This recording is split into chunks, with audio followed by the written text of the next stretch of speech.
healthcare provider who will determine if appropriate. Restrictions apply. See website for details and important safety information. Subscription required. Price varies based on product and subscription plan.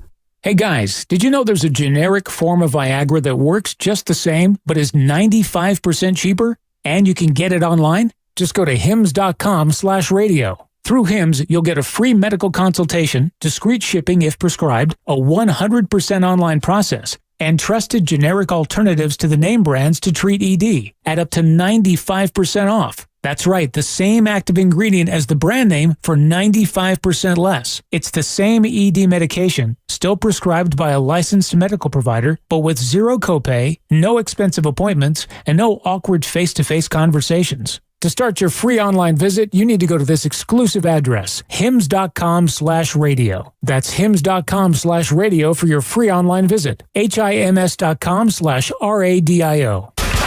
Anyone with a license to practice law can represent you when you've been injured. Any lawyer can call the insurance company and try to resolve your case. But if the insurance company says, go fly a kite, not every lawyer is willing to take your case to court. The worst thing is when the insurance company decides that it's cheaper to wear you down than it is to pay you the amount they owe you. So they just keep throwing lawyers at you, gambling that your law firm won't be willing to cover the expense of a long, protracted fight.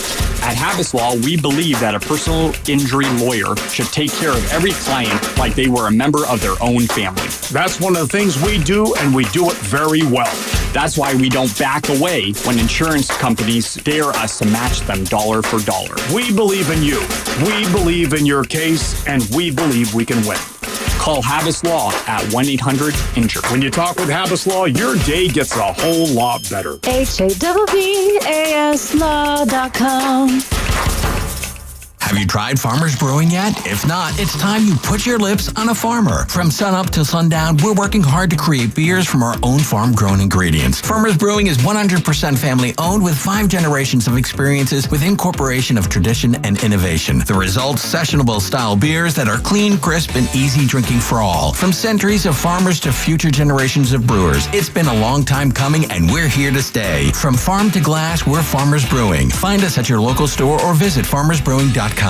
In sports, success is about team effort, and the same is true for your hair. At Great Clips, we save your haircut details in clip notes, so every member of the highly skilled team knows exactly how to create your signature look. Download our app today. Great Clips. It's gonna be great. Look around. You can find cars like these on AutoTrader, like that car riding your tail. Or if you're tailgating right now, all those cars doubling as kitchens and living rooms are on AutoTrader too. Are you working out and listening to this ad at the same time? Well, multitasking pro, cars like the ones in the gym parking lot are for sale on AutoTrader. New cars, used cars, electric cars, maybe even flying cars. Okay, no flying cars, but as soon as they get invented, they'll be on AutoTrader. Just you wait.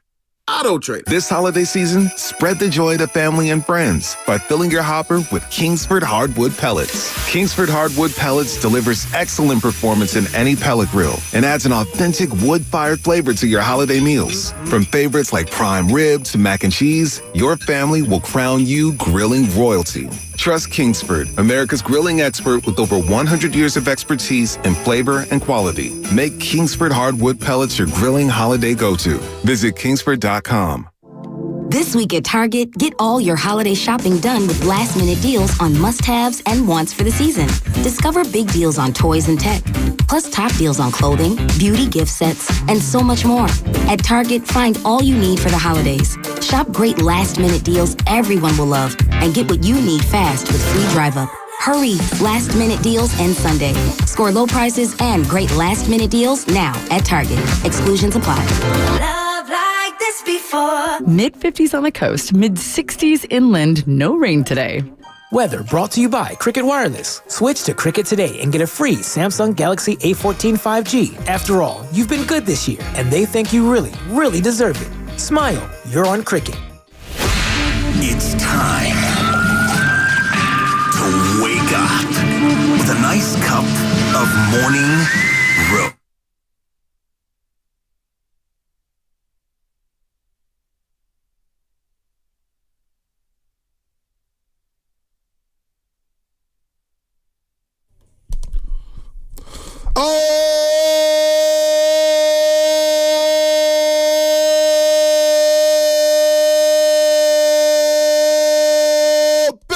Hey, good morning, Roasters. I didn't think I had that in me this morning after yesterday. That was a solid old baby there. Hey, you know what? Sometimes there's a will, there's a way. Good morning to everybody out there getting off their graveyard shift. If you're at work, what is happening?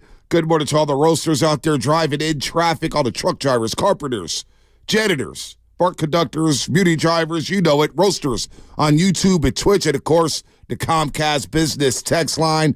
Again, back-to-back days where it's me, it's you, it's Lubman, and the number is 888-957-9570, 888-957-9570.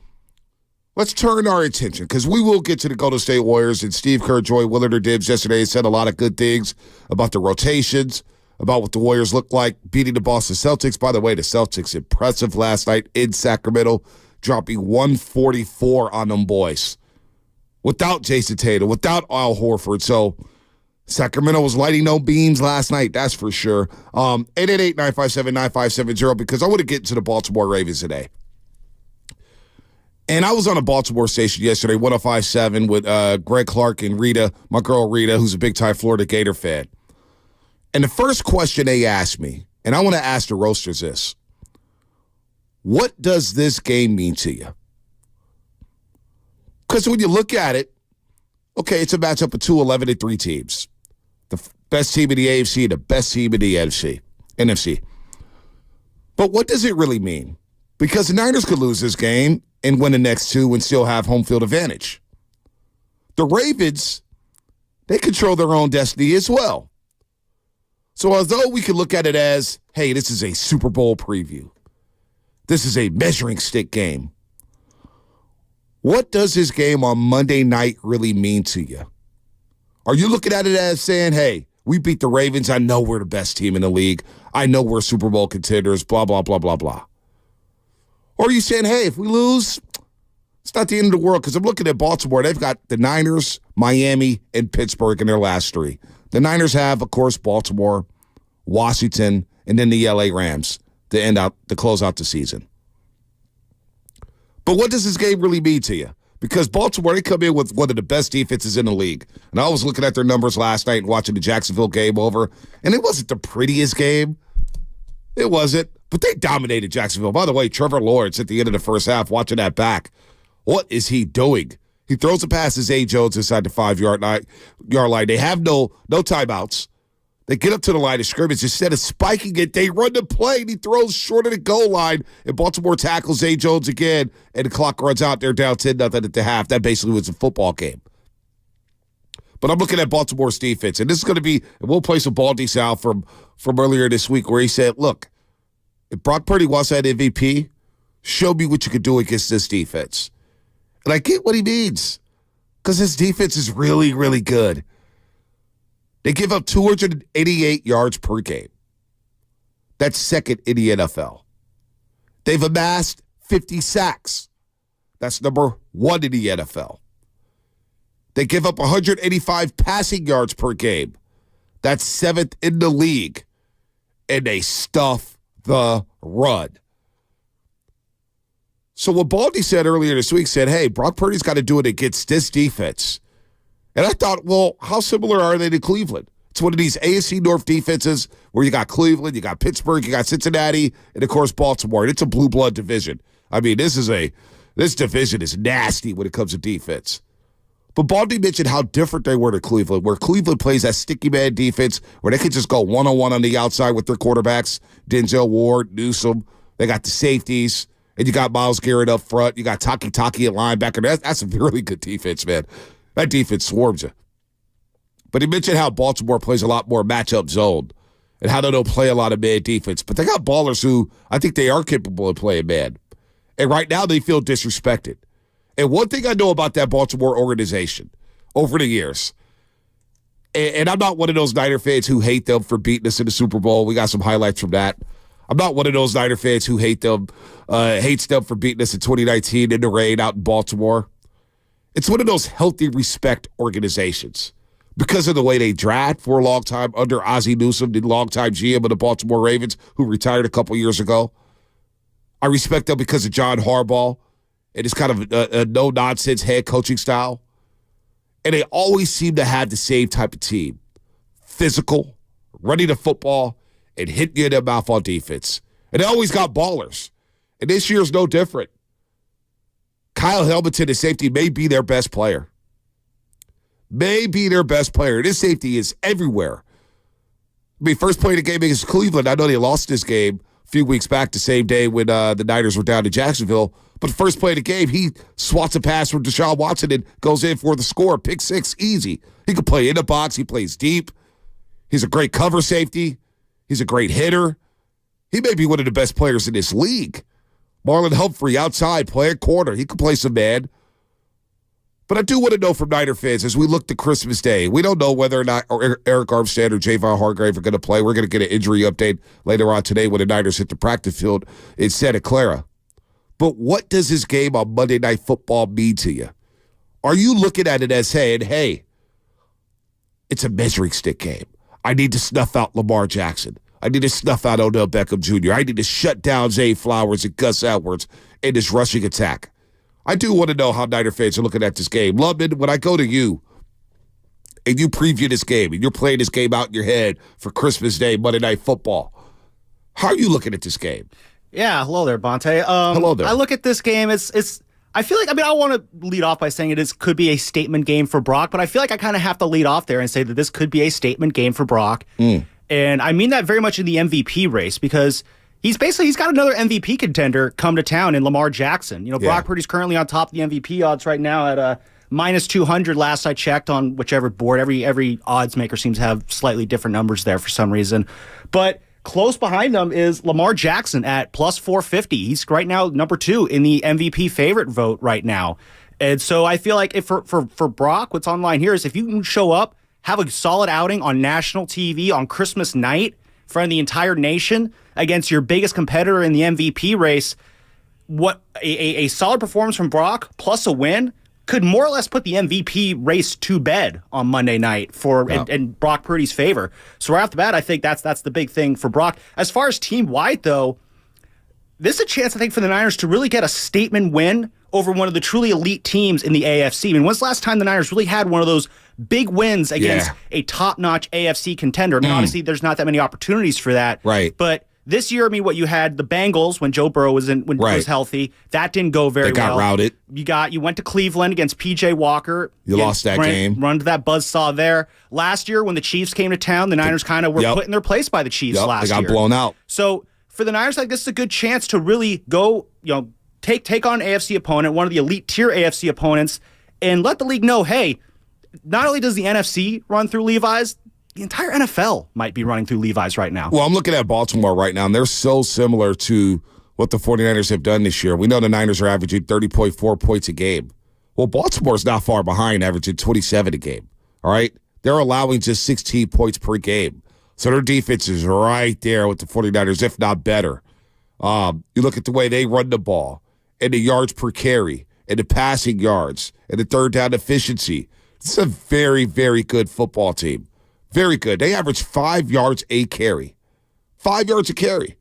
And if you don't have Javon Hargrave and Eric Armstead, we saw last week Arizona run for 7.8 yards per carry, which is why the Niners has sent down fillers for Ndamukong Suh, a longtime D tackle out of Nebraska.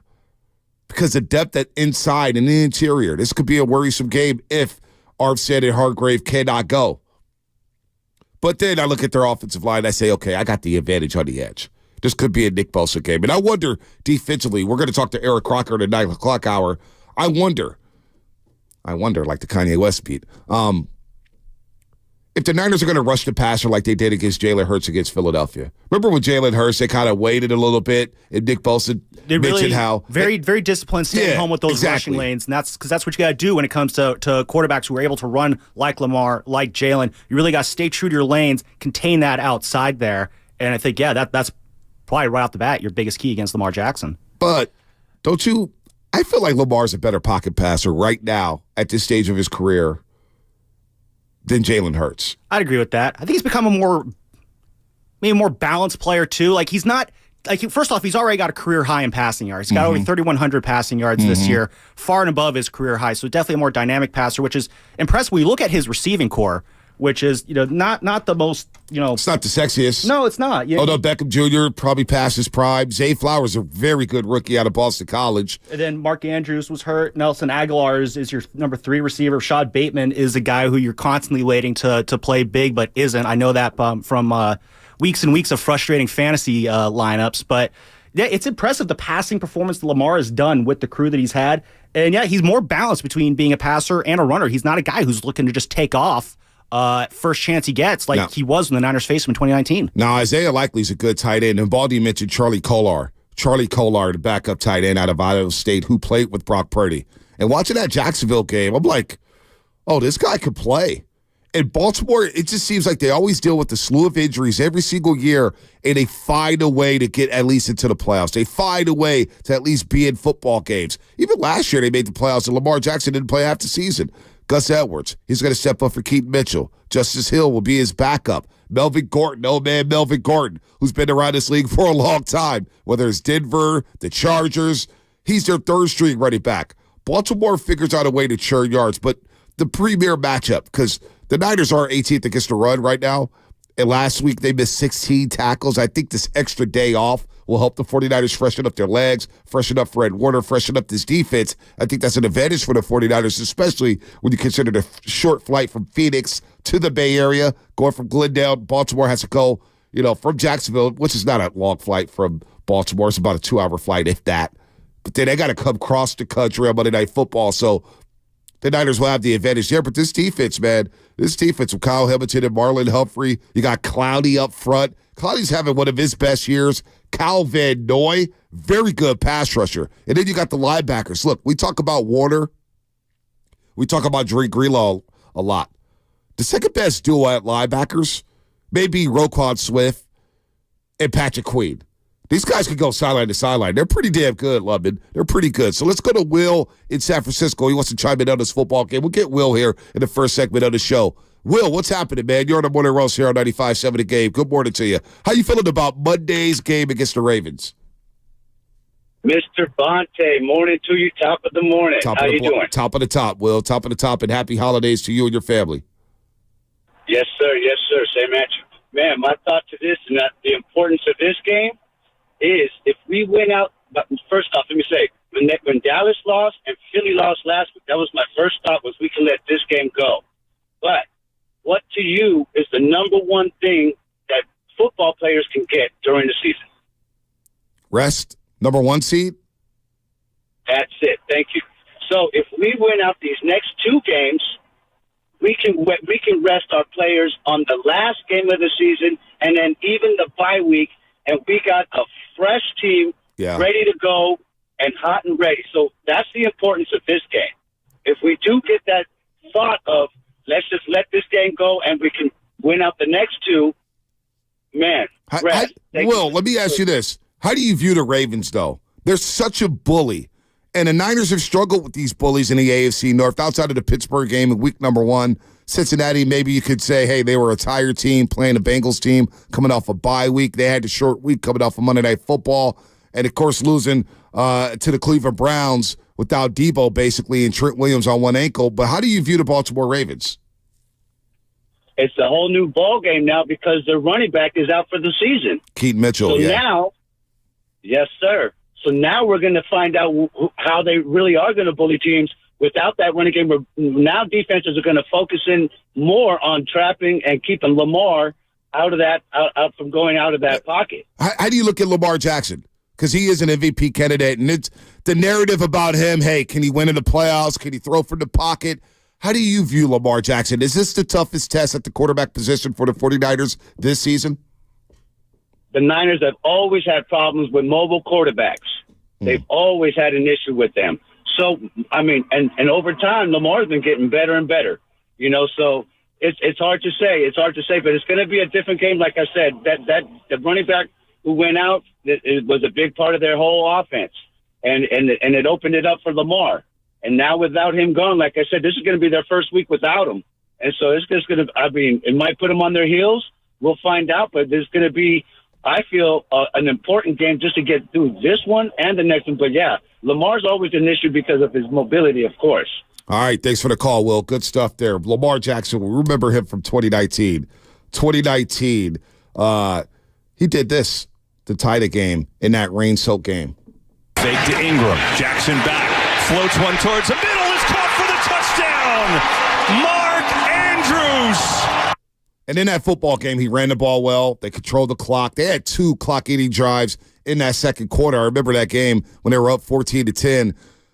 It was like an 8-minute drive, if I'm not mistaken. I'll get the exact numbers there. A 10-minute drive. And they just controlled the football. They controlled the football. The Niners had a hard time gauging the RPOs. They had a hard time gauging his own reads. Of course, that was Jimmy. He threw a pick in that football game. The clock management at the end of the first half of Kyle Shanahan wasn't great. And that's one thing John Harbaugh. I think, is John Harbaugh one of the most slept-on coaches in the NFL? We always bring up Andy Reid. We always bring up Kyle Shanahan. We always bring up Mike McDaniel. We bring up Belichick.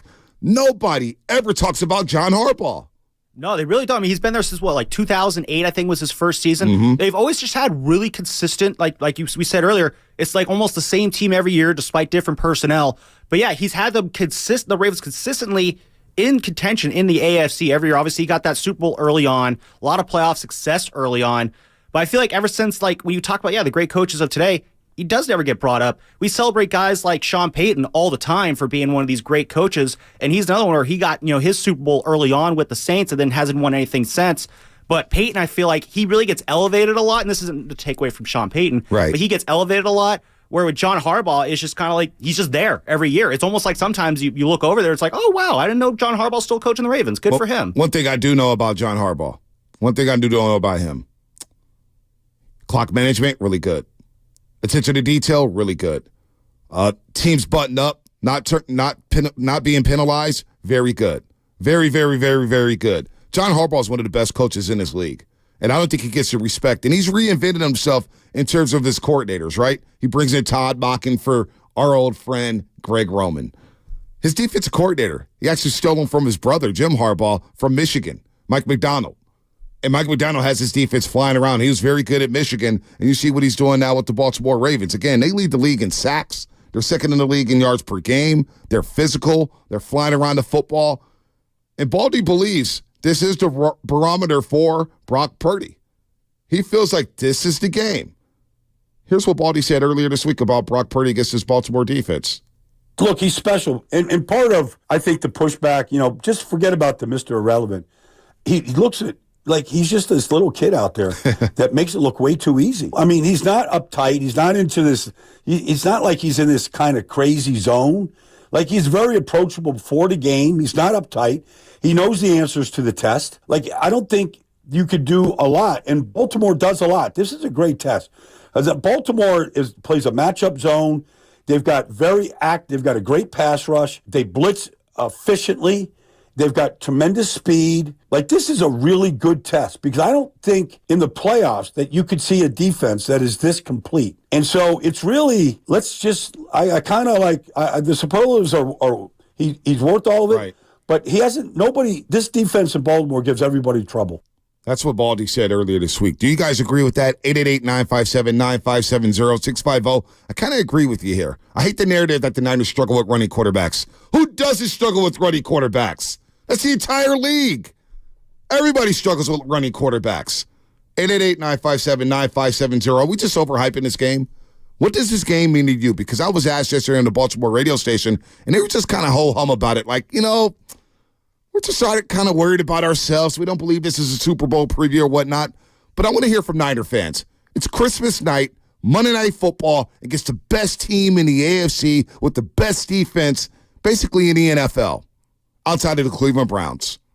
What does this game mean to you? 888-957-9570. We got Lubman. We got Matt Dehegan. We got me. And we got you, Roasters. 888-957-9570. Plus, we'll get into some Warriors, play some Steve Kerr sound after that great win against the Boston Celtics. That's all coming up. Sponsored by Save Mart in Lucky, California. Lucky has incredible savings on the centerpiece for your celebration. Right now, USDA Choice Beef Ribeye.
Now, back to the Morning Roast with Bonte and Shasky.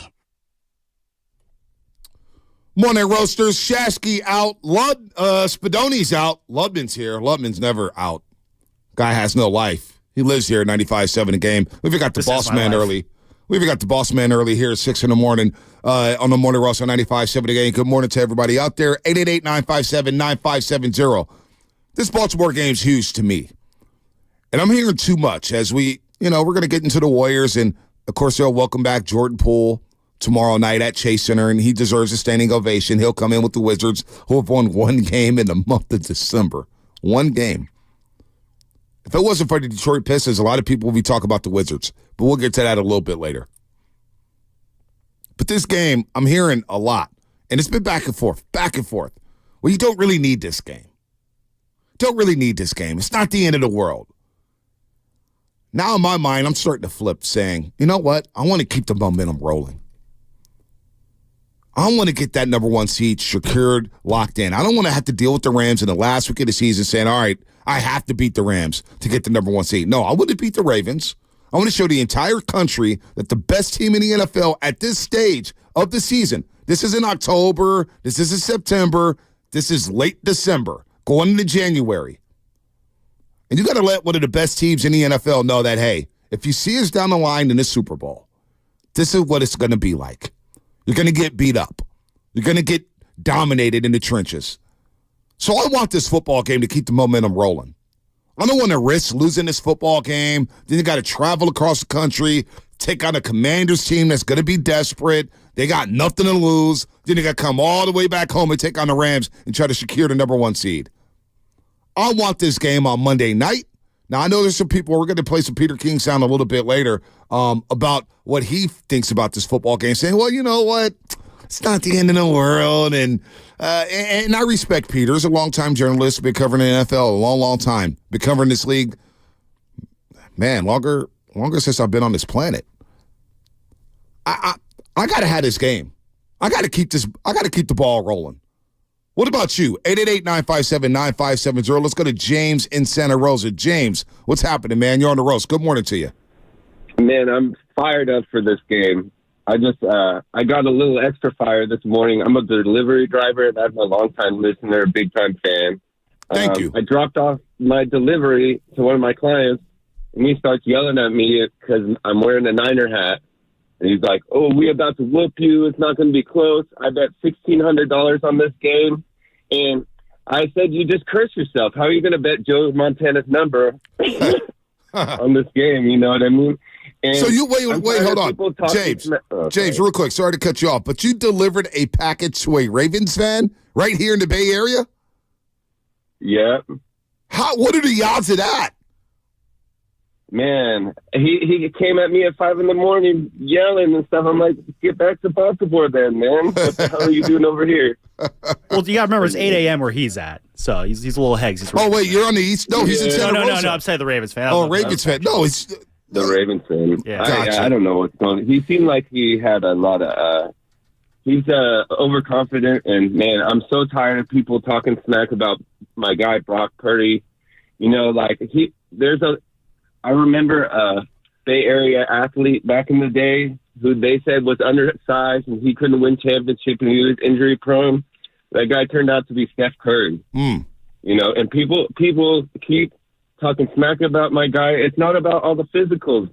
It's about the mind and what's in his heart, you know? Yeah. And I need this win. I want revenge for the Super Bowl. I want this guy to lose the $1,600.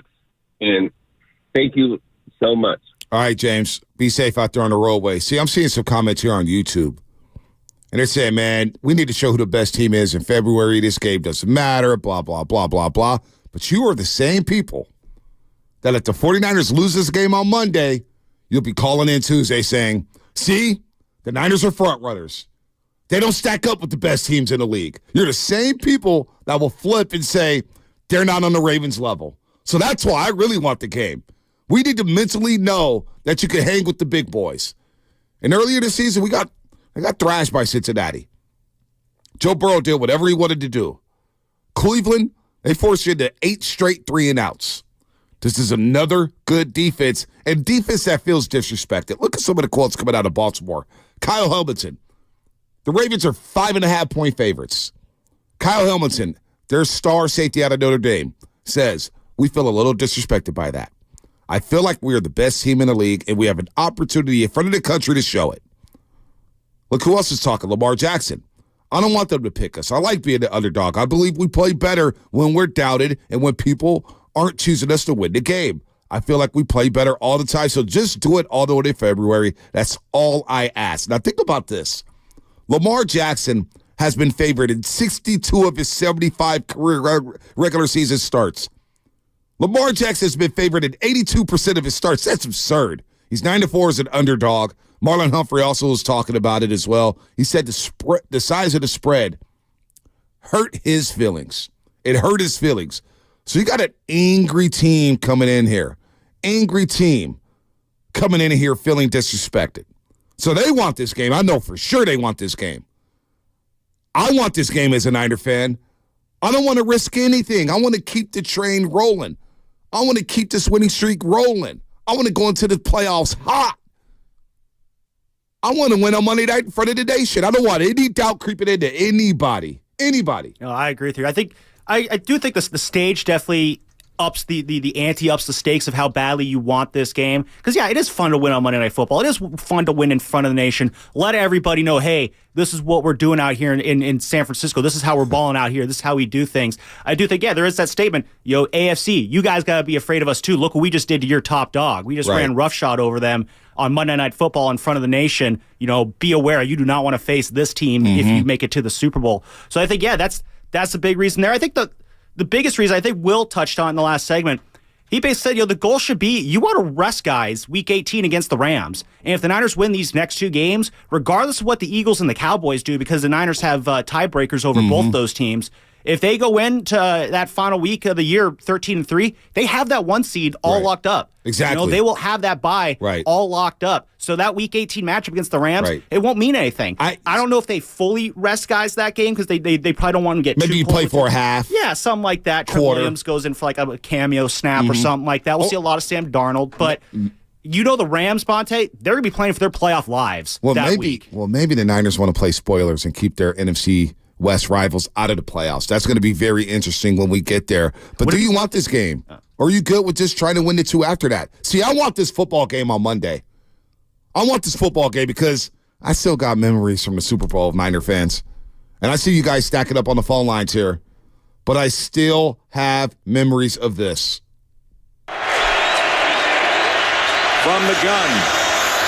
Rolling out. Kaepernick looking, firing incomplete. 3rd and goal, now from under center. Kaepernick wins it. Caught. Smash. Incomplete is the call. Kaepernick lofts it in the air. No flag. Incomplete. Coach Jim wants a holding call. It was a holding. And he booms this one. That takes the Bearcats free kick out of play. And it's Jim. Again to the 40, still on his feet at the 50, and the Ravens have won it 34-31. Wow. Those bring back painful memories. Painful memories. Hard to believe that was over 10 years ago. Yeah, I know. I watched that game during the pandemic. And when the fourth quarter came around, I was watching that game with my godbrother Mo Buddy. And the fourth quarter came around, and I tried to sneak to the room to go to sleep. And he goes, "No, you made me watch the first 3 quarters. You got to watch the fourth." You got to commit to the whole pain sequence right there. And that's one of those games you go back and you rewatch it, and that final goal line stand, you're just thinking maybe this time he'll give it off to Frank Gore. No, still going to Crabtree. It was just. I remember watching that in real time, just being like, I was flabbergasted that was the strategy they went with there. You have one of your greatest running backs in franchise history. I know. And you give LaMichael James more carries there than Frank Gore? Yeah. Well, Frank Gore had the big run down in the goal line, so he needed a blow, and LaMichael James got the first carry in that goal line sequence there. And LaMichael James, don't forget, he fumbled. But I'm with Chris B. I'm going to complete the sweep of the birds. We've been bird hunting, right? Bird hunting. You pluck down the Seahawks twice. You pluck out the Cardinals. You smoke the Eagles. Don't you want to complete the sweep of the Birds? That's what I want. I don't want to lose this game and say, well, we still got the next two, blah, blah, blah. I don't want to think like that. Pedal to the metal. Cade, Mike, Angel, we're going to get to everybody here as we talk about the Niners and Ravens, a big-time showdown on Monday Night Football. But I went on a station in Baltimore yesterday. They asked me the question, what does this game really mean to you? And I'm asking you guys the same thing, Roasters. What does this game mean to you? Think about it. You win, you probably solidified home field advantage. You probably are the front runner for the MVP award, the Offensive Player of the Year award, the DPOY award, maybe even the Coach of the Year award. This game is massive, I believe. Now, you may think differently. I'm here to listen to it. I'm here to listen to your opinion about Monday Night Football between the Ravens and the 49ers. That's all coming up. Your phone calls, 888-957-9570. That's coming up, sponsored by Fremont Bank. Full-service banking, no compromises.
We say good morning to everybody out there. Segment sponsored by Golden State Lumber, serving the Bay Area for 3 generations. When you succeed, we succeed. Visit goldenstatelumber.com. 408 Comcast Business Text Line. Bonte, I'm going to say it loud and clear. You play to win the game. You play to win. Let's go, Niners. Leave no doubt. 707. Guys, we need this win. I don't care if we put it on cruise control the last 2 games, but we need this one. How the roasters out there feeling? I feel like they need it. Keep the momentum rolling.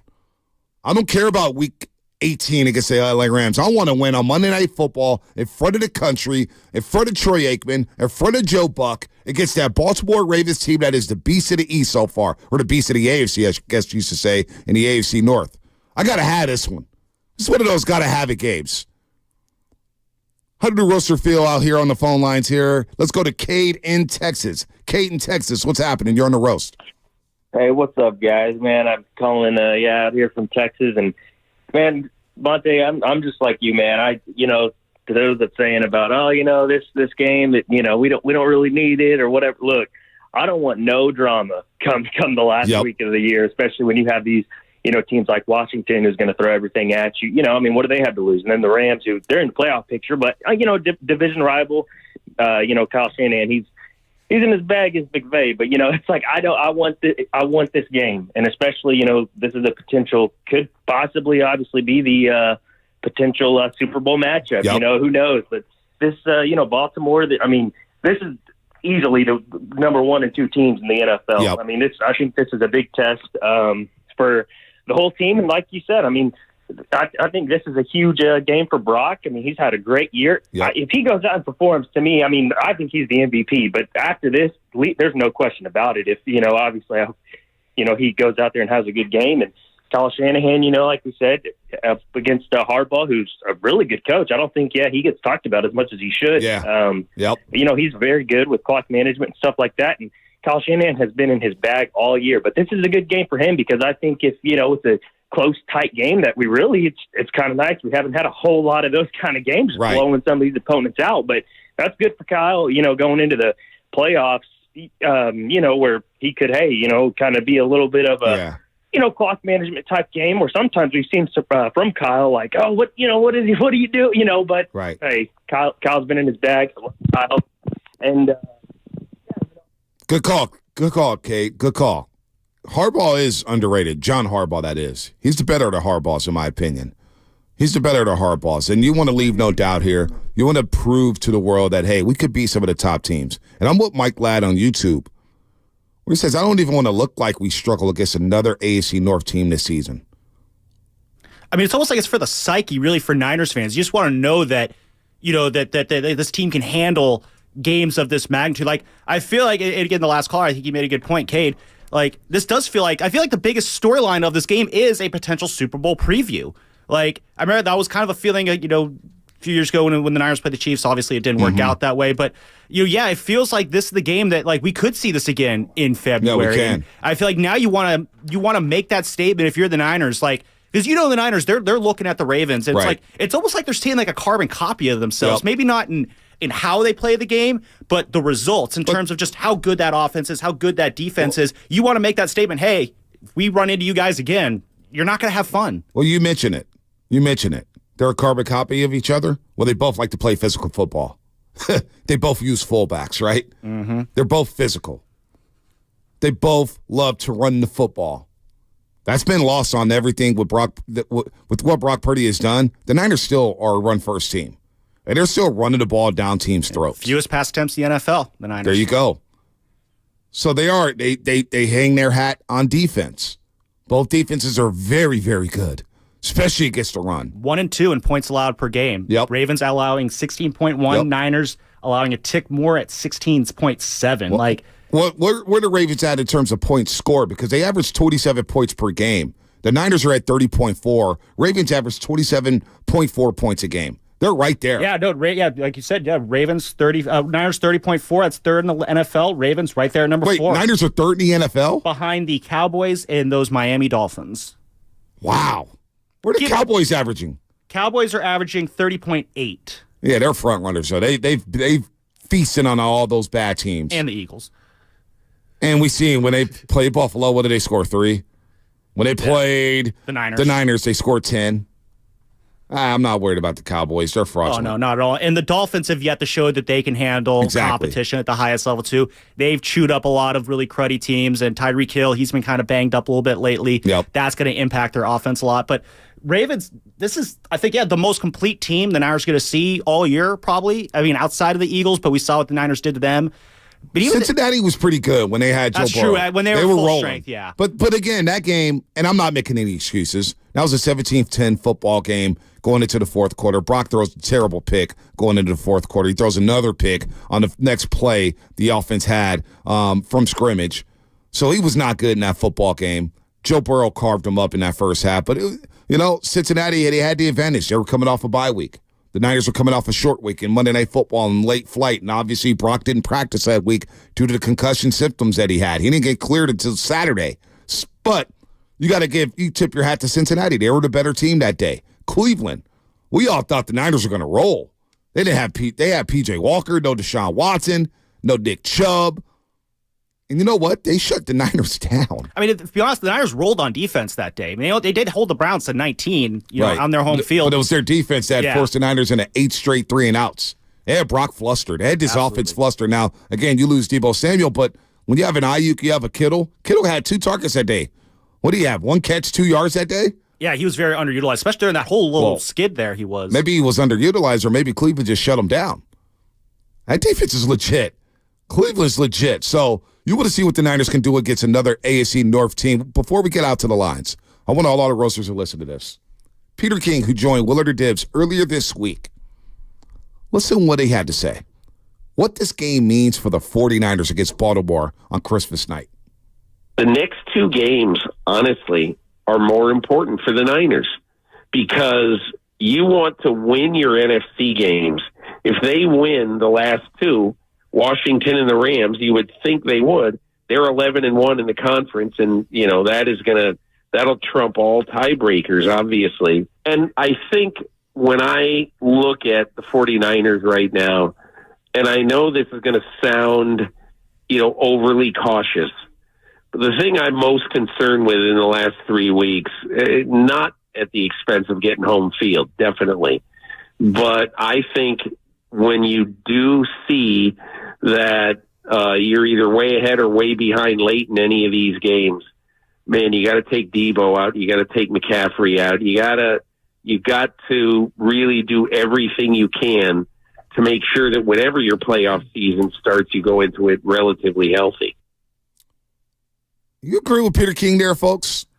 Because I don't. I'm with you, Bonte. I disagree with Peter, too, on both counts. Number one, when he says this, the game doesn't matter as much because it's an AFC game versus an NFC game, and he cites the conference record, that 11-1 conference record. That's a tiebreaker that tops all. Mm-hmm. Well, to be honest, Peter, I don't disagree with you, but at the same time, the Niners already have the tiebreakers that top all. They have the tiebreakers over the Eagles. They have the tiebreaker over the Cowboys. Mm-hmm. Those are the only tiebreakers they need to worry about. I guess maybe the Lions, but I think the Lions, their schedule's tough enough to where the Lions, they'll take care of themselves. They'll play themselves into the 3 seed where they belong.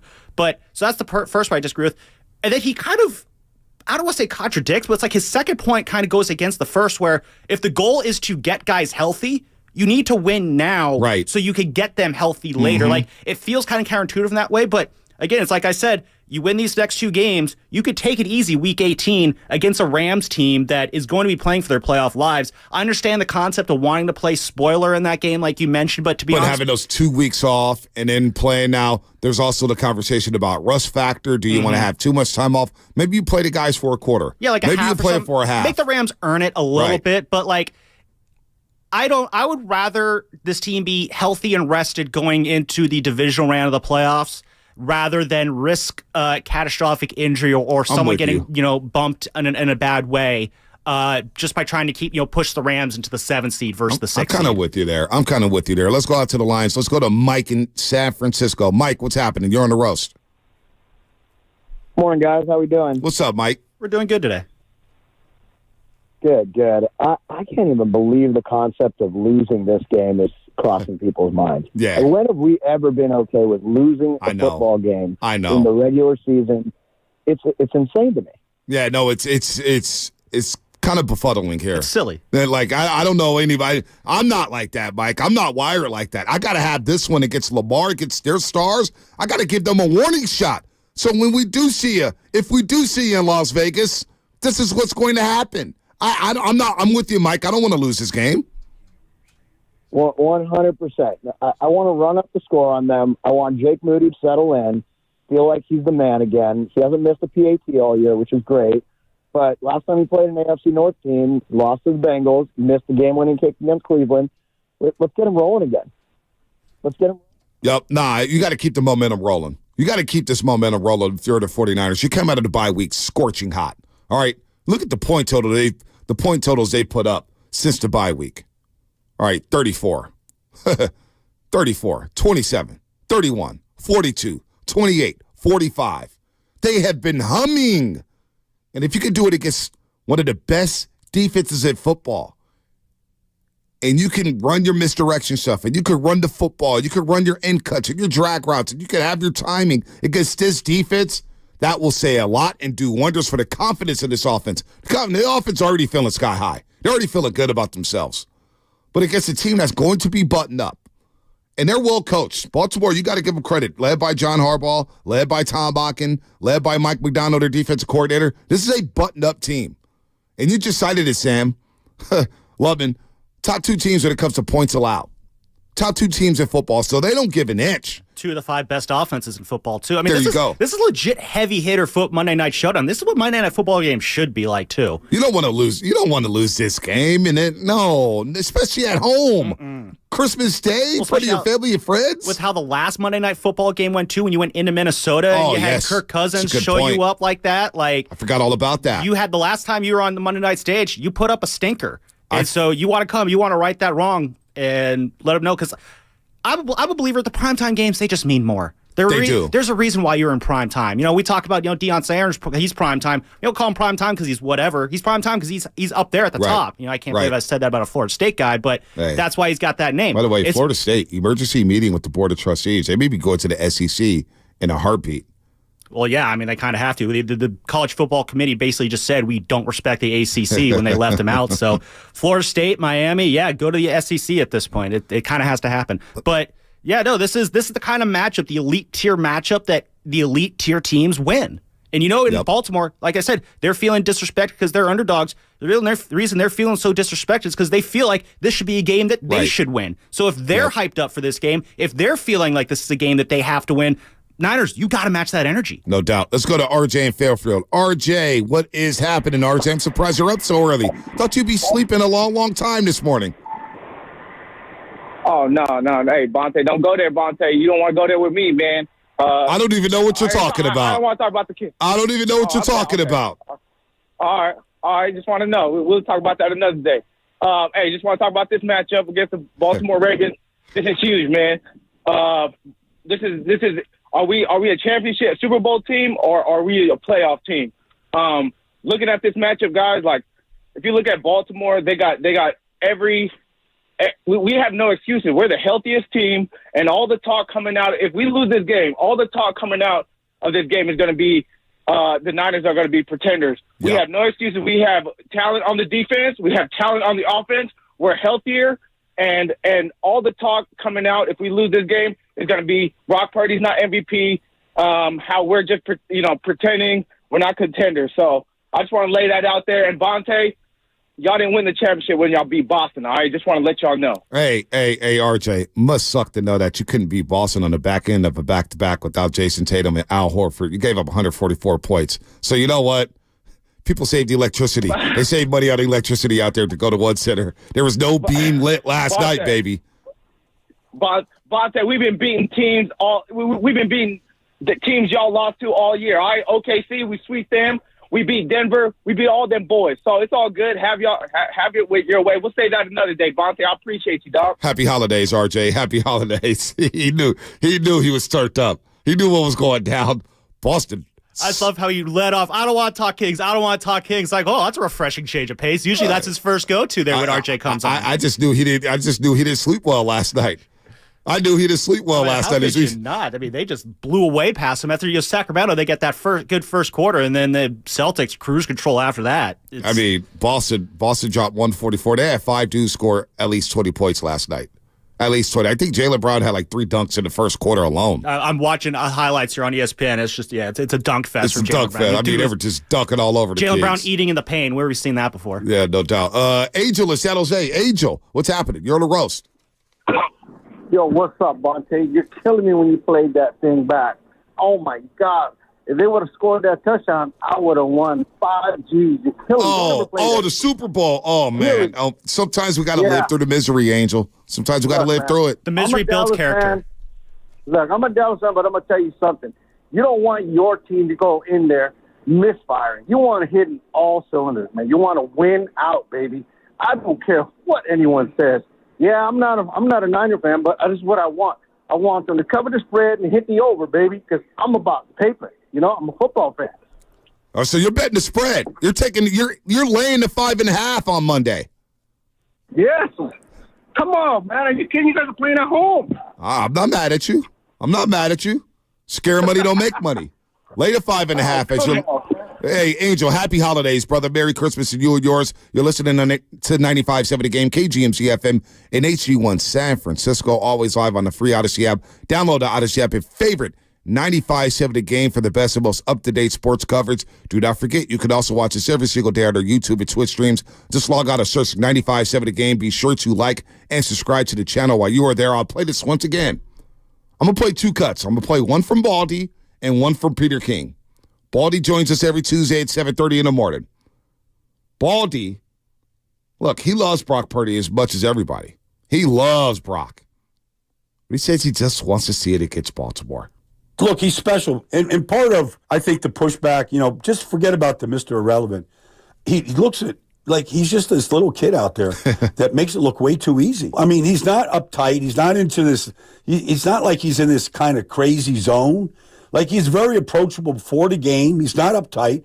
He knows the answers to the test. Like, I don't think you could do a lot. And Baltimore does a lot. This is a great test.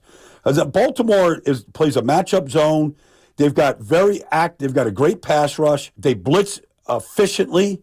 They've got tremendous speed. Like, this is a really good test because I don't think in the playoffs that you could see a defense that is this complete. And so it's really, I kind of like, the superlatives are he's worth all of it. Right. But this defense in Baltimore gives everybody trouble. What's the difference between the Baltimore and Cleveland defense? I mean, they don't have Myles Garrett in Baltimore. They play sticky man coverage.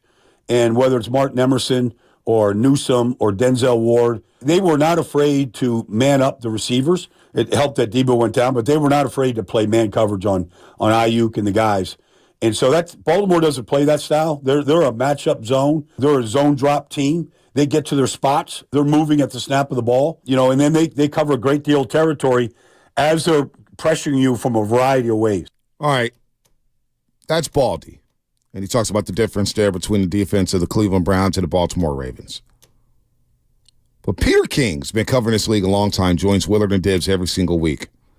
Here's his mindset about the 49ers heading into this monster Monday Night Football matchup against the Baltimore Ravens.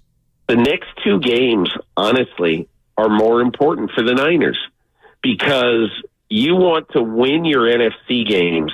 If they win the last 2, Washington and the Rams, you would think they would. They're 11-1 in the conference, and that'll trump all tiebreakers, obviously. And I think when I look at the 49ers right now, and I know this is going to sound, overly cautious, but the thing I'm most concerned with in the last 3 weeks, not at the expense of getting home field, definitely, but I think when you do see that you're either way ahead or way behind late in any of these games, man, you got to take Debo out. You got to take McCaffrey out. You got to really do everything you can to make sure that whenever your playoff season starts, you go into it relatively healthy. I want to seize on something you kind of said there at the end, when I think this might be an interesting thing for Kyle to kind of work on this game and the next few games. He said, when you're ahead big or behind big, hopefully it's ahead big, that's when you guys start getting guys out and getting Debo out of the game, getting Christian McCaffrey out of the game. I think that's going to be something to keep an eye on. Maybe not this Monday night, because I would anticipate this game being a very close game. But when you go to Washington, if they get up big, like, this is the point. I know we've kind of gone back and forth on this show about this in the past regarding Christian McCaffrey's touches. This is the kind of, I feel like, the point in the year where, I don't know, maybe we need to kind of get back into that conversation in terms of how many touches he does get. If the Niners do go up big, especially in that Washington game, like, don't take unnecessary risks. Right. Especially at that field. FedEx Field. With that grass? That grass is terrible. Mm-hmm. Especially it if is there's weather out there. Yeah, no, that's a good point, Lubman. Get up big on but in a game like that, you should be able to use Jordan Mason. Now I'll listen to it in a game like that. Late in the season, you shouldn't need Christian McCaffrey to touch the ball 25 times to beat that football team. Yeah, I mean, again, that's for next week's conversation. For next week. I mean, it would be awesome if we could have this conversation, about the Ravens, but again, that's... No. Well, we'll see what happens on Monday night. Real quick, let's get to Manny on the Dumbarton Bridge before we break. Manny, what's happening, man? Good morning, Manny. Hey, fellas, good morning. Bonte, long time no talk. It's been busy life, man, but happy holidays. Happy holidays, brother. Happy holidays, man. Hey, no let up, guys. I don't want to see one let up, not in the last 1 game, 2 games, or 3 games. We want to show the NFL that we're not football players, we're football gods, and you all go and bow down before us. It doesn't matter if it's Super Bowl champion caliber teams or JV teams like the Commanders. We will destroy you at home, away, at rest, in the morning. We'll come at you just like we are the 300 Spartans, man. We want to take it all. We're going to destroy everybody. Hey, Manny, I'm with you. And if you do destroy Baltimore, think about what it does to the award season. Think about, for all the people who care about the MVP award, who are hell-bent on MVPs, this game could put Lamar Jackson or Brock Purdy over the top. Well, there's another award watch I kind of want to get into on the other side that I think this game could go a long way to decide. But we'll do that on the other side because we are up against the break here. All right, that'll be sponsored by Fremont Bank, full service banking, no compromises. Cover California is a free service from the state that's already helped millions of people like you get and pay for health insurance.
Now, back to the Morning Roast with Bonte and Shasky. Shasky out. Spadoni out. Spadoni get well. Shasky's all good. But Lubman's holding it down. He's got the video. Look at Lubman. He's got the red hair flowing. This guy's in his element. He's in his bag right now. By the way, download the free Odyssey app and listen to 95.7 The Game wherever you go. Catch every single Warriors game live on the app along with all the music and news the Bay Area needs. Catch amazing interviews you missed too. It is incredible, including Steve Kerr last night when he joined Willard and Dibbs. We'll get into Steve Kerr and the Golden State Warriors in the 8 o'clock hour. But I want to continue to roll here. 888-957-9570. I want to roll on the Niners. Now, Lubman's got something for me. You got something for me, right? Yeah, no, again, I teased some of the last segment. Yeah, I think that we're talking about all the awards that could be settled here. You know, does Brock Purdy lock up the MVP? Can Christian McCaffrey lock up the Offensive Player of the Year? But I think the other big award I want to keep an eye on is the Coach of the Year, Bonte. Nobody's talking about that. No one's talking about the Coach of the Year because no one's really talking about Kyle Shanahan as much this year. And I think that's a good thing, too, because in the past we talk about Kyle Shanahan. It's usually out of a vein of frustration with him. Right. But this year, again, Baldy said the other day, he's just been in his bag when it comes to his play calling this year. And something I've been kind of chewing on this week is, you know, when people we all know that this 49ers offense is a beast, right? 30.4 points a game. They are chewing up opposing defenses and spitting them out like they're sunflower seeds. Like, they are having their way. Look at you. So it's no secret. The 49ers offense is very, very good. Now, there's some debate as to why. You know, a lot of people like to say it's because of Brock Purdy, but of course, there's those other people out there who like to say that Brock is just a product of a system. You plug them in and play, and you're good to go. But here's the thing, though. If you're going to go with that train of thought, which I disagree with, but if you're going to go with that train of thought, if you're going to take that credit away from Brock Purdy, it has to go somewhere. You have to route that credit somewhere. Why not Kyle Shanahan? Why not route it to the creator of this system and Kyle Shanahan? If Brock Purdy really is a product of the system, this system is pretty freaking dynamic. It's one of the best systems in the NFL. Who is the architect of this system? I 100% agree with you, Lubman. 100% agree with you. I think you were spot on there. If Brock Purdy's not going to get his due, which is idiotic when you think about it, but whatever, there's going to be people like Nick Wrong who's going to think that Brock Purdy is not even the most valuable player on his team or like the fifth most valuable player on his own offense. Whatever, that's his opinion. That's not our opinion. We know Brock is really, really good. We've seen it every week. But if you want to go with that mindset, you're spot on. And I do believe this has been Kyle Shanahan's best coaching season with the 49ers. Now, 2021 was really good. 2019 is good. He's had some really good years. This year, to me, has been his best. It's another level. And, yeah, I do think a part of that is, not a part of it, a main part of it is Brock Purdy. Right. Because, again, when people say, you plug any quarterback into the system and win, I mean, we've kind of seen from the first 6 years of Kyle Shanahan, that's not necessarily the case. I mean, Jimmy Garoppolo had a lot of success here. This is not to come down Jimmy's road. I always enjoyed his time here at the Niners. But that was like if you have a Lamborghini, but you're driving it through a school zone. You got to go 25. You know, and that's not as fun. I mean, sure, it's cool. You know, the Lambo looks cool. The kid's like, oh, what a nice car. But you're still going 25 in it. When you got Brock Purdy, though, you're going, 125 down the freeway, which you shouldn't do, people. Don't speed. It's bad. But you're zooming in that Lamborghini with Brock Purdy. So, no, it's not just a plug-and-play system because this offensive system, it's not the same under any other quarterback. I wonder, now, who's coaching better than Shanahan right now? 888-957-9570. Who is coaching better than Shanahan? Because on the other sideline, John Harbaugh deserves credit. He deserves votes for Coach of the Year. I mean, year in and year out, just how good he is. No doubt. Mike McDaniel is going to get some love for the Miami Dolphins, but they really haven't beaten anybody. And they play the Dallas Cowboys this Sunday. I'm very intrigued to see how that game plays out. Sean McDermott, Buffalo, they're starting to come along, but they've lost a lot of games they should have won. They were already favored to win the AFC East. They're a Super Bowl contender who's, at this point, underachieved. Mike McCarthy, give me a break. No. Dan Campbell, There's some good story. Nice. Good story. Did he not win it last year? Or was that someone else who won it last year? No, who won Coach of the Year last year? Let me look that up while we go through the other coaches. But why not Kyle Shanahan? He's got all these weapons. They're averaging over 30 points a game. The defense is still humming. I know they slipped up a little bit last week, but the offense has carried the defense this season. And the offense is able to complement the defense in a way that they weren't able to in 2019, 2021, and 2022. So why not Kyle Shanahan for Coach of the Year? Really? Yeah. He's as good of a candidate as it was Brian Daboll. Last year with the New York Giants? Yeah. And they snuck into the wild card game and got smoked by the Eagles in the second round. Yeah. It feels like we give these Coach of the Year awards to teams. Like DeMeco Ryans is going to get a lot of love. He deserves it with the Houston Texans. Yeah, it was the guy in Cleveland, my guy Stefanski. Kevin Stefanski. He started like 15 different quarterbacks or something this year, and he still got them in playoff contention. But I don't even know if he's the best coach on his team. Jim Schwartz may be the better coach on his team. He might not. I mean, again, he might even be the best coach in his own division because of John Harbaugh. So you look at this, it feels like the Coach of the Year, it's basically just devolved into this whose team came in looking really, really bad and then played like better than we expected. Right. Like I feel like that's, or like a rookie head coach who had, a better than expected season. That's not right. I don't think that's a Coach of the Year. I think Coach of the Year is who's the coach that had the best year. Now, you can have the best year by turning, a pile of dog poo into a great football team like DeMeco Ryans kind of has done this year. No, he has. DeMeco's been great. Yeah, so I don't want to take away from that, but at the same time, like what Kyle Shanahan's done, like no other coach is putting together the performance, the play calling performance, the play design performance that Kyle Shanahan has this year. Hypothetically, if the Niners of last season had to play the Niners of this year, this season's version of the 49ers will beat last year's version by 10 points or more. They'd beat it by 10 points or more. The quarterback's better. The tight end is as productive as ever.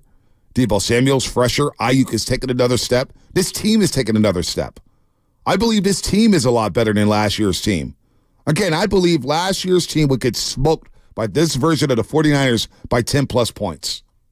And it's not even close. That's a testament to Shanahan. Think about the first game of the season. First drive of the year in Pittsburgh. It's a 4th and 2 or whatever, 4th and 3, 4th and 2. There was no doubt about it. Shanahan said, I got Brock Purdy as my quarterback. I'm going for it. And he hits Kittle in the flat, boom, first down, you go up 7-0. Shanahan's aggressiveness has been a lot better. Now, a couple clock management situations here. What game was that? Tampa Bay? Yeah, or was that Seattle with the clock management at the end of the first half? When they were Seattle, they were trying to have that aggressive drive there, and they kind of sputtered out there. Yeah, they didn't use the timeout there at the end of the first half against Drew Lock and company. I tell you what, was it Minnesota too? Was another one where there was some kind of choppy clock? Or no, that was at Cleveland. One of the two losses. Cleveland, when they had the 3 pass attempts. Yeah, that's the one it was. They 16 seconds. They burned 16 seconds. Really quick, then no Cleveland doubt. kicked that field goal that put them up. Yeah, so there's that. I mean, it comes down to a point where it's like, when you look around the league, Bonte, is there any other coach you would rather have over Kyle Shanahan right now? Would people rather have John Harbaugh than Kyle Shanahan? I don't think so. I mean, Harbaugh's had a lot of great, consistent success, but it's just, I feel like that's one where it's like no one talks about the Ravens where it's the system. I feel like it's more definitely on Lamar Jackson, the success the Ravens are having. Again, Harbaugh obviously is the master, controller there, but I mean, they made the playoffs last year with T.J. Huntley. That's true. And they had a chance to beat the Bengals. Remember, he fumbled at the goal line, and the Bengals returned it for 100 yards and won the football game. Bengals are in the AFC Championship. Baltimore was right there despite the slew of injuries, the plethora of injuries they suffered last season. True. But me personally, I'm not taking a coach over Shanahan right now. Maybe the only one you could pick is Andy Reid, just because he's the most established probably right now. It feels weird that we don't even say Bill Belichick. I was just going to say that. How far he's fallen. I don't want to believe that Belichick's done. I think if he goes somewhere else, that's got a better situation than what he has in New England, but that's neither here nor there right now. But yeah, I mean, you got the old guard and Andy Reid. That might be it, though. I tell you who else is going to be a candidate for Coach of the Year. You mentioned DeMeco Ryans, but also looking at division to look at Shane Steichen of the Indianapolis Colts. He has Minshew Magic in first place in the AFC South. The Indianapolis Colts go to Atlanta, and they right now are in first place in the AFC South. Wow. Shane Steichen. So you got DeMeco Ryans, Shane Steichen. I think Dan Campbell's going to get some love. It's a very deep Coach of the Year field, actually, this year. Mike McDaniel's going to get love. Who else? Mike McCarthy, maybe. But, I mean, he might get like a vote or two. There's no way. I mean, the guys you mentioned before him are far more qualified to win the award this year. You mentioned Kevin Stefanski. Yeah. Part of it is just it's such a deep field this year. Right. I mean, there's going to be a lot of snubs. I feel like Dan Campbell might be the hardest one to pick against right now just because, again, the story's so good. We saw him in Hard Knocks last year. He really kind of announced his presence there, and it's just been. It started last year. I feel like it's kind of gone into this year in terms of the success that the Lions have been having under him. Like Dan Campbell, it's almost like if you're making him coach of the year, it's not so much for the X's and O's as much, which they are good, but it's more just the attitude and the culture from opening night, the win against Kansas City. That set the tone for the year. Like a big part of coaching is the attitude and the culture that you disseminate throughout your team. So in that sense, yeah, Dan Campbell, he might be better than any other coach in that sense because of just the great kind of feelings he's generated around that team. Here's another thing I'm looking at when it comes to John Harbaugh, and you think about his longevity and his tenure with the Baltimore Ravens. Are we getting set for a tenure like that with Kyle Shanahan? Because Harbaugh's been there since 2008. He's got the one Super Bowl. He's got the one Super Bowl against the 49ers, I know. But he's got a lot of playoff appearances. He's missed the playoffs 4 times since 2008. Think about that run. This guy has coached the Ravens to the playoffs in 10 of his 14 seasons. That's impressive. But you look at the longevity just within that division. Mike Tomlin, you're hearing a lot of heat out there in Pittsburgh. This may be it for him with the way they faded and the way their receivers aren't blocking and people aren't playing well. They're not playing hard. But Kyle Shanahan, I never thought he was on a hot seat. I never did. I never thought he would get fired. There were some questionable decisions. But think about his job security with the 49ers. And it's insane to me that he may become the longest tenure coach in a very long time. I mean, Bill Walsh lasted, 10 years? George Seifert didn't last that long. Moots was about 4 to 5 years. Harbaugh lasted to 4 years. I think we're getting ready for a John Harbaugh-like run with Kyle Shanahan, and I don't think anybody discusses that much here. And he's been that good, and he deserves it. Think about what he's done with the 49ers, turning them into a contender from an expansion team. All the talent they have, the great draft picks him and John Lynch have put together. And don't forget to give credit to Adam Peters as well. I don't know. Harbaugh's been really, really good. I think there's something to be said about the longevity there, especially for Kyle. He's fifth in all-time games coaches for the Niners right now. He's got 100 games coached. Right now, number one is, you could probably take a guess, it's Bill Walsh. He's at 100 right now. Mm-hmm. The next guys he's going to pass is Dick Nolan, who did 112 games. Mm-hmm. Buck Shaw, the 49ers' first coach, he's 114 games. Kyle Shanahan's going to pass both those guys next year. Wow. So at the end of next year, he'll have the third most games coached ever behind Walsh's 152. He's got a while to go there. And then George Seifert's 128. 2 more years, Kyle Shanahan, second longest tenure coach by games coached in franchise history. And at this point, with what he's got set up right now, with the personnel he's got set up right now, with the culture he's got set up right now. Because remember, part of the reason that Jim Harbaugh was kind of forced out of the Niners was that the attitude within the building, it wasn't very good. It was kind of toxic. Right, it was terrible. Guys were not getting along there. Balky and Harbaugh, they were going at it with each other. There was dissent in there. You don't have that with the Niners right now under Kyle Shanahan. It's been very serene. He actually kind of talked about this in his Monday conference call where he kind of talked about the culture that he has, and he credited it to the players. Here's what he had to say about that. What we have here is 1,000% based off of just the people that are in this building. We were presented a very good opportunity by the Yorks to be able to make those decisions and try to get the right people in here to build a culture. And our culture is 100% off the people in this building. And you go back to our early years and some of those big draft picks our first year, especially being George that first year, Fred the second year. I want to say we got Debo in here the third year. But even guys like Ross Dwelly, guys like, bringing in Juice, Trey Greenlaw. I mean, there's so many guys who have been the type of character that we look for. And when you do hit on those guys and you get those guys here, it's really cool for younger guys to come in and see kind of how things are done. And you don't have to talk as much as we used to when we got here because they watch guys like that do it the right way and they try to emulate them because they know how successful they've been on the field. And like John Harbaugh, Kyle Shanahan hasn't lost the locker room. Think about all the turbulent times over the last 5 years with this football team. Think about 2021. It all started with the quarterback position, whether or not Shanahan trusted Jimmy Garoppolo, and we know Shanahan didn't really trust him, which drove us all crazy because it's like, go get your guy, go get your guy. Well, he fell into his guy with Brock Purdy. But they had some rocky starts, 2-4, 4-game losing streak in 2021. Last year it was Operation 4-4 going into the bye week. And it's like, can you stabilize the season? Shanahan deserves credit, and it's a testament to the culture. It's a testament to the character of his players. He has not lost that locker room. They play hard for this guy. They play a physical brand of football. He demands a lot. Like, think about just the Ayuk situation alone. Brandon Ayuk didn't even start the 2021 season.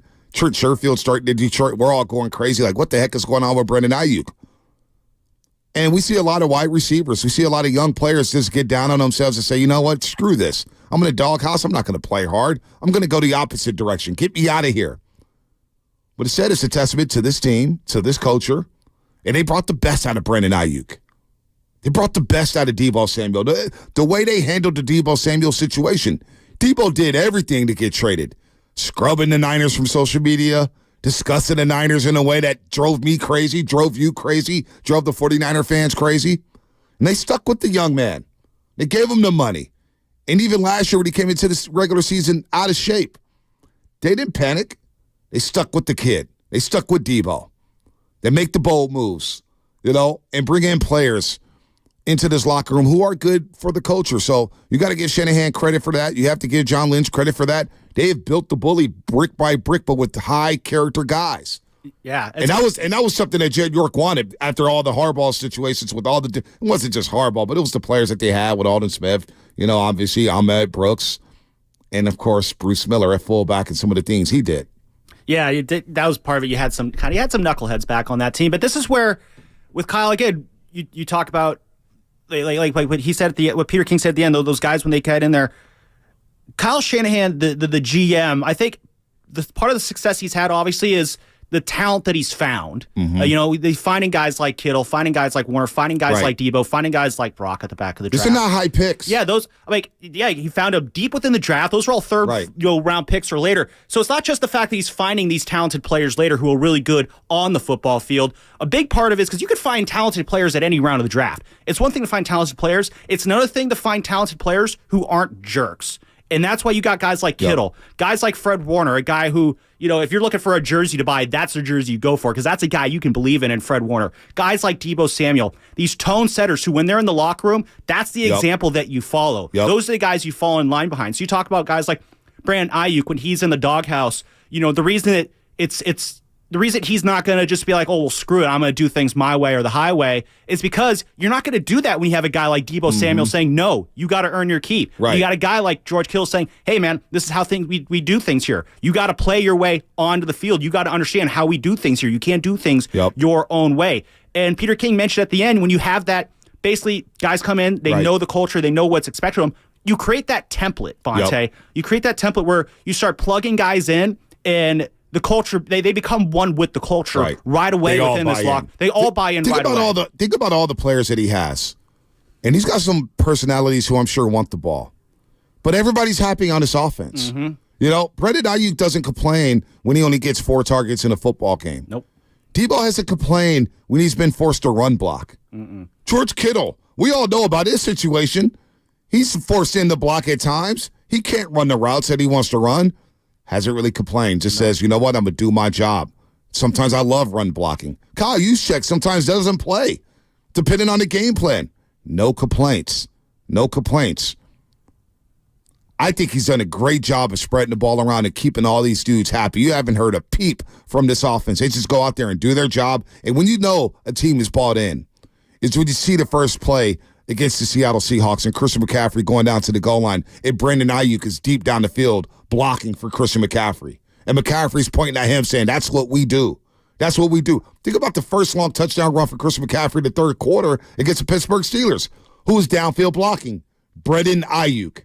He's turned it into a complete wide receiver. You don't get that if guys don't buy in. No, not a lot of receivers like to run block, really, because the reason a lot of guys become receivers is because they don't want to have to block. They don't want to have to get physical. They don't want to have to hit people and tackle people.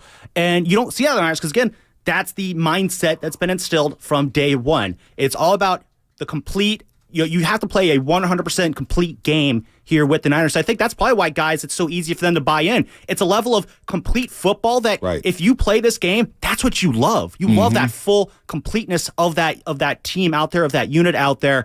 And when you have that, like, winning does cure all, but winning the way the Niners do, it's so much fun. And I think it's so much easier to take a step back, maybe give a little in terms of what production you're getting, in terms of what touches you're getting, because you're going to get a lot back, not just in terms of winning, which is always good, but at some point, the pendulum's going to swing back where, someone else is going to have their touches limited and you're going to get more of those touches. And when you understand just that whole dynamic that the Kyle Shanahan has established, it makes all the more sense why it comes back to like what he has built here. That is what coaches of the year do. Shanahan, Lynch, but Shanahan deserves more love for coach of the year. If we're going to talk about John Harbaugh, if we're going to talk about Mike McDaniel, DeMeco Ryans, Shanahan has been as impressive as all these guys. They have a guy in Brock Purdy, and Brock Purdy may be really a third-round pick. Who knows? I mean, he's outplayed his draft status. There's no doubt about it. But the fact that he's helped elevate Brock Purdy to a level where, yes, Brock Purdy's been good. He deserves a lot of the credit. But look at the way this offense is attacking. This is old-school Niner football, the way they're dissecting defenses. They dropped 45 on the Arizona Cardinals and could have dropped 60. They really could have, if they wanted to. I mean, they are blowing teams out of the water. 6 straight touchdowns on 6 straight possessions. And Kyle Shanahan allowing his quarterback to be aggressive, calling the plays to get the balls into his playmakers' hands. Why not Shanahan for Coach of the Year? I mean, as fans, 888-957-9570. Do these awards mean anything to you?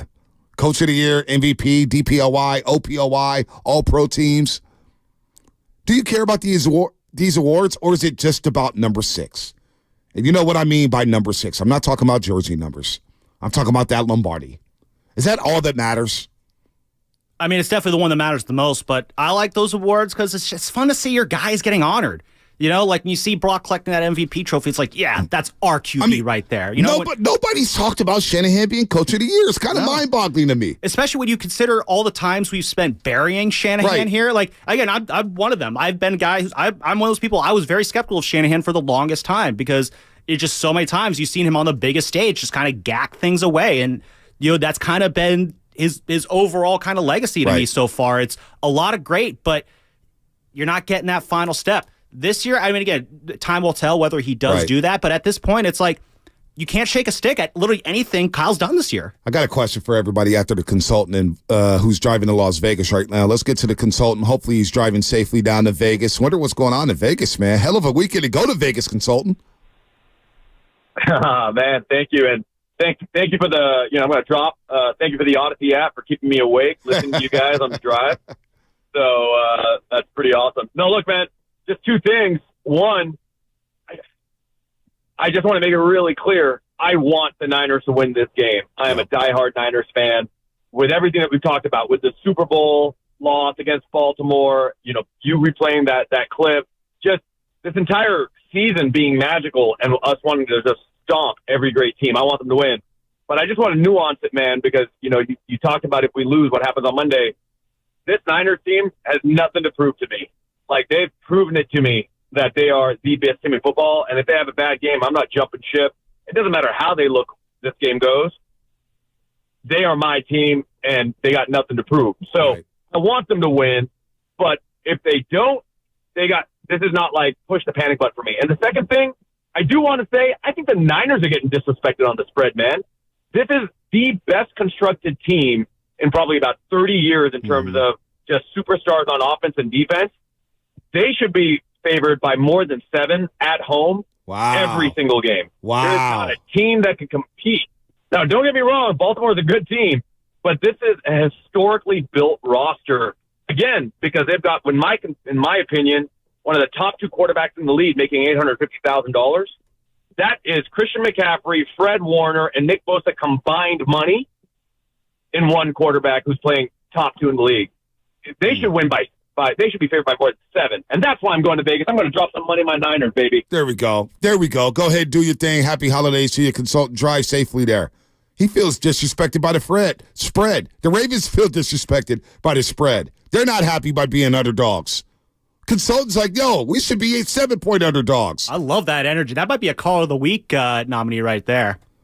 Let me ask everybody this. This is going to be interesting. 888-957-9570. This is a great litmus test. I wish we could ask this question. I wish we would have asked this question during the bye week. But here we are with Ravens week. You have the choice right now to build your football team. You have the choice right now to build your football team. I'll offer you two situations. I give you Lamar Jackson, John Harbaugh, Kyle Shanahan, Brock Purdy. Ooh, that's a tough one. Who you taking? Ooh. You taking Harbaugh, Lamar Jackson? Or you taking Shanny and Purdy? I feel You start your franchise with a quarterback and head coach. And these are two of the best quarterbacks and two of the best head coaches in all of football. You want to throw Andy Reid and Mahomes into this? Fine. You want to throw McDaniel and Tua Tagovailoa into this? Fine. But I'm going to take Harbaugh and Lamar Jackson or Shanahan or Purdy in this situation, in this exercise. Who you taking? Shanny and Purdy or Lamar and Harbaugh? I think off the top, and not to sound like a homer here, I would probably side slightly with Shanahan and Purdy. And a big part of that is, we're talking about who we're building a franchise around. So we're starting from scratch. These are the two you have to start. So obviously what comes next is who you put around them. And I think that's where I would give Kyle a slight edge over John Harbaugh in that, Kyle Shanahan, obviously John Lynch, the general manager, but Kyle Shanahan is the guy who's deciding what players are on this team. Kyle Shanahan is deciding what players Niners draft, right. when the draft comes around. John Lynch, he's getting the contracts together. He's more or less an eye dotter and a T crosser in that sense. So in that sense, I would probably lean slightly to Kyle Shanahan simply in the fact that he has that team building aspect that I think we've kind of slept on in the past, but this year you're really seeing you're seeing the results really pay off for Kyle Shanahan this year in his team building. So it's more, so I'd probably take Shanahan and Purdy in that sense, more because just what Shanahan gives you a little bit more over John Harbaugh. It's a hell of a question. Who are you taking right now? You build a franchise, and you got head coaches. You got these two head coaches and these two quarterbacks. And I say, well, you can build your team right now.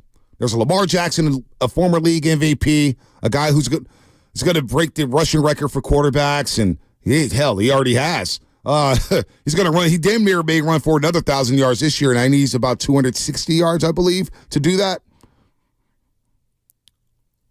Lamar Jackson, John Harbaugh, Kyle Shanahan, or Brock Purdy. Who you're taking? Or even just a side question here. It'd be really fun. We don't need to get into this, but imagine if you switched it up. Imagine it was Harbaugh and Purdy, and then Shanahan and Lamar.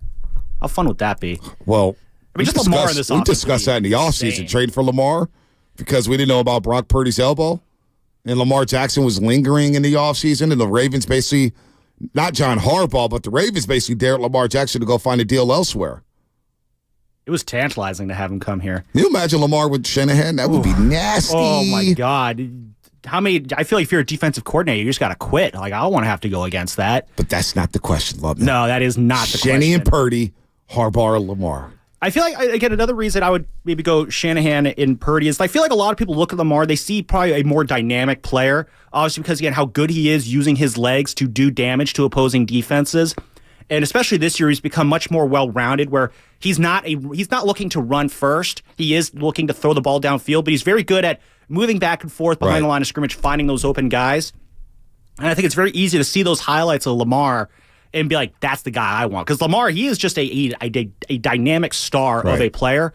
Brock Purdy, not all that different in a sense. He doesn't look like the dynamic athlete that Lamar Jackson is, but Purdy could scoot just as well as Lamar. Well, no, whoa. Well, you get run. His pocket presence is probably better than Lamar's, but he ain't scooting like Lamar Jackson. They got similar, 10-yard splits. They can both burst up fine. Lamar's got the longer. Hey, by the way, that was fake news. That was. What was that? You saw that from David Lombardi? Oh, really? Did we get fake news deleted. On that one? Yeah, well, then never mind. I have to retract that. Retract that. Yeah, don't believe everything you see. Come on. He ain't scooting like Lamar Jackson. Elon. Way to let that one through. I love Brock Purdy's mobility. I love the way he improvs out of the pocket. He ain't no Lamar when it comes to scooting. I'm sorry. He's no Lamar when it comes to scooting, but he's no Jimmy G, though. No, he can move either. But he ain't Lamar. Purdy is very underrated in how nimble he is. He is. But no, he's not Lamar levels. I want to get that true. Yeah, he's no Lamar levels, but it's enough to where it's like the drop-off isn't enough for me to think that I'm still going to go Harbaugh over Lamar. I'm still sticking with Shanahan over Purdy just because whatever drop-off you get from Lamar to Purdy isn't enough for me to really go the other way on according to Twitter. That was stolen from Reddit, but we can get into that a little bit later. Let's go to Brendan in Fremont. Brendan in Fremont, I give you Shanahan, Purdy, or Lamar, Harbaugh. Who you taking? Oh, I'm taking Shanahan, Purdy all day. So I'll give respect to Harbaugh. He's a consistent coach. He's going to give you 8 to 12 wins a season, and that's fantastic. But the thing about Shanahan, and the thing that I think is not being said as much this year, is that he's grown. He's not being the game manager of a coach where they get up and then he rests on his laurels and just runs the ball. He's being dynamic this year because he has a dynamic quarterback. And Purdy is not the hottie you knew in high school. She's the person you marry. You know, you go with the person that's going to give you the realistic chance to win every single week. And I take Shanahan and Purdy on that every single day of the week. Anybody else feel like Brendan in Fremont? 888-957-9570. Wow, I can't believe this. I lean Shanahan and Purdy, but it's close. In my head, I'm jumping back and forth because I know how special Lamar is. I know how good of a coach John Harbaugh is. He's been dynamic. 10 of the 16 seasons he's coached, double-figure wins. He's got the Super Bowl. He knows how to close. And at times, he looks a little more buttoned up than Shanahan. Remember the game in 2019, end of the first half. I think Roasters remember this. Everybody watching that game. That was during the BS&G days. The clock management at the end of the first half by Shanahan was atrocious. He was schooled in that sense by Harbaugh. And that's something we haven't really seen come to. We saw it a couple weeks ago at the end of the first half, and a lot of people were like, that was weird. Why didn't Shanahan burn one of his 3 timeouts? Just preserve some clock and get a chance to score before halftime, knowing that Seattle was receiving the second half kickoff.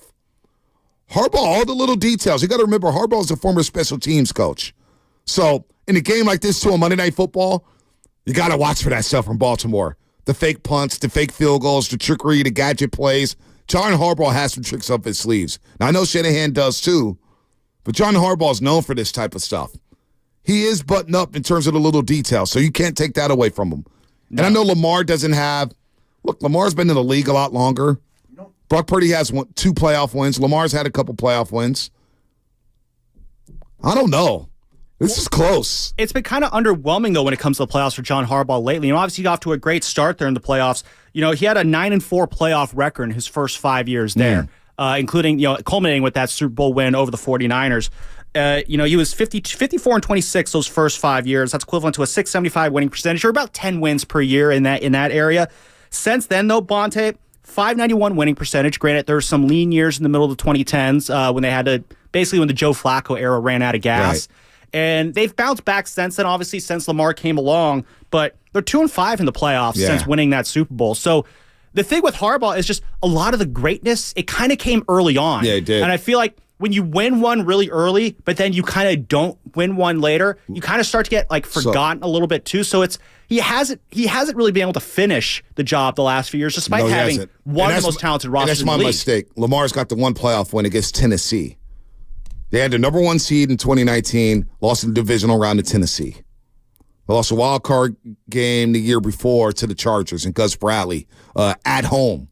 And then, of course, last year they lost a wild card game, but Lamar didn't play in that football game. He was hurt. So Lamar's got the one playoff win. He's got the tough loss in Buffalo. He's got the tough loss at home. And you're right about Harbaugh. They haven't had a lot of playoff success since 2014.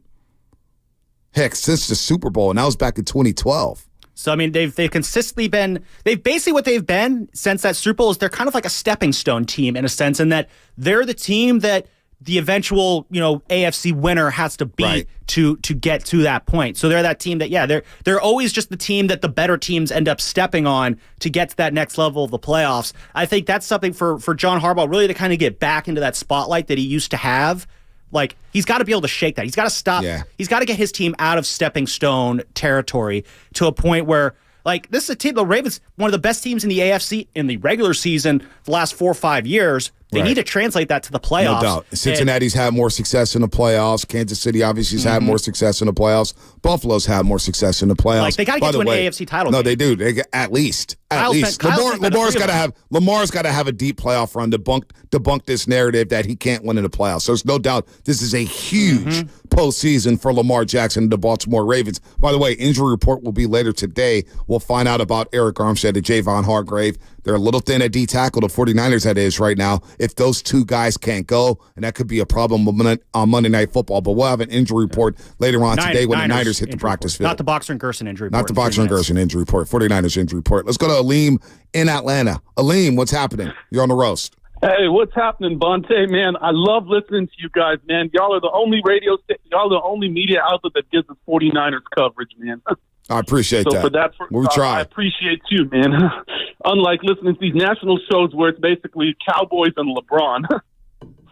Gets nauseating. I know. Yeah, man. So I would go Brock Purdy and Kyle Shanahan over Lamar and Harbaugh, and I'll tell you why. I love Lamar, one of the great talent, probably one of the best talents. But the thing with him and Harbaugh is, first off, Harbaugh's a defensive coach, so basically he's telling Lamar, "Hey, go figure it out on your own. Go make a play." So it's like a lot of backyard football Lamar has to do. Basically, Lamar got to do it by himself. With Shanahan and Purdy, Shanahan, being an offensive mind, knows how to manufacture offense for Purdy to get him up, to build his confidence, like an easy quarterback bootleg here, a boot to the left, to the right, a short throw here, a short throw there to build his confidence. And so that's helped Purdy get into that rhythm early so that in the third quarter, fourth quarter, when he needs to make that big-time throw, he's able to do so. Yeah. I think that's a missing piece for Brock. But it is interesting how I wonder how people felt about this situation, say, 6 weeks ago. Because it does sound insane. Like last year, if we posed this question, who would you rather have, Brock or Shanahan over Lamar and Harbaugh? It would have been Harbaugh and Lamar in a heartbeat. 95% of the people in the offseason would have said that. And here we are heading into a monster matchup on Christmas night. And, yeah, I don't think it's criminal to say, hey, we're going to take Brock and Shanahan over Harbaugh and Lamar Jackson. But you got to think that winning this football game is going to go a long way to determining the MVP award. And whoever doesn't win this football game will have a nasty taste in their mouth in case they do meet down the line in the Super Bowl. So it's going to be very fascinating to see how this plays out. Monday Night Football coming up between the Niners and the Ravens. 888-957-9570. I want to talk some Warriors on the other side, though. I want to talk about Steve Kerr and what happened the other night in Boston and where they go from here.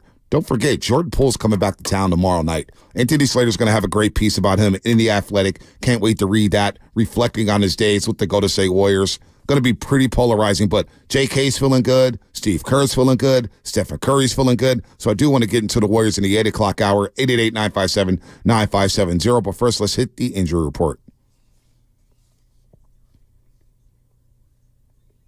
Yay!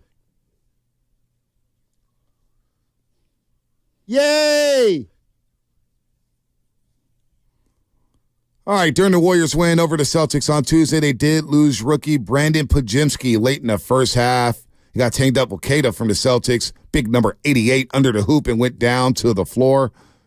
It was announced that he suffered a lower back strain and would not return, but Steve Kerr came on with Willard and Dibbs yesterday, and he said that Pods is doing very well and expects him to overcome the injury quickly. As for his availability tomorrow night, Pods took Twitter and told Dub Nation, see you Friday. So that's good news. It was an injury scare, didn't return to that basketball game. But, man, good news for Brandon Podziemski, who's playing well in a starting role. He can break down the defense. He's rebounding very well. He's got that push shot three. I love where Pods is at. He shocked me with the way he's played as a rookie. By the way, I think he was down to San Jose State yesterday watching the Santa Clara Broncos lose that basketball game. So Pods has to be feeling good if he's moving around to San Jose watching the Santa Clara Broncos. All right, that's the injury report brought to you by Boxer and Gerson, Northern California Premier's worker compensation law firm, helping injured workers get their lives back for over 40 years. So it's coming up in a game, sponsored by Fremont Bank, full service banking, no compromises. Your phone calls at 888-957-9570. We'll get into some dubs. Plus, Eric Crocker in the last hour. We'll finish up the show with some 49ers talk as we get ready for this big-time matchup between the Ravens and the Niners. Of course, you want to win this game, right? We don't want to lose this and say, we got the next 2 left. You want to keep building on the momentum, just like the Warriors want to do after that big win against the Boston Celtics. We'll get into it here on the Roast. Visit Friedman's Appliance in Pleasant Hill to see the full selection of Bosch appliances. From refrigerators with their trademark Farm Fresh system that extends food freshness so you can make less trips to the grocery store, or dishwashers with precision wash technology that helps.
happening?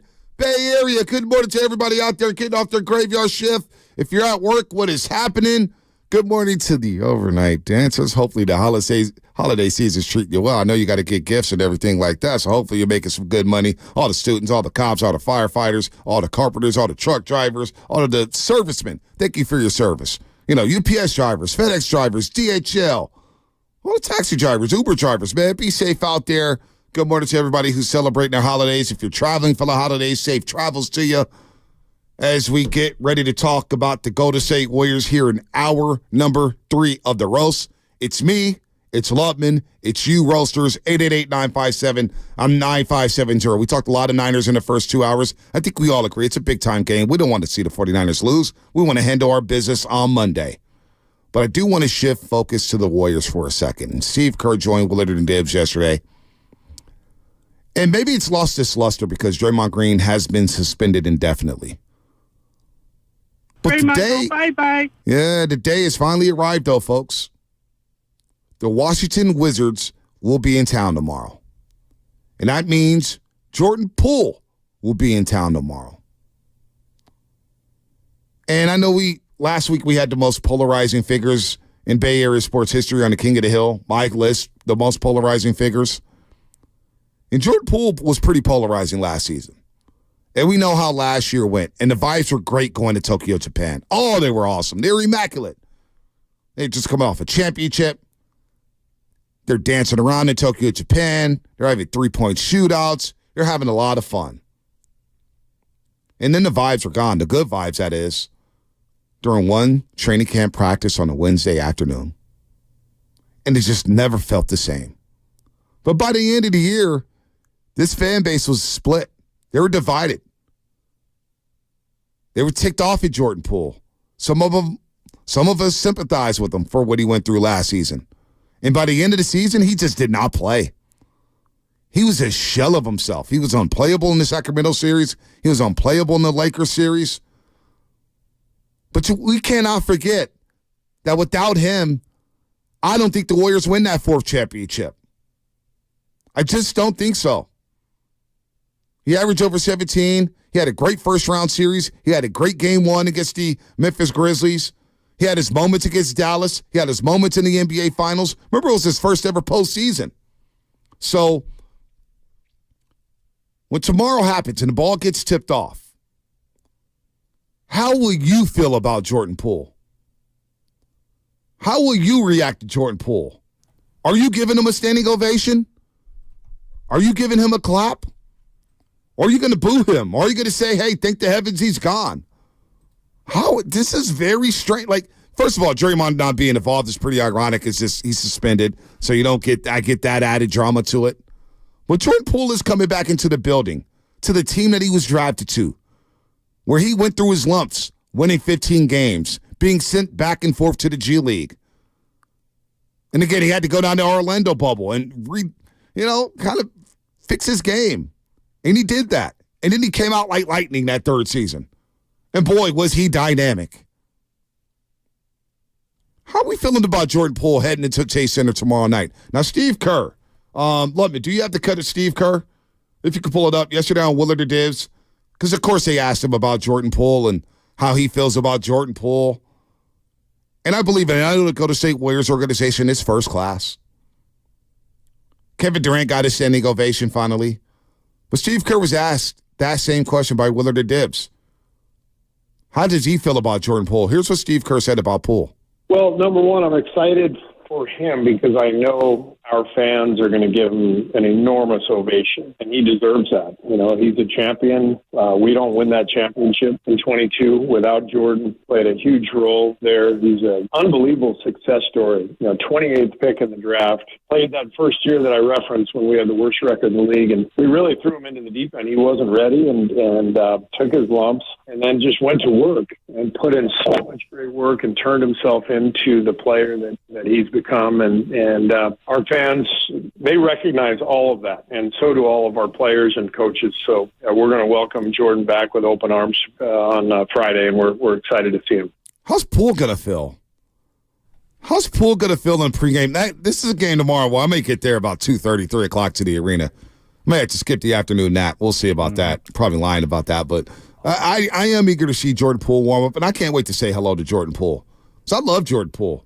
Remember his first ever interview in the Bay Area. Daryl the Guru Johnson and I conducted that interview at his rookie introductory press conference, and he was a breath of fresh air. He immediately endured himself to the Bay Area. So I'm eager to see how he shakes the hands of Steph and Curry. Now, he's going to be cool with Steph and Clay. They all chopped it up. They worked together. They worked out together this past summer with Brandon Payne, Steph Curry's personal trainer, CEO of Accelerate Sports, of course. But how would Steve Kerr? How would that interaction be? How would Jordan Poole be received by this fan base? How will he look around Chase Center? How will he thank the crowd? What is his mindset heading into this game? Here's Anthony Slater yesterday when he joined us on the Roast Lubman. We asked him, what is Poole's mindset right now? He's still a little bit hesitant to discuss much. I mean, he still talks about, like, he's still really good friends with Looney, right? The Milwaukee connection. Mm-hmm. Wiggins, he has the same agent as he's always been close with. He's very appreciative of his time watching Steph and Clay, you know, just like learning from them, right? As a guy who views himself as a quick trigger shooter, that, you know, scorer. Doesn't really mention Draymond, won't really answer questions about Draymond, which, you know, like, how could you blame him? Yeah. You know, he kind of joked afterwards, you know, because I did ask a couple of, you would call them more uncomfortable questions, like, you know, hey, Marshawn Lynch style on that one. You know, he kind of likes, and that's how he's always been, and that's fine. You know, I think in a lot of ways, I respect how he's handled it. Like, he's never talked about that situation and, like, almost refuses to. And you know what? Like, that part of that's like he just doesn't want the headlines. He doesn't want the conversation around it. You know, Jordan Poole had a rough postseason. But I'm with Anthony where he handled that situation last season as well as he could have. I don't know how you handle a situation like that. When you get embarrassed like that worldwide, Lubman, and I'll let you get in here in just a second, you handle that situation the way he did. I thought he showed the most maturity in that organization at times. Because I love the Warriors. I don't think they handled that situation as well as they could have. No, they definitely didn't. And I think you hit the nail around the head there. He did handle this very maturely, far more maturely than, say, Draymond Green did. And that's why, like, I think back to last year, the amount of grief he got from Warrior fans, so much. Even, like, so many times, like, you're watching games, I would get texts from people, there goes Jordan Poole being the problem again.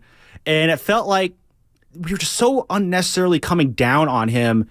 And honestly, even this fan base, I thought was a little immature in how it was handled. Like, this man was punched in the face by his own teammate, and his organization did basically nothing to support him. And we're shocked that he was upset by that. And then even more so, it's like, yeah, he didn't voice his complaints. He could have easily, he had all the right to take to the airwaves and just be like, I can't believe these people, they should trade me. I don't like being here. He took the highest of high roads. And yeah, I do commend him for doing that, because that could not have been easy to be disrespected like he was by Draymond Green and to have to deal with all the outside chatter all year long. You know, he could say that he stays out of it, he doesn't listen to it, blah, blah, blah. He definitely knows about it, though. Right. And for him to kind of, you know, keep his head together as much as he did last year, like, it's so easy to criticize Jordan Poole, but to quote Priest, you don't know Jordan Poole. Like, what he went through last year, most people who were criticizing him would not be able to handle a shred of the grief he got last year, because it's tough to have that kind of, you know, negativity swirling around you like that. Some of the dialogue around Jordan Poole was just absolutely nasty. You know, some people believing that he deserved to get punched. You don't even know what the hell happened in training camp. You have no clue what happened. Nobody deserves to get punched like that. That was like I'm sorry, I don't mean to cut you off. That was probably the most disgusting take. There's like the fact that he had it coming. Right. And no, that's not right. And I always remember that night when it happened, Bonds. I remember you and I, we just got done with our show call. I forgot what we were going to talk about the next day. It was the middle of Niners training camp, so we were probably excited to talk about a bunch of 49ers stuff. And then the news broke. I think it was the Slater tweet, you know, Draymond Green struck Jordan Poole. It's like, oh, that's not good. You called me back a few minutes later, and you immediately started telling me, like, "Ooh, this is really, really bad. This is way worse than it sounds." And then I remember then the Clutch Sports article came out a little while after that, where it's like Jordan Poole's been acting cocky. Right. And you and I got on the phone again, and you kind of gave me a little bit of a lesson in terms of just how certain, you know, players in the media are kind of in cahoots there. And you kind of told me to, and I've always followed your lead on this because I know you're one of the most tapped in people when it comes to the Warriors. And you told me, I remember right off the bat, like, don't buy into that. Don't buy into that article. That's just Draymond's people trying to set the narrative.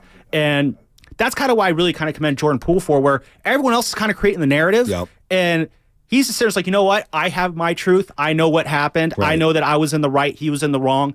I'm just going to keep my head down. Yep. And it would have been so easy. I remember his father kind of tried to chime in at some point. His father listens to the show. And there were people who wanted to, like, Jordan, just come out and say something. But here's the thing. The reason why you don't say something there is because it never stops there. It never stops. You could, like, if Jordan Poole comes out and says, I did not deserve to get punched, it just, you answer one question, but then it's like the Hydra. Spinoni brought that up the other day. You chop off one head, two more return. I remember you answer one question, two more take its place. And it's just not worth it if you're Jordan Poole. It's not worth the headache. No, you do you, my guy. Hey, it was funny because you bring up that Wednesday. Now I remember that because I called you immediately. I was like, look, this is not good. And I remember the crossover the next day with Willard and Dibbs, and shout out to Willard and Dibbs. And I remember that crossover. And Willard had heard whatever he heard, and I remember we went back and forth with it. And look, I'm not here to come down Willard's road, but I remember I said, man, this situation's not good. This situation's not good. And then the video came out the next Friday, during a football Friday, during the 6:42 break. I'll never forget it. And then during the break, I just see the line start to light up. And I go, folks, we won't be talking football anymore. I mean, we had Tim Roy on that day. And you got to remember, Jordan Poole didn't get paid before the punch. He got paid after the punch. All right? Let's get the facts right. Don't be confused with the facts. He got paid 10 days after the punch. Wasn't the contract more or less kind of set? They just had to finalize something. Right, exactly. Like, it was already coming down the pipe. It was coming down the pike. It was tough, but he wasn't paid yet. Let's get the facts right. And so I just wonder how Warrior fans are going to remember Jordan Poole. 888-957-9570. How will you feel when you watch him tomorrow? Because I know a lot of people are taking some pride in the Wizards struggling. They have only won one game in the month of December, and they're struggling, and Jordan Poole's been a laughingstock. Although he's playing better, he had a good game in Sacramento the other night. But how are Warrior fans going to remember Jordan Poole? How will you be watching that game tomorrow? Because the day's here now. We've had this date circled all season long. The day Jordan Poole comes back to town. I think it was in your King of the Hill of top 7 most home games you got to get to. Now, it's lost a little luster, obviously, because Draymond Green's not here. But think about NBA 2K. They come out with their preview of the video game. And the preview is Draymond Green guarding Jordan Poole at Chase Center. A lot of people are looking forward to this game. Let's go to Nate in the city. Nate, what's happening, man? You're on the roast. Hey, man, it's your guy Nate Ford here. How you doing? What's up, Big Nate? Hey, man, I'm sitting here giving out toys to the kids this morning. Where are you giving out? Where are you giving out toys at? So we're at the Tenderloin at the Hamilton Family Shelter. So we're doing that. But I want to beautiful. Yeah. First, before I start, I want to give you your props, Monte, man, because you are definitely a role model for the kids. I remember the dog days you had at City College, man, and, you had a great time, a great run there, and you've just been elevating. So I want to give you your flowers. I want to give you your props. You're doing a great job. I appreciate that, Nate. That means a lot from you, man. I'm just trying to be like you, man. You've been doing it for a long, long time, man, since I was a kid. So going back to Ernest Ingle Boys Club, Boys and Girls Club out there by Go to Gay Park, man. So you're the real role model, man. I'm just jaw-jacking about sports, man, but you're out there giving out toys and helping young men and young women kind of realize their dreams when it comes to basketball and just in a fixture in the community. So you deserve the flowers, Nate. Right. And my second point is, man, maybe this is all coming full circle here. Draymond's not here tonight. Tomorrow night, and I think it makes it all the better for Jordan Poole and for some of his teammates who may feel sort of alliance to Draymond to kind of, greet Jordan with, open arms. And interesting. I think it falls right. It just falls right and it feels good. I think Jordan Poole deserves some props, man. He helped us win a championship. There shouldn't be any ill feelings, and I think it makes him more comfortable for his teammates since Draymond won't be there. That's my take. What would he, Nate? Before you get off the line, what would have happened if Draymond was here tomorrow night? You think? It would be a little dicey because the players still have to play with Draymond for the rest of the season, and we all know how Draymond Green is, and we know how you know how tight that locker room is. You want to stay with the guys who are with you. So the allegiance, I think, even Steph, I think it makes it much better. It's a better situation for tomorrow night to greet him. I hope they have a video tribute to him because he did help us win a championship. All right, very interesting take. And Nate, good stuff, man. Delivering the toys out there in the TL, man. Go check out Nate out there. Thanks for the call, Nate. Let's go to Tamir in Oakland. Interesting take. It's maybe a blessing in disguise that Draymond Green isn't there. Tamir, happy holidays, brother. I hope you're well. Hey, happy holidays to you. For me, with Jordan Poole, I'm with Nate. I'm standing up. I'm giving him a standing ovation. I'm wearing my Warriors World Pool Party shirt, and I may even put the jersey on too, because without him, he wouldn't. I don't think we would have won in 2022. And like you guys were stating before, like I got boys. I coach basketball. The way that he handled his business after being punched was like a grown man. You can't teach that. So I respect everything that Jordan Poole did for the Warriors. Interesting take, Tamir. Thanks for the call. And he's wearing his pool party shirt. He brought up the pool party. Remember that championship season? Hell, I remember on the pregame show, Mully, Fezzi, D. Wright, Monty Poole, even Grant Liftman.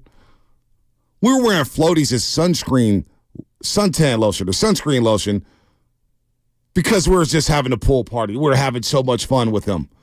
And I remember with Shasky, we were discussing who makes the crowd pop. Well, Steph Curry makes the crowd pop the most, right? Crowd goes crazy over Curry. But it was a back and forth between Clay and Jordan Poole. Where Jordan Poole was doing that season, I'm him. He had a vibe with this fan base. He was a showman.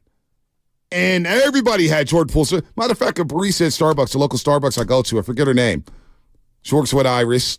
Shout out to the Starbucks over there at Bay Hill Community Center.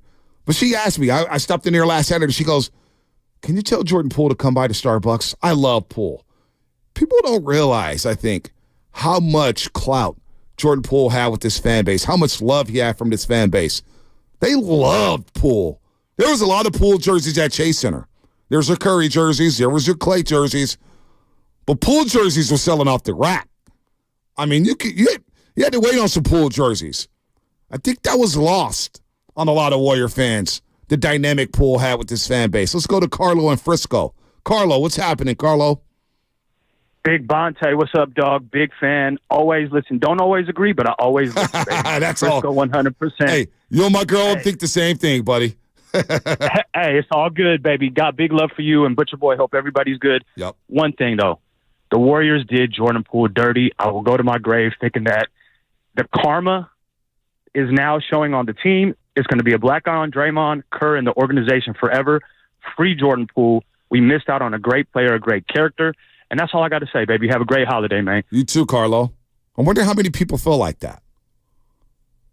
There are a lot of people who feel like that. Now, it was divided last year. A lot of people were pointing the finger at Jordan Poole. A lot of people wanted Jordan Poole out of here. Now, according to Anthony Slater, Poole's happy where he's landed. I think he's happy where he was sent. You know, he's been given a chance. It's not necessarily going well right now. They're 4-22. I think that was predictable. But he's shooting better. He had 28 the other night, hit 8 threes. So it's an interesting time for him. The other thing, and multiple people mentioned this, and this is why they view it as a success story, he got paid. He was a 28th overall pick that was making $1-2 million his first few years. He's now making, $123 million over 4 years, and he's been given the keys to a team, and we'll see if that works out. So Poole feels good. He still won't answer questions about Draymond Green. You know he'll be peppered with more questions about Draymond Green over the next 2 nights. Of course, the Wizards play Portland tonight, so they'll be on the back end of a back-to-back before they head into Chase Center. Let's go to Buddy real quick before the break, and then we have a special guest at 8:30. I forgot to tease this, but a very special guest. We're going to do something a little different on the roast for about 10 minutes. But let's go to Buddy in Foster City. Buddy, what's up? Hey, good morning. Thanks for taking my call. It's I find it also ironic that everything that we love about Draymond, because that's what makes Draymond, his fire, his passion, his loyalty is to his teammates to a fault. And then the very characteristics that we loved about Jordan Poole when he was playing for us and helping us to a championship, about being aggressive, being happy, being spontaneous. We're all of a sudden the very characteristics that when after the punch heard round the world, we suddenly didn't like those characteristics anymore. Oh, there goes Jordan being Jordan. oh, there's Jordan being spontaneous. And we somehow become so fickle that when things go a different way that we need to choose a side. And I didn't even understand why we need to choose sides. The side should have been the Warriors. Right. Are we on the Warriors side? Or are we not on the Warriors side? If not on the Warriors side, then I don't know what you're doing. And I think Jordan said he wanted to be on the Warriors side. Mm-hmm. But unfortunately, and we're not in the locker room, and I don't need to profess that I am or even know it is, but I think if I was in there, I would know when I was feeling Jordan, I ain't on this team right now. And I don't think I can be, and I don't think it's any coincidence that you're not going to perform at the level that you were before when you felt you were part of the team and you were part of the pool party. Hell, you were hosting the pool party. Mm-hmm. So good luck to Jordan. He deserved to get paid. I'd like to see him, put on that aggressive cap again and get the confidence, because I think that's also what's waned a lot with him is his own personal confidence. And maybe he needs a coach that will be able to instill that again. But I think Steve Kerr certainly said it well about he's respected. And I really hope the fans recognize that. So appreciate the time, and happy holidays. Happy holidays, buddy. Excellent call. Excellent phone call there. A lot I agree with. And what if Jordan Poole's never, ever the same? What if he's just never, ever the same after what happened last training camp? Would you be surprised if he never returns to that championship form? That's a life-changing event for a human being. On that platform, in front of the world, that play, every time Draymond Green does something, that moment in training camp gets rehashed. They've got all these Draymond Green highlights now because of everything that he's doing with Sabonis and Nurkic and, of course, Rudy Gobert. But Jordan Poole's attached to that. I saw somebody joking the other day. They said, man, Draymond Green should host a poker game with Nurkic, Jordan Poole, Gobert, and Sabonis. And it was just like, what? Like, it always gets rehashed. So what if Jordan Poole is never the same? That boy was dynamic during that championship run. We'll see. 888-957-9570. We'll continue to roll on Poole because Anthony Slater just released this piece. We'll read through that during the break about Jordan Poole when he returns to face the Golden State Warriors. Anthony Slater talked to Poole, Curry, Clay, Steve Kerr, Kevon Looney about Poole's tenure with the Golden State Warriors. And there's a quote there, I just hate the way it ended for Jordan. So we'll get into that, but first we're going to get to Ed Wallace. And Ed Wallace is the senior designer for the Curry brand and Under Armour. And he just designed Steph Curry's latest shoe. He's a really good dude. Let's just talk to him for about 7 to 10 minutes about the Curry brand shoe. It'll be a lot of fun with him. He joined us on the set last Saturday night at the Gatehouse for Warriors pregame live. We'll talk to him for about 7 to 10 minutes. Then we'll get right back into Jordan Poole's return to the Golden State Warriors. So stack them up. 888-957-9570. We're going to get to everybody. How are you going to welcome Jordan Poole back to the Bay Area? 888-957-9570. Poole's coming back. How you feel, Dub Nation, about it? That's coming up here on The Roast.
Now, back to the Morning Roast with Bonte and Shasky.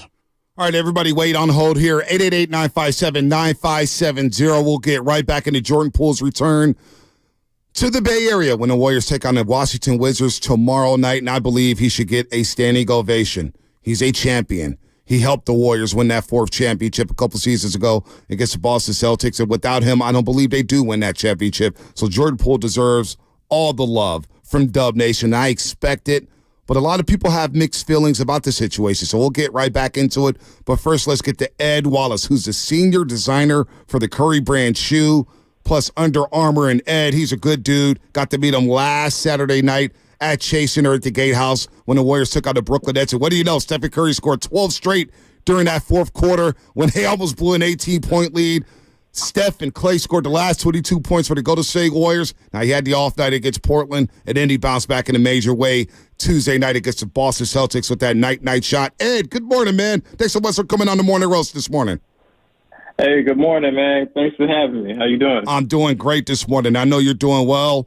Stephen Curry's rocking the new shoes, man, and the 11s are so damn comfortable. You and Stoney do a great job there with Stephen Curry, but you've done a great job designing this new shoe. And I told you on set last week that I wore the shoe during the trip to Disneyland all day long at California Adventure in Disneyland, and there was no blisters on my feet, baby. My feet was good. Man, I love to hear it. I love to hear it. So I want you to explain they weren't built for Disneyland, but I love to hear it. Yeah, no, they were well, I'm not a basketball player. You could tell that, Ed, man. You could tell my game's not really good here, but we made it work. So I want to get your answers here about the shoe and everything and how involved you're in the shoe. But when did you first meet Stephen Curry? Man, I first officially met him maybe 2-3 years ago, right during the pandemic time, I would say. That's when I started working on this footwear. And when was it? What was that introduction like? Did he know that, hey, you've got some skills in terms of designing shoes? Did he seek you out? How did that go? So, I mean, I've been going hard in the run space at Under Armour at that time. I've been with the brand for, at this point, it's going on 10 years. In 2024, I'll hit my 10-year mark. So, at that point, I've been at the brand for 7 years, 7 years. So, I had a lot of big shoes under my belt and other categories. So at the time, we had a designer that was working on this shoe, which his last shoe was a Curry 10. But he was working on Bryce Harper's shoe for the brand as well. So his plate was kind of overflowing. So they were looking for somebody new to kind of pull in to the team. And I guess we had some teammates on there, one of my guys that was at the studio with me, Steven Seegers. I'll give him a shout out. He put in a word for me with the new leadership on Curry's team and Curry brand, and they gave me the shot. Yeah, that's pretty cool here. Ed Wallace on the Morning Roast on 95.7 The Game. Eddie.Wap. Follow him. He breaks down how he went through the design of the new Curry 11s. So how involved is Steph in the design process, the technology development, and the colorway selections for his signature shoe? Man, he's super involved. I got a funny story about your last one. I just thought about when I actually first met him. Think about when he had injured his hand. So he was coming off of that injury where it was still a little tender. And the first thing we had when he came in the room, I was so excited. I forgot that he was getting over that hand injury, and I gave him a big dap, strong, situation. And they was like, "Oh, chill." I was like, "My bad." So it was a funny little moment for us. So that's how, when I first officially met him in the room, and that was when I was taking him through some designs. But in terms of his role in the process, he's super involved. He loves the process. He loves giving input. And since then, I've been working with other athletes, and I would say he's the guy that comes in there like a true professional. He has his notepad, he's taking notes, he's listening, and super attentive. So he's a great guy to work with. So what's the strategy behind the Curry signature shoe line? The strategy is honestly just trying to bring as much innovation and performance attributes to the footwear game that we can to try to really push innovation within our brand, because that's kind of where we was Under Armour was founded on, with those moisture wicking tees. So we always try to bring a performance angle to everything that we do. So for Stephen, just trying to provide him with the tools that he needs to really be great out there and sustain that greatness on the court. So for us, that for like the Curry 11 and like the past few Currys, we've been working with Flow technology, which is our new foam, and that's just like the most grippiest stuff in the game right now. If you get on YouTube and you watch videos of like shoes, like they have like the slant board where they let like shoes slide down and our shoe will not move. So that's kind of like the tools that we're trying to work with Stephen right now, just making him giving him the most traction in the game. So that kind of helps him to create separation from defenders, and it's also helping him out on defense as well. So that's what improves his performance right there on the floor. It's that traction there late in the game when he's going night-night against Derek White like the other night. Now, since the Curry 11 was launched in October, I know I've seen a few different collabs and colorways with the shoe. How does this Curry brand come up with these colorway stories and decide who to partner with? Man, so again, I'll throw in shout out to my guy Steve Figures. He's a big part of like some of those color stories and like connecting with different collaborators. So like Steph, as you know, he's on his 11th shoe now. So we've been doing this for a while. So you got some colorways that are like carryover. Like we know we're gonna always do like a Dub Nation colorway. You know, we're gonna always do like a birthday shoe and like some of those staples. So those are usually consistent, and like sometimes we'll put a twist on them. Like maybe we'll have a new like theme around it that can influence colors, and then a lot of it is looking at the market, what's doing well, what's not doing well, and talking to Steph, like seeing what ideas he has, like, his foundation, like E-Learn Play, like we're doing something for them, and we'll do PE. So it's a combination of like the team, like us kind of sitting around the table brainstorming, connecting with Stephen, and just looking at what stories that we want to tell. And then on the collaborator side, like it just depends. Like now his brand is growing so much, and like he launched Curry brand officially. So, like, now we're playing around in different spaces that you guys will start to see coming in the near future. So, like, as we get into sports style and, like, these different categories, like, it makes sense for us to look at different collaborators in some of those spaces to kind of help, help bring us into those areas for consumers to see, and it feels authentic. Yeah, no doubt. Ed Wallace here on the Morning Roast on 95.7 The Game. He's a senior designer for Curry brand and Under Armour. Did a hell of a job with these 11s. I really love these shoes. They're so damn comfortable. I'm not lying, man. You guys know I keep it real here on the Morning Roast. So what can sneakerheads, because we have a lot of sneakerheads who listen to the show. They're always looking at the Jays. They're always looking at the Currys. They're looking at the LeBrons and all that stuff. But what can sneakerheads expect to see from the Curry brand in 2024? It's got to be a huge year for you guys. Yeah, man. Just expect, since I've been on the footwear with the 11 and some of the other stuff that we have in motion now, it's just like just expect for us to continue to elevate design and to be consistent with that. Now that I'm kind of running point at this point, so it's like I have like I take a lot of this stuff like super personally, and like I really love what I do. So just expect for the brand to really kind of elevate where we've been at, and we welcome De'Aaron Fox into the brand. So expect some big stuff there. Yep. I'm not gonna spill too many beans there, but he has some cool stuff cooked brewing. Come on, man! You can't do that to me yet. Look, we got to look King fans. Look, I'm not gonna lie to you. We got a lot of King fans who listen to the show. We got a little rivalry with the Kings, but I respect the heck out of De'Aaron Fox, and I'm just like, wow, Fox with the Curry brand. I'm already looking at the logo. I know some heat's coming with De'Aaron Fox, man. Are you telling me that we're gonna be rocking De'Aaron Foxes in the Bay too? Potentially, man. That's the plan. He's killing it right now. We're excited to have him, and we're going to make sure that we put the best product forward with him. So, we got some great stuff coming. And by the way, Steph's still playing at an elite level. How about that game the other night before we let you go against the Boston Celtics? He's in foul trouble. He plays the entire fourth quarter with 5 fouls, plays the entire overtime with 5 fouls. And he just starts cooking and cooking and cooking. And, of course, that rainbow shot that was in the air for like 45 seconds. How about that night? That was amazing, man. I'm glad that I actually stayed up and tuned into that game. But it was funny watching it. And I think the brand is kind of poking fun at Jaylen Brown with doing the too small gesture on the court. And it seemed like that kind of sparked some was the spark that Steph needed to kind of put the extra a stamp on the game. So yeah. Well, we need you back out here, Ed. Need you back out here. You were out here. They started this 3-game winning streak. They almost blew the lead against Brooklyn, but they won that game against a tough Brooklyn team. We need you back out here, man, because they're starting to roll, especially at Chase Center winning 6 in a row. So, Ed, I appreciate you getting up with me this morning, man. Appreciate you coming by the Gatehouse last Saturday. Really proud of you, man. This shoe is awesome. Continued success with the Curry brand and Under Armour. We're looking for your work there. Follow him at Eddie.Wap on Instagram. You can see all his designs there. He explains the design of the Curry 11. So happy holidays to you and your family. We can't wait to see what you have in store in 2024. Thanks, man. Appreciate you guys having me, and I can't wait to get back there. Absolutely. Ed Wallace here in the Morning Roast, the senior designer for the Curry brand shoe. And how about those 11s? Those 11s are good, man. I'm not lying. I'm not just caping up and being a homer for Steph Curry to go to State Warriors. These 11s are hard. And anybody, all these fathers and even the moms out there, you take your kids to Disneyland, you know how much walking you're doing.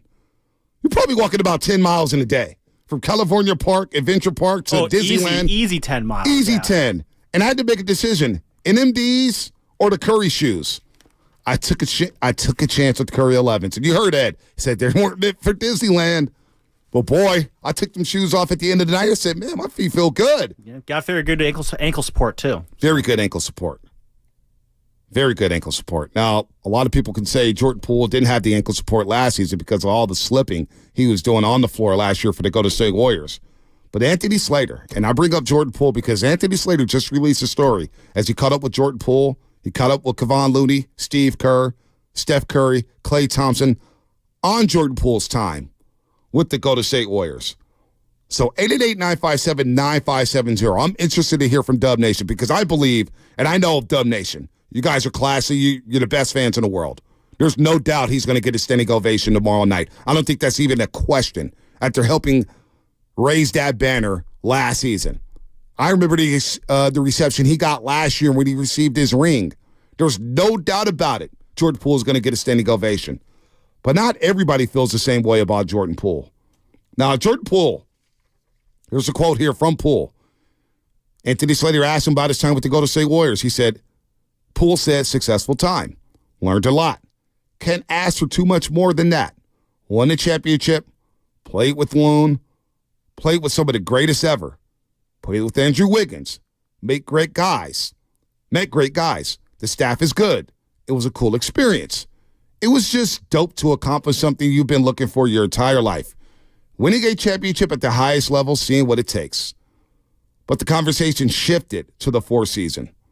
An avenue he would rather avoid. After the interview, he joked that he should have gone full Marshawn Lynch. He basically did. Slater asked, how do you look back on the final season there and how everything went sideways? Poole, next question. Slater then asked, is there any level of regret about how any of it unfolded? Poole said, nah. Slater then asked, were you upset with the Warriors at all about the way they handled the situation? Poole said, I can honestly say that I haven't thought about it. I haven't put too much thought into it. Slater then asked, what came from it? Poole said, I learned that I'm built for tougher.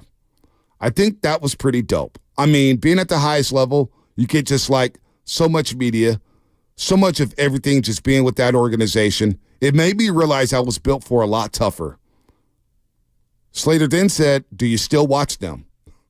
Poole answered, if the game is on.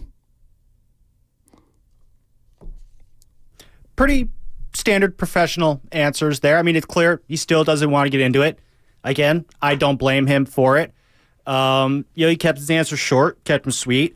When he says, were you upset by the way the Warriors handled it? And he says, I honestly can say I haven't thought about it.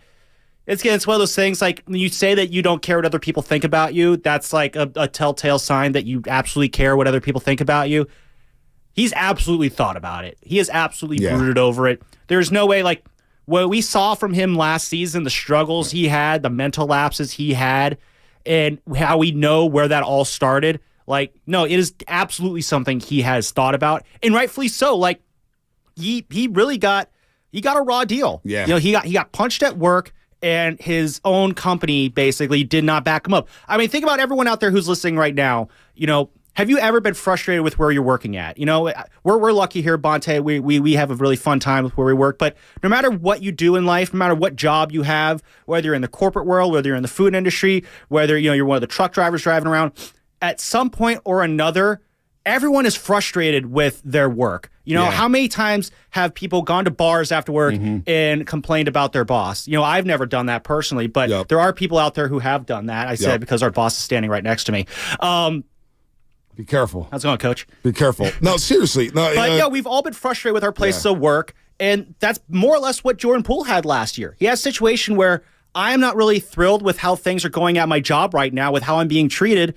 And when your work doesn't treat you right, it affects your job performance. It does. It really does. Zucci Man on Comcast Business Text Line. Find it at Anthony Slater's Twitter account. It's on The Athletic right now. His story up on Jordan Poole returning to the Bay Area. And there's a lot of quotes. We're going to go through this story here, but Jordan Poole, very short when asked about his last season with the Golden State Warriors. Now, a couple questions for everybody out there at 888-957-9570. If you're going to the game tomorrow, or if you can't go to the game tomorrow, and could tell someone that is going to go to the game, how should they react? How should they react to when he is introduced? If you can't go to the game tomorrow, and somebody say, man, how should I do this? Should I give him a standing ovation? Should I clap? What would you tell that person? Or I could ask you this one. This is very juicy. Today, if you had to do the deal, would you still trade Jordan Poole for Chris Paul today? Would you still do it? Ooh, that's a good question. Looking at the way the season has started. Looking at what the Warriors necessarily need. Triple drive penetration, a guy who could break down the defense. Would you still do the deal, trading away Jordan Poole for Chris Paul? 888-957-9570. 888-957-9570 is the number. Now, I'm seeing a lot of texts here on the Comcast Business Text Line. 415, people should cheer for Jordan Poole. He was an integral part of bringing the championship to the Golden State Warriors. Another text from the 510. Standing ovation. Love Jordan Poole. Here's another one from the 510. No ovation for Jordan Poole. We keep speculating about what's deserved of him, and is the punch warranted? We see exactly who he is in D.C. now that he has his own team. Is that what he learned from the Warriors locker room? It's more likely that he got punched in the face because of his attitude. Now, that sounds like speculation. That is very speculation. Sensation. It's a lot of speculation. I'm gonna answer the first question first, Bonte. In terms of just the reception, he's at personally. Like I plan on being there tomorrow night. I might also try and show up early too. Partly because I want to hang out with you a little bit, but also I kind of want to get there. Kind of see Jordan Poole if he does any warm ups before the crowd shows up.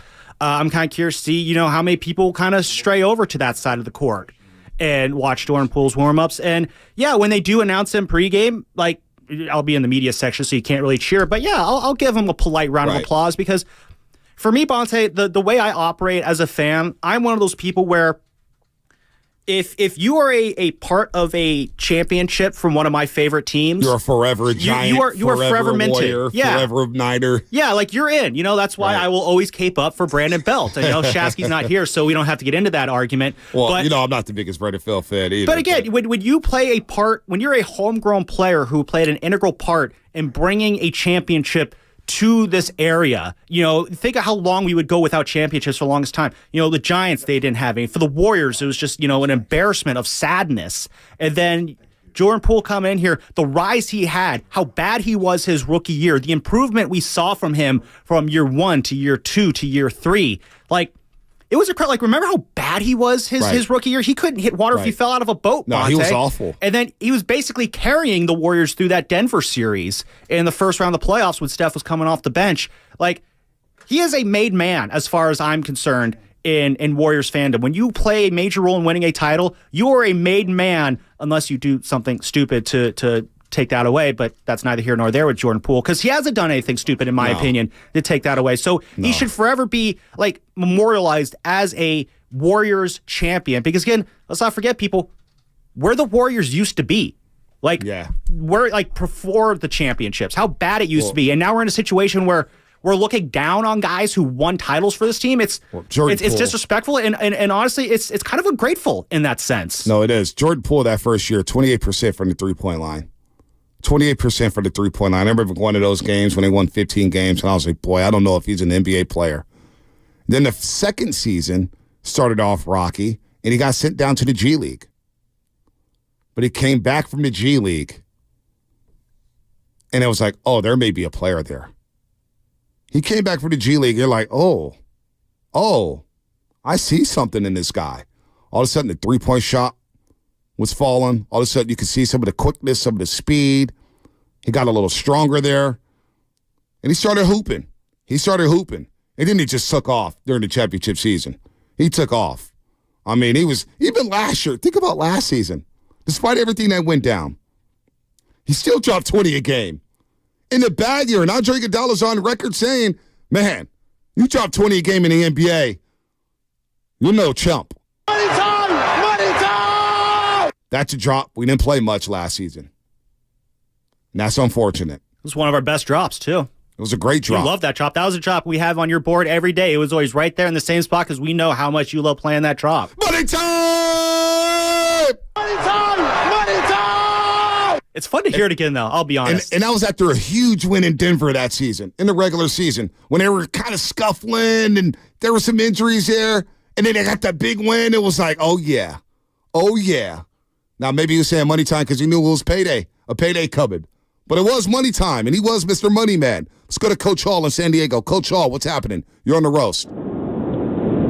Hey, what's up? Happy holidays, fellas. Happy holidays. And, thank you. I'm giving Jordan Poole a standing ovation simply because of Game 1 against the Nuggets, that playoff run, and Game 5 and 6. Remember, it was Jordan Poole that sparked that 21-0 run in Game 6 against the Celtics. Yep. Fearless threes off the backboard. Yep. And I know if it was a split, we'd all be high, but I often wonder if Draymond had been disciplined, what this team would look like, man. We had a two-timeline team at our fingertips. I mean, we had it. We what, a year and a half from winning the championship? Yep. And to see where we are now, I just often wonder, had they just nipped us in the bud, what could have been? Because I did not want to see the dynasty, kind of end like this. Not saying it's over, but I just feel like there was a lot of missteps. So Jordan Poole is always going to be in my good graces, and I think we failed him as an organization. And a lot of people feel like that. Thanks for the call, Coach Hall. Happy holidays to you and yours down in San Diego. There was a lot of myths being spread about Jordan Poole last year. Just like that, I'm seeing Sammy K. He spent $500,000 on a date. Well, I just saw a video. Jordan Poole said, come on, man. Like, stop. Like the guy that spent $500,000. And if he did spend $500,000. Also, who cares? It ain't your money. Oh, my God. It's his money. A man's trying to treat a woman nice on a date? Oh, stop pocket watching. Stop pocket watching. I'd drop $500K on a date if I could. Try to treat it right. Right. Well, it is what it is. A podcast with Cameron and Mason, which is hilarious. And stat. What Cam said, man, pocket watching leads to pillow talking and ear hustling. And you don't want to do that. So let's stop pocket watching. And stop pocket watching about, hey, Jordan Poole spent $500,000 on a date. Well, number one, it's not true. And number two, who cares? It ain't your money. It's his money. It's just like when teams spend money on when they're spending money on free agents, like we may be ticked off about a free agent signing, about how much they pay for a particular player. But at the end of the day, I don't care how much an agent spends. It's not my money. Exactly. Spend it all. Money time! So what? He spent $500K, if that is true. Money time! Now, Jordan Poole just said it wasn't true. But if it is true, who cares? It ain't your money. I kind of want to answer that second question you threw at me, Bonte. Would you still do the trade? Chris Paul? Yeah, I still think after all of it, though, I probably still would make that trade. Only because it was lost with him. Yeah. It was, once that punch happened, that was the beginning of the end for him. And the end, it sucked there. And Steve Kerr was quoted in this Anthony Slater article. He said, I look back at that, and I hate that it happened. Mm-hmm. I know that in my heart, when the punch happened, we handled it the best way we thought we could handle it. But in hindsight always being 2020, we could have done better for sure. I just hate the way it ended for Jordan here because he is a huge success story for us and for him. Yep. This was a great marriage. He helped us win a title. We helped him, become a champion and a guy who signed a big contract, a life-changing contract. And it was all wildly successful, but I hate the way it ended. And yeah, the way it ended with that punch from Draymond Green, it was it. That was it. There's no coming back from that. So would I do the trade? Yeah, I would do the trade because unfortunately the Warriors were forced into a situation where they had to do the trade. And I do kind of disagree with Kerr there. We handled it in the best way we thought we could. You handled it by doing not much of anything. Yeah, you sent Draymond Green away for 3 days, and you still had him on there for ring night. Right. And it was and I remember watching ring night in the tunnel, not to cut you off, Loveman, but I was sitting right there because I wanted to see the receptions for both Poole and Draymond Green. And there's a lot of people with Draymond Green. Now, there was a lot of cheers for him, but it wasn't as loud as your reception for Jordan Poole that night. And if you were there that night, you remember it. If you were there that night and remember it, I'd love to tell you, how did you receive it? How did you take that in? Because I remember when Draymond Green got introduced, there was cheers, but there were also a lot of folks with their hands in their pockets. They didn't know how to cheer on Draymond Green. They just didn't know. They didn't know. Let's go to David in Oakland. David, he's got some thoughts on Jordan Poole, the good and bad. David, good morning, man. You're on the roast.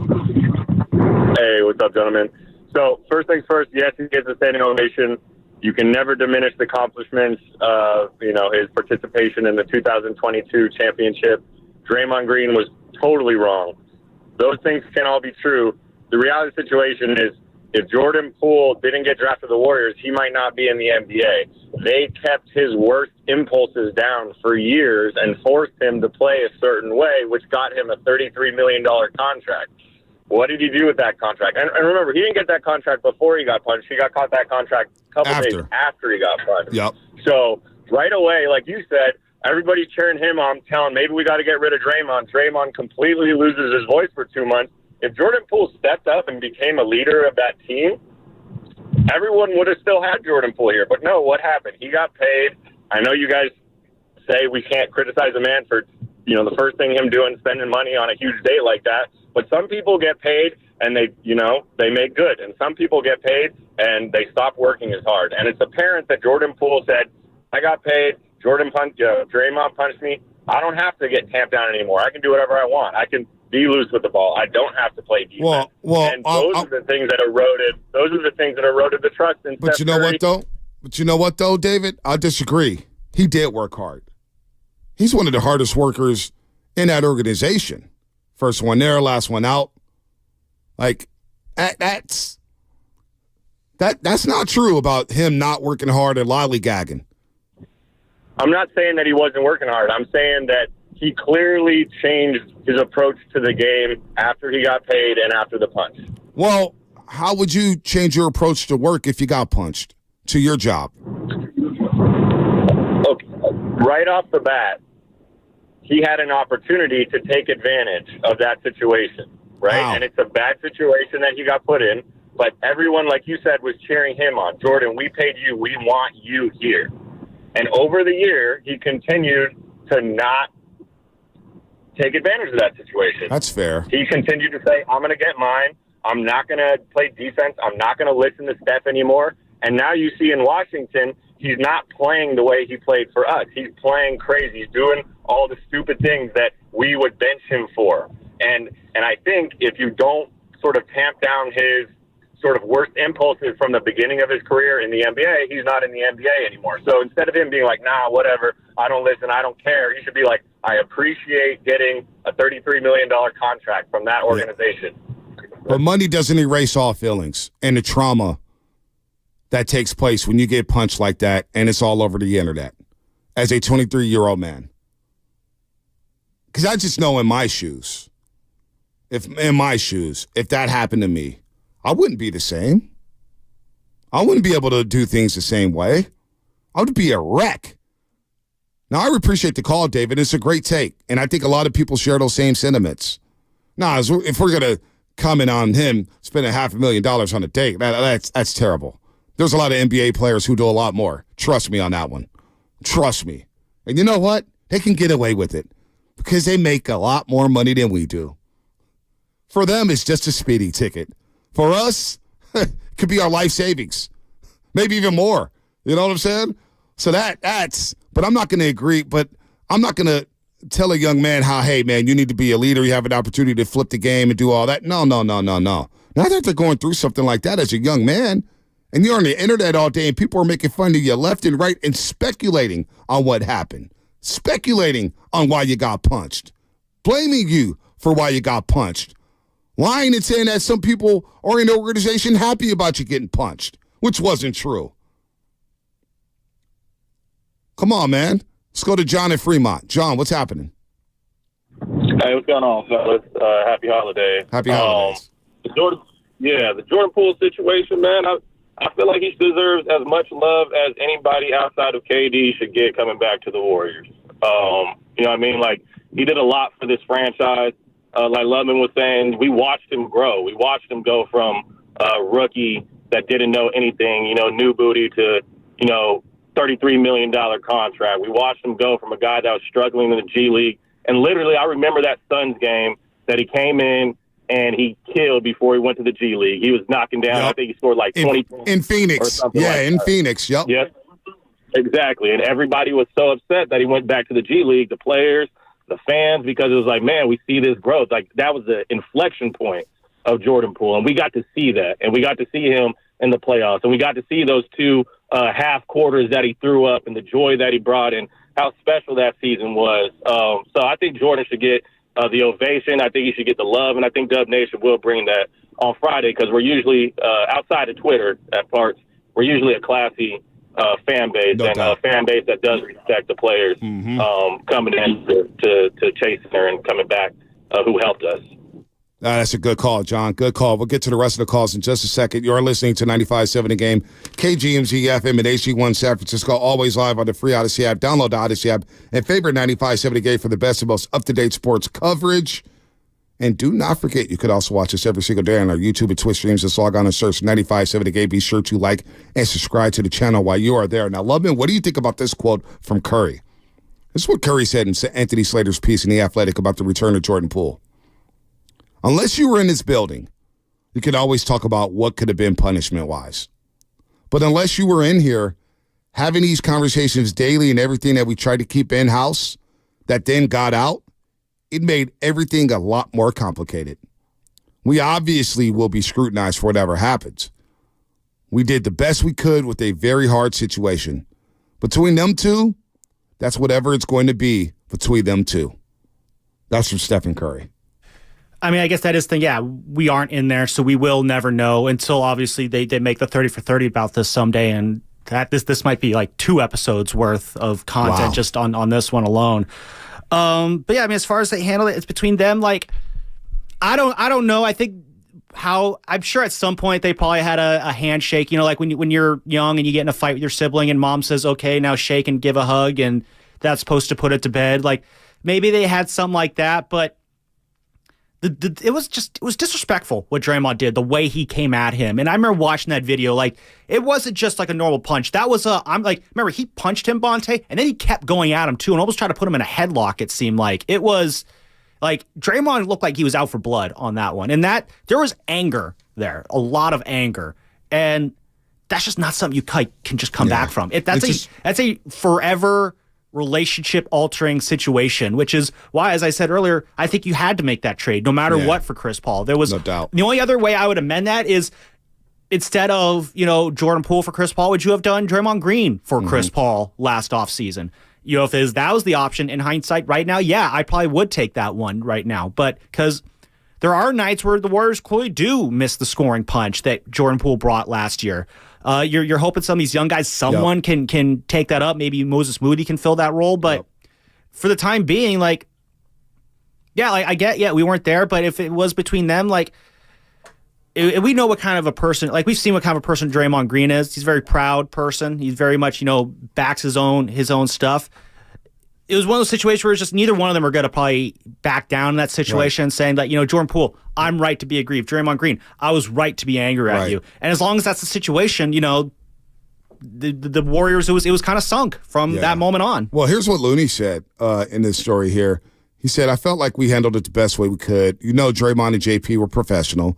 They didn't have no more blow-ups during the season. They may have felt awkward, but they didn't let it affect their play on the court. They still played hard. They still played together. Looney later added, I think he got a bad rap for last year, Jordan Poole, that is. I mean, he averaged 20 points. He helped us get to the playoffs. You know, when Steph was down for a while, him and Clay really kept us afloat. We all forget about that. We made a run to get out of the play-in and won a series. So I think he gets a bad rap.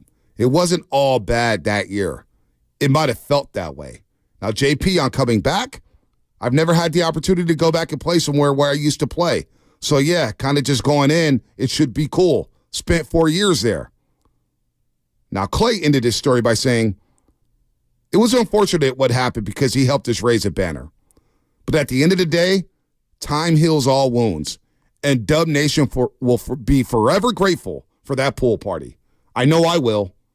That's Klay Thompson. And there was a lot of nastiness, real quick, on Klay before we go out to the lines. People were trying to spin it to where Klay didn't like Jordan Poole. Klay and Poole had a beef together. Well, Klay's brother, Michael Thompson, worked out Jordan Poole before every game. Klay and Poole were buddies. And Klay and Poole played some great basketball together in the month of January and February when a lot of guys are out. So that myth that Jordan Poole and Klay didn't like each other, that was a load of crap, too. Yeah, well, people would kind of see, out of context interactions on the court or whatever and assume that those are fact. I always remember last year was the game where I think Jordan Poole was, the one where Steph got ejected, where he got angry, he threw his mouthpiece at Jordan Poole, and it was the next day, Steph doesn't like Jordan Poole, right. Steph's mad at Jordan Poole. It's like, guys, it was a frustration in the moment. Right. As Terry said, we don't know what's going on behind unless you're talking to the people who do know. Dude. But no, one out of context situation like that is not at all, that is not the whole story at all. Klay didn't like Jordan Poole so much that they worked out in the offseason together. I don't like anybody. I don't want to see him in my offseason. Oh, I don't want to see you after I work. love working out with people I can't stand. Right, yeah, right? Come on. Like So there's a lot of rumors that started circulating and a lot of myths, and that was not right. Let's go to Tyler in Emeryville. Tyler, what's happening? You're on the roast. Hey, man, I absolutely agree that he deserves the accolades for helping him win the championship. But my thing is, it didn't change when he got punched. It changed when he got the bag, and it changed when he got the ring. His ego went through the roof, and you didn't have the same Jordan Poole as you had in the championship run. You had some of those bad tendencies, like the other caller said, coming out. And the reason I don't think the Warriors punished him was because I think a lot of people in that organization felt like he more or less deserved it. And Dre was speaking up for everybody. That's a load of crap. That's a load of crap. Nobody in that organization wanted that to happen. Come on, man. Let's not. No one in that organization would want that, because everybody knows, again, when you do something like that, the media circus that's going to ensue. Come on now. No one wants that kind honestly, come on. What's his name in Emeryville? Tyler in Emeryville. You really think that, hey, you know what? Said it's a blessing in disguise. That punch essentially ruined the season. You couldn't win on the road. It might have tanked the dynasty. You lost your first 8 games, Lubman. You're right. We'll see what his dynasty is now. Jordan Poole was talked about as a guy who's going to help carry the torch into the future. Steph Curry spoke about it during the playoffs. Jordan Poole's the key to our future. That's our guy right there. That's our guy. He's the key. So to say that the organization was pleased with Jordan Poole getting punched, come on, man. I'm too close to that organization right now to let something like that slide. Yeah, that's I've been covering this team for over 10 years now, Lubman. That Golden State Warriors organization is not about that life. Absolutely not. No, it's a very high-class organization. Now, did they handle it? Did they handle it well, Lubman? No, they didn't. I've been on record saying that. I'll give them this, though. How do you handle a situation like that? When do your core members winning championships? And then that happens? How the hell do you handle a situation like that? I don't know. Go ahead, Lubman. I'm sorry. I think it starts. It's just you got to do something with Draymond. Remember what happened when Draymond berated Kevin Durant on the bench? They suspended him for a game. Mm-hmm. And you got to figure, I thought it was going to be at minimum that. Suspend him for at minimum a game just to send the message that, you can't do that. But they basically gave him a slap on the wrist there. Yeah. I think the issue is that the reason why Jordan Poole's performance changed so much was not because of the ring. It was not because of the bag. It probably was because of the punch. But I come down to it was how the punch was handled. Yep. And that was just disheartening to know that your organization didn't act like that. That would depress me too. Here's thoughts real quick. Let's break. All right, we'll break. Get Crocker on at about 9:25. See if Crocker get 9:25 because I want to squeeze in his calls. get the Crocker for about 10 minutes going into this Niners-Ravens game, and then we'll get right back into what type of reception Jordan Poole should receive tomorrow. There's a story out by Anthony Slater. He talked to Jordan Poole, talked to Clay, Steph, Kerr, Looney about his tenure with the Golden State Warriors. Some fascinating quotes here. 888-957-9570. A lot of different opinions about Jordan Poole. That's the way it should be. A lot of people feel differently about it. And you know what? I get it. I understand it. But we'll get into that coming up here. That will all be brought to you by Habits Law, the kickoff show. Don't miss the kickoff show with Larry Krueger and Lorenzo Neal. They're going to be doing it on Christmas night, live 2 hours before the start of the game at the Hilton Hotel in Santa Clara. Again, that is presented by Habits Law. You've been wrong. Habits Law will fight to make it right. Call 1-800-INJURED or visit habitslaw.com.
shoots a fadeaway. Heat check three.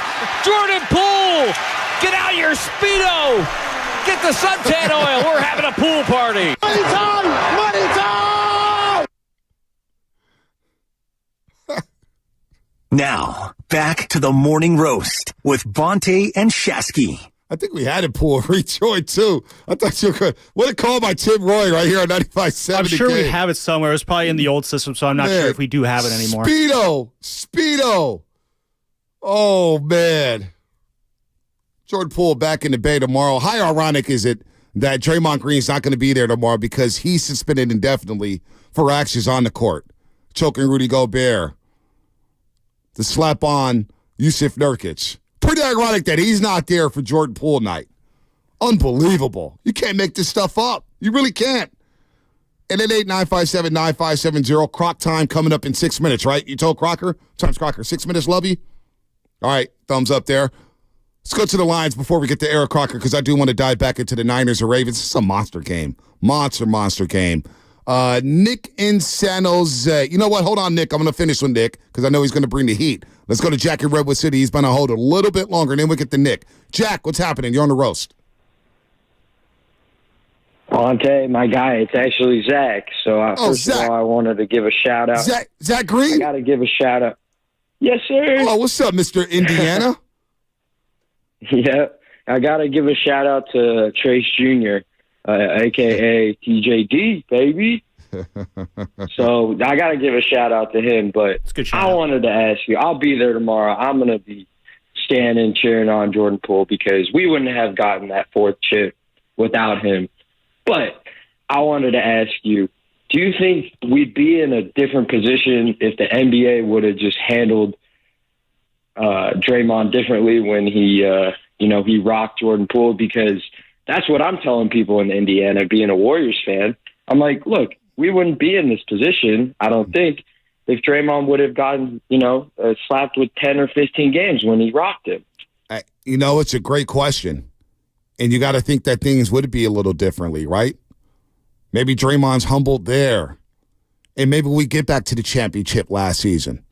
Maybe Jordan Poole does feel a little empowered. Maybe he does feel like the organization had his back. Yeah, just a little bit of support even. Yeah, you know what I'm saying? By the way, I lied. We did actually have the Jordan Poole rejoin. It's JP with the Golden State Warriors. Now back to the morning roast with Bonte Hill and Joe Shasky. That Michigan education right there, baby. Yeah. I've been waiting for this call. Well, first, Sabo, $4.99. I trade for CP3. You know why? Because of the young guys, the big improvement they showing this year. Because of CP3, remember Dre the Tech for yelling at Wiseman. He still makes a trade, basically. Sabo still makes a trade. That's actually a really good point, though, too. It's not just the fact that moving off of Jordan Poole and what you got there. Let's be honest, like what we've gotten in return for Jordan Poole has been a major positive. Chris Paul, again, can't believe I'm saying this, major positive for the Warriors. So I guess that there's one positive to take away from, trading away Jordan Poole. It was not in vain. Like the Warriors did get something positive out of it. Right. Small victories, I guess. Yeah. McFly, JP, can we get off this topic? This is horrible radio talk about a dude who won't even be on the team anymore. Well, he's coming back to town tomorrow. It's the return to Jordan Poole, a former champion, and we know how last season went. That feels right. If you don't think nobody else is going to be talking about it, all your favorite shows on the ESPN and Fox Sports are going to be talking about it. I mean, come on.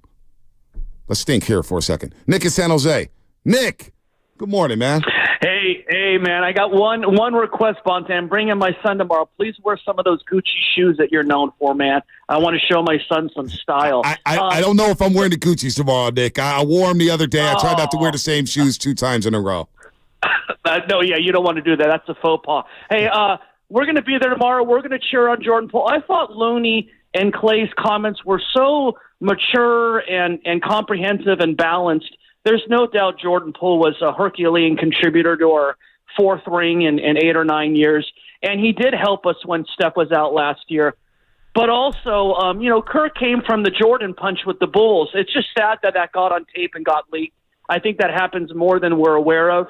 And, you're right. It's ironic about Draymond. We would have been known as the best team ever with the 73 wins if Draymond didn't do what he did against LeBron in Game 5 or Game 4, whatever that game was in 2016, even though I think he shouldn't have been suspended. And I believe we would have had Durant longer. Yeah. Now, the negative of Jordan Poole, it was so hard to watch him the second half of the season last year. He was allergic to defense, in my opinion, Bonte. Now, I don't know why that is. Now, with that said, I'm happy for him, and he has been hugely damaged. When you think of Jordan Poole now, you think of the Draymond punch. I mean, he should have sued him civilly. I know you don't do that, but so I'm going to think highly of him. My son has his jersey signed that we have on in my rec room, and I'll give him his dues. I'm glad that we have Paul instead of Poole. I think it's an additive, and I wish him the best, man. So I look forward to some other designer shoes you wear tomorrow, Bonte. All right, sounds good. Good call, Nick. Good call. I hope your son come by the Gatehouse, man. We'll say hi. We'll love to meet you, Nick. That'll be a lot of fun there. Can't wait to meet you. And we're talking about it because Jordan Poole was a beloved figure with the Golden State Warriors, man. That's why.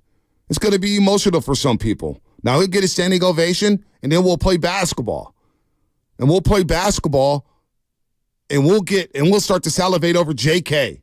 and Trace Jackson Davis, and hopefully Podziemski plays, and Moses Moody. Because the Warriors are rolling right now. They've won 6 in a row at Chase Center. Who's hotter? The Niners or the Warriors? Well, the Niners are hotter right now because the Warriors have won 3 in a row overall, just 6 at home. But Jordan Poole will be back in the building. Interesting story from Anthony Slater. We could get to it after Eric Crocker when he joins us in moments here. Eric Crocker, Locked On Podcast. He's going to join us here to talk Ravens and Niners, the top 2 teams in the NFL, top 2 defenses, top 2 offenses, 2 quarterbacks in the MVP discussion. You got to have 2 coaches in the Coach of the Year discussion, John Harbaugh and, of course, Kyle Shanahan. You got 2 great defenses here. Stars galore all across the field. Although Odell Beckham Jr. is not the same player, he still resonates with the casuals. He's still box office. Lamar's box office. Brock Purdy's box office. I can't wait for Monday night, and I'm hearing too much. Here's Peter King on what this game means for the 49ers. I can't believe Peter King said this. The next 2 games, honestly, are more important for the Niners because you want to win your NFC games.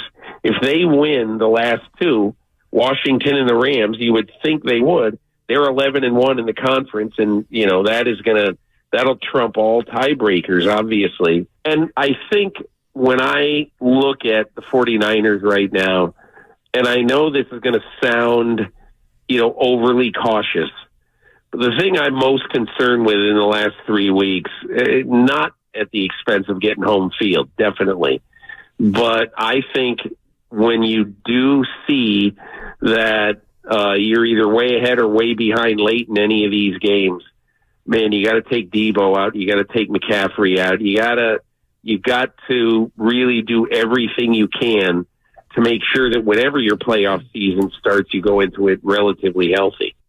That's Peter King on Willard the Dibs earlier this week. Now, I don't necessarily agree with that. I want to win this game. I want to send a message to the rest of the league, and I want to be by the end of the season saying, all right, we got home field advantage locked up. You don't want to mess around here. Anything can happen on any given Sunday. Let's bring in Eric Crocker, who knows all about that. Locked On 49ers podcast, the pride of Stockton, California.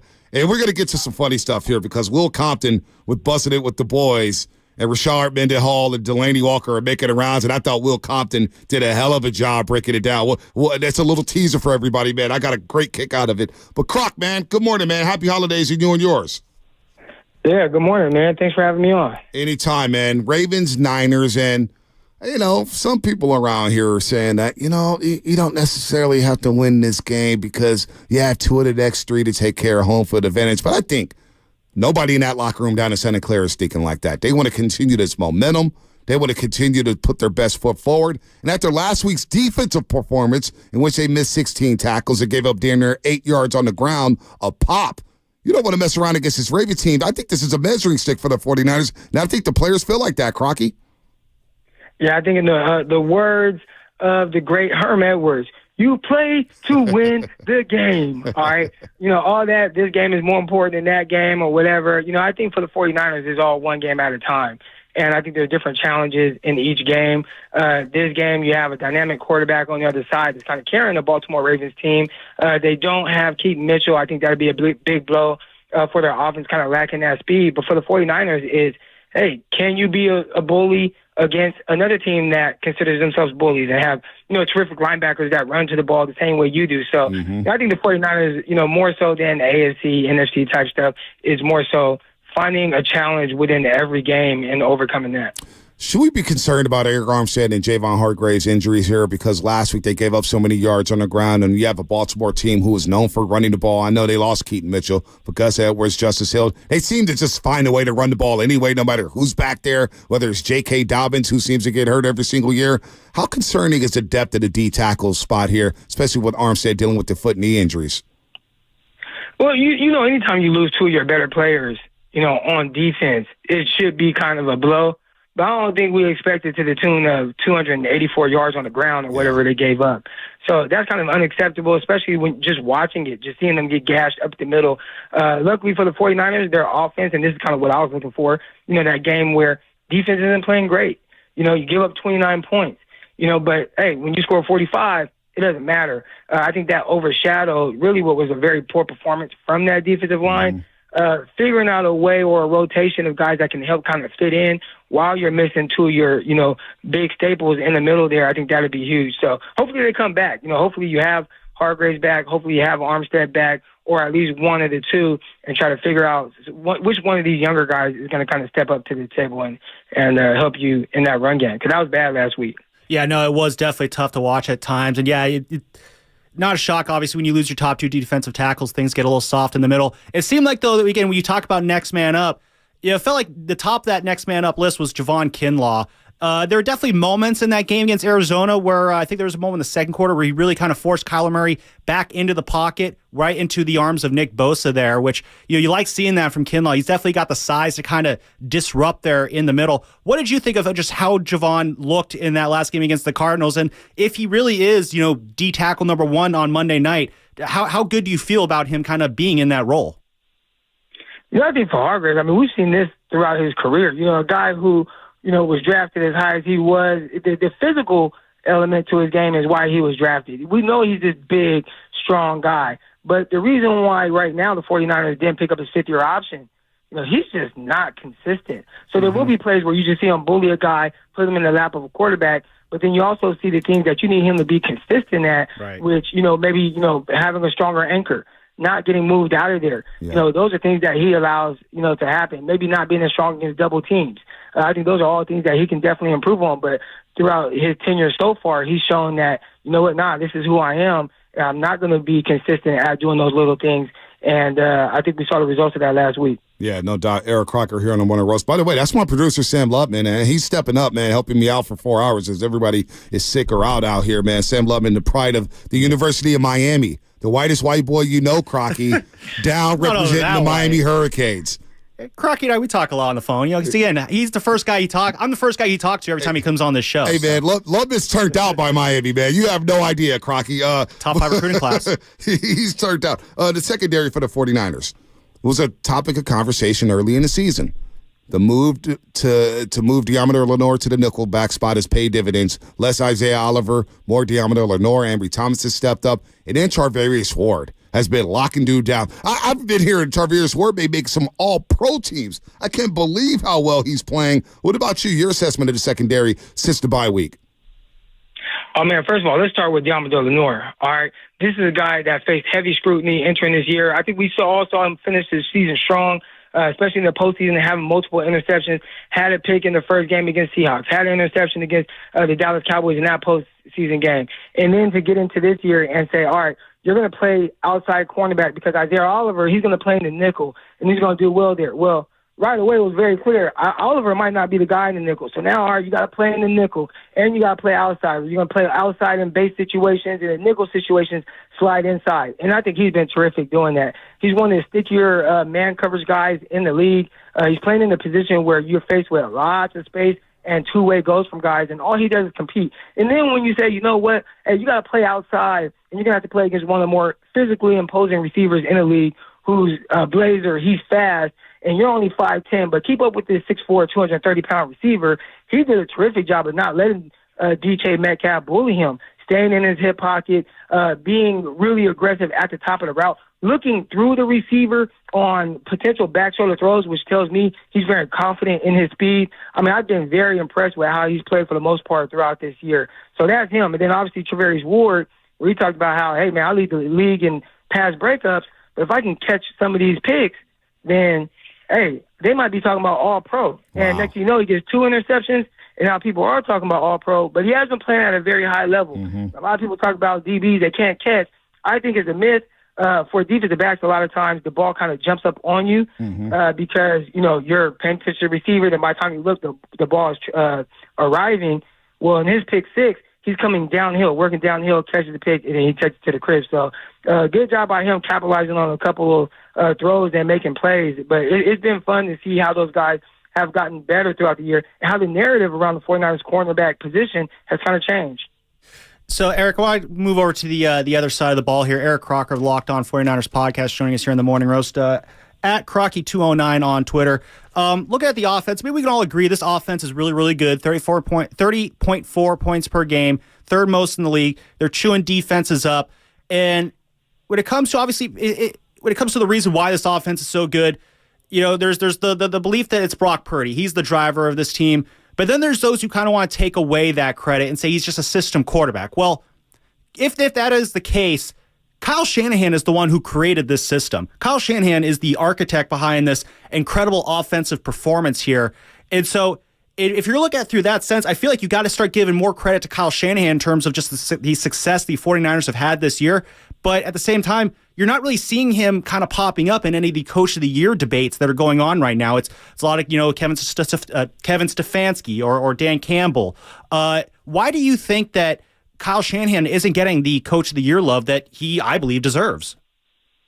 I think it's because it's expected. It's kind of like that kid that just always does everything he's supposed to do, and the parents kind of like, they just expect it, so they don't like praise him for it. But then you have the one kid who's the knucklehead, and he's always the problem. The moment he does one thing good, they praise him for that. So I think everybody just expects Kyle Shanahan to do his thing, have a really good football team. He has a lot of players, and the expectations for the 49ers are Super Bowl. So he might not get his real praise and what he deserves until they hoist that Lombardi.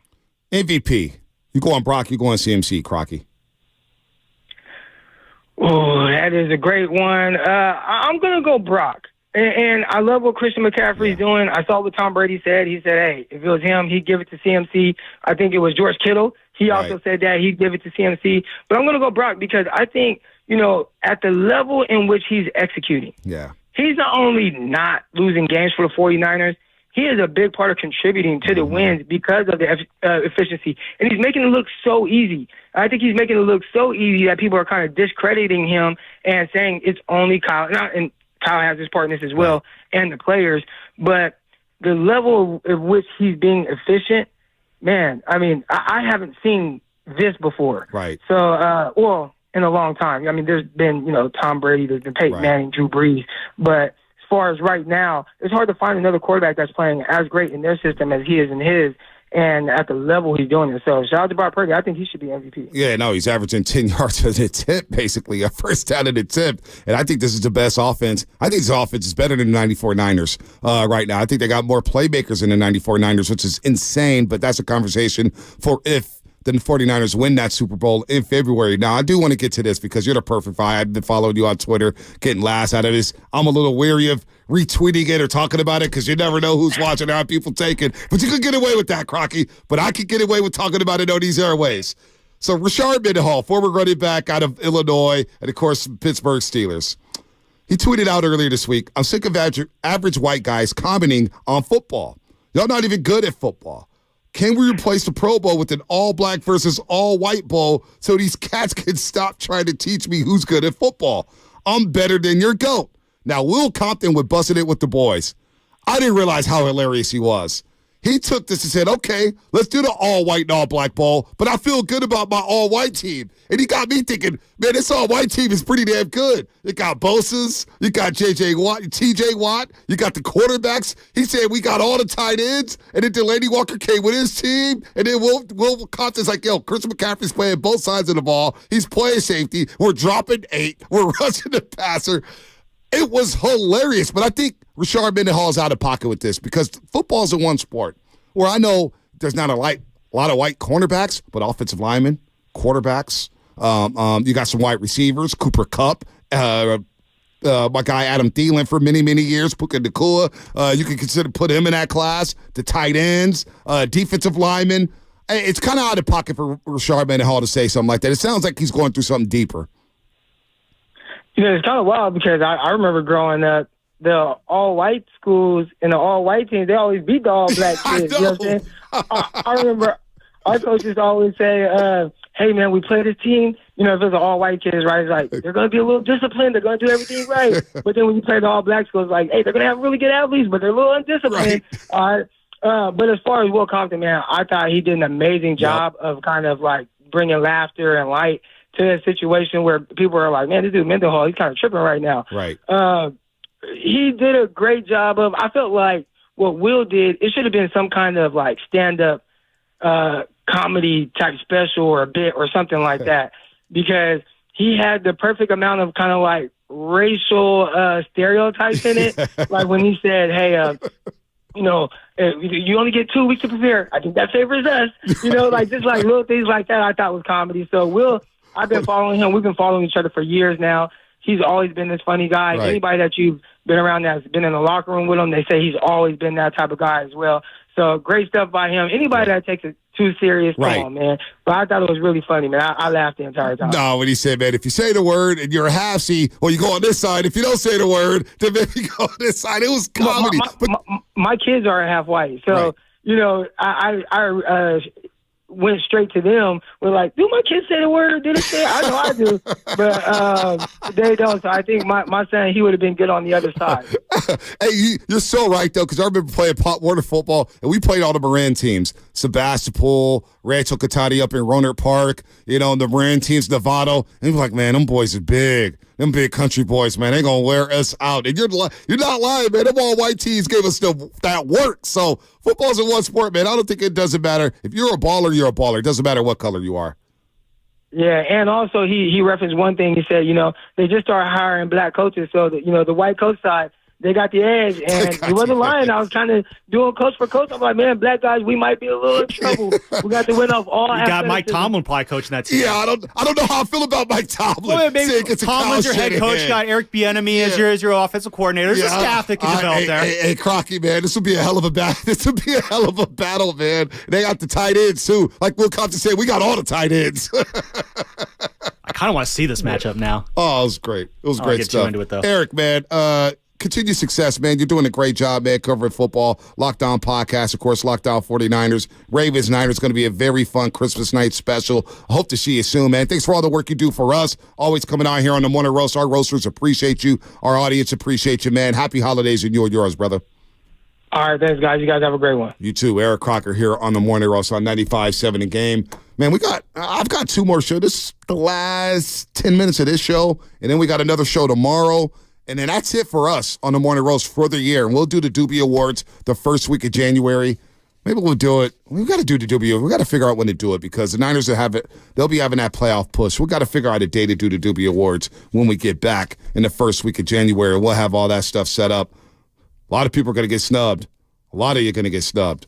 But we were talking about Jordan Poole. We're talking about Niners or Ravens. And,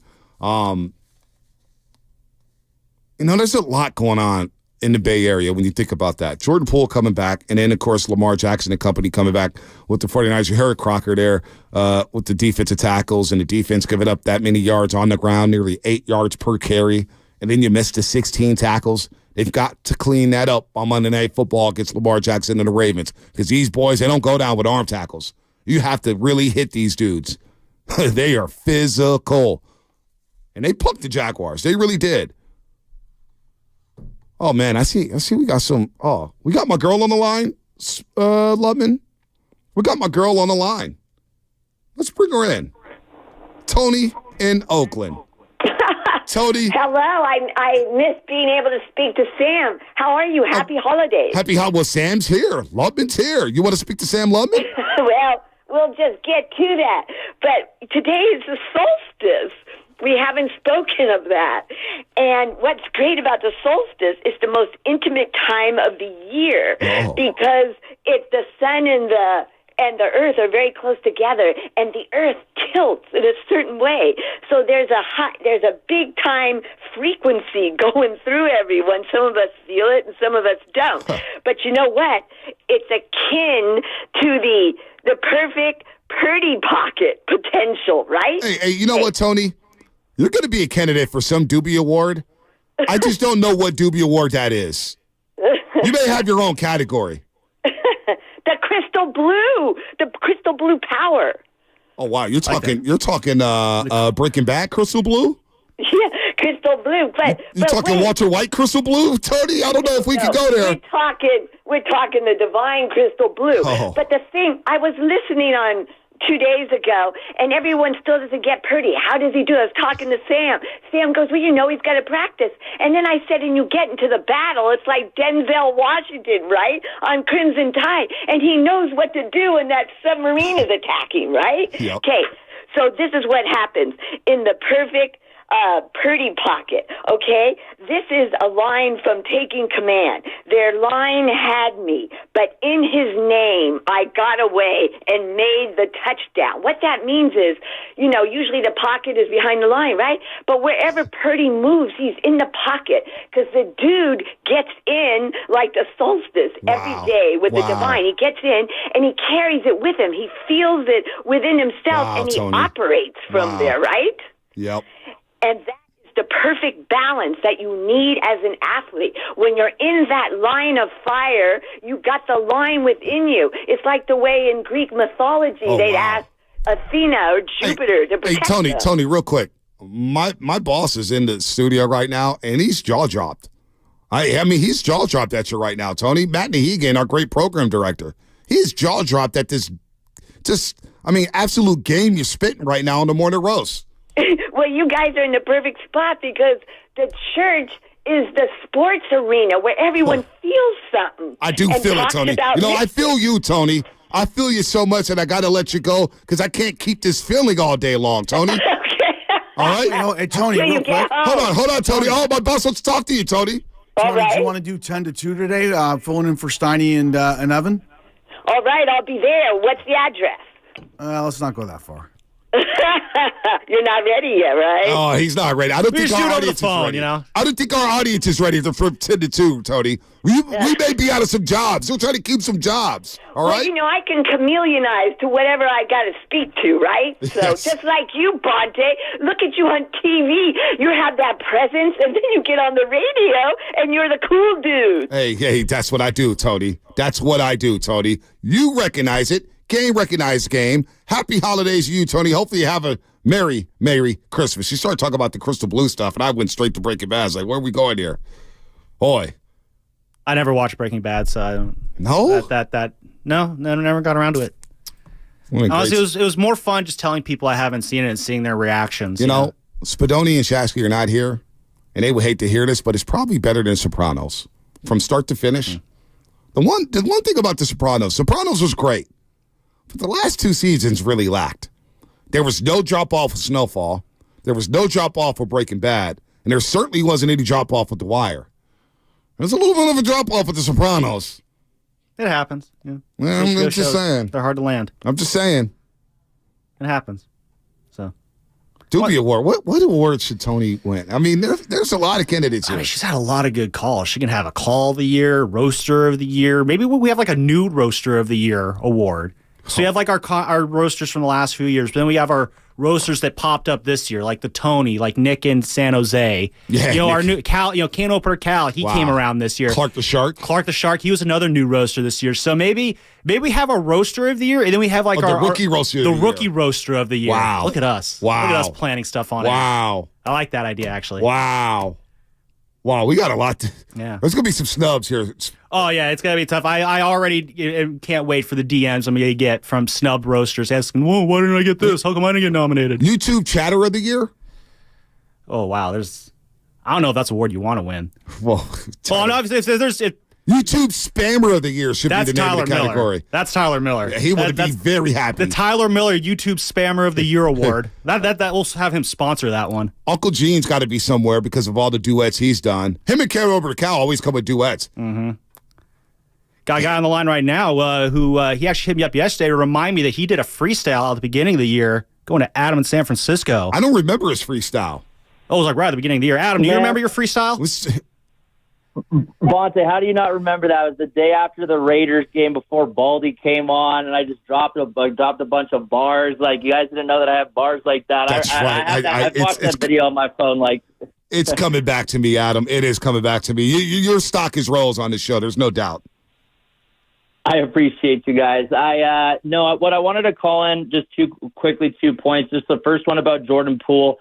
Like, during that year where we won the finals and the finals run, I was looking everywhere for a Jordan Poole jersey, the alternate black unis with the Thunderbolts down the side. I wanted one so badly, and then he got shipped off because of, the issues that came up. So I really hope that he gets the warmest of warm ovations tomorrow. He absolutely deserves it.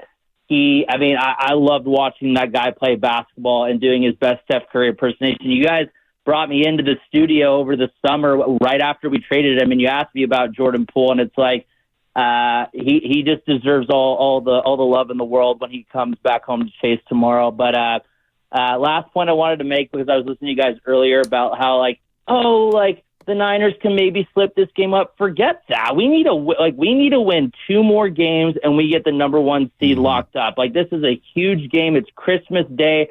Brock's got to kind of atone for a Monday Night Football loss against the Vikings. And the thing is, what's funny is all these the big national media is talking about it. Oh, it doesn't really mean that much. Thank God the Niners players don't think that way. They're thinking, we want to get this dub. We want to keep it rolling. I can't wait for this game, but I just wanted to give my take about Jordan Poole, and then also, just try to love him. If you could show him that old freestyle from the beginning of the year, I'll know he'll remember it. I'll definitely dig it out. Thanks for calling in, Adam. Good stuff, Adam. Good stuff. Happy holidays to you and yours. There's a lot of BPA with the. Remember he was Tiago. That's right. He did try to change his voice because he quit the show. I threw him in Alcatraz, and he said, "I'm done calling your show. I quit you guys." And then he called it with some vague. The first time he wasn't Tiago, he was somebody else. And we're thinking, like. It's a hard voice to hide. Yeah, it's like, wait, was that BPA? And then he was Tiago. And it's like, he can't quit the roast. Nope. No one can It's quit the addictive. roast. Bonte, before we hit Fast Five. Yes, I know where you're going here. I would be remiss, Bonte, if you and I did 8 hours of radio together and didn't bring up the Giants. And what I'm going to bring up here, it's about Jung-Hoo Lee. I found on Twitter last night. He has a cheer song that they played for him over in Korea. You got to hear this.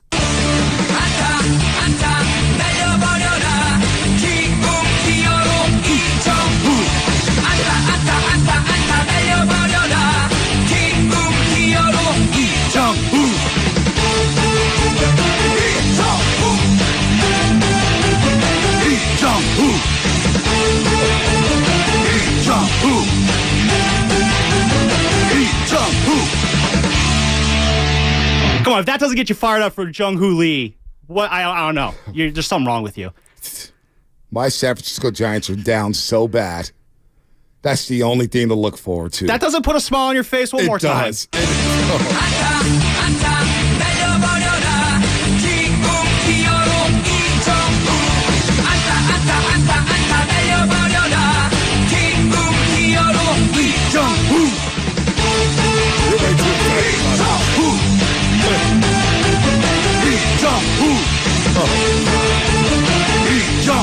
We are so down bad with the Giants. We are down bad with the Giants right now. Oh, that's a good thing, Bonte. It is a great thing. That's it. He better bat 300 when you get a song like that. Apparently, they're going to make him the leadoff hitter. So. Oh, well, they better. I saw a projected lineup where they had him in the 7-hole. I was like, wait, I hope we didn't spend $100 million on a dude in 7-hole. Well, that's a projection. The plan is they're going to lead him off. He's going to play every day. I talked to Farhan about this last week. He said we expect to play him every day against righties and lefties. Oh, no platooning? No platooning with Jung-Hoo Lee. So, right. what also doesn't need a platoon? By the way, we're talking about Doobie Awards. That may be the Doobie Award little song. That's a great song. Dwayne Fontana. What up, Dwayne? What up, Dwayne? Marcus from Richmond deserves the MVP award. Ooh, Roaster of the Year? I don't know if he gets Roaster of the Year for one call. It was it wasn't just one call, Bonte. I mean, that one call gave us an entire day of content. I mean, it had me thinking about things, if you know what I mean. Now, I don't want to get graphic here, but Let's just say your boy was watching the clock at times. And let's just say your boy had the stopwatch on because of Marcus Richmond. Do we have that call? Can you play it? I can go back and find it. I don't have it right now. Maybe we'll do it tomorrow. Because we're going to have FP Senior in, right? Yep. It's you and FP tomorrow. FP Senior. FP, keep the bats and baseballs at home. We're talking baseball or basketball and football. I'm curious what he thinks of the Jung Hoo Lee song. So oh, my gosh. We'll figure out tomorrow. But first, we got to get to Fast Five.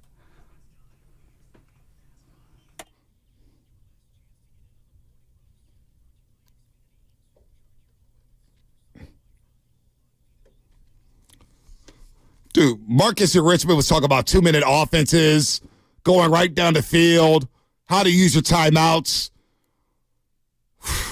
Marcus and Richmond, legendary.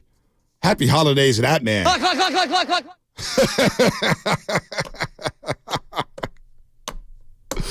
My final thought is, Jordan Poole, get that man a standing ovation, man. Show him some love.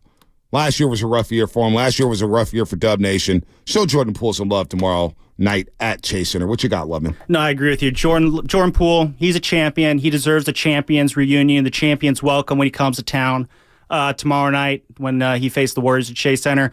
My other final thought is this game matters Monday night, Bonte. It matters. Matters about pride. Matters about securing that 1 seed. Matters because you're on prime time. And it matters because it does matter. It's a football game. They all matter. Hey, by the way, before you get your give your final thoughts, Matt, somebody clipped a video of Sam Lubman dancing. Oh, I would hope so. To that Jung Hoo Lee video. I mean, the guy's never been more excited in his life. Matt, what's your final thoughts? My brain is fried from the phone call from Tony and then watching Sam Lubman dance and spending 4 hours with him. Literally, I'm cooked. I'm cooked, too. I went to bed at 7:30 last night. I slept through the Kings' beatdown at the hands of the Boston Celtics. By the way, did you guys see Draper? Oh, we should have played that today. Maybe we'll do it tomorrow. Kyle Draper had a meltdown on Kings pre- and post game. Oh, well, he wasn't laughing. He didn't want to do the show.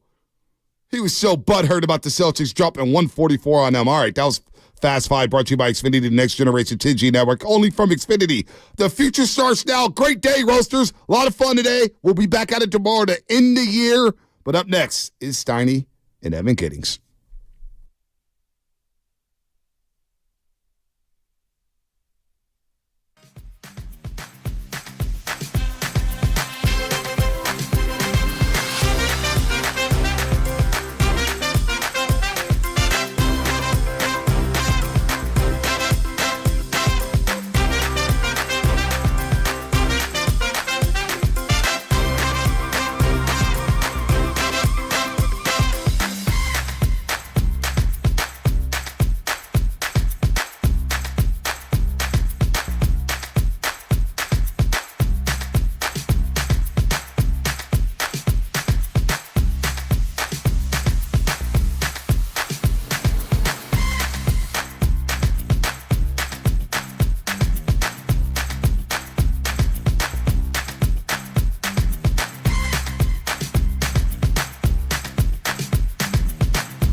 Happy holidays.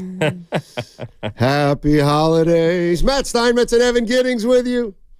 Fix your camera on 95.7 The Game. What's going on, everybody? We got action on Monday, Christmas. 49ers against the Baltimore Ravens. Niners can pretty much lock up the entire NFC with a win. And the Warriors play the Wizards tomorrow. And I'll tell you what, a lot of action for a team that's got 4 wins coming in. So tomorrow should be fun with Jordan Poole coming back to the Bay. Randy Cross, former San Francisco 49er, going to join us at 1 talking football. What's up, Evan? How you doing, man? Evan in for Goo. Goo stiffing us again. That's all right. He'll be back next week. All right. He's going to be back and have a chance to respond to everything that we're going to be talking about today, Cool. right? Which is, of course, Jordan Poole's return to Golden State. Going to be at Chase Center tomorrow night. Had some interesting comments, as did the rest of the Warriors and their reflection on his time here. And then, of course, the biggest game for the 49ers in the season, a potential Super Bowl preview. According to Mike Yam, we talked to a couple days ago, I'm 100% with him. I think this is the 49ers' last big test of the year and will give us some sort of closure on a season that has gone just about as well as you could have hoped. And now everyone just has their sights set on, all right, who's the big bad wolf in the East, or part of the AFC? And it could be Lamar Jackson and the Ravens. I'm wondering what 49er fans think of this game now, because it certainly looks a lot different than it did a month ago.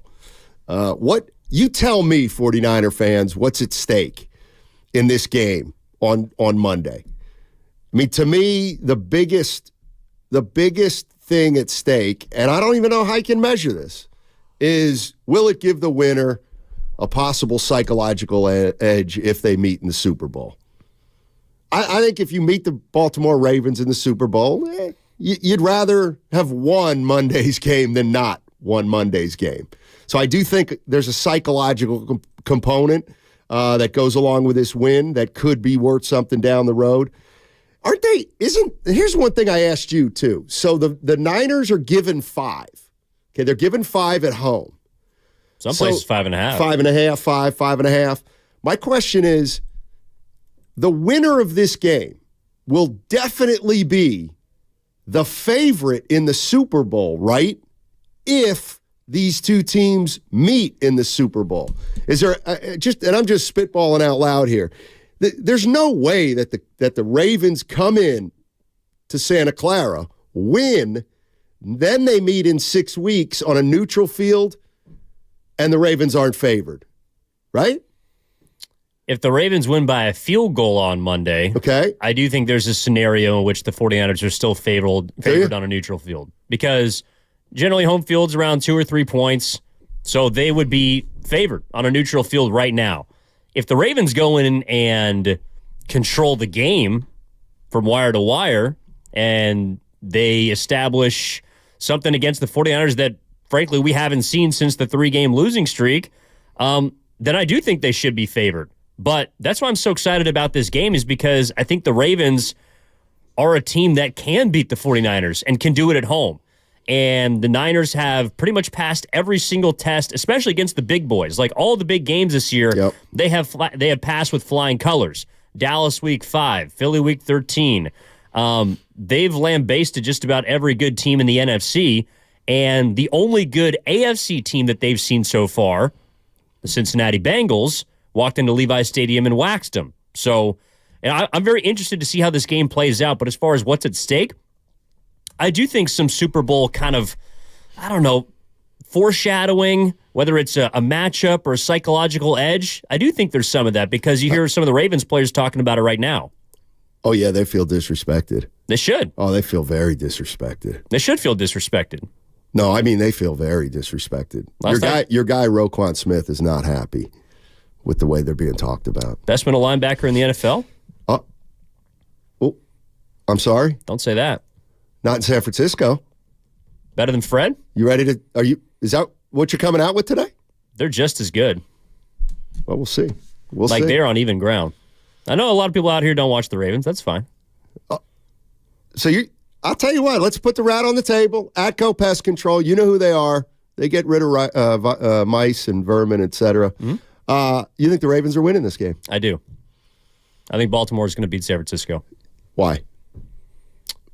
because the only other defense that San Francisco has faced as good as Baltimore's is Cleveland. Gotcha. So it's not necessarily about Lamar Jackson. It's about the other side. He's a big part of it. I think this is the most complimentary team in the NFL outside of San Francisco.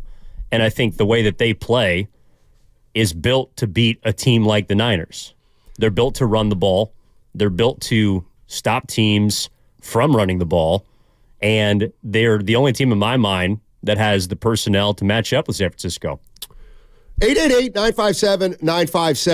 49er fans, you tell me what's at stake this weekend on Monday night, Christmas, when Baltimore comes in here. I think the other component is how it happens.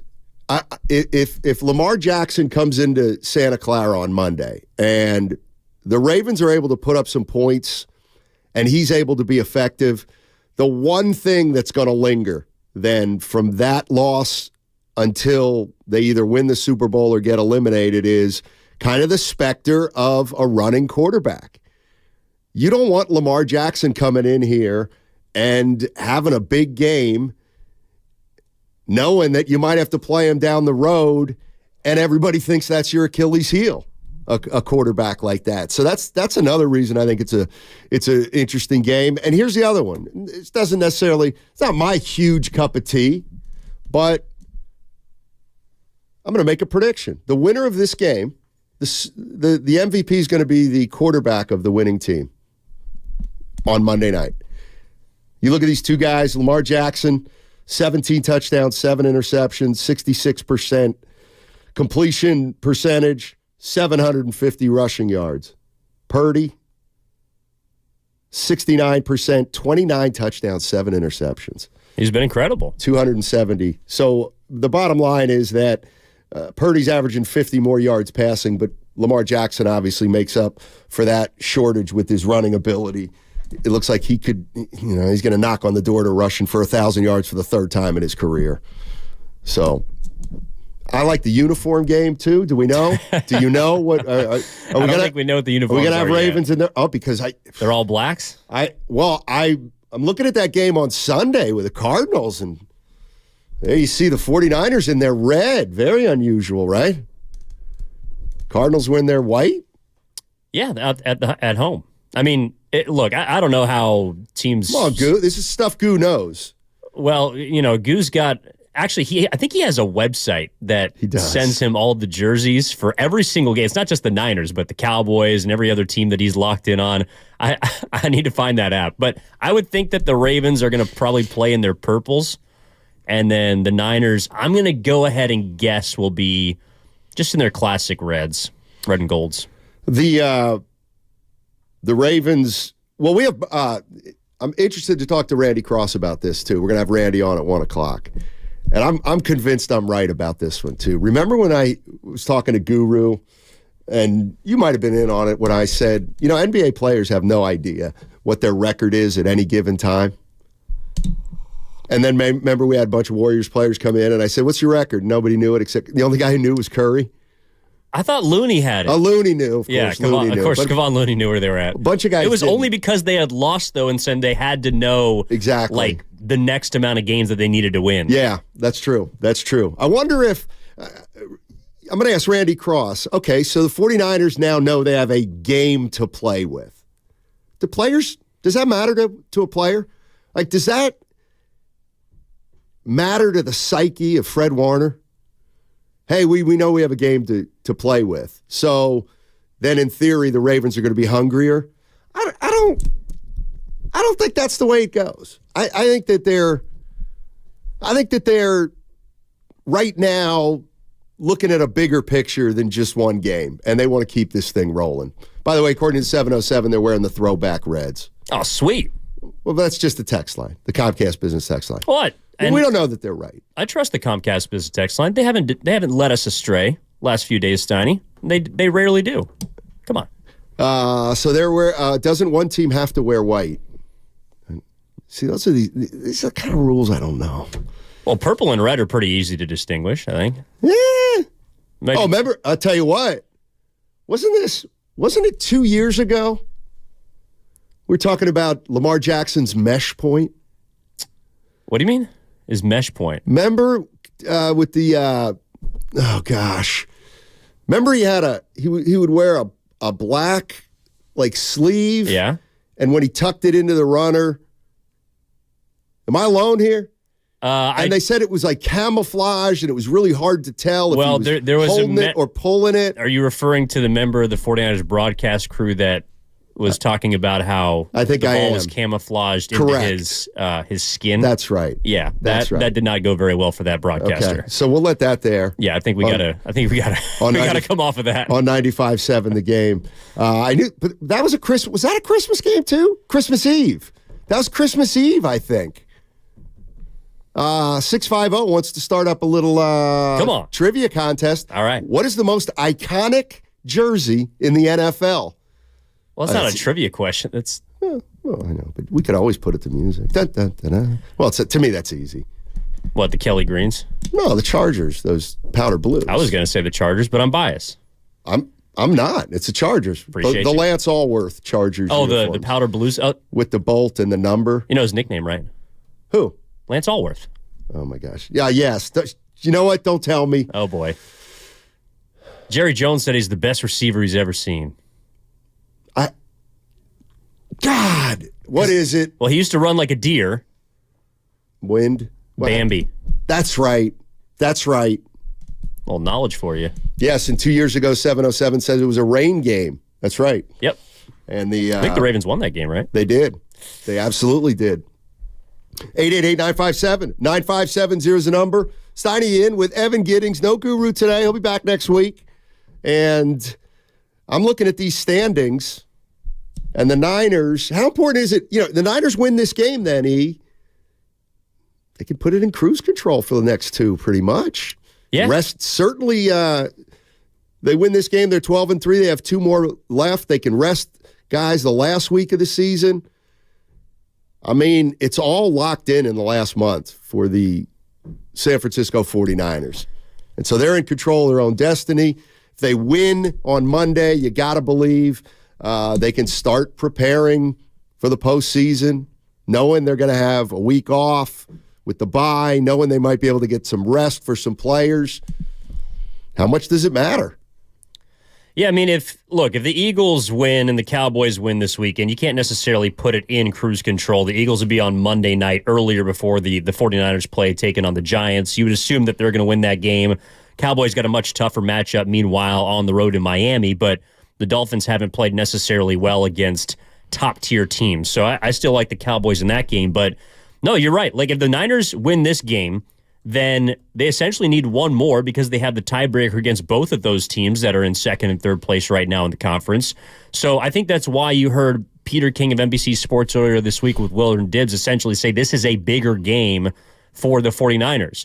Because if you're looking at what the Niners need as opposed to what the Ravens need to lock up the 1 seed, well, there are 10-win teams in the AFC too, but the Ravens are in a spot in which they can pretty much put it into cruise control with a win next week and a win in Week 18. So I think they're in sort of similar spots. But I do wonder how people feel about the 1 seed being more important to the other. And if people even kind of consider the AFC when you're looking at the postseason, or do you just measure yourself against what else is in the conference? Well, that's something I want to get to, too. But Peter King was on with Willard and Dibbs on Tuesday, and he addressed this. Take a listen.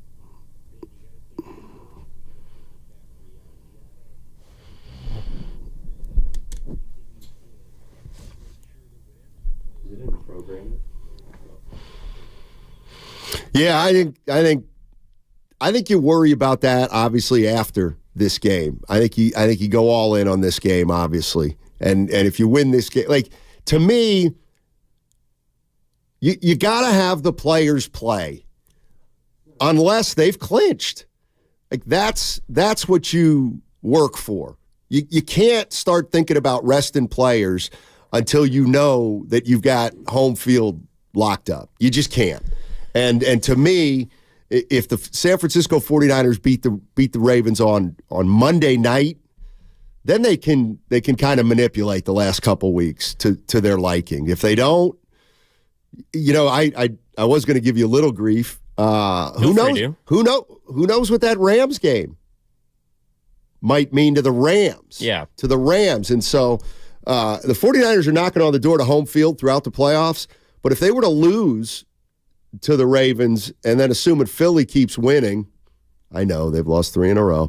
But then the 49ers are going to have to beat the Rams the last week of the season. 49ers have all the tiebreakers, essentially. They've got head-to-head over Dallas. They've got head-to-head over the Eagles. And right now, the Lions are 9-4, 10-4. But the 49ers conference record's 9-1, and the Lions conference record is 6-3. So the 49ers are going to have that tiebreaker most likely. So, look, you win this game. People don't want to hear it, but you can kind of put it on cruise control. Yeah, and you give yourself also maybe a chance for more extended rest, too. Like, if you win this game and then you beat Washington, which you think, you don't just have a chance to rest your starters in Week 18 against the Rams, but then you also get a built-in bye week before the divisional round. So you essentially get 2 weeks of rest for the Deebo Samuels, maybe the McCaffreys, obviously the Brock Purdy's. All your big boys you can essentially rest. And look, we'll get to that, of course, in a couple of weeks if and when it happens. And I wonder how people feel about extended rest, not just the bye. But this is a huge game for the Niners because not just for bragging rights purposes and, just having some fun. I think who I think is going to win, and people are more than welcome to come in and debate or tell me why I'm an idiot, and I'm happy to hear it. But the title of the best team in the NFL is on the line on Christmas. And like you mentioned, Steiny, the MVP award, I do believe, is also on the line because your top 2 candidates are quarterbacks. They are facing each other. They're on the 2 best teams in their respective conferences. And that's why I can't see to wait for them to throw down, also because I don't think the Niners really have another test until the playoffs, and maybe even until the NFC title game, depending on who they face, in the wild card or divisional round. 888-957-9570 is the number. I think we all were looking at this game a little earlier, whether it was a week ago, a month ago, or even longer. This was going to be one of the big games of the season. You see George Kittle said, I'd like to thank the script writers for knowing that this was going to be a big game. Let's go out to Bobby. Bobby is in Los Altos, and he's going to throw some cold water on something, apparently. What's up, Bobby? How you doing, my man? Hey, I apologize for all the noise pollution here. But listen, the question isn't who's going to win the game or not. It's who wants to win the game. And I'm going to say it like this. I think there's nothing but downside risk for both teams. If I was Shanahan, I would not create any new plays.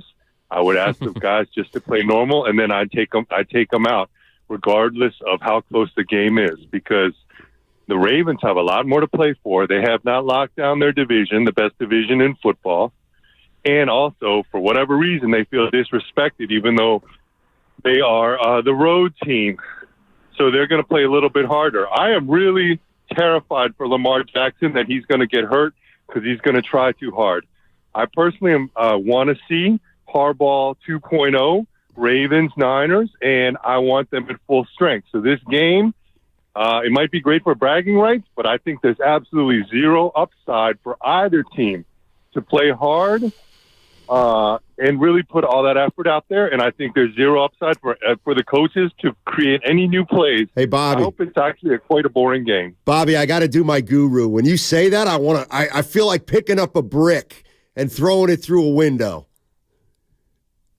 Hey, man, you gotta do the long game. It's the long game, right? No one cares who's going to win Week 16.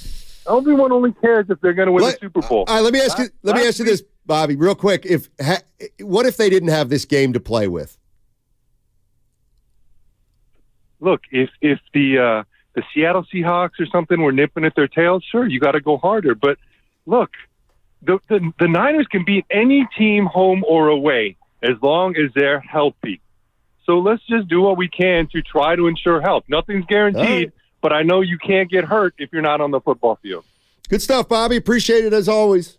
Bobby making it clear this game is more important that they come out of it with health than with a win. Well, of course. I mean, the Ravens are a more banged up team. Right. I mean, they got more injuries than the Niners do. So from that perspective, it's more important for Baltimore to stay healthy. I will say this. The one part that I definitely agree with Bobby is if you do think you have any chance of playing this team again, that does affect what I'm going to do on Monday. You know, Evan, my father is Charles? He's a good man, and he was a high school basketball coach, and then he became a referee, and he told me something one day after a game. He said, son, if you're going up against another guard and you know that you can strip him, you can take the ball away from him, don't do it in the first quarter. Why would you do it in the first quarter? Wait till it matters. So taking a page from Bob Steinmetz, Sage, I get that. Maybe the San Francisco 49ers, and to a lesser degree or the same degree, the Baltimore Ravens are saying, you know what? We are not giving them anything that they might see later. I also have trust that Kyle Shanahan is going to be able to come up with some new plays between now and the Super Bowl. So whether he unveils them on Monday night or not, to me, is not a big thing. But I would also ask you this, Steiny. Yeah. So you're guarding the same guy. Yeah. What if you don't think you can rip him? Oh, you just stay solid. And you just stay solid. And you figure out how good of a defender you actually are. Yeah. I think that's the valuable part of this game, too. I think you're right. I think the Ravens are a team that can test the San Francisco 49ers. Like, again, it doesn't matter whether you think they're going to lose or win. I think this is going to be a good game. And how many close games have the 49ers played in this season? Doesn't feel like a lot. I don't know if that's a trick question, but... No, you're right. They haven't played in a lot. And the ones they have... You know what? Let me just... They have lost. So Cleveland came down to the last possession. Yep. There are 3 losses. Yep. Cleveland. Minnesota, they had a shot the Rams to drive late. The Rams game is probably the closest one that they've won early in the year that they've won. The Niners have not been tested. Now, that's to their credit because they've been so good. No, I know. Do you think that's good or not? No, I don't. What do you think, 49er fans? 888-957-9570. That's something I've actually I go both ways on. I get, we're talking about the Warriors win against the Celtics. They checked all the boxes, that win the other night. Why? Well, it was a good opponent. They came from behind. And my mind went to the Niners after the Celtics game. And what I was thinking about was that's the kind of win the Niners want. They want to be down. Then they want to, but if you're not down, you can't play from down. So that's one where, I think they overcame some adversity in Philadelphia. They had negative 6 yards after the first half. They were only down 6 points. As far as, and I'm not saying they have to go down double digits for this to be a game that I consider close or, whatever, but the Ravens are a team that also tend to play in some tight spots. They've won some, they've lost some. Like, they have worse losses on their resume than the Niners do, and the Niners probably have better wins on their resume than the Ravens do. But when I think about what a team has to go through to win a Super Bowl, generally there's going to be some adversity. There's going to be something you got to overcome, and I think this could be a good test for the Niners. This from the Super Chat. We've got JJ and SJ, San Jose, paying $4.99. Let's put the rat on the table. Winning quarterback of this game will be the MVP. It will also be a body bag game. Bucket. JJ, I just said that. I said that earlier. Winner of this game, quarterback's going to win the MVP. That's my prediction. But my question, I think you brought something up interesting. What's kind of the best case scenario here for you 49er fans? It sounds to me like you'd rather win a game 23-20 against the Ravens than 3110. 888-957-9570 is the number. Sponsored by Fremont Bank. Full service banking, no compromises.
Hey, it's Moses Moody with the Golden State Warriors. Now back to Steiny and Guru. Thanks, Moses. Appreciate that. Yeah, a little bit of a rut, Moses. A little bit, not much. +3 on Wednesday. Yeah, 19 minutes. 3 for 9. Hey, don't miss the kickoff show this Sunday with Larry Krueger and Lorenzo Neal. Live 2 hours before the start of the game. That's on Monday, ladies and gentlemen. Join us at the Hilton Santa Clara. Delicious food, great drinks, and the best pregame show in the Bay Area. Now, back to Steiny and Guru on 95. Damn right. Yeah, and that is presented by Habas Law. You've been wronged. Habas Law will fight to make it right. Call 1-800-INJURED or visit habaslaw.com. By the way, I forgot to tell you this, Evan, and all our listeners. We got time. Who really, really care. I got the whole family in town. The whole Steinmetz clan? All 3 daughters in town for the next few days. And I guess we're going to have a Christmas meal on Sunday. Not on Christmas? No, on Monday. I'm sorry, on Monday. And get what they did. So we're each going to cook something. So I have to I have to cook something on Monday. You know what you want to cook? Well, I guess apparently we're going with like some kind of Thai Asian theme. Okay. So anybody out there has any kind of real good, I don't know, Mongolian beef recipes or maybe a little lemon chicken, orange chicken? Pressure's on your boy Steiny in a big way.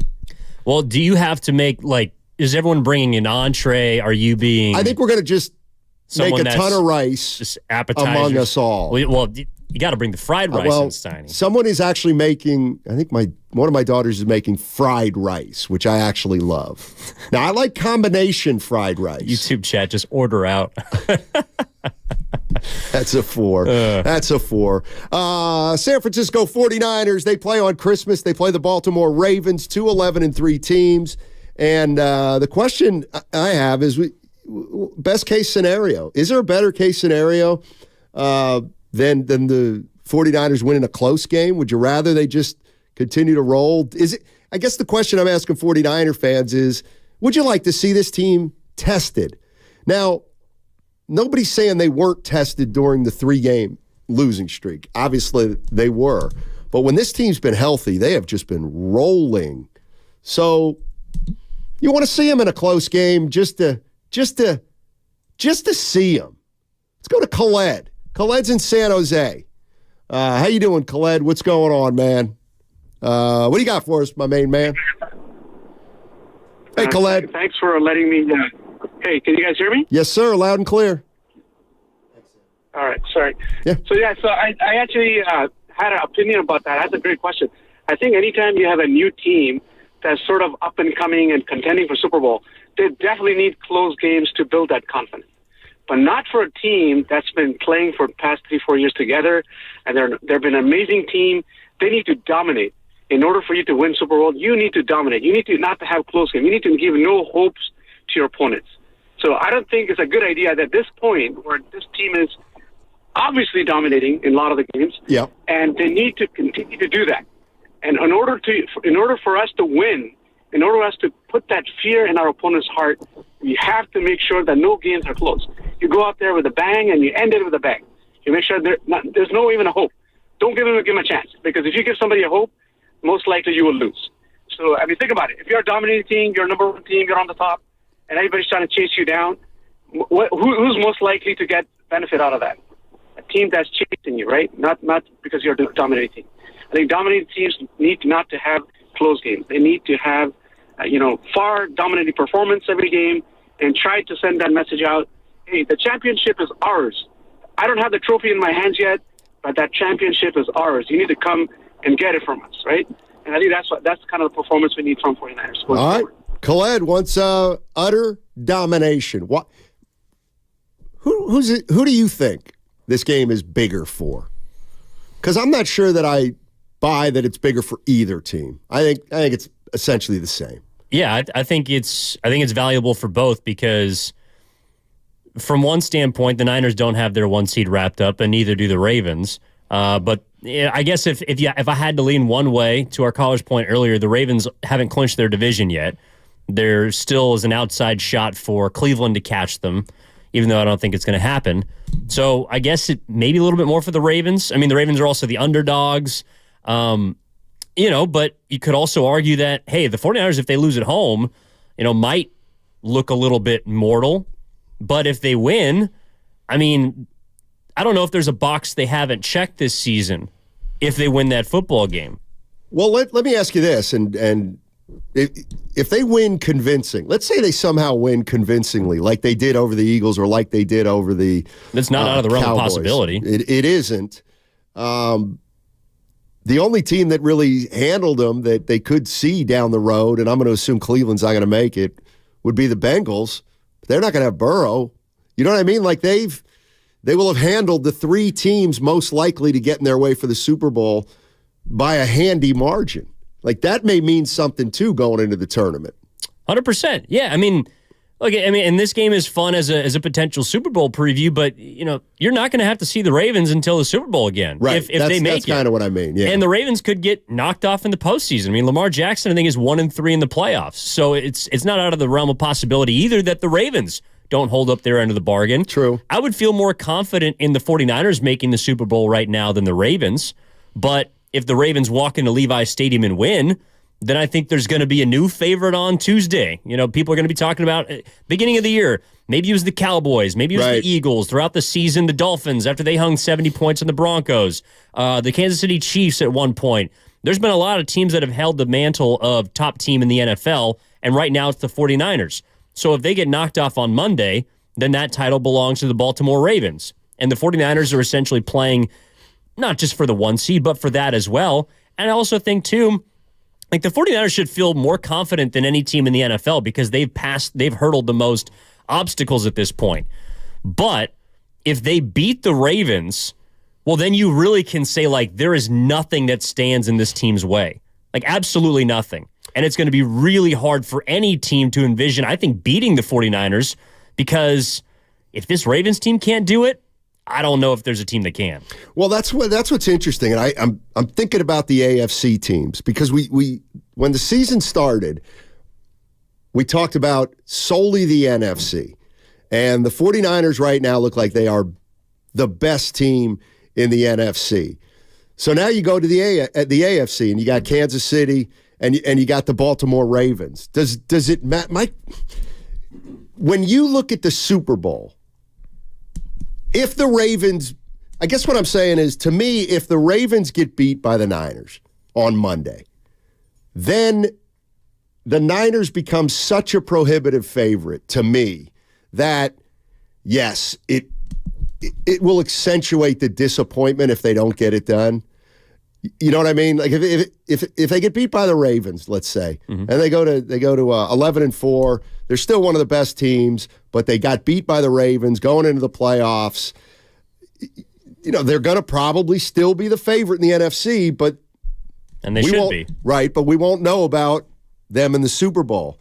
If the 49ers beat the Ravens on Monday and beat them solid, then anything less than a Super Bowl win is, I don't want to say catastrophic, but then you were the best team for 90% of the year, the most dominant team, the most statistically dominant team. Offensively, you got to win it then. You know what I'm saying? Well, I still think there's a lot of people that feel like they got to win it regardless. If they lose a close game to Baltimore, you should still feel confident that the Niners can go win it all. Like, no doubt. But if they beat the Ravens, they become even more of the favorite, I think. Oh, yeah. I mean, you're probably looking, if they cakewalk their way through the NFC, at potential touchdown favorite in the Super Bowl. And that's getting ahead of ourselves because things can happen. But for me, this game is significant, yes, because of you need to lock up the 1 seed and you'd like to beat a team that's 11-3 on the other side. But I also think that, look, if you kind of take a look at what you have to go through in the postseason, generally you're going to run into a tough game. You're going to have to win different ways. Like the team that the Niners are constantly compared to because of the Brock and Kurt Warner comp is the greatest show on turf, right? So the Greatest Show on Turf went 13-3 the year they won the Super Bowl in 99. They won a playoff game 11-6 in the conference championship. They won the Super Bowl by a touchdown in which the Titans came within a yard of winning the – like, there are games that might come down to the wire. And maybe this Niners team is like the 89 team and like the 84 team, and that they're just going to waltz on their way to the Super Bowl. Like those two teams led by Montana, one with Walsh, one with Seifert, those teams absolutely killed everyone in their path. So, if you think this 49ers team is like that, then this game is, it shouldn't be a problem for the 49ers. Right. Let me ask this to 49er fans. And I'm not going to answer it. I want you guys to answer it. But the Philadelphia Eagles, and I kind of threw this at you earlier. If you want to jump in at 888-957-9570, do so. Tell me why. Okay, so the 49ers lost 3 straight games, week 6, 7, and 8. Or after they went 5-0, they went 5-1, 5-2, 5-3. The Philadelphia Eagles have now lost 3 games in a row. What's the difference? Why are the 49ers, who had a 3-game losing streak, in a better position than the Eagles, who have a 3-game losing streak? Is it only because of the timing? Is that the only reason? In other words, it's later in the season, and clearly the 49ers are playing better football than the Eagles right now, right here. But, the Niners lost 3 in a row, and they rallied.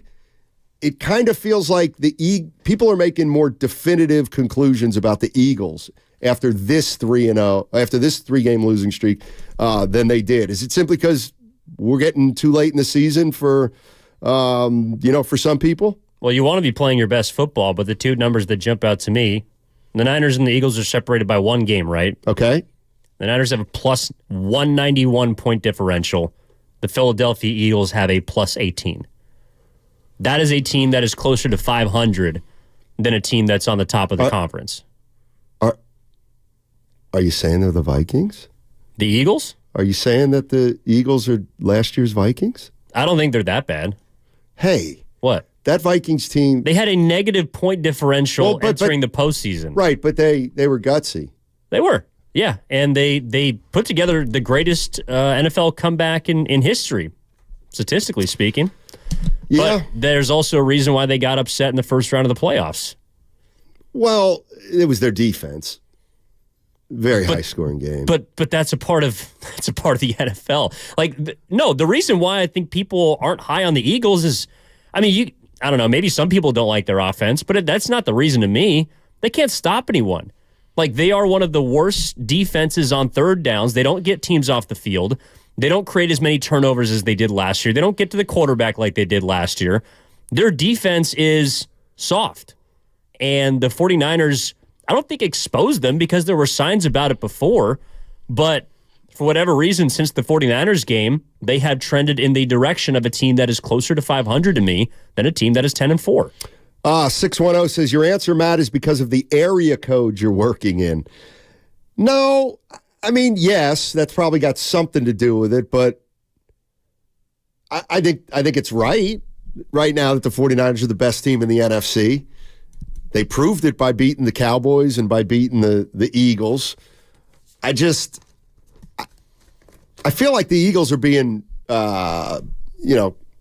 people think they're dead right now. That's all. Well, I think their Super Bowl chances are pretty close to dead. Do you really? Yeah. I don't trust. I wouldn't put money on them to win the Super Bowl starting the postseason. I'd rather put money on Dallas. Okay, that's what I was going to ask. Obviously you put money, give me your list. I would go 1 49ers, 2 Ravens at this point.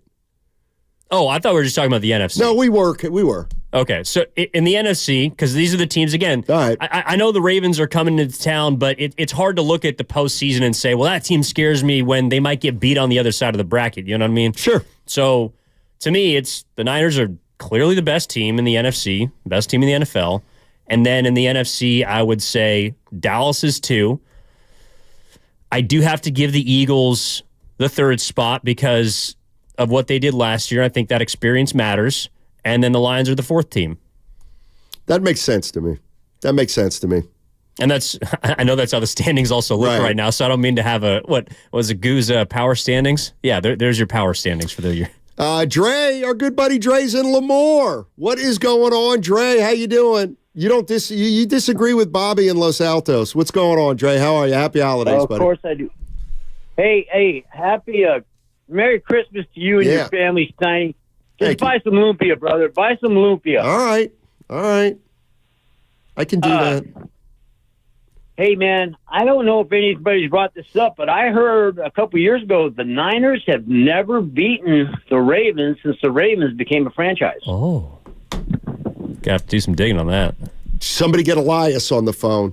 But you know what? Dre's more reliable than Elias. Tell me. You got that right, buddy. I'm a little disappointed in you, Steiny. You didn't know Bambi. Yeah, I didn't. No, you know what? Get him. Hey, you know what, Dre? That's fair. I knew it, but I forgot it, and I couldn't come up with it because I'm old and my memory's failing. But if you would, I tell you what, it's one of those things where had we been on How to Be a Millionaire or whatever, and they gave me 4 choices, they would have been like, what's Lance Allworth's nickname? Bambi, Speedy, Roadrunner, or Jimmy? I would have gotten Bambi. Like, I would have been able to pick out Bambi. Taz. What are you expecting on Monday, Give you Dre? a real compliment and say I would have been your lifeline. Oh, yeah. Give him the bat phone. What do you think's at stake? Yeah. What's at stake on Monday, Drake? What's at stake is 2 weeks virtual rest. The Niners win the game on Monday. Yeah. The last game of the season against the Rams. They can sit Purdy the whole game. They can sit a lot of their stars the whole game and have the bye. Be really fresh for the playoffs. And can I add one more thing, please, Stein? Yes, sir. When the Niners wear the throwback jerseys, I like them, but I like the white. And I know Dallas is not part of this conversation, but if we see them, and guys I hate, in the playoffs, I like it when they have to wear blue. They wear white at home, they wear white on the road. Let's wear our white throwbacks. Make them guys wear their blue when they come to our house. Ooh. But anyways, the Niners are the best team in the NFL. I don't think they've ever beaten Baltimore. You guys can look that up. And we're going to beat them, man. We're going to beat them good. Appreciate it, Dre. Have a great holiday, my man. That's Dre and Lemoore. Yeah, by the way, the Niners are 4-2. Or sorry, the Ravens are 4-2 all time against the Niners. Okay, so Niners won the first meeting back in 1996. Dre. And they won in 2015. Dre. In San Francisco, by the Dre, way. you can't be bringing faulty info. That's for Guru to do. Ravens are actually 1-2 in San Francisco. Jeez, come on, Dre. It's almost like the opposite. Baltimore's got ownage. No, the other way. Niners have ownage. Yeah, at home, which is where they're playing. God, I can't wait for this game. It's gonna be a lot of fun. A lot of fun. Is it the only? Yeah, it's a Monday, so it's the only game on Christmas, probably, right? There's actually 3 games. Well, there you go. You get 10 a.m. There's your more misinformation. Well, no, but give it to me, baby. Well, this is the night game. So like Joe Buck and Troy Aikman are gonna do the Niners Ravens. All right. They'll be on at 5:15. You got the 10 a.m. game. Chiefs hosting the Raiders, and then the Eagles host the Giants at 1:30. All right. And we got basketball day. The Warriors tip off in Denver. Right. I think is that midday? I want to say it's like 11. Is it 11:30 or 2:30? Usually they give the defending champs the main slot. So no, I'm glad. The Warriors, I think, play a little early that day, and then you get the Niners right after at 5:15. It'll be awesome. That will be. Especially if the Warriors are you going anywhere for holidays? Oh, yeah, driving down to San Diego. Oh, nice. On Christmas Eve, Sunday morning. Oh. So I'll do Warriors pre and post on Saturday night. Whoop. And then going to drive down. Actually, I'm probably going to go out to the East Bay, see a couple friends, and then I'll take off. I don't know if I'll sleep. Or I might just drive and then pull over on the side of the road, take a nap. But I'll drive down early on the 24th. Veggie Delight says Warriors are on at noon. Let's go. I mean, we haven't gotten one thing right in the last 3 minutes, so maybe I said it was midday. Our guy Veggie Delight. Nope. 11:30 according to Yada Yada Mean. Uh-oh. That's sort of midday. I like to be precise with my words. You golfing on Christmas? You ever do that? Not Christmas, no. But I got action next week, Tuesday, Wednesday, and Friday. Because you're off next week, right? That's correct. Yeah, that's correct. Goo will be back in all week. Goo will be here starting Tuesday on 95.7 The Game. But yeah, I got some stuff going. Is your sister coming in?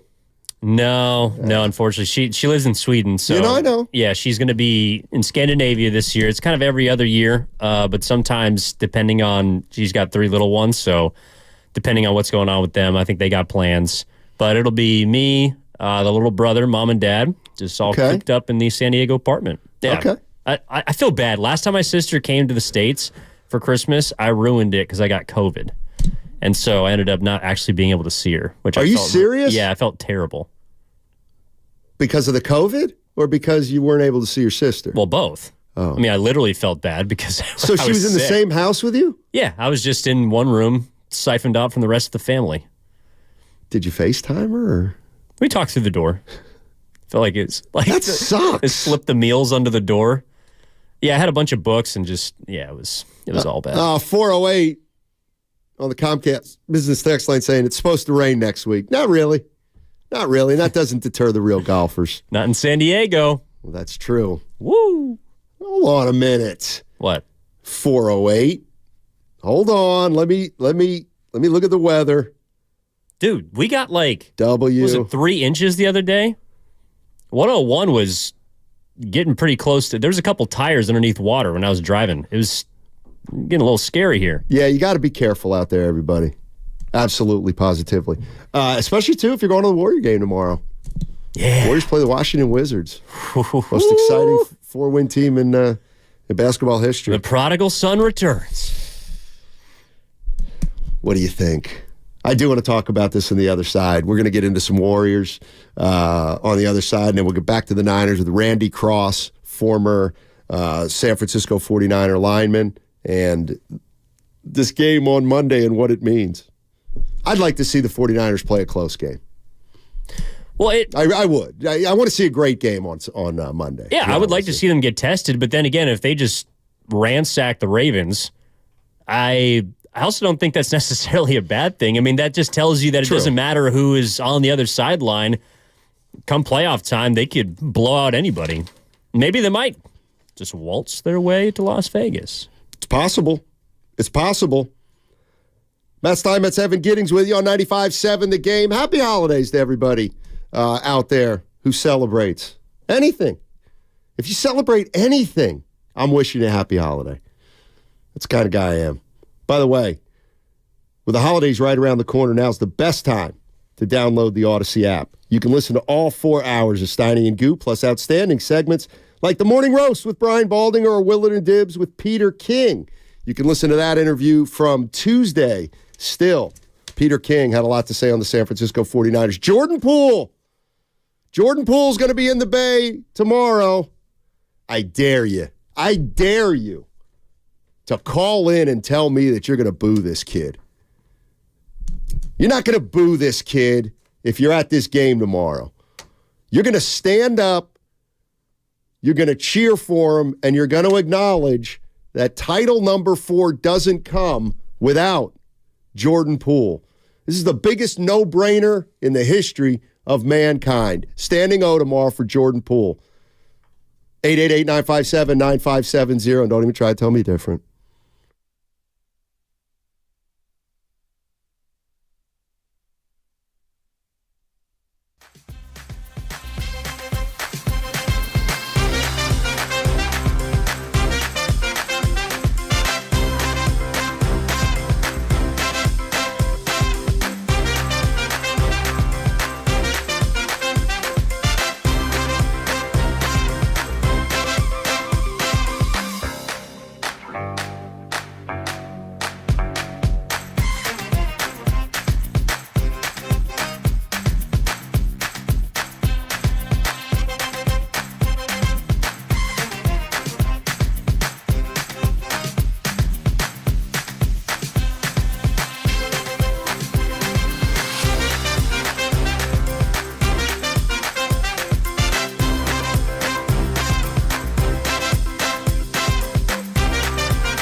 It's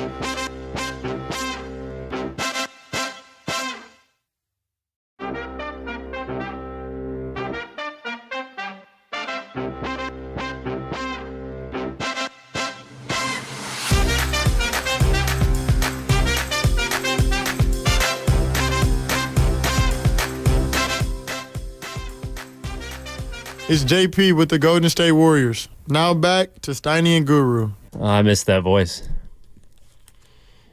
JP.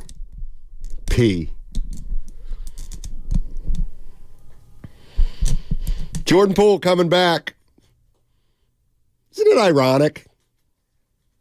Please explain. Alanis Morissette. Jordan Poole's coming back and Draymond won't be here. I mean, what are we... Pretty amazing. Pretty amazing. Might be for the best. In case you're just joining us, Matt Steinmetz along with Evan Giddings. Darryl the Guru Johnson will be back next week.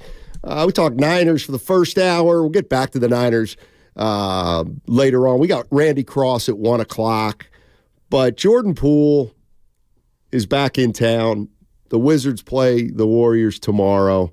And Anthony Slater of The Athletic had a story on Jordan Poole and the Warriors. The Wizards played the Kings earlier this week, and Slater went up to Sacramento and talked to Jordan Poole. And then he talked to a bunch of the Warriors about Jordan Poole. And two things I think became obvious in that story. Maybe they already were obvious, but one is Jordan Poole does not want to deal with this. He hates talking about it. He doesn't want to talk about it. He's clearly still embarrassed by it, you would imagine. He doesn't want to give it any more legs. He doesn't want to extend this story. He just doesn't, which I completely respect. The other thing that I think the Warriors are starting to acknowledge, and you might say, well, it's about time, but Steve Kerr was asked about what happened with Jordan Poole, and to a man, not only Steve Kerr, but all the Warriors, Evan, were very respectful of Jordan Poole. Klay Thompson said, we don't win a title without him. But to me, the most important thing that Steve Kerr said about Jordan Poole was, he said, we handled the situation the best we could at the time. We thought we were doing the best that we could at the time, and that was how they handled the punch, which was not punishing Draymond Green. But he said, we could have done better for sure. We could have done better for sure. What do you think that means? When Steve Kerr says we could have done better for sure when we talk about handling the punch and the fallout, you think he's solely talking about we should have suspended Draymond right there? It's got to be more than that. I think it starts there, and I think it's also because of what's transpired this season with Draymond, which is why I don't actually think that they regret not suspending Draymond from the vantage point of it hurting Poole. I don't think it's actually a lot to do with about Poole.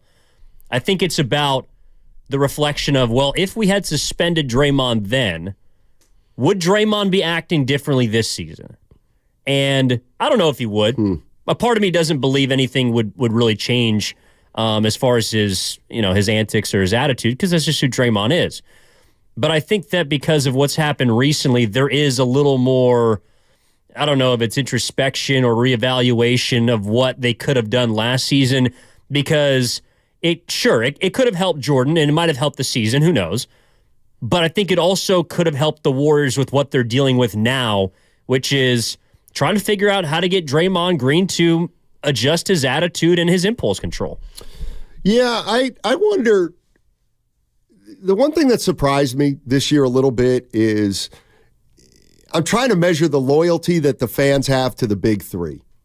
And the one thing that I feel like is it possible people are almost more loyal to Draymond? I feel like this year my eyes have, I've awakened to the possibility that it feels like some Warrior fans are ready to move off Klay or give Klay less of a role. Again, this is the way I feel. You tell me if you have a feeling similar. I feel like the Warrior fans who love Draymond are more passionate than the Warrior fans who love Clay. And the reason I say that is because I feel like since the start of the season, we've heard more about, well, you can't re-sign Clay if this is who he is, or, you maybe move him to the bench. But it felt like when the Draymond situation came up at the end of the year in terms of his contract extension, we just have to give it to him. How come? Because we can't afford not to. Okay? And then we give Draymond Green, the Warriors give Draymond Green 4 years. And now here we are with Clay.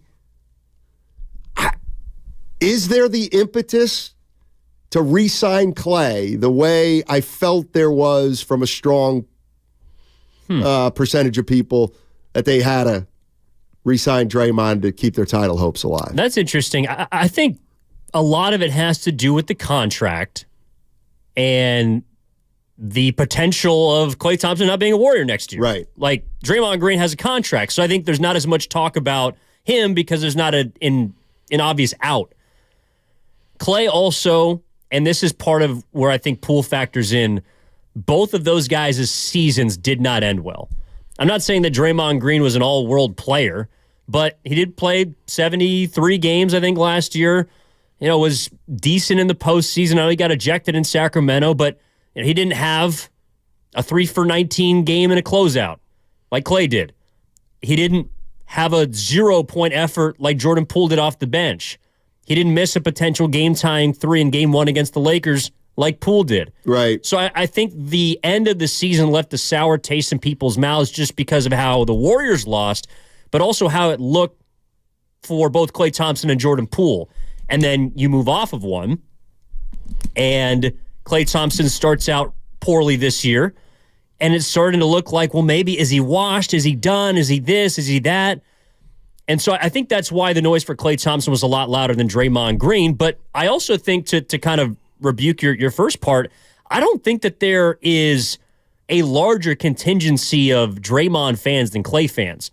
I think those fans that were coming down Klay's road are just louder. Okay. Like, Klay has a ton. I would think that Klay Thompson is more loved in the Bay Area than Draymond Green, especially with what's happened the last 1.5 years. That's a good question. And I think in the last week or two, since Klay started to shoot it really well, I think we've heard those voices come back.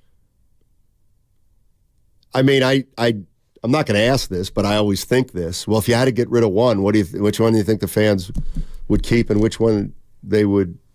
Like, I feel like, I think that's a really hard question to answer. Well, I'm not going to ask it. But what I am, what I am saying is, I think there feels to me like there's still a lot of people out there who really support Draymond, and then there's people out there that say, we're done with Draymond and his antics. I'm hearing a lot of people talking about Klay about, well, he's pouting, he's in his head, he's pressing, and all those kind of things. I mean, the simple question is this. The Warriors make a mistake. After the punch occurred, did they make a mistake? Should Jordan Poole be here and Draymond Green not? That's the overarching question. And you know what? Sometimes you got to be, hey, Stein, you think the Warriors made a mistake by kind of choosing Draymond over Poole? I'd have to say, yeah, I think they did. I do. I don't like any of the decisions they had, but I'm worried about Draymond Green being a Warrior for 3.5 years. Like, that's, if you can move off Dre and then you end up moving off both of them, that to me is more tolerable than if Draymond's here for the next 3.5 years. What do you think? I think they made the right choice. Why is everybody, like, I'm not saying if you don't agree they made a mistake, you're wrong. I think the mistake they made was not suspending Draymond when he punched Jordan Poole. That was the mistake. Why? Okay. Go ahead. I didn't mean to interrupt. Go ahead. But at the end of the season, I think it was clear that Jordan Poole was not going to be the same player anymore. And I know Washington's not a good team, and they stink, and he's got not a lot of help around him. But Jordan Poole's averaging 17.5 points on 41% shooting. He's shooting 32.5% from three, Like, he has not been a great player this year. No. His assist-to-turnover ratio is about 1. Like, he hasn't helped the Wizards. Now, the Wizards haven't helped him, but I think we're going to see on Friday a lot of the things we saw last year that made people really question Jordan Poole's future, which is a guy who kind of is out there freestyling, playing some pickup ball, loose, not playing defense. And I don't think that that's the player that we saw during the championship season. But what changed was he got hit. And I don't know if they suspend Draymond, and we could talk about the hypotheticals of Jordan Poole becomes this and becomes that, and he feels like people have his back. Apparently last year he felt, according to a lot of reports, he's very distant from the team, not as responsive to criticism. And I don't know if that's a result of them kind of choosing Draymond even before they had to in terms of contracts over Poole.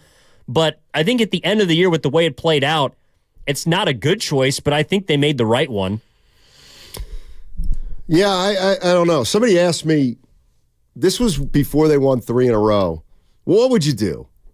And this was when the Warriors had, they were 4-12 after their good start. Mm-hmm.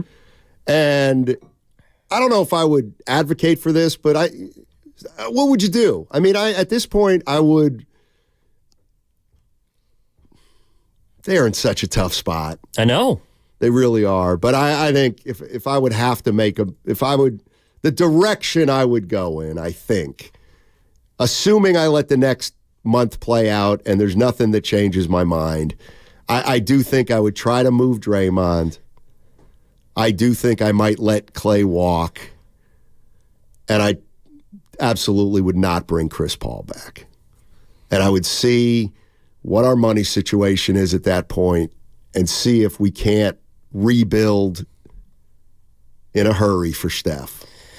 Well, I personally can't let Clay go. Now, right. I think he's got to reevaluate his standing and his role. Can I take this back for a sec? Not take it back, but I said that before Klay Thompson had shown any inkling that he was going to return. So when I say get rid of Klay Thompson, I would want to see the year play out. Yeah, absolutely. Well, and maybe I was in the minority, but I thought that they would still extend a contract offer to him even if he continued to play poorly, because I think he's that important from a sentimental standpoint.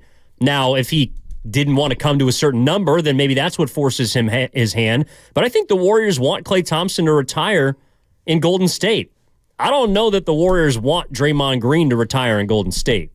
And I think that, to me, is what, like, we were talking about the magnitude of the indefinite suspension. That's what really hit me. And I think you said it along with Guru, he doesn't get to choose anymore. Right. What the end of his career is. Klay Thompson, I still think, has enough juice. And even before he started to come out of his shooting slump, I think Klay Thompson is someone I want on the Warriors until he decides he doesn't want to play basketball anymore because of course, the sentimentality, but I also think he can help if he is able to evolve and become more of just a knockdown shooter. I don't see a whole lot of three-point shooters on this team that are consistent the way that Klay Thompson is. And if you're telling me Stephen Curry's going to have to shoulder more of an offensive load at age 36, 37, 38, I kind of need at least someone, whether it's in the starting lineup or off the bench, that can come in and hit some threes. No doubt. One of the things I'm wondering about Draymond is, assuming that Draymond Green comes back after the suspension, and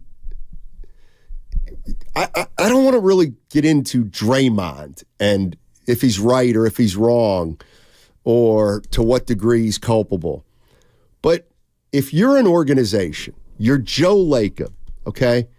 Let's just work from the premise we love Draymond Green. Yeah. All right. We absolutely we like him and we're loyal to him.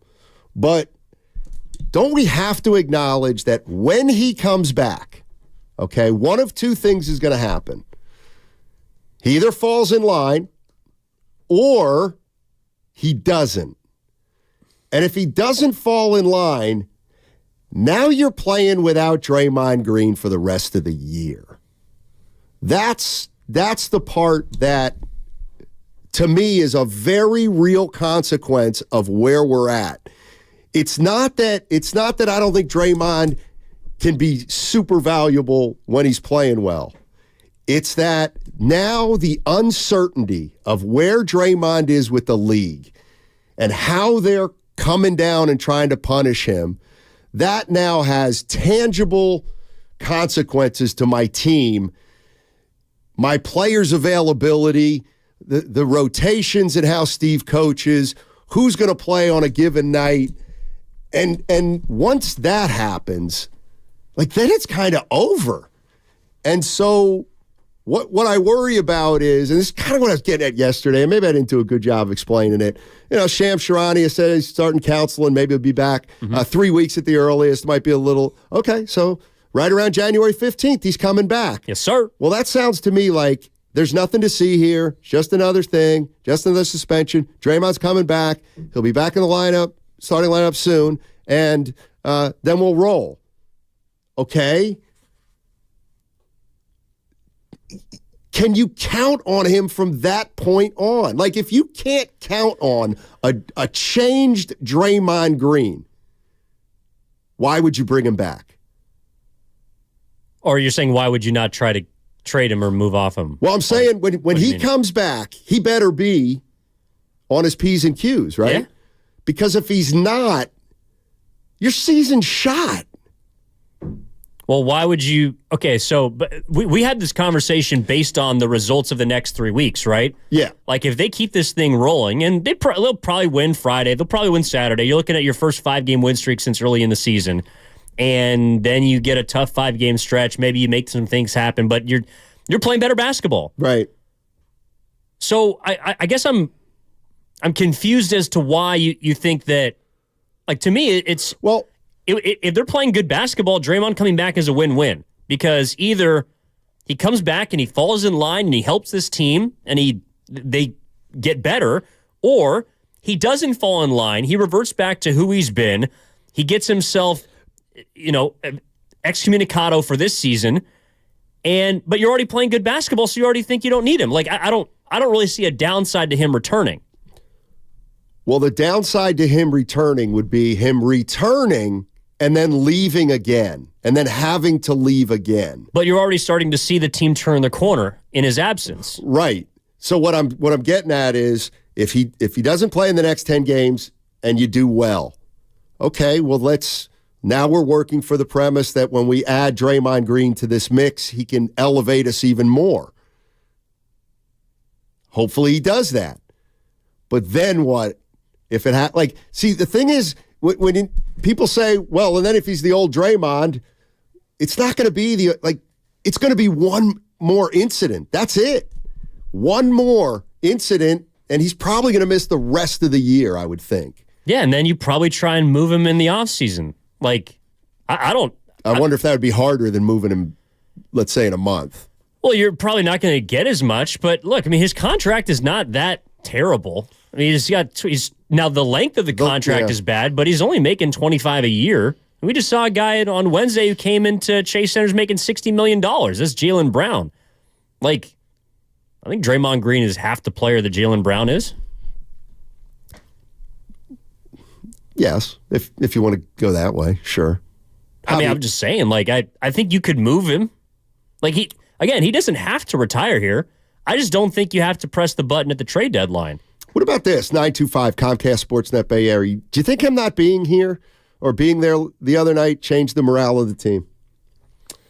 Because I'll tell you what, if people inside the organization are commenting on, man, we look pretty good, everybody's having fun, everybody was into it, then that does matter. I don't know that that's the case, but I do think that would matter if the powers that be do believe something has changed for the better without Draymond, in the fold. Javier in Pittsburgh. What's up, Javi? How you doing, man? Good. How you doing, man?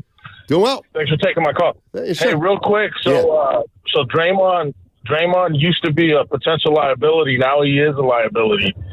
Everything you guys just said, I was going to say something else. I was going to say that I think the reason that Bob Myers left was he didn't want to be responsible for breaking up the big three, but Draymond's doing a good job by himself. And I'm a fan.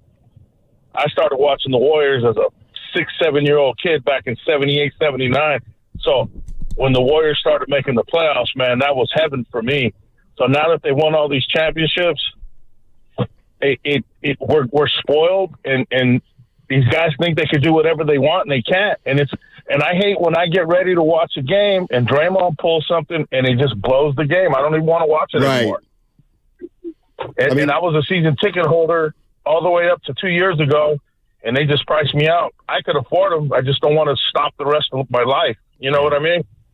Fair enough. So I'm all over the place. But the main thing is I think Bob Meyer stepped away because he didn't want to be responsible for splitting them up. But it's time. It's to split them up. And I'm a true Blue fan. I'm going to hate to see it, but it's got to be done. It's business. Appreciate the call, Javier. Yes, sir. No, thank you.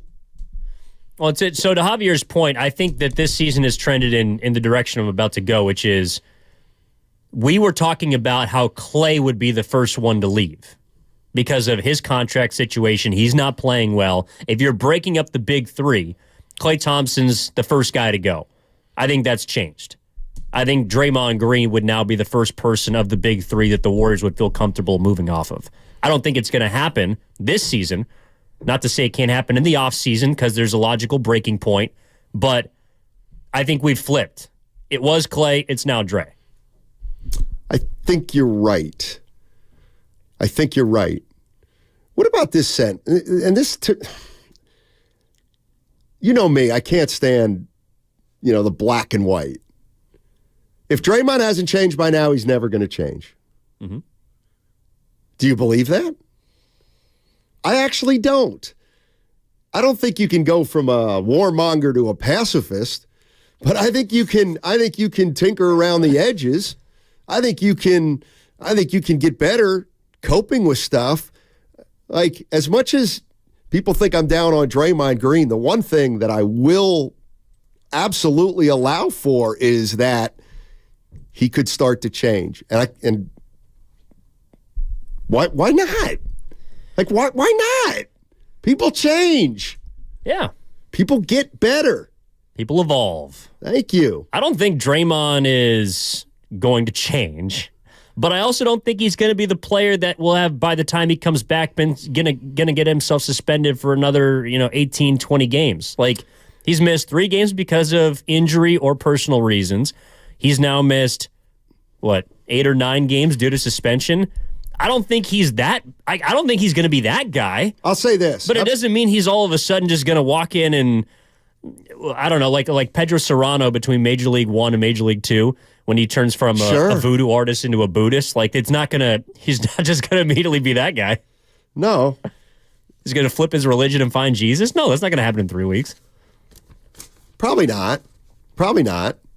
888-957-9570 is the number. Warriors play the Washington Wizards tomorrow at Chase Center. My sources say Mark Willard will be in the house. Oh, look forward to seeing him. Yeah, Mark Willard's going to be there. There was someone else. Gosh, I apologize. Someone at the station told me they were going. I think a lot of people are going to try and get to this game. I'll be there as well. I'm going to one of the games on the homestand, but I don't want to say which one. I don't want to. Well, there's only 2 games left on this part of the homestand. Evan, 9 of their next 10 games are at home. Yeah, but the homestand technically ends when they go to Denver because they're not at home anymore. I want to pick up a brick. You see that judo move I just used? I'm going to one of the games after Christmas with the fam. Okay, but again, I don't want to say which one because I don't want to cause a stir at Chase. You know what I'm saying? Well, the last time you were there, you were wearing that jacket, That's right? True. Courtside. I'm going to the Toronto game. Tried to get the Pistons game, but apparently those tickets are tough to come by. The return of Wiseman. Yeah. Hey, with the holidays right around the corner, now is the best time to download the Odyssey app. You can listen to all 4 hours of Steiny and Guru, plus outstanding segments like The Morning Roast with Brian Baldinger or Willard and Dibbs. You can hit them with Steve Kerr or Peter King or any of their guests. Get it all on the Odyssey app. I see calls on the phone. We'll get to them in a minute. You're listening to Steiny and Evan Giddings on 95.7 The Game.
Well, we all are, right? Because Willard is, you are, I am, Lucas Alexander, director of sports, is as well. You're matched up with Lucas. I got Willard. If I get a win, this is semifinals.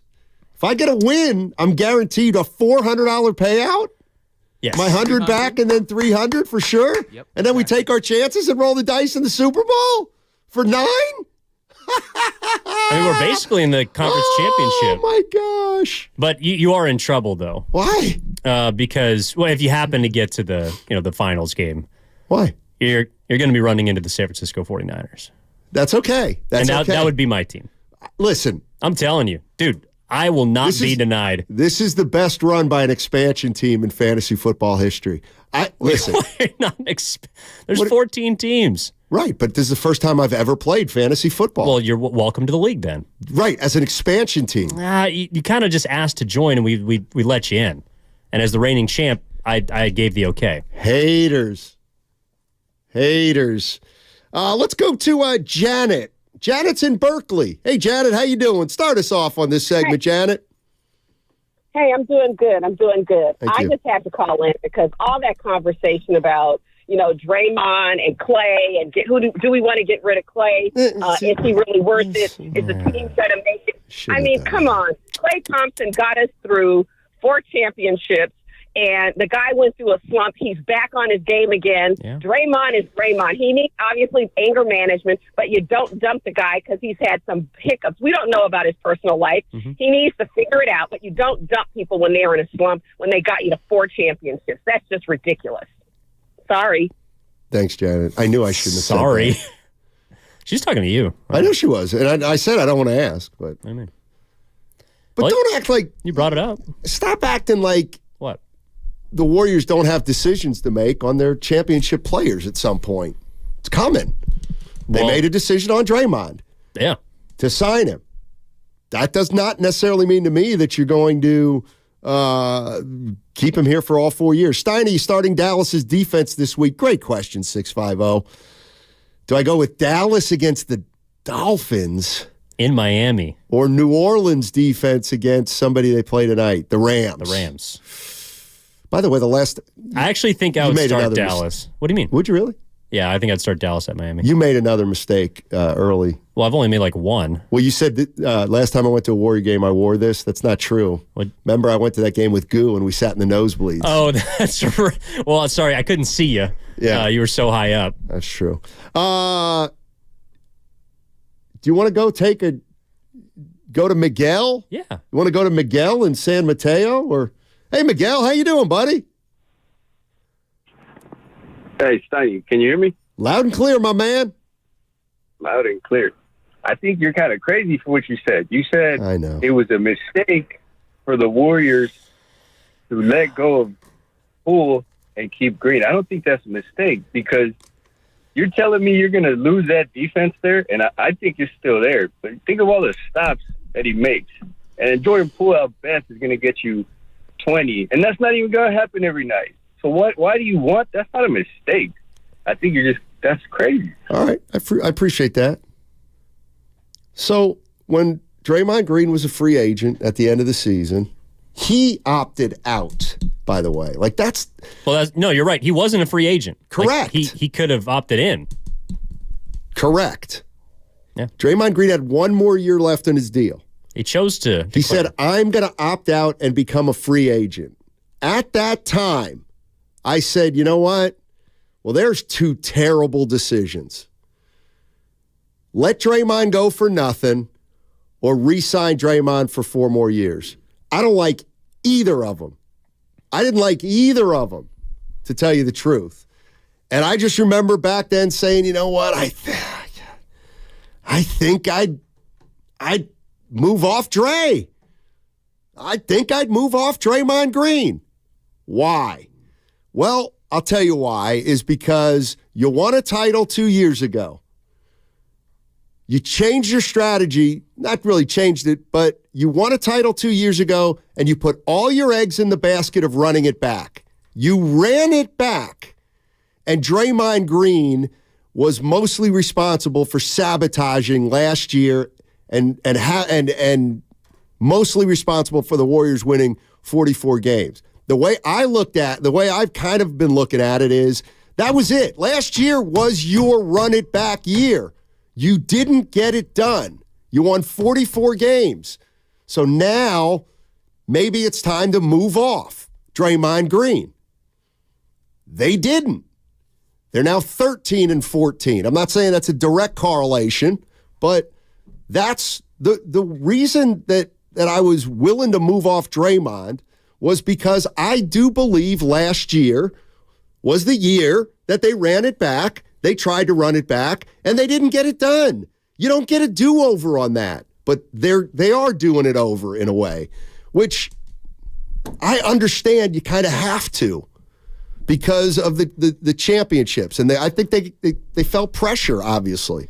All I'm saying is, and I'm not saying they should have kept Poole and they shouldn't have re-signed Draymond. I just wasn't crazy about bringing Draymond back for 3-4 years like they did.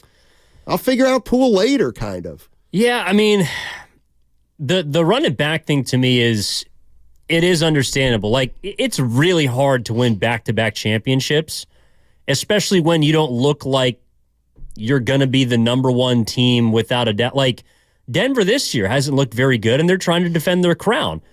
If Denver doesn't win it this year, I wouldn't consider blowing it up. Now, there's two different situations. I know. You got to make more expensive, aging choices with the Warriors. But that's also, I think, how you kind of have to look at it. Like, last year, yes, they were given the rope to run it back. But not winning a championship and getting to the second round, I don't think is enough evidence for me that this thing is done. Like, that's fair. No, do I feel great about their championship odds this year? No.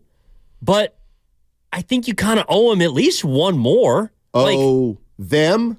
You owe the core. Gotcha. You owe Steph. And unless there's some option that you could provide to him this offseason that keeps you at the same level or maybe more importantly gets you better, then I just think they were in a position where they had to re-sign Draymond. Uncle Looney on the YouTube chat saying going back-to-back for an older team is almost impossible.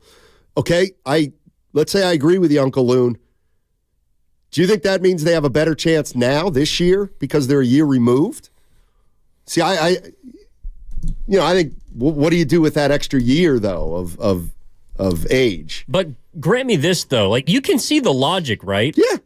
I mean, last year, there was something that happened before the season that got them off to a bad start.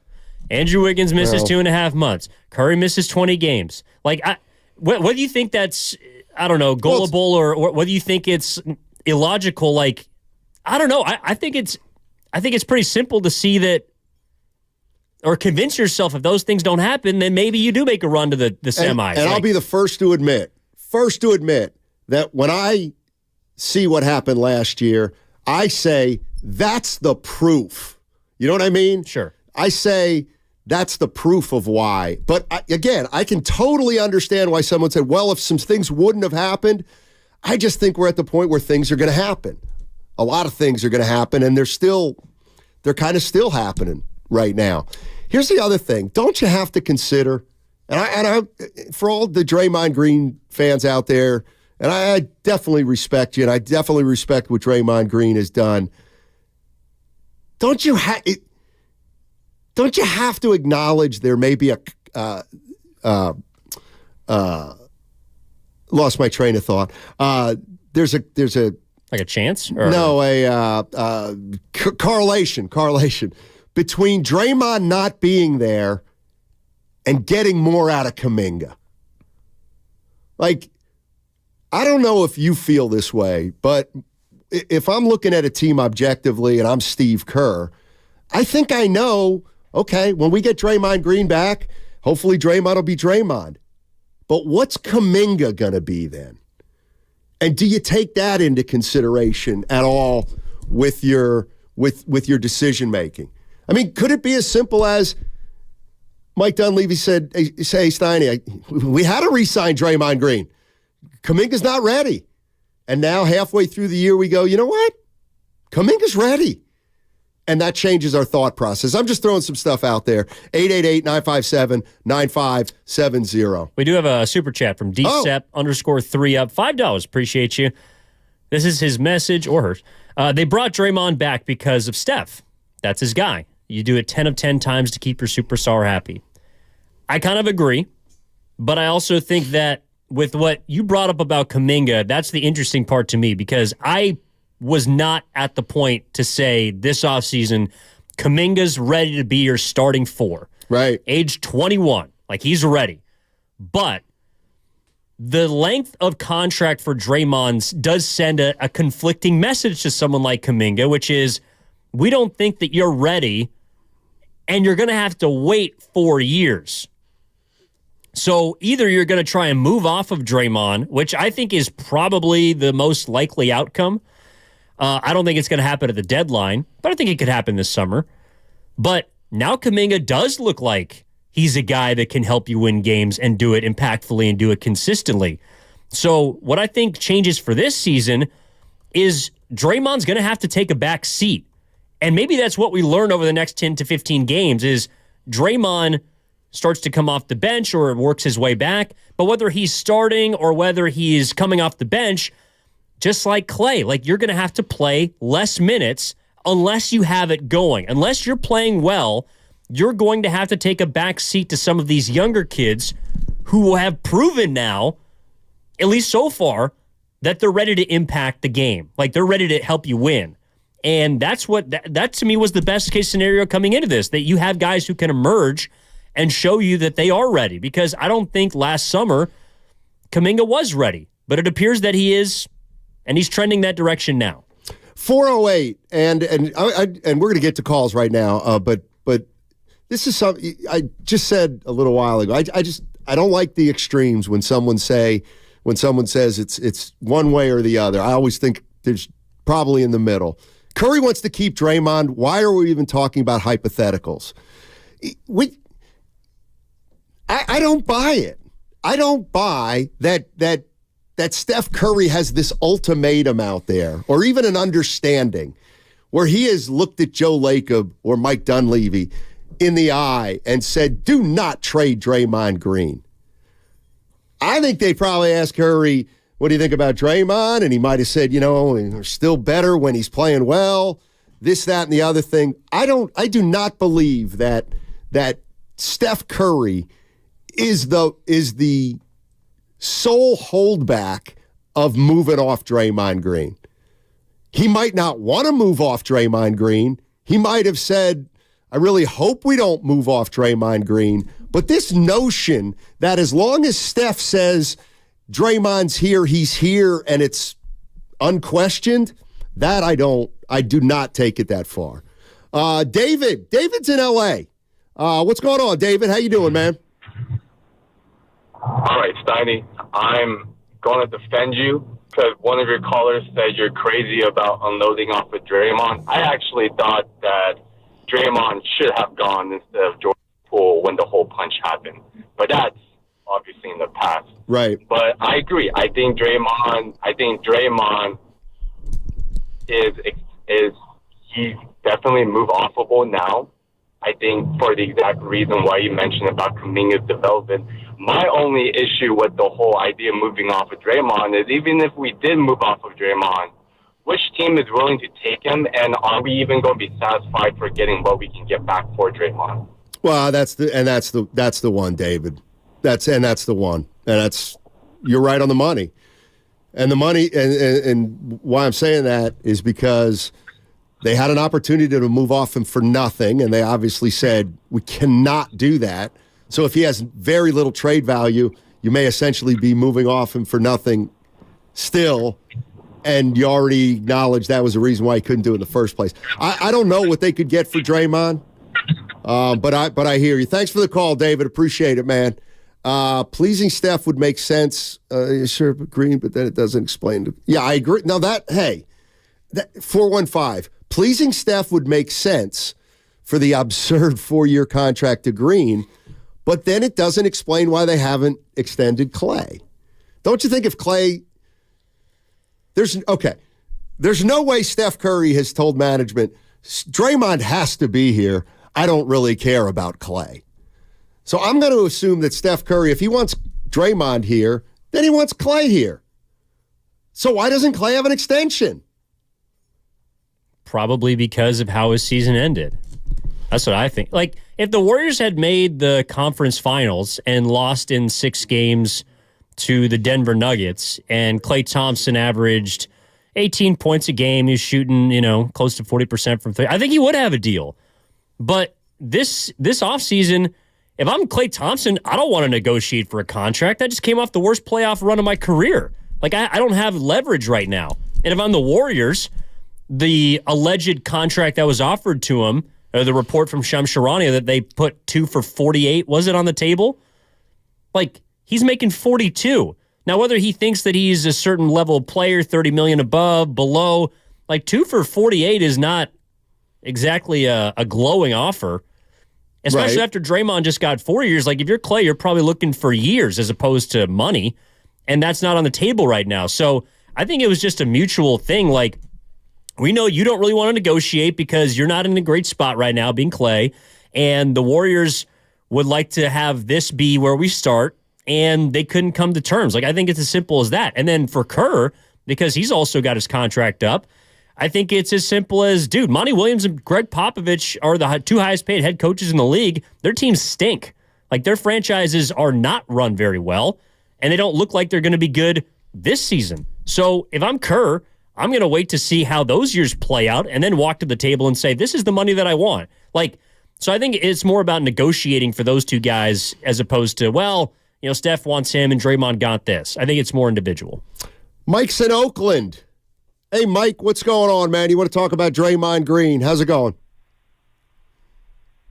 What's up, Mike? Hey, buddy. Hope you can hear me because for some reason my phone loud and clear is not working to my car. You're good. Okay. Okay. With Draymond Green, whoever was talking a minute ago, I totally concur with him about Draymond Green should come off the bench.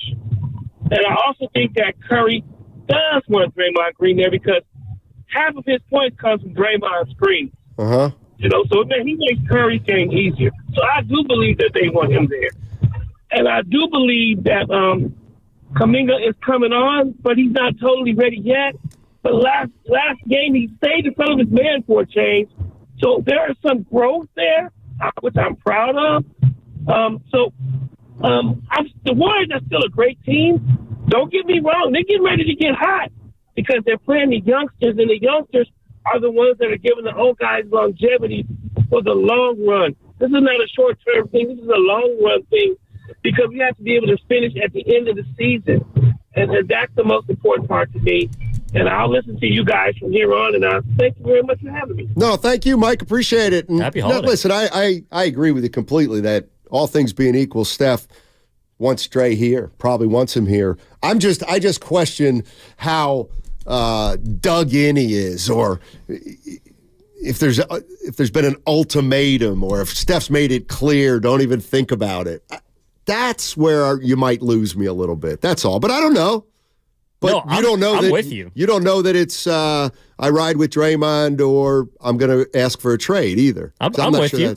I think Curry wants to win, and if he thinks that Draymond isn't going to help the Warriors win, then he would be open to that. But I don't think Curry's there yet. He might be closer to Draymond can't help us win than ever before, but I think that's why Draymond's still here. And I also believe that Draymond Green can help the Warriors win games. I think he can be an asset if he's able to do some reflecting. Like a mirror. Look inward. Austin, that's my favorite comedian. Yeah. Scott Seiss. The guy from Cocaine Bear? Yeah. But yeah. He Look also inward. Yes. Hey, do you have any more? Do you have any more of these in the back? Listen, it's not Santa's workshop back there. There's only a guy named Jim, and he doesn't know what the hell's going on. Do I look like the manager? Like Do I look like the manager? Austin in San Jose. What's up, Austin? What's up, fellas? Hey, What's up, Stein? Listen, man, I got to push back on my guy today. Okay. Steiny, you're a man of nuance, man. I mean, why are you drawing so many connections with Draymond and the Warriors' problems? I mean, listen, Draymond is responsible for his actions, but he's not responsible for Kuminga's not developing. He's not responsible for all these guys. I mean, it's up to Kuminga to develop whether Dre is there or not. I mean, I don't think that it's about Dre not being there and Kuminga either developing or not. I mean, if Kuminga's good enough, he's going to be on the court whether Draymond's there or not. So I'm not going there with Draymond. And then the other part of it is that people keep talking about Poole. I mean, Poole got his bag. Poole was made a better player here. Poole should be thanking the Warriors for what they did to him. All this pity party stuff for Poole is ridiculous. I mean, I just don't get it, Diney. That's all I had, man. I just want to stop the Draymond's responsible for all of the ill wills of the Warriors. That's just not the case. That's just not true, man. So we should stop that dialogue. It's ridiculous. All right. Here's how I'd answer that. Steve Kerr said everything changed after the punch. So that's the one thing. The other thing, Austin, that I'm trying to shove in here, it's just the reality of the situation. The reality that, like, that's the one thing that's hitting me is if this is his last straw or one of his last straws, then you must prepare for him returning and then leaving again. That's something that if it happens, you cannot be caught by surprise. Like, that's the one thing I'm thinking about. Like, you bring Draymond back, he starts playing, he can't come in at one ejection, he's out for another game. You know what I mean? I mean, they can't. What I'm most concerned with Draymond is almost less, it's less him, and it's more you can't ensure any continuity when he comes back. Like, you just can't ensure it. You can't ensure stability. You can't ensure a set rotation. You can't ensure knowing who's going to play on a given night and who's not. And unfortunately, I hear what you're saying, Austin, about it's not Draymond's responsibility to develop Kuminga, but it's Steve Kerr's responsibility to, make sure everybody's got roles that work to their best. And how do you do that if Draymond's in one game, out 3, back in for 7, back out for 6? 888-957-9570 is the number. I see David, Brandon, Tom. We're going to get to your calls on the other side. At 1 o'clock, we're going to jump into 49ers with Randy Cross, 3-time Super Bowl champion for the Niners. He's coming at 1 o'clock. Right now, great time. Download that Odyssey app. Holidays right around the corner. You can listen to 4 full hours of Steiny and Goo, plus outstanding segments like the Morning Roast with Brian Baldinger, Willard and Dibs with either Peter King or Steve Kerr. You can get it all right on that Odyssey app. Download it, people. Mm-hmm. That's just ridiculous. Sorry.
Now, back to Steiny and Guru on 95.7 The Game.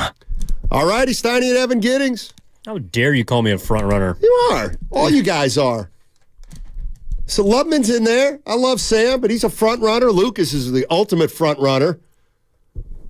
Listen, if you root for a team that's not good and you give up on them, just pick a new team that wins. Just do that. It's easier. Instead of quit. Isn't that the definition of front running? No. That's just ridiculous. Well, sorry. You're a bandwagon you know what? fan. And was that Janet in Berkeley? I kind of let Janet. Jackson? I kind of let Janet in Berkeley have her way with me. But, cut that. You know, what you could say, Janet, is we're tired of having Draymond around for punching people. Punching people. Can't be punching people. Anyway, getting back to this. You know, I am so sick and tired of you and Spadoni and Guru claiming to be a loyal fan of a certain team that you quit on 4 times a year. I'm sick of it.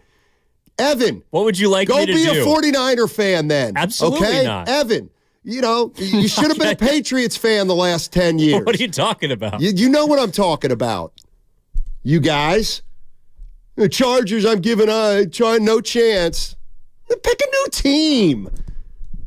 That's right. I told you that the Chargers were done about a month and a half ago, and I've been proven correct. Yeah, pick a new team then. I watched every minute of that 63 to 40, whatever the hell it was, 20-some. Jump on the Vikings. They still have life. Although then you'll quit on them in a week. No, we get to cover the best team in the NFL every week, so you got the Niners. Okay. I hope they do well. Okay. Just pick the best team. But the Chargers are what I'm a fan of. That's my fandom. No, it's not. It's. Look, Steiny. What happened to Ride or Die? Yeah, and what has happened is they died. So I don't really know what, like, I know this is a piece of fandom that you might not understand. Be careful. But when you are infatuated with a team and you grew up on them and you love them, well, then they piss you off when they don't play well. Right. That doesn't mean that you go anywhere. That doesn't mean that all of a sudden I'm going to go be a, Bengals fan. I'm going to root for certain teams this postseason. I'm mainly going to root for the Niners, and I hope that they do well and they win the Super Bowl. But that doesn't mean I can be disgruntled with the team that I like, which is the Chargers. Right. And I hope they go get a new head coach and find a competent general manager because they haven't had one. These are things I know you wouldn't understand. That's right. That's right. I'm loyal. To who? Whatever team I'm rooting for. To the Atlanta Hawks? 2019? To the Minnesota Timberwolves now? Right now, yeah. Although, to the Washington Wizards. This is who are what in you town would tomorrow. do. This is what you would do. Minnesota Timberwolves are 20-5. They lost in Philly last night. Mm-hmm. Now they're done. No chance in Minnesota. We stink. No chance. Well, you still have the best record in the West. We stink. Well, that sounds fun. You literally texted me last night, or was it 2 nights ago? The Celtics can't win it. They can't. They're 20-6. They're literally the team you just named. They're the number one seed. But they're not my favorite team. Like, they're not my fan favorite team. Like, I don't. If the Celtics were my favorite team, I would say, you know what? I think they can win it. We got a chance. Yes. I don't think the Timberwolves can win it. They're not my team. You're backing me into a corner. Well, because you're you do it to someone who sits in this this chair every single day. And I don't like it. I know. Let's go to Matt in Oakland. Matt wants to talk about Steve Kerr's role in the upcoming several games, and including when Draymond gets back. What's up, Matt? Hey, fellas. Quickly on the Celtics and the T-Wolves, I agree. I don't think either one of those teams can win. Minnesota, for different reasons. Great call. Minnesota, because they're still young. Yeah, year the before Celtics, because Tatum and Brown do not make people better. Nope. And they don't play together that well. Yeah. But on to more important things like the Warriors. All righty. Obviously the best win of the year. No, hands down.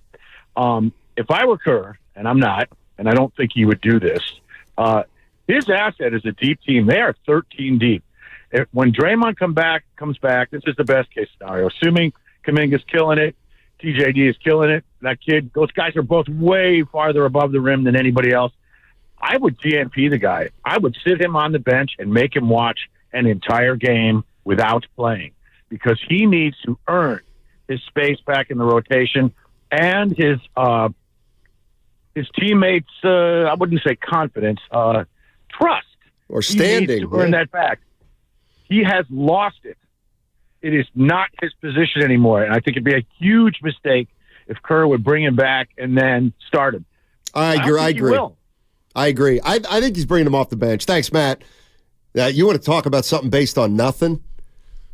I'll bet most people would agree, well, not with me, but I'll bet you if you ask Warrior fans, hey, what do you think? Be honest. Whether he comes back in 3 weeks, 4 weeks, or 6 weeks, you think he's going to start? No, I don't think he's going to start.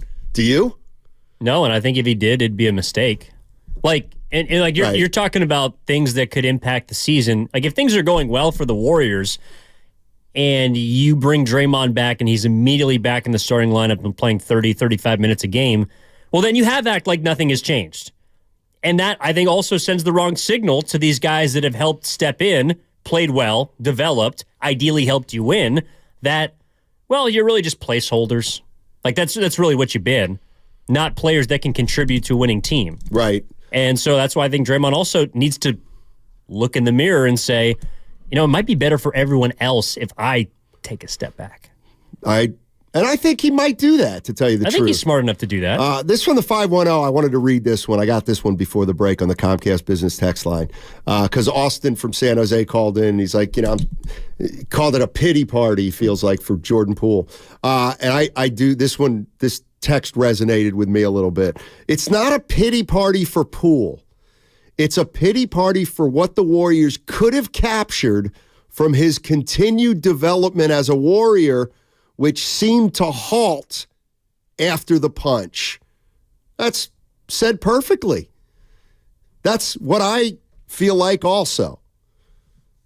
That's exactly how I feel. I don't feel sorry for Jordan Poole, but something happened to him as a player between 2 years ago and last year, and the Warriors gave up the opportunity to try to get him back. They traded him rather than tried to get the original player back. Let's go to Brandon. Brandon's in San Jose. Hey, Brandon, how you doing? Hey, good afternoon, fellas. First off, I would like to thank you guys for having an open discussion. People need to understand that's why we're humans. We all have different thought process and feelings, and that's why we're able to express them. So I'll start off there. Thank you. First off, from my perspective, obviously Draymond should have been suspended. We've let him get away with a lot of stuff for the punch. Also, I feel that the fans feel like we got a bad deal for Poole.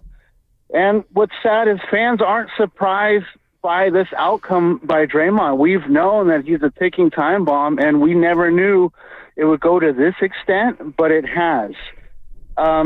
Another thing is, and I'll finish up here, people need to understand breakups are not easy, either with an ex-girlfriend or a wife. It doesn't mean you don't love or care about the person or endear them. It just means it doesn't work.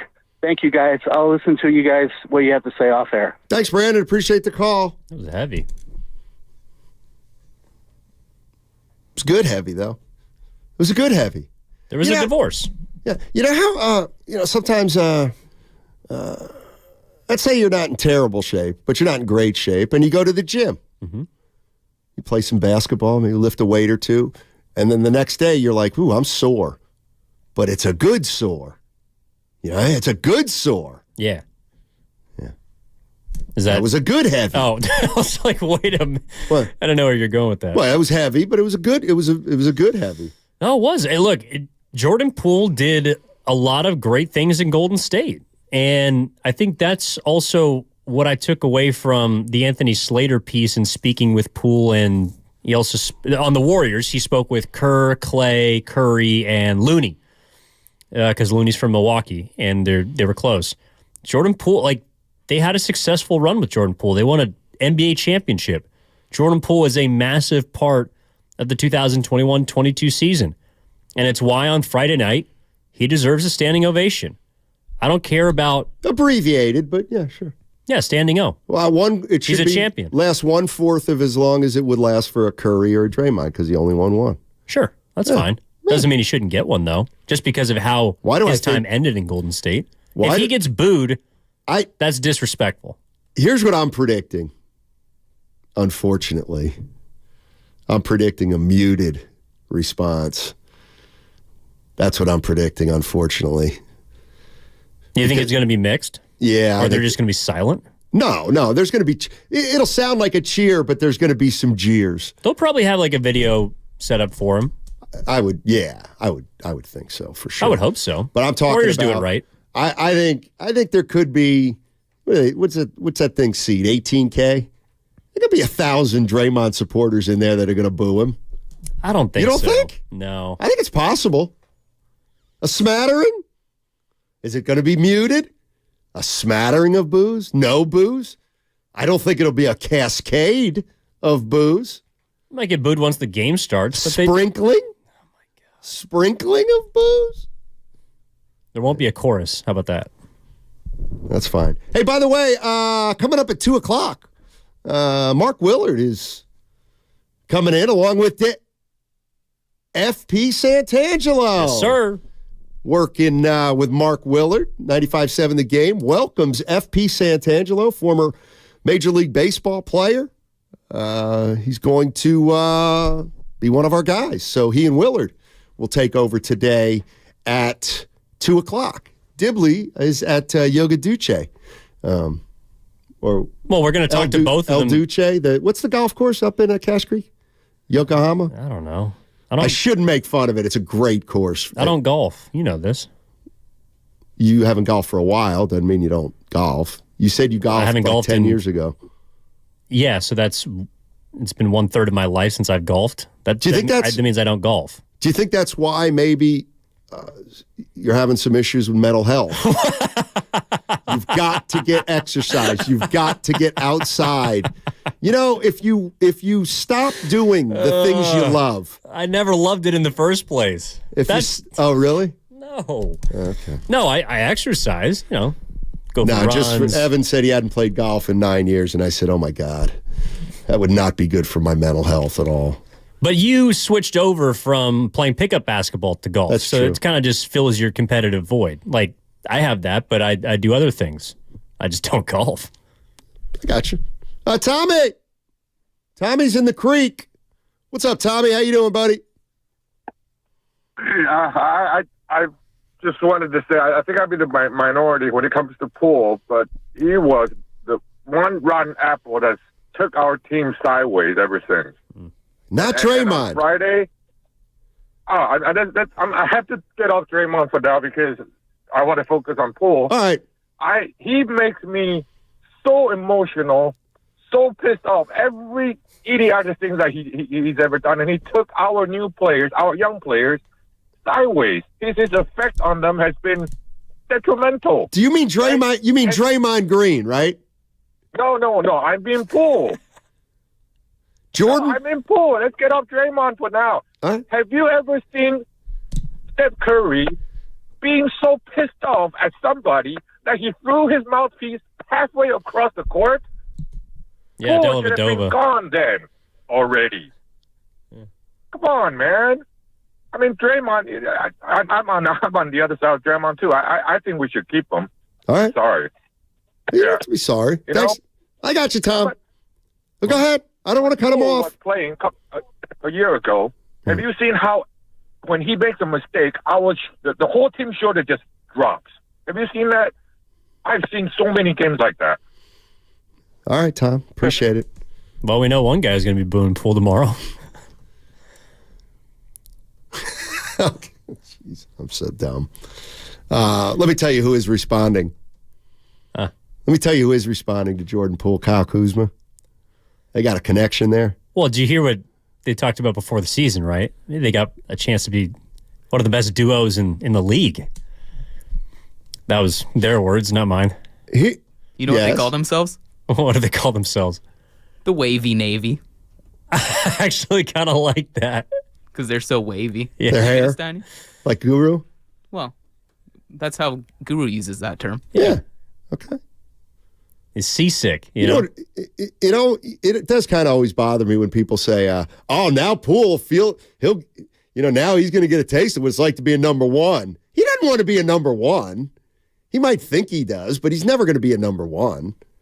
Not on a championship team. Exactly. So, like, people think the Wizards have acquired Jordan Poole and they're building around him. He's going to be their Steph Curry. No, it's just like he's their best player right now because they stink. They'll try to get 2 more players in there better than him at some point. Yeah, I do wonder what your boy's doing in Washington. Like, he's building a bully is what he's doing. He's building a bully. Oh, yeah. So the first 2 players I go out and get to build a physically intimidating, defensive-driven team are Kyle Kuzma and Jordan Poole. That'll work. The great Bruce Springsteen once had a song, 1 step up and 2 steps back. Sometimes you got to take a step back to take 2 forward. You do. Mike's in San Jose, Rational Mike. What's up, Rational Mike? How you doing, buddy? What's happening, fellas? First, I wanted to wish you, Evan, and Goo a happy holiday season. Another great year. You give us enjoyment all year long listening. So thank you. Appreciate it. Second, the bet's looking a little more. I get to watch the standings now. Let's go, Mike. Where are they? At least there's a reason. 3.5 out of 5th, but I figure Houston will fall out, and I figure that New Orleans will fall out. But hold on. Then the real work will be climbing over teams. What? But it just makes it more fun. What about the Memphis Grizzlies? I think they're a little too far back to make the run, but they are more fun to watch. Gotcha. Sure. So the main thing I wanted to say was, this year has kind of been, let's dump Draymond, let's dump Clay. Now everybody wants to dump Looney. And my opinion, as just an older person, is they've meant more to my family than a basketball team. When you're an older dad, we've had about a 12-year run. You take your kids to the game. They want to hang out with you. My sons went into basketball. I have a son that plays D3 basketball. He's a point guard. Where? Which school? Hold on. Where? Which school? He plays at Chapman. Oh, let's go. Orange, California. Yeah. He's only 5'9", but if he was 6'2", he'd be D1. But he loves school. But it was all from the love of the Warriors, right? Okay. I mean, when he was in middle school, if they wanted to go to the game, I couldn't give them Giants tickets, but they would wait in line to go to the Warriors. So when you want to break up the core that did that, for someone like it's kind of emotional because they meant a lot. And then I will say one last thing, as someone a little older that's lived life and fairly successful. Here's one of the problems I believe with breaking them up. I will probably be the only one that will say this. I believe when Draymond goes and Clay goes, what makes you think Steph doesn't want to go to a place like Miami and win 2 or 3 more before he's done and cement his legacy? Mike. The day of one team has left. That is Rational Mike, ladies and gentlemen. What's funny is, thanks, Mike, for the call. Appreciate it. Happy holidays. Merry Christmas to you. I mean, it is something that why are we so scared? We're so scared. Of what? We're so scared to talk about it. Why? About the possibility that Stephen Curry doesn't retire a Golden State Warrior? What if it's the best thing for the organization? I have a hard time believing that it is. I have an easy time believing that it could be. Like the list, it doesn't mean that it would be an acrimonious ending, but why is it? And I'm just going to say I agree with Rational Mike. I'm not saying you do it. Not even close to that. But let's be honest.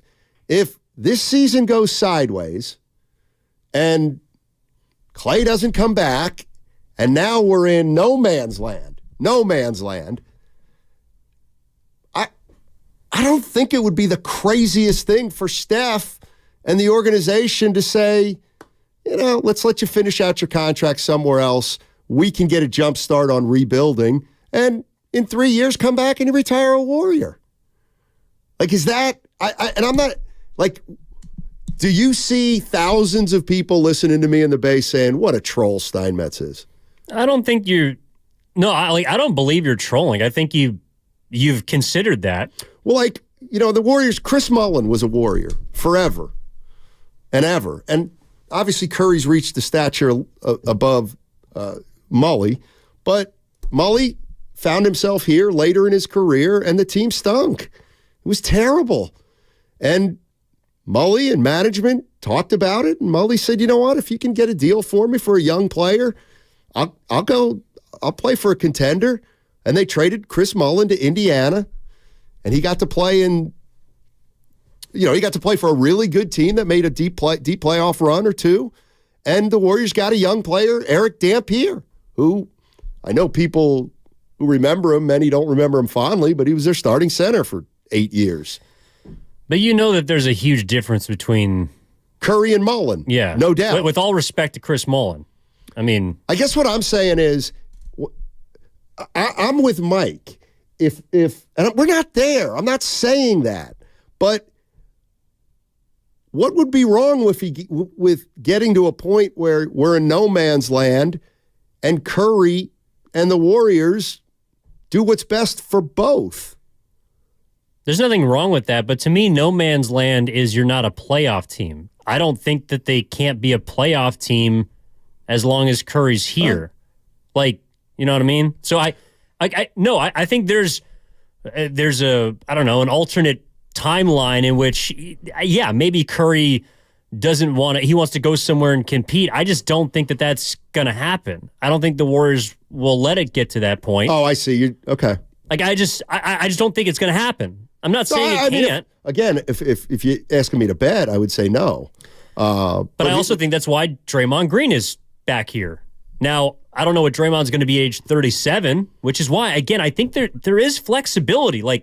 Just because Draymond's no longer the player he used to be, Klay Thompson's no longer the player that he used to be, doesn't mean that they can try and retool. And they've honestly kind of done that the last 2 years.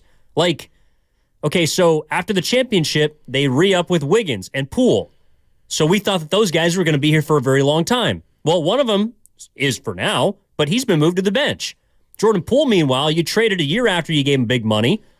He's now got 4 more years somewhere else. You brought in another point guard. They're retooling, and just because the same big three is around doesn't mean that the rest of the roster can't supplement their fall off. You know what I'm saying? I don't know if they're ever going to win a championship again with Curry, but it doesn't mean that you can't compete. I'd love to know if this is from the Comcast business text line, and this guy might be or woman might be right on the money. For all I know, Steph is a cash cow.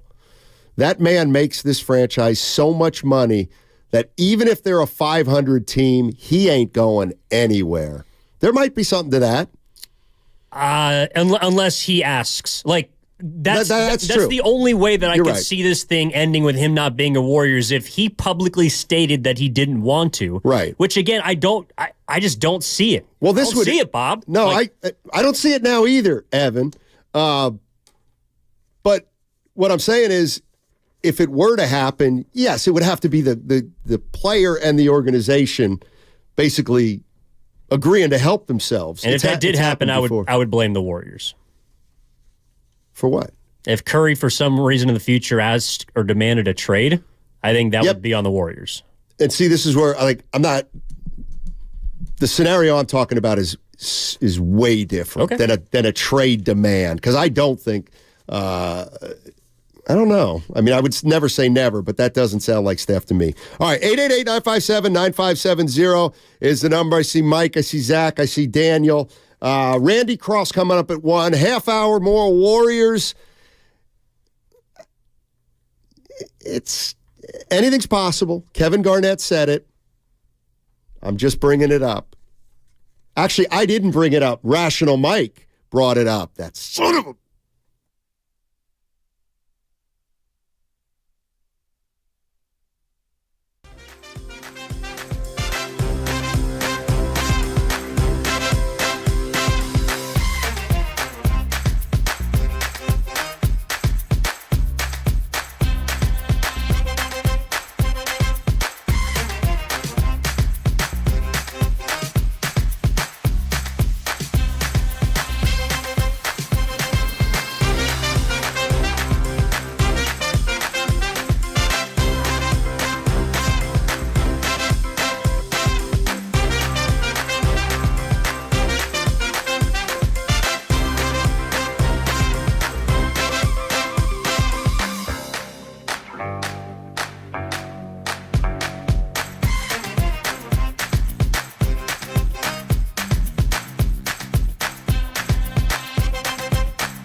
This is James Wiseman, and you are listening to Steiny.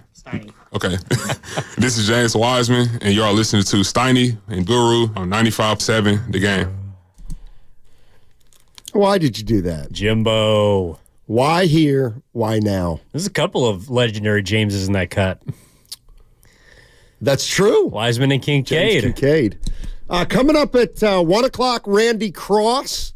Then at 2 o'clock, Willard and FP Santangelo. Day one at 95.7 The Game. I must admit, though, it's probably not going to be a great listen. Now, why would you say that? I'll tell you why. Is because you know what I like to do. I'm looking at that first team FP Santangelo played for, the Montreal Expos, and I need to ask him about some of my favorite players that he played with. Moises Alou. Oh, yeah, I was going to say, you want to extrapolate on that? Oh, yeah. I mean, I'll give you a bunch of them. Mark Grudzelanek. I want to know what he was like. He played with Pedro Martinez, FP.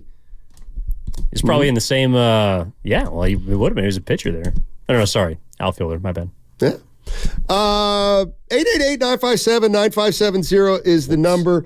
Get to know your new teammate. Yeah, I know. That's my bad. Your partner called him a pitcher. FP. Well, Thanks, Luke. You got it. You don't know that he never pitched, right? I don't. Maybe That's true.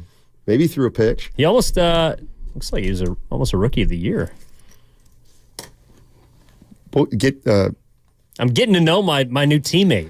Good Lord. I watched, started a documentary last night. It was very interesting. Called, oh, shoot. It was that interesting, huh? What was it called? It was called Love Has Won. Love Has Won. And it's about this woman, Mother God, they called her. And about a cult? Yes, it's about a cult, essentially. I'm in. Yeah, I am too. Let me tell you something. You're in on cults? There's cult movies do well.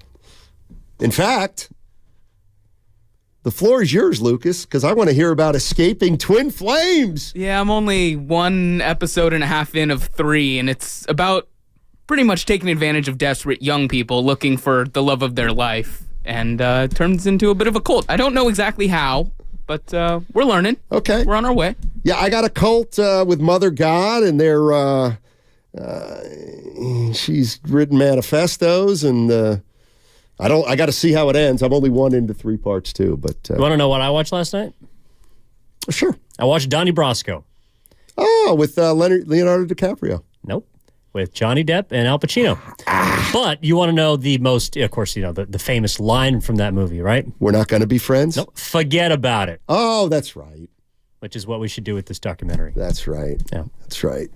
Let's have some fun with callers. Let's do it. This segment. It's your opportunity to talk to a real live big city DJ. Evan Giddings and Matt Stein. Mike and Hayward, let's go. Let's go. Mike. Yeah, I think it's a great idea if Curry left the Warriors to get 2 or 3 more rings.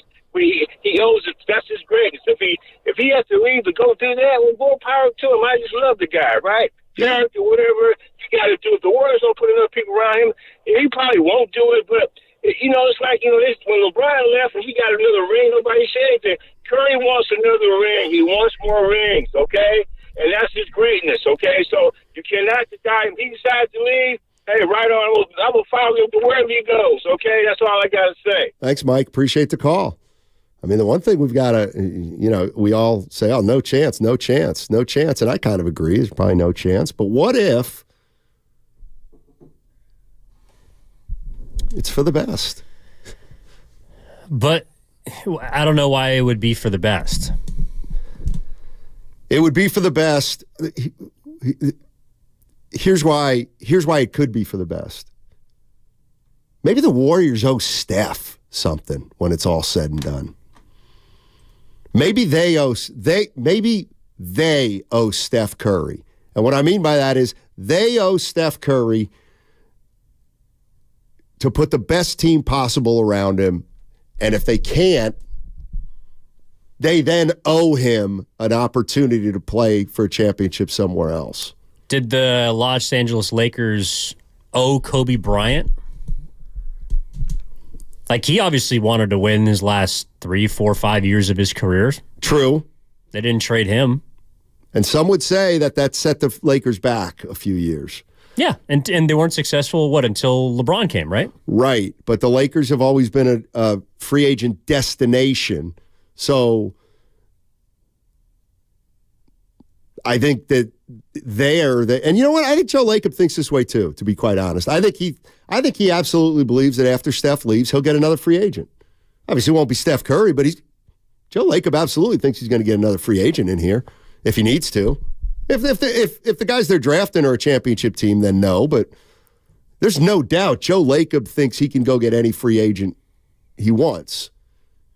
But I think Joe Lacob also understands how this team was built and how they became a dynasty, which is internally with external kind of supplementary and important pieces.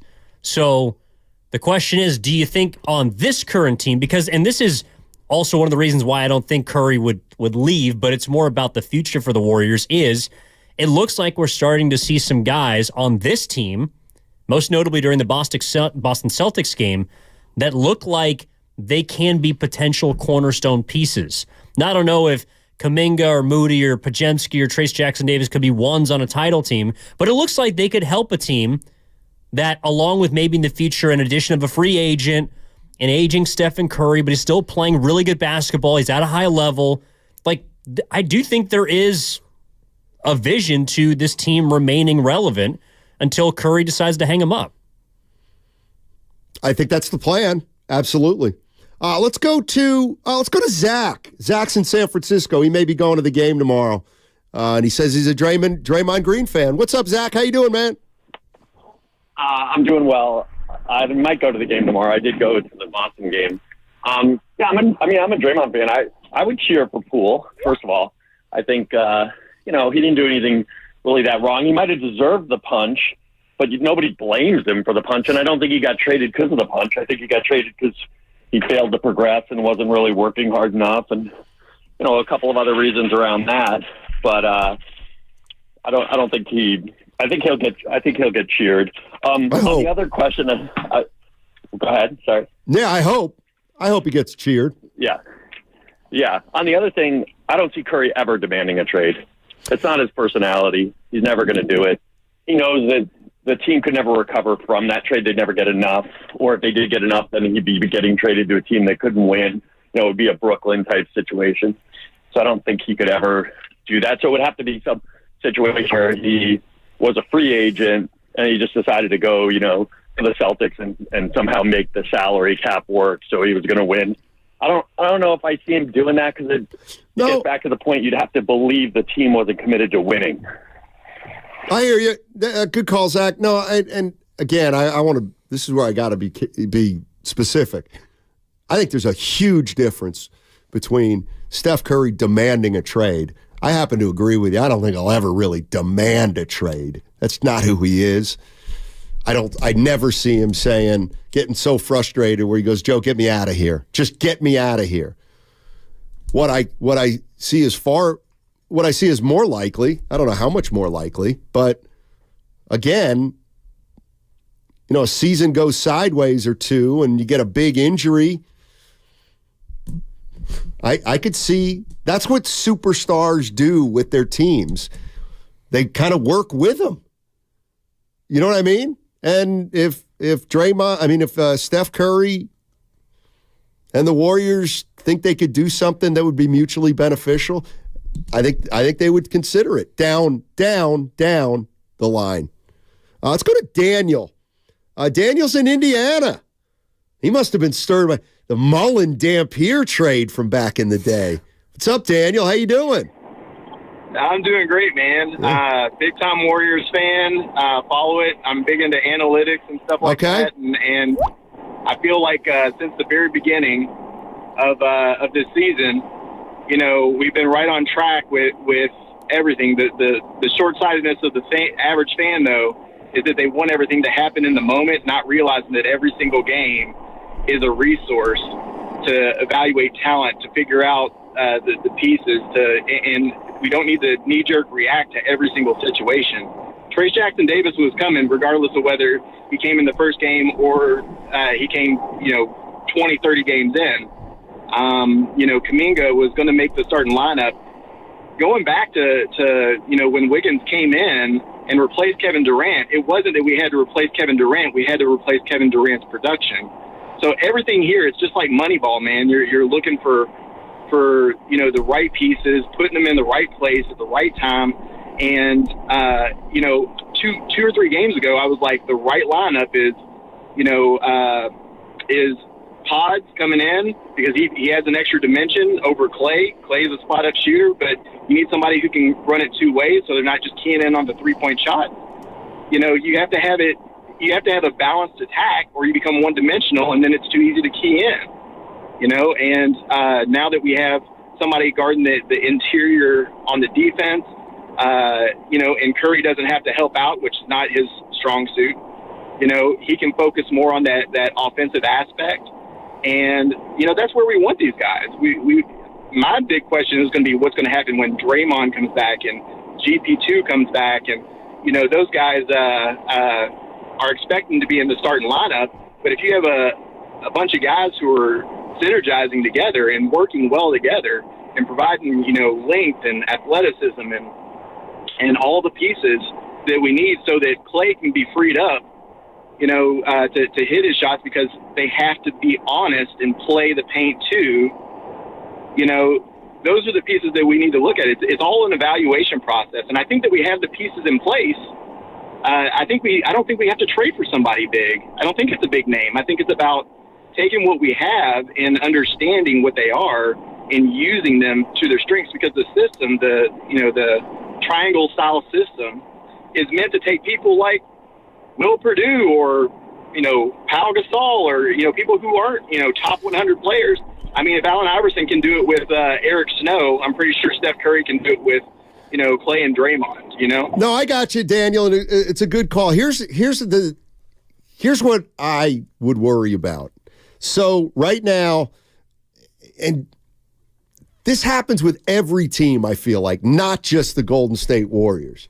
All right, so right now, there's no Draymond Green and there's no Gary Payton II. All right, they're not playing.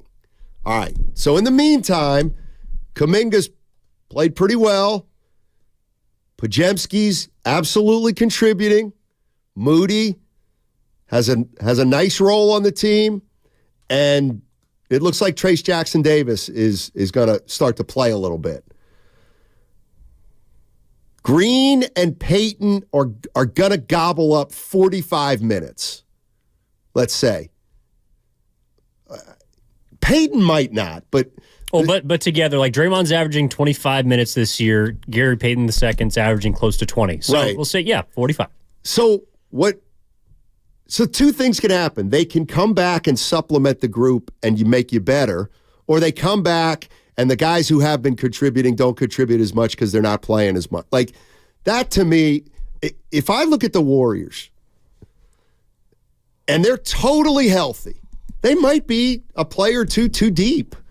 Like, they're not going to be able to, like if they're healthy, so they got the 5 starters, and then Paul, and then Payton, Kuminga, Pods, Jackson Davis, Moody, that's too many guys.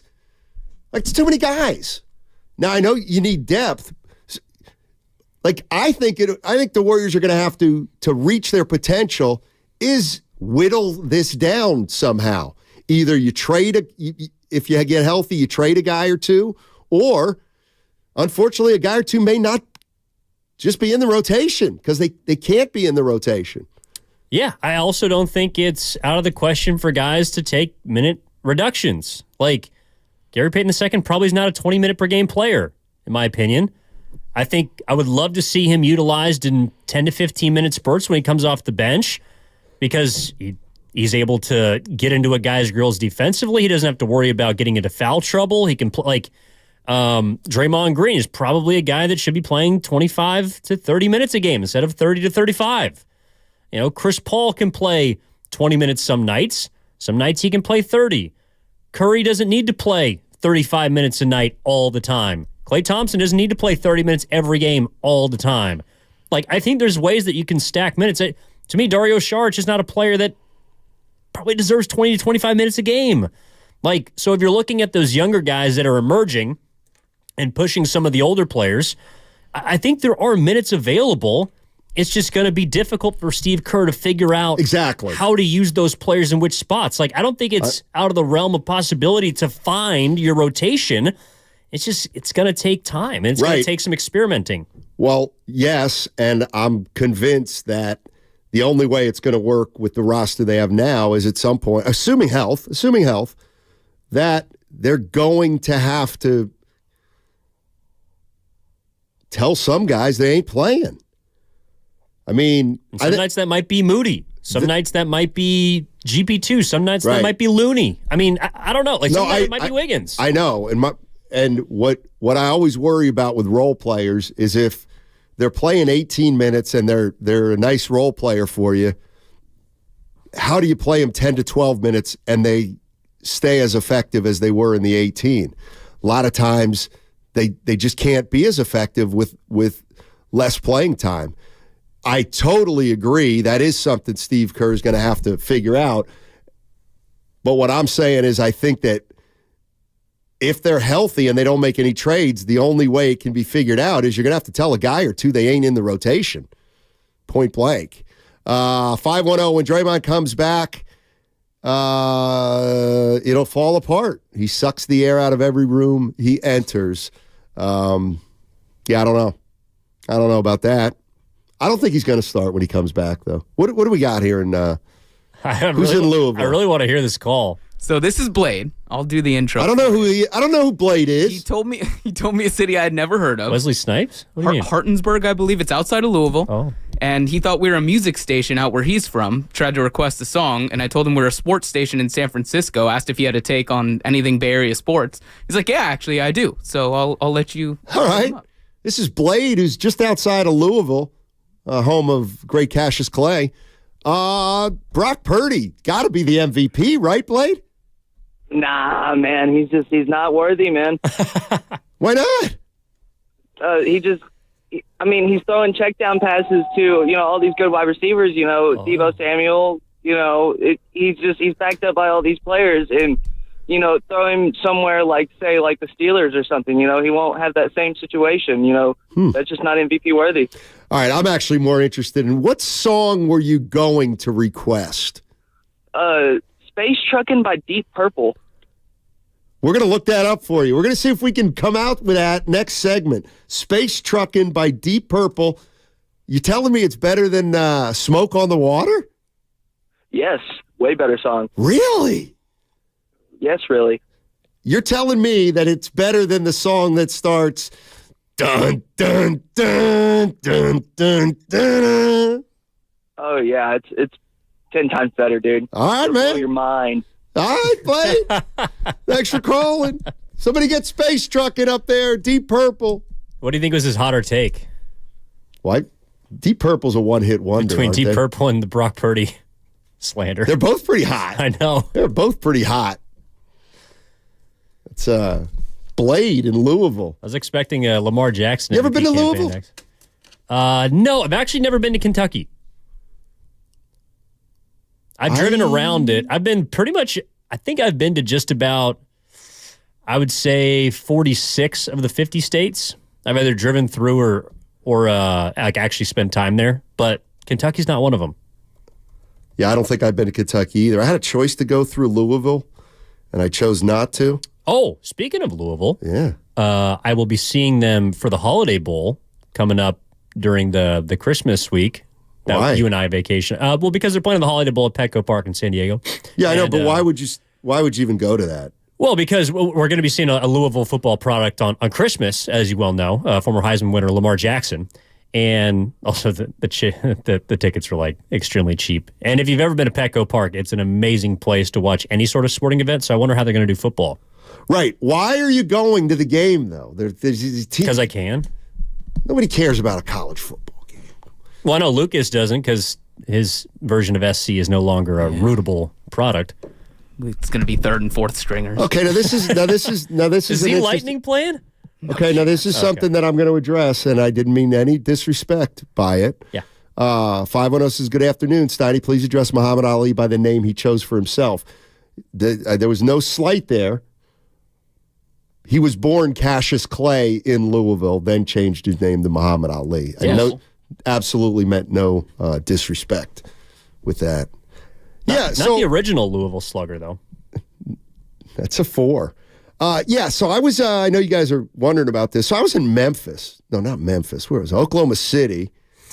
Oklahoma City driving cross country. And I had an opportunity to go via Louisville or Nashville. I chose... You chose Louisville? No, I chose Nashville. Oh. That's why I didn't get to Louisville. Yeah. I was also going to go by Fayetteville, Arkansas, where the University of Arkansas is. I hear it's beautiful there. You ever been to the Arkansas campus?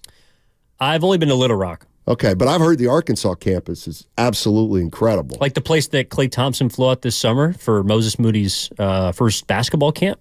I don't know about that, but it's where Eric Musselman coaches college basketball. Yeah, Former Golden State Warriors. Where Moses Moody went to college? Yeah, for 1 year. Really didn't develop any ties there. Freshman of the year, Steiny. Was he really? SEC, yeah. Oh, SEC. I thought you meant like National Player of the Year. What? No, it was the SEC Freshman of the Year. Now he's the Freshman of the Year. That's what I just said. You said Player of the Year. No. You said... Run the tape. You said SEC... SEC Freshman of the Year because he was the best, freshman in the conference. They're Power 5. I don't know if you heard. I don't want to get sidetracked. Freshman of the Year. Give me a break. They really got awards like that? Were you Freshman of the Year? We didn't, back in my day, Were you even allowed to play as a freshman, or was it still like you weren't allowed to be on the varsity team as a freshman? You had to redshirt. I played 7 games as a freshman at Franklin and Marshall College. Okay, yeah. So I played JV my freshman year and dressed varsity. So every game was a doubleheader for your boy. That's what. Yeah. No, I'm glad they let you do it because I know, back in the day, there was a time in which freshmen were not allowed to play on varsity in college. That's correct, and that's why they always say that when Lou Alcindor or Bill Walton, one of those two, got to UCLA as a freshman, that freshman team was better than the varsity team. Mm-hmm. Dude is wrong. Says a 510. Dude is wrong about Purdy, but right about space trucking. Okay. All right.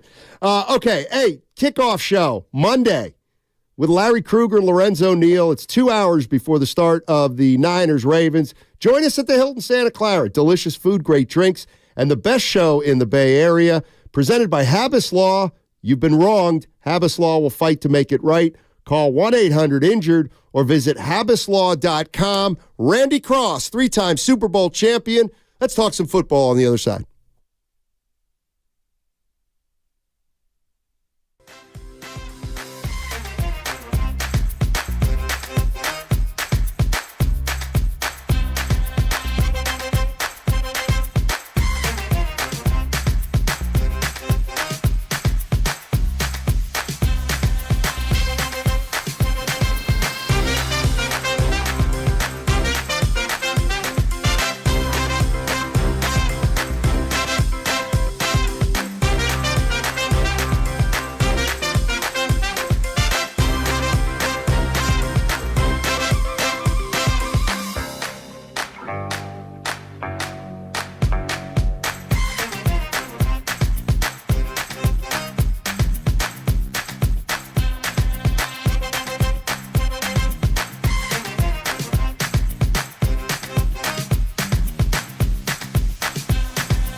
along with Evan Giddings today. Daryl the Guru Johnson will be back next week.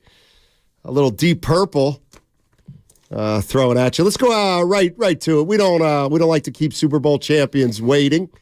Randy Cross, 3-time Super Bowl champion with the San Francisco 49ers. He's in the College Hall of Fame, and he's an NFL and college football analyst for CBS Sports. Randy, thank you so much for joining us. Really appreciate it. Hey, it's a pleasure. It's always great to be out in the Bay Area. Yeah, let me ask you this. So we got a big one on Christmas, 49ers against the Ravens, and the 49ers right now are 11-3. They got a game advantage over the Cowboys and the Eagles. They have the tiebreaker against those two teams. So you could say, well, they kind of got a game to play with. Do players think that way at all? I don't think so.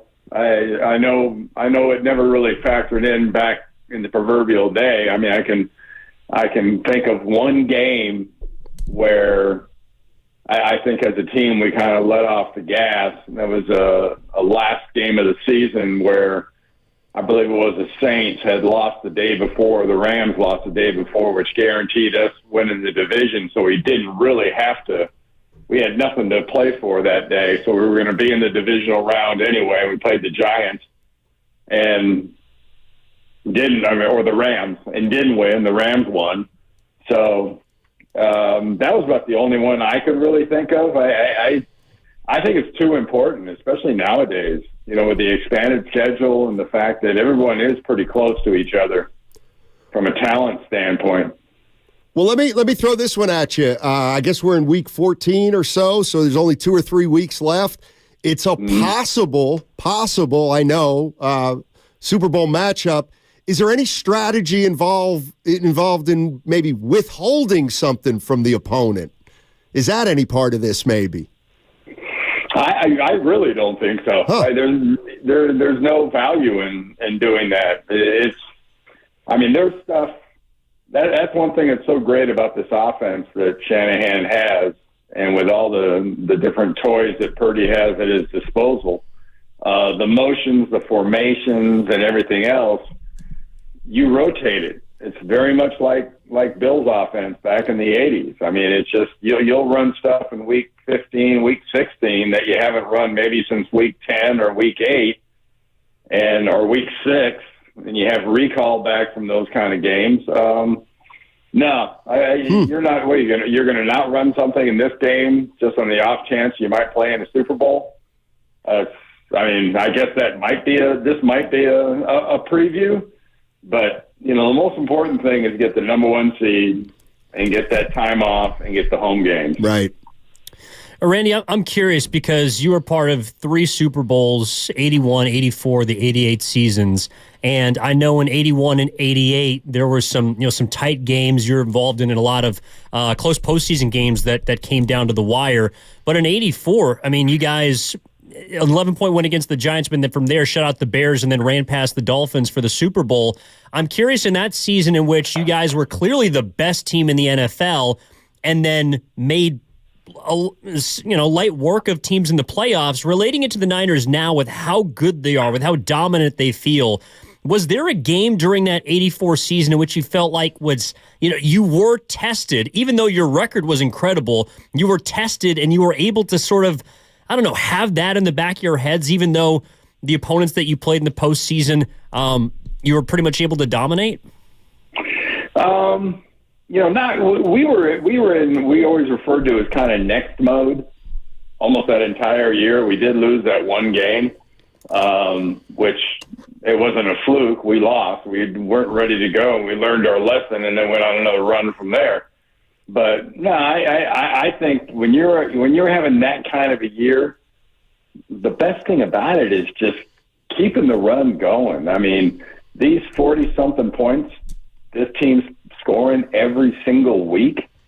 I mean, enjoy that. That does not happen very often. And to be on this run, especially offensively, is something that's highly unusual. And as usual, when you have a really good offense like this that happens to have a real good defense at the same time, the defense kind of gets lost in the noise.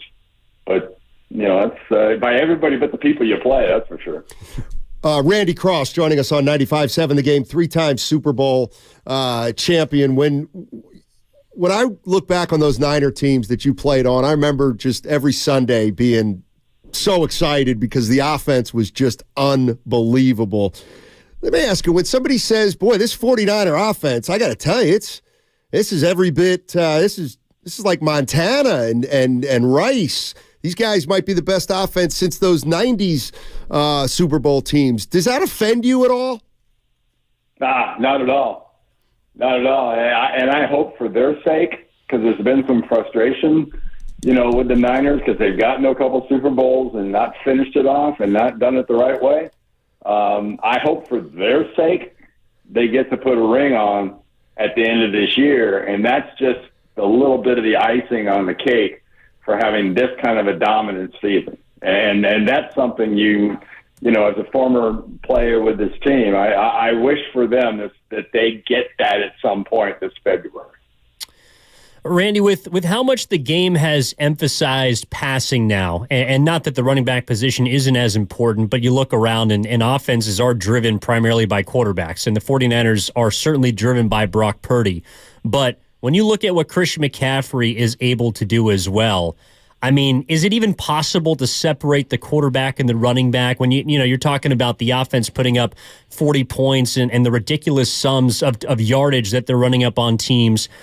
Do you look at their offense and say this guy is more important than the other? Do you separate them, or do you look at them at the quarterback and the running back as a package deal, and then Kyle Shanahan is the one that basically gets to determine whose day it is?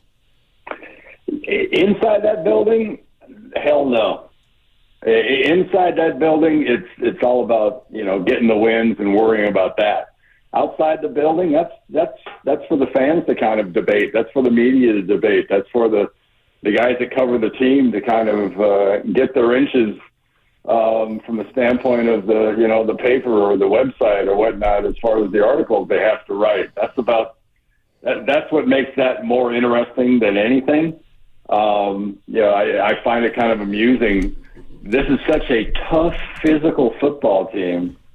And that is really embodied by guys like Williams and the rest of that offensive line. And CMC and the way that he plays and the way that he runs and what Debo's able to do. I think the whole idea that it plays into the Niners' hands if you're going to look at them as a system, or you're going to look at them as, that's all a bunch of fake emotion and goofy stuff. We're going to punch them in the mouth. Well, you know what? Come on. Punch these guys in the mouth and see how that works out. Randy Cross joining us on 95.7 The Game. It was a little over a year ago, Randy, that the 49ers acquired Christian McCaffrey. And this is one of the parts that I've been very fascinated with is you acquire a player who's going to run the ball 20 times a game, catch the ball 5 or 6 times a game, and he's joining a team with big weapons already, Ayuk, Debo, Kittle, etc. How do you know whether those weapons on your team that were already there are going to see Christian McCaffrey and say, holy cow, this guy's going to take our touches, but we are so much better, as opposed to, I wonder if this is going to be less for me? Because it seems like the 49ers chemistry is as strong as ever, even though they just acquired a guy a year ago who, takes most of the shots, if we do use a basketball analogy. Yeah. Well, if you watch tape, if you're a player and you need convincing, turn it on, watch, see how much better you are. And, I think the culture of this organization and the culture of this football team is such that is a complete non-factor. And if that's something that bothers you, there's probably a good reason you don't play for this team. Is it because McCaffrey is like any football player worth their salt knows McCaffrey's one of the best in the game? Is that basically why? I think so. I think part of it's the fact that they kind of stole him, too, from the Panthers. For what they paid for him is crazy. And people in the Bay Area knew how good this kid was. They saw him at Stanford and what he was able to do. So it's surprising no one And he's not taking anything away from anybody. He made it possible that, they didn't sign a couple of running backs who are now thriving somewhere else. But, I don't think that's any kind of a problem, especially on a team that wins like this. Well, and you talk about the winning. I know that the Ravens are also 11-3, but I don't think it's in any doubt, at least in my opinion, that the Niners are the best team in football. You look at the point differential, you talked about the offense, what the defense is quietly doing, a top 3 scoring defense in the league. They have done a great job at limiting opponents as well. With all of that said, I know that you guys had established a standard of Super Bowls and winning. This team is looking to establish that standard. That said, is it fair to say that if the San Francisco 49ers do not win the Super Bowl this year, that it is going to be a massive disappointment? Well, it sure as hell was last year. And, and you having Brock get hurt like that in the Philly game and not really having a chance to compete, as a guy that does nothing now but follow the team and root for him, that was the worst thing about that. And I think that's something that has to be in the back of their minds. That has to be something that just drives you, is that pain of going off that field in Philadelphia and how crappy that felt, losing to that team, and not getting to the Super Bowl. I think it's something that's driven them in the off season and workouts. It's driven them in the preseason, and I think it's still driving them now to get to the end and finish this thing the right way. On a personal level, real quick before I let you go, if you were on that 49er team last year, would you rather have lost it the way you lost it, or would you rather have lost it with Purdy healthy and they just beat you? They just beat you. I think they just beat you. Okay. I mean, if they beat you, they beat you. If you don't have something at your disposal, there's always that yeah, but. And the yeah, but's a positive and it's a negative. The negative is, I think you're kind of crying in your beer, but, I think from a positive standpoint, it does motivate you. I mean, it's completely different. In '83, we lost the NFC Championship game to the Skins on a couple of what we thought were pretty bogus calls. Right. And that was a burning message to us the entire '84 season. And I think this entire season, you watch the way this team plays, they're pretty obsessed with where they intend to go. Yeah, that's what it seems like. Hey, Randy, thank you so much for joining us. Merry Christmas to you. Happy holidays, and look forward to doing it again. All right. My pleasure. Always great. Thank you. Yes, sir. That's Randy Cross, 3-time Super Bowl champ with the San Francisco 49ers. I got to tell you something, Evan. I can't put my finger on it. I really enjoy talking to him. Well, number one, he's awesome. And he's honest. We don't really know that. He's just a guest, but... well, as a guest, I don't know what kind of person he is. I haven't met him before. Oh, I hear he's a horse's ass. I don't know anything. Wine and cheese crowd? No, Randy Cross is he's everything you want in a NFL analyst. Number one, he's been there. What are you saying? He's better than Baldy? Well, he's a better football player than Baldy. Oh. He was. Oh. Is that... Oh? I don't think that's a hot take. Oh. Let's get the resumes up. I think Brian Baldinger is probably, a better analyst, but... Oh, yeah, you wouldn't... Say it to his face. Say it to Randy Cross's face. Let's go to Patrick in Hawaii, who apparently has got a potential secret weapon for the Niners. Meanwhile, I'm going to look up the stats on linemen. Hey, what's up, Patrick? Hey, got myself in trouble. Hey, how you guys doing today? Doing well.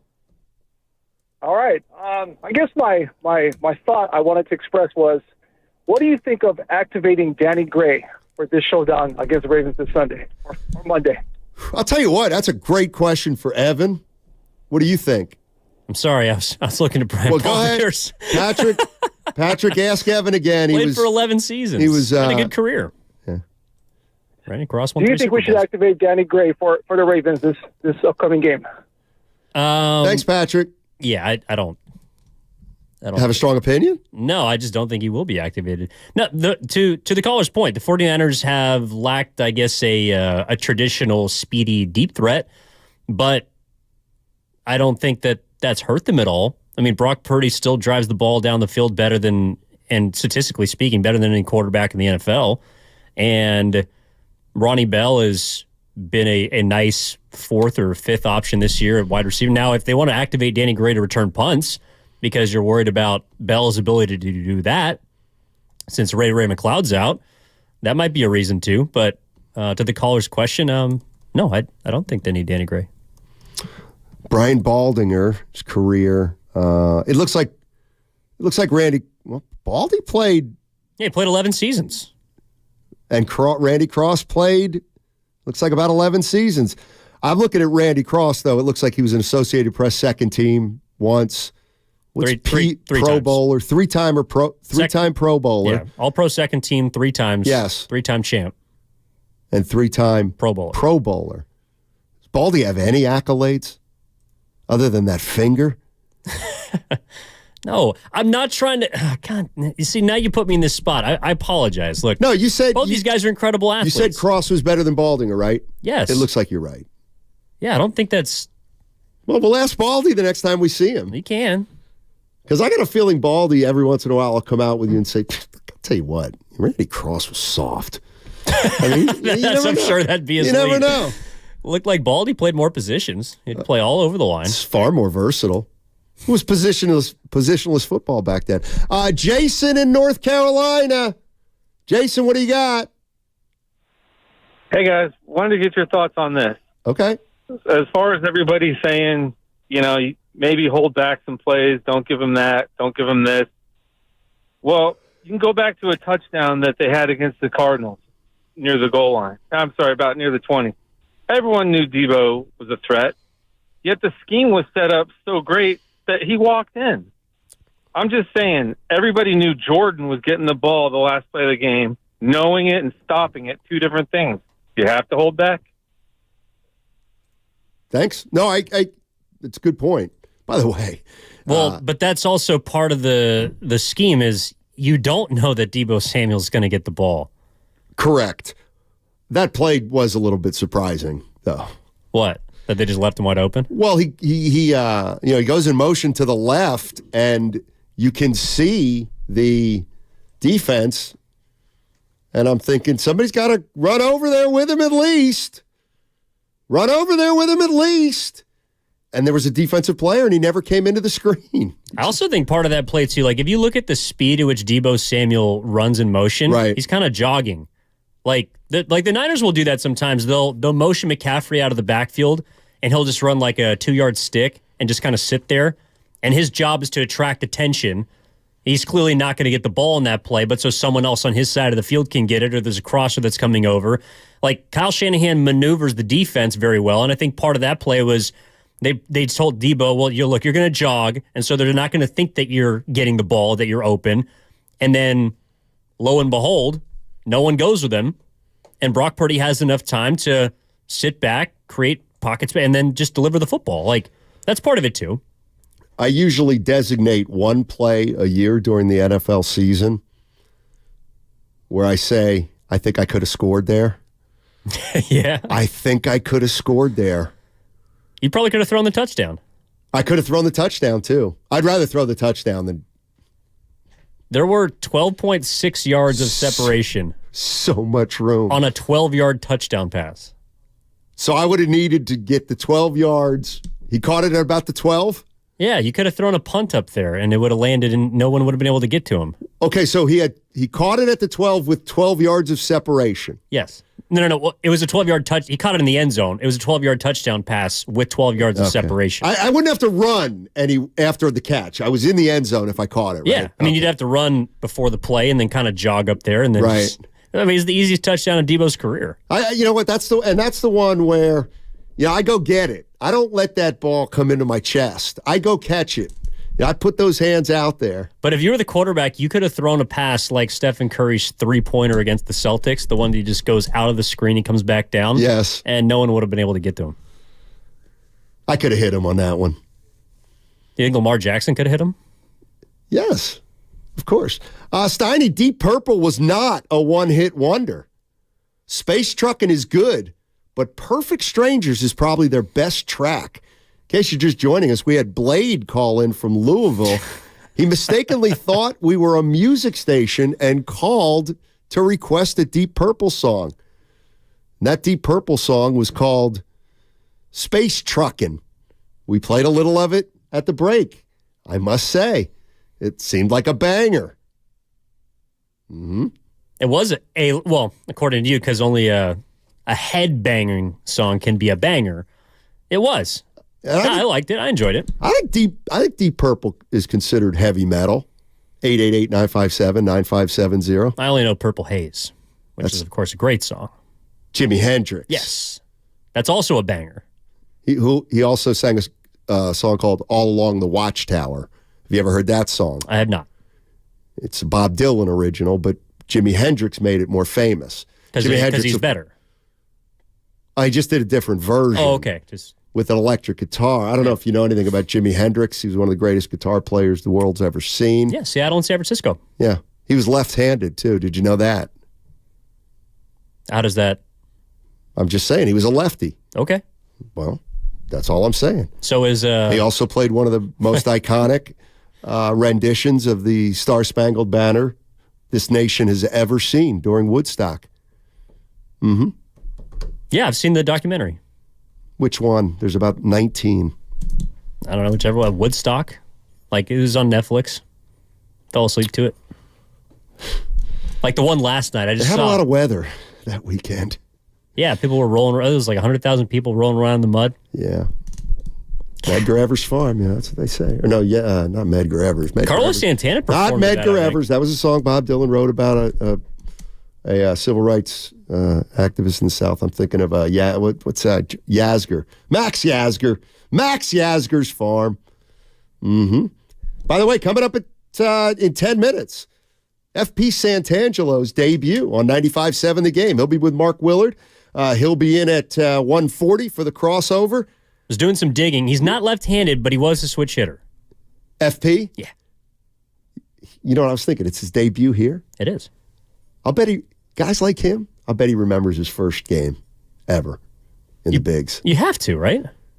I wonder if he remembers, like, you know how some Or do you remember just your first hit kind of thing?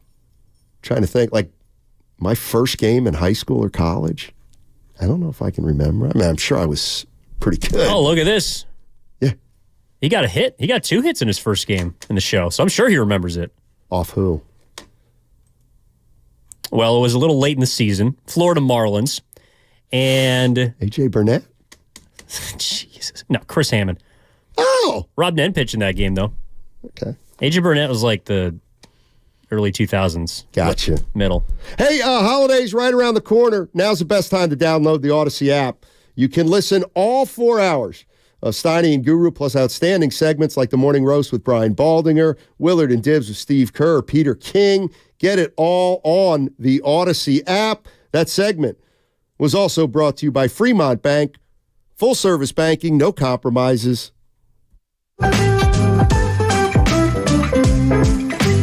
Jingle bells, jingle. Oh, wait, I'm not supposed to sing. I'm supposed to tell everybody happy.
Now, back to Steiny and Guru on 95.7 The Game. Evan Giddings in for Daryl the Guru Johnson. Coming up in 10 minutes, FP Santangelo makes his 95.7 The Game debut. And we can only hope that it's as good as his major league debut back with Montreal in 19, He just let us know he's in historic company. I said to FP, hey, you had 2 hits in your major league debut. And FP added, from each side of the plate, apparently one of only 5 players. Him and Mickey Mantle is up there, too. Exactly. That's a pretty good sense to be involved with. For sure. Absolutely. Apparently, also, I learned something. Jimi Hendrix played guitar with his right hand. He just played the guitar upside down, or he had a guitar made for him upside down and he could play with his right hand? Well, they probably didn't have left-handed guitars back then. I don't even know if I've ever seen one. But that's interesting when you pointed that out because you're right. Like, I don't remember him playing with the strum up on the other side. Maybe that was why he was so good getting to every string and chord because his left hand was the dominant one. I don't know. So he's a lefty, but he could play righty. Essentially. Wow. Talk about a switch hitter. I was going to say, sounds to me like Jimi Hendrix's right hand might be better than Steph's left. Hey, let's see. Jimi Hendrix makes that little lefty floater or righty. Better be careful. I love the chat. I love it. All right. Let's go to Snow in San Jose. Snow's in San Jose. He wants to talk scheme. We can do that. Hey, Snow. Hey, Steiny. Good to talk to you. I think you're just full of you know what. Oh boy. I think that the play against the Cardinals where Debo was open. Yeah. To the left. Yeah. That wasn't as much scheme as they saw a weakness in the Arizona Cardinals from the last time they played. They ran the same exact play, and they saw that the defense bit on that run, and they used Samuels as a decoy because they knew that they were going to follow him. That's not scheme. Oh. You think that's scheme? I thought Evan said scheme. Well, they schemed up the play. Like he's saying... Evan said it's no, not me. Well, what else am I full of crap about? No, I was trying to wonder what he was saying, that it was all Debo, or it was all... or it was he was saying it wasn't scheme, it was they noticed the weakness. So you... Hey, Snow, what's your problem, man? Okay, seriously. So they put together a play. What's your problem, Snow? I don't know. What do you think you got over me? You got nothing, Snow. Been doing this forever. I was in a good mood. You still are. I know. It's almost Friday. It is. All right, 415. We take information off the Comcast business text line and present it as fact, even though we don't know for sure. Paul McCartney of the Beatles, also a left-handed guitar player, Of course, they had left-handed guitars back then. Young Evan. I mean, thanks. That's the kind of ageist crap that we're trying to get rid of in this society. Well, I appreciate him putting young before my name because that's what I am. That's how I feel. I feel young, Steiny. Yeah. Spry. Do you? Yeah. I'll change. Sammy K say Steiny's the Draymond in 95-7 the game. Nah, I'm loony. I'm the glue guy. Why wouldn't you want to be Draymond Green? They can't get rid of you. No matter what you do. He's got more of a guarantee than I have, and I've behaved better than him the last 10 years. Yeah, who would you be? You would be... I'd be Curry. Let's be honest. Shut up. What? You would not be Stephen Curry. Well, yeah, if I were a Warrior player, I'd be Curry. If I were an NBA player, I'd probably be... Harden? No. Ball dominant? I'll be honest with you, I'd probably be Luka. No, you know who you just are, with actually. A tinge of selfishness. Just a tinge. Not a lot. No, I think I got you pegged down. You know who you are? Who? Chris Paul. That's... You don't like that? Headed the Hall of Fame one day. I need 3 more years. A facilitator. He ain't got 3 more years. Jump shot ain't been the same as what it was. 6'5". Yeah, Steiny is the loony, old and broken down. He's 27. Dude, I thought he was 29. I was doing post-game after the Celtics game. I said he was 29. My buddy immediately texts me and goes, yeah, I didn't think about this before, but he's 27. He's played in the league forever. Well, we got a lot of music experts in here. The brittle bones. So-called. 510 says he never played a guitar right-handed. He just played left-handed without restringing the right-handed guitar. Look at the pictures. All right. Well, I'll go bring them up.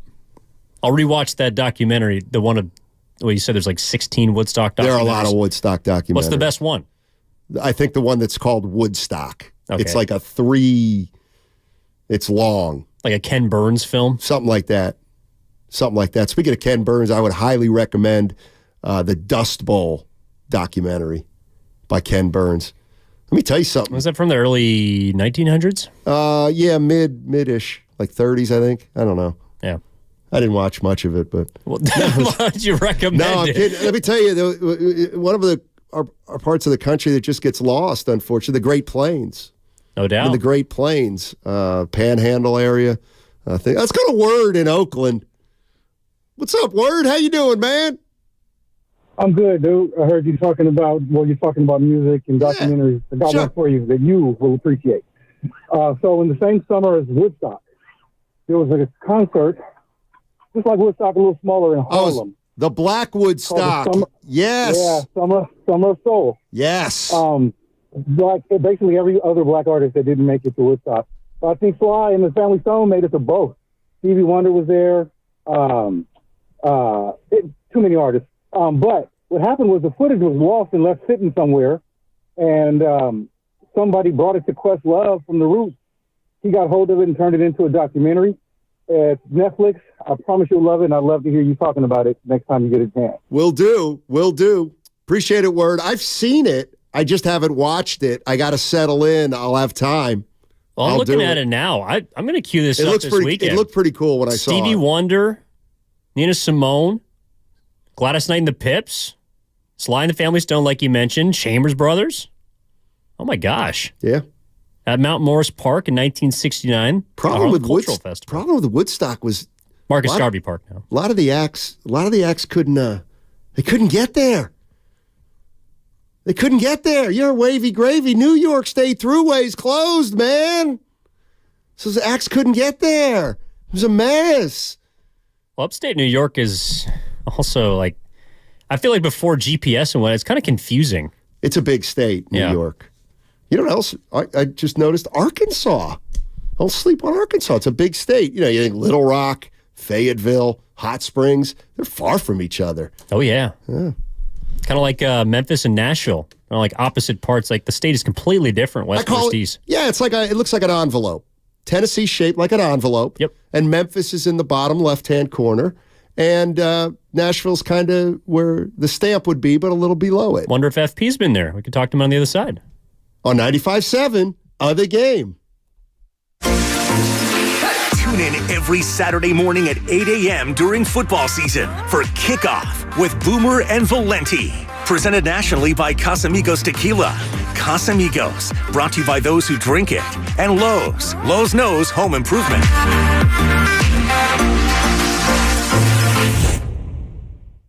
Right now, during the Jeep Wrap-Up the Year sales event, well-qualified current FCA lessees get a low-mileage lease on the 2023 Jeep Grand Cherokee Laredo 4x2 for $299 a month for 39 months with $4,229 due at signing. Tax, title, license extra. No security deposit required. Call 1-888-925-JEEP for details. Requires dealer contribution and lease through Chrysler Capital. Current vehicle must be registered at least 30 days prior to lease. Extra charge for miles over 32,500. Not all lessees will qualify. Residency restrictions apply. Take delivery by 1/2. Jeep is a registered trademark.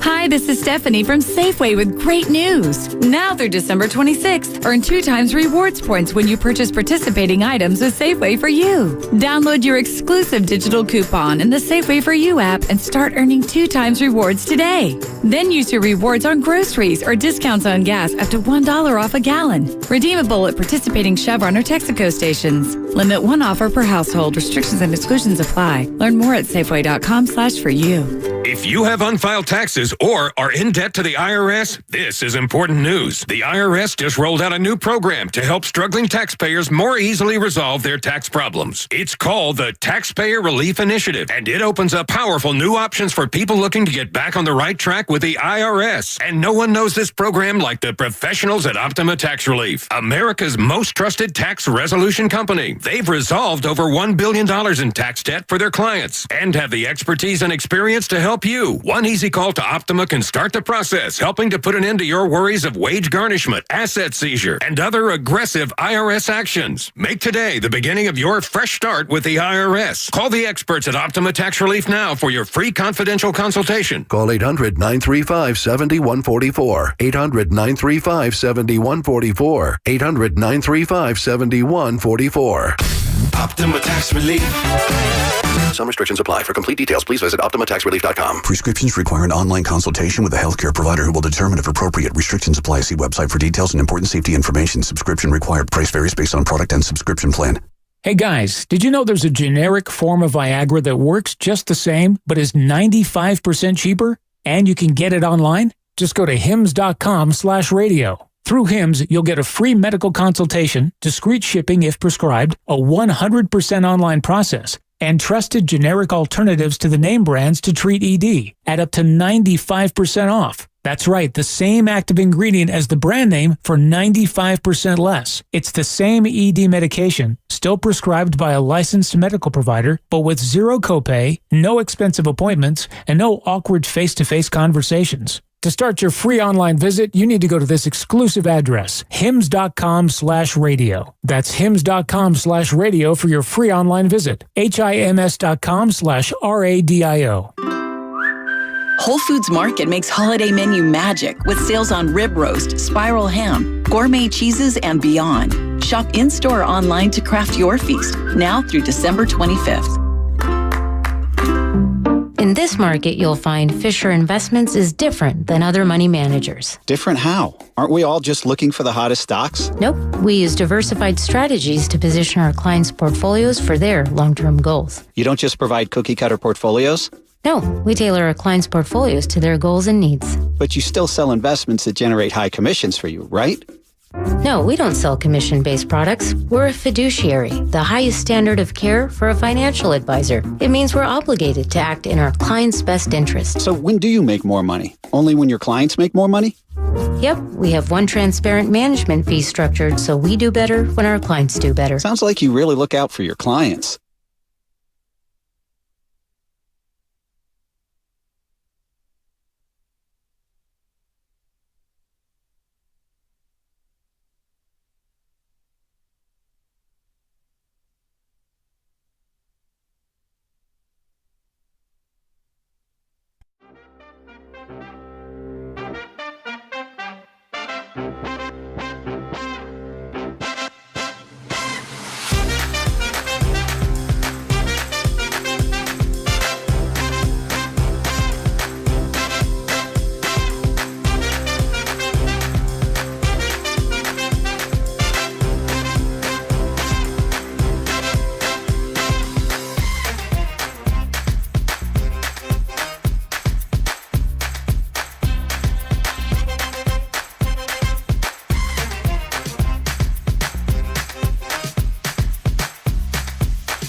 Now, back to Steiny and Guru on 95.7 The Game.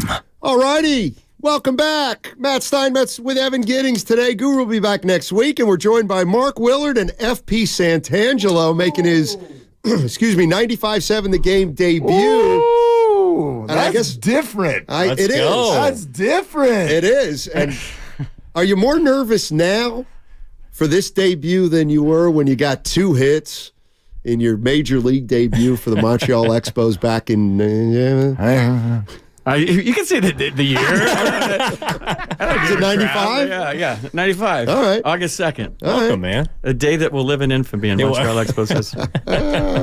No, I'm nervous. This is great. That's cool to be with you guys, man. It's awesome. Dude, it's cool to have you I don't here. know if you It's want cool me to have here, you. though, because Yes, we do. the Expos, my old team, are no more. Okay. I don't know. Keep going. No. The show I used to do is no more. The A's are moving. Yeah. And they're going to be no more. I don't know if I'm good luck or not. Well, I hadn't thought about it that way. I don't know if you guys want me here. I'm probably the end of this show in the station. No, man. Looking forward to it. 10-day. We'll sign you to a 10-day. Yeah, I'm good. Yeah. No, it's good to have you, man. We're looking forward to today. Let's have some fun. And he's going to do the morning show with Bonte tomorrow. Oh, too. sweet. Oh, cool. Yeah. Are you guys ever worked together? No. But you know each other, right? Well, I mean, he's been on shows but yeah, we've never actually been in the same room. Fun fact, his son was my first producer when I came back home to the Bay Area 4.5 years ago. Nice. Walked into the room, started doing holiday shows, which led to an offer, and he was the first person I spoke to as I walked into the building. Nice. Yeah. So sorry to hear that. Yeah.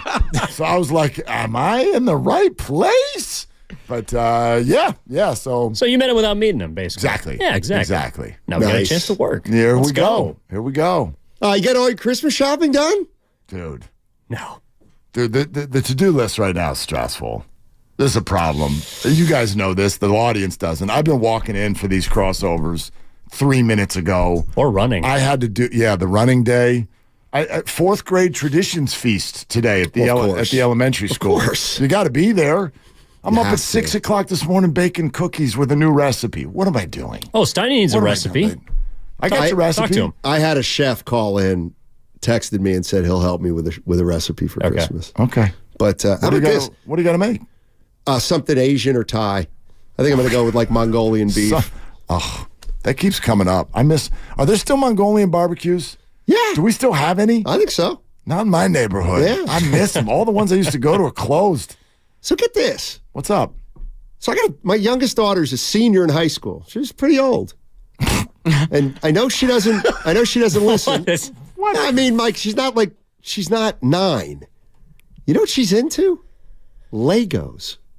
Ooh. Apparently Legos they're not your father's Legos anymore. Well, they're really these sophisticated buildings, and apparently she gets very... She's making like a Millennium Falcon out of Legos? Like, what's going on She here? said it's very therapeutic. She said it's calming. It's like doing a puzzle, like a I could see that, but what scares me is the ones that say 6+ on them and are a box the size of your hand are $29. So what are the complicated ones? Is she paying $250 for a box of Legos? I don't know if it's $250, but I think it's up over $50 or $60. Good Lord. Yeah, but they had directions now with Legos. When we were kids, no directions. It's like IKEA furniture directions with the Legos right now. But we used to have to be creative and make something with... Just make it up. Now it's just I don't know, it's all animated and automated and directions on how to make things. Well, and it leads to frustration, right? Like if you got those directions, if you can't find that one piece halfway through... It is just like IKEA. That's it. Just stop. You're done. We're done. And they get mad.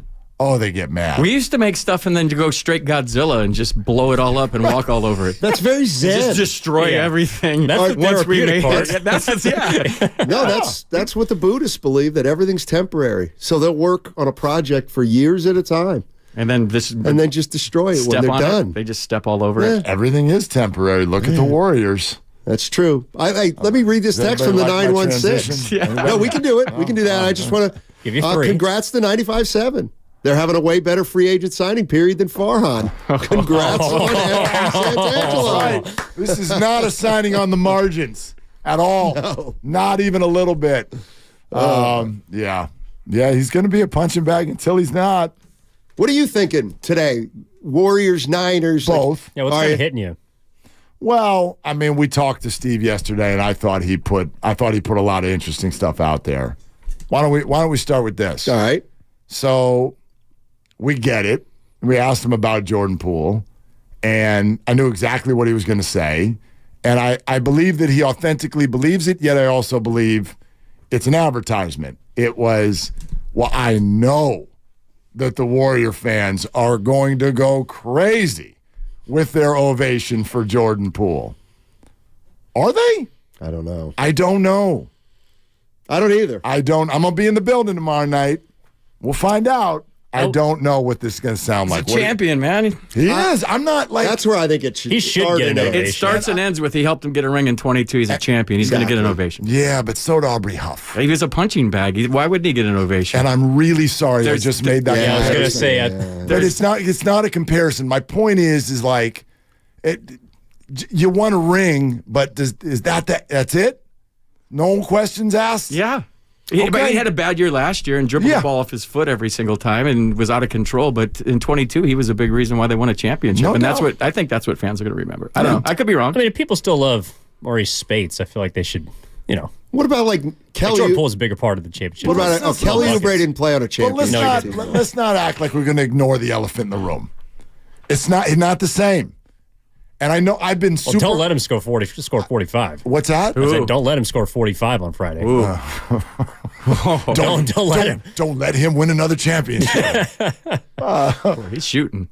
Oh, yeah. He's going to get some shots off. He's shooting all night. That's for sure. Oh, my God. Yeah, also make sure the floor is not wet. A couple slip and falls from time to time. I was at the Celtics game the other night. The Towel Boys, they're out there during action now. It's been a minute, so I'm watching, and the play's down on one end, and they're at half court wiping. Like if the ball goes the other way, they're going to get caught on the court. Get it. You were there, weren't you? Yeah, it was a great game. Oh my gosh, nice, unbelievable. It sounded like it did get loud late. Like the crowd was into it. It did. Yeah. Fourth quarter overtime, real loud. Yeah. Especially. I mean, look, and I think that's kind of. Like, to me, Jordan Poole is someone that, however you feel about him, I think I'm kind of with UFP. Like, you have to respect his contributions and what he did, and that's why I know we were talking about it earlier of the amount of people that may not say anything, but I'd be very surprised if there were boos. Like that to me is off the table. I agree. Oh yeah, I don't know if it's off the table, but I agree that would be a smattering at best. I just think let's honor that this is a conflicted feeling. It's not pure. It's the West Coast. We don't boo. No one's booing. That's true. You got to earn your boos here. This isn't Philadelphia or New York. It's also Friday. Or Boston. Someone will be drunk. Someone will be drunk. It's a cascade of boos falls down from the upper deck. I don't think it'll be. I don't think it'll be like that. But I do. Once the game starts, maybe. But I like. Come on. This is a completely unique reunion, I would argue. Well, Jordan Poole's not making a big deal about it. Of course not. What's unique about it? He is a champion. He was a big part of a championship. He left with the most high-profile controversy, including both off and on court, that I can remember, at least in the last decade when championships have recently been coming to town. He also has seemingly been very, very happy about the departure. Like there were the comments about everything that needed to be achieved in Golden State was. So I don't think any of it is like, it's not boo-worthy, but it's not just like, yay, our favorite's coming back to town. It's not that. I mean, Is it? It's not, right? Well, he's not our favorite, but he's his son. I mean, I think to a lot of fans, and he was at one point a fan favorite before last season. I mean, my little brother's favorite player during the championship run was Jordan Poole. Same. Yeah. So and last year he just made me pull my hair out all year, and I was obsessed with him. I'm like, what has happened? Why he's making me crazy every single game? Why is he forcing everything? Why is his skills deteriorated so quickly? Like, what's going on? Is he trying too hard? Is he going out every night? As a former athlete, you're sitting there going, like, what is he doing between games? Or did he just get his bell rung all season from Draymond. I don't know. Yeah. I mean, no, of all the emotions, sympathy is one of them. It's just one of them. I think that overshadows the frustration, or at least, and maybe it's just me, but like I would rather think about the good that he brought than the kind of strife that he was involved in, because in my opinion, it wasn't like he played a fault in last year, but so many other things happened that he wasn't responsible for, in my opinion, that to me, I think when he comes into town tomorrow, the Warriors should go out there and they should beat the Wizards. And I also think that something like before the game, we'll see probably Steph and Clay go up and dap him up and hug him, and it's going to be all good. And I think the crowd will also feed off of that as well, which is the Splash Brothers still got love for this guy. I mean, they're going out and working out with him in the summer. You know, I think there's still a relationship there that a lot of people will be reminded of and appreciate. I don't deny any of that. I do think it gets overplayed that if you guys worked out together and that automatically means that they're bosom buddies. Because I'm always reminded, and I guess this has sort of been my thought process all along, there's a curiosity there about what led to everything.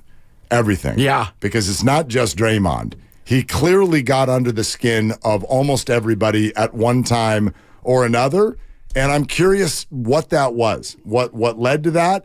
And we all know the way the NBA works. That guy got traded. That means Steph Curry hit the green button.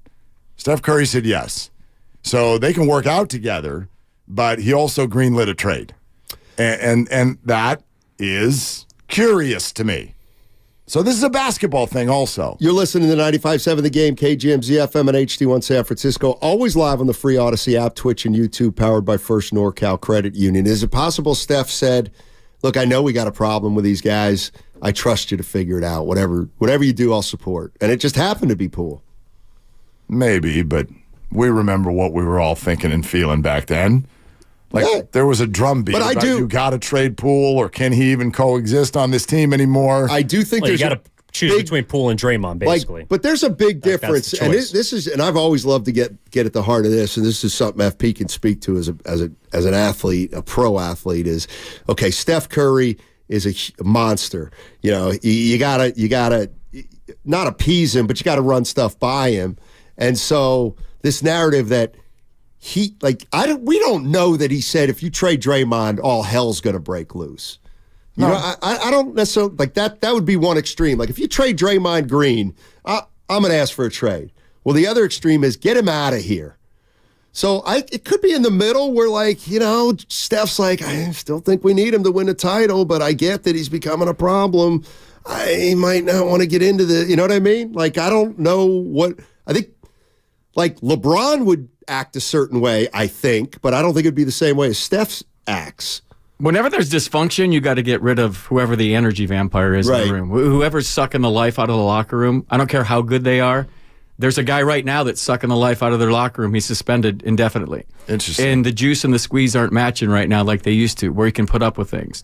So if I have to come to the locker room every day and answer questions about you, Mark, and that takes away from my focus on what I need to do to be successful. Now you have this pall that's kind of going around the team where last year they had to talk about the punch all season long.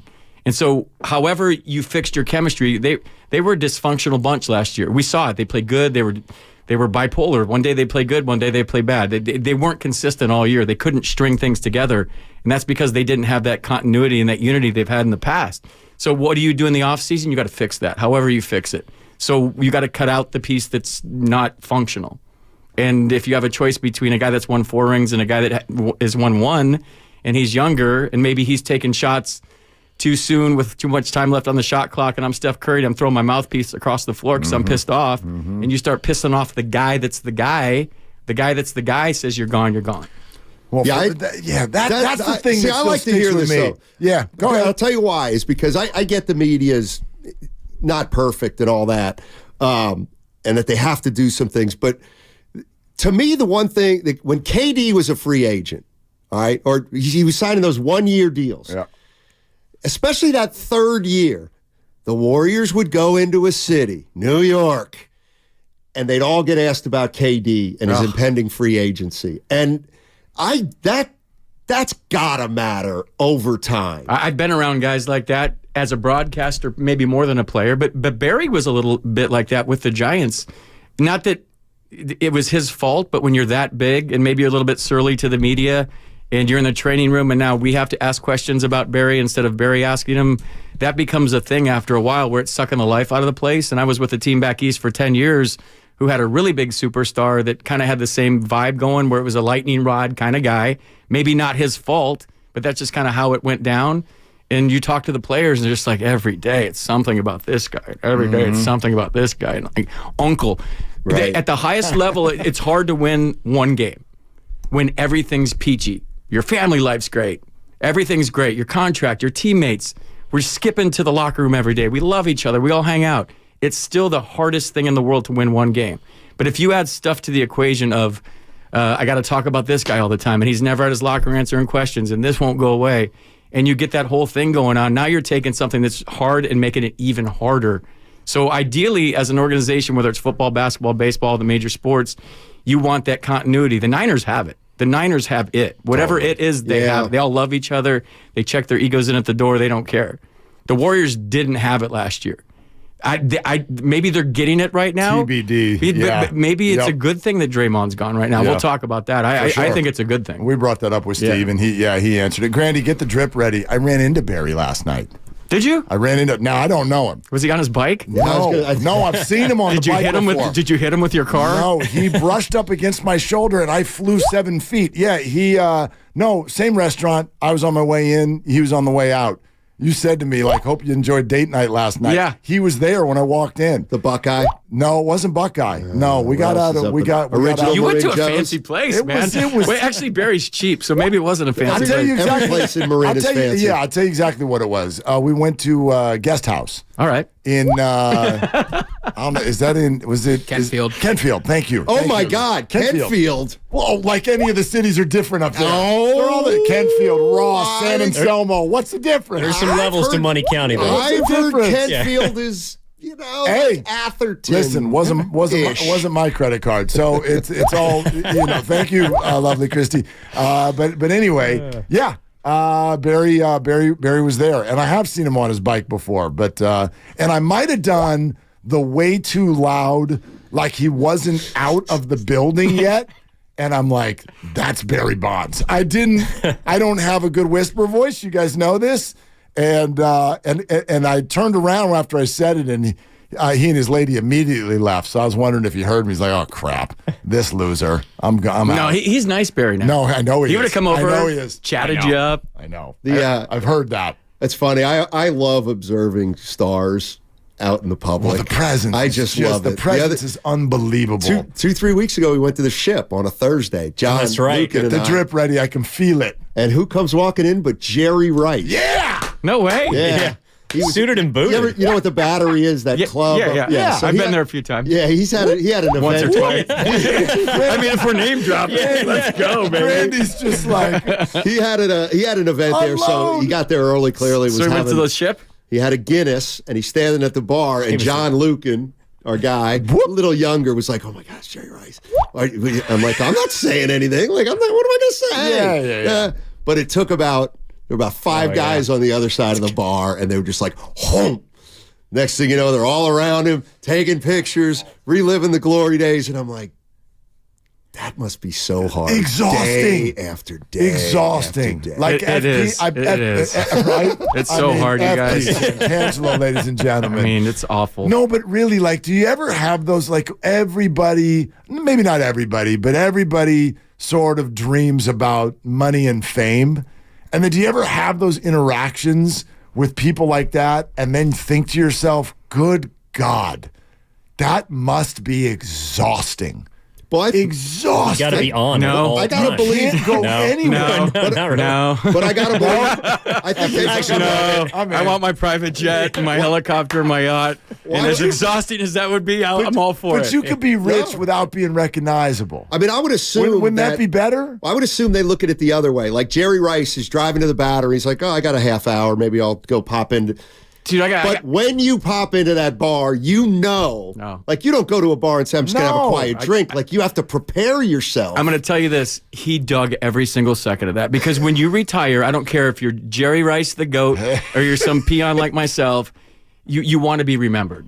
So he dug every minute of that. When people were coming over, he loves that because people remember him, and it's that rush that you don't get anymore from catching a touchdown pass in front of 75,000 people. The rush you get now is people coming up to you and saying, "You're the greatest receiver I ever saw. I love you. I miss you." He likes that. Trust me, he likes that. Jerry does like attention. I was thinking of Montana. Yeah, exactly. That actually Joe explains. probably has to gear up. Jerry's on the field still every game, trying to get looked at. The big chain. Does Barry? I know he's nicer Barry now. Does he like it? Does he? I know he's a private guy though too. He's very accommodating now. Right. But he was all business when he played. Yeah. And maybe he didn't love the media as much as he could have, but like now he goes like shakes hands and kiss babies in the suites all the time, and I see him now, and I think Barry even enjoyed. If you would have went up to Barry, he would have loved that. Maybe when he was playing, he would have told you. Now I feel guilty. It makes sense why he ordered a Guinness. And I've said this before. It's the longest pour in the book. We had two more sitting there waiting seats for at people the to come table. talk to him. I could have asked him to sit down. I mean, I have an old fashioned. Let's go. Yeah. I have a friend who's got a son who's a senior in high school, and he's into biking, and he's bumped into Bonds down on the peninsula a lot biking, and he goes up in Marin and bikes. No, he's intense about it. Yeah, like, he's super. It is his thing. And Bonds apparently not sought out, but he saw the kid, initiated the conversation, and ended up talking to this kid about bikes because they're both totally into bikes for like 15 minutes, and he was just totally. I tell you, it's a really nice guy. It is a moment. End of story. When he rides by, like with a helmet on a bike and biker shorts, the home run king flies by you. Like I was walking the dog, and the guy just flies by, and I did a full body spin. And I'm like, because he's going fast. So you're just like, oh, whatever, there's a person. And then you're like, wait. And you just, Doppler affected. And I'm like, holy crap. That was the home run king. Like the presence of flying by on a bike. Like he's still a humongous man. What is he, about 6'2"? Did he have baseball cards in his spokes? No. His own. That's a good one. All right. Well, gents, you have a great show, FP. Welcome. Thank you. Wish you all the best. Mark Willard, FP Santangelo. Don't go anywhere. They're longtime friends. Let me tell you something real quick about Dibs that I'm sure not everybody knows. And first-time partners. Hang in there, big guy. There'll be brighter days ahead. Now these two homegrown Bay Area boys finally come together to take over sports talk. Get the hell off of my doorstep. Major League Baseball, you stink. It's Willard and Dibs on 95.7 The Game. Oh, my goodness. I've been waiting for this. I've been waiting for this all week, and quite frankly, I've been waiting for this for probably even longer than that.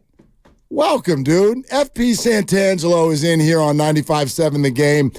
Get over to YouTube. We'll take your phone calls all afternoon, 888-957-9570. Yeah, there's Warriors stuff. There's Niners stuff.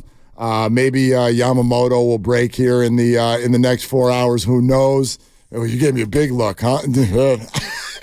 Maybe it will. Yeah. How are you, bud, man? Good to see you, man. What's going on? Dude, it's just good to be back on the air. I can't thank everybody enough. Like, literally, my time over at the other station was wonderful, but, like, to be over here with you guys and just be over here for a couple of hours and see how it goes on this side. If you can't beat them, join them is what I always said. So it's just nice to be here. And you can see why you guys are a together group. Everybody's cool here. And I got that vibe from the second I walked in the door, so I'm happy to be here. Because you've only been here for a few hours. Just hang out, and actually, first commercial break, I'll tell you all the dirt. Yeah, everybody who hates everybody, it's it'll probably take all of the breaks. But no, anyway, it is awesome to have you. We invite everybody to interact, say hi. Really, really cool to see you here. But gosh, those were some interesting thoughts that you just kind of threw out there a minute ago when we were talking about the Poole thing. And Grandy, I don't even know if we have this up yet. Do you have the Steve Kerr stuff on Jordan Poole yesterday? Yeah, let's listen to this.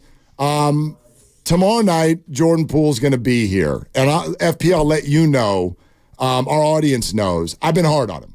I have thought throughout a lot of the year that what was taking place was much larger than one high-profile, awful incident, which was clearly not his fault. but that there was something much more to it.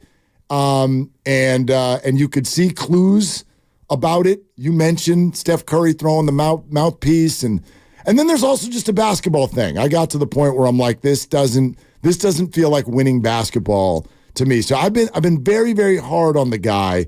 But even that said, yeah, like I'm not gonna boo the guy, but I also don't as a Warrior fan have the emotion inside me of go to the game tomorrow night and I can't wait to stand up and applaud the return of Jordan Poole. It's somewhere in between all of that. I'm with you, and I was hard on him last year too. Yeah, like I said in the handoff that he was making me pull my hair out, and I've never been more frustrated with an athlete before. My mom went to the University of Michigan. I grew up maize and blue, so the fact that he went to Michigan and in 22 was just straight leading them to a championship and my favorite player. And then the next year he comes back, and it's well chronicled. Didn't have a good year. It seemed like he was forcing it. And he seemed a little more selfish, like he wanted to be the man all the time, and he was going to drive no matter if there was 10 guys in front of him, and charging and the ball out of bounds and dribbling off his foot, and he was just out of sorts all last year, and he regressed big time. Yeah. So I was hard on him too, on the radio, on air,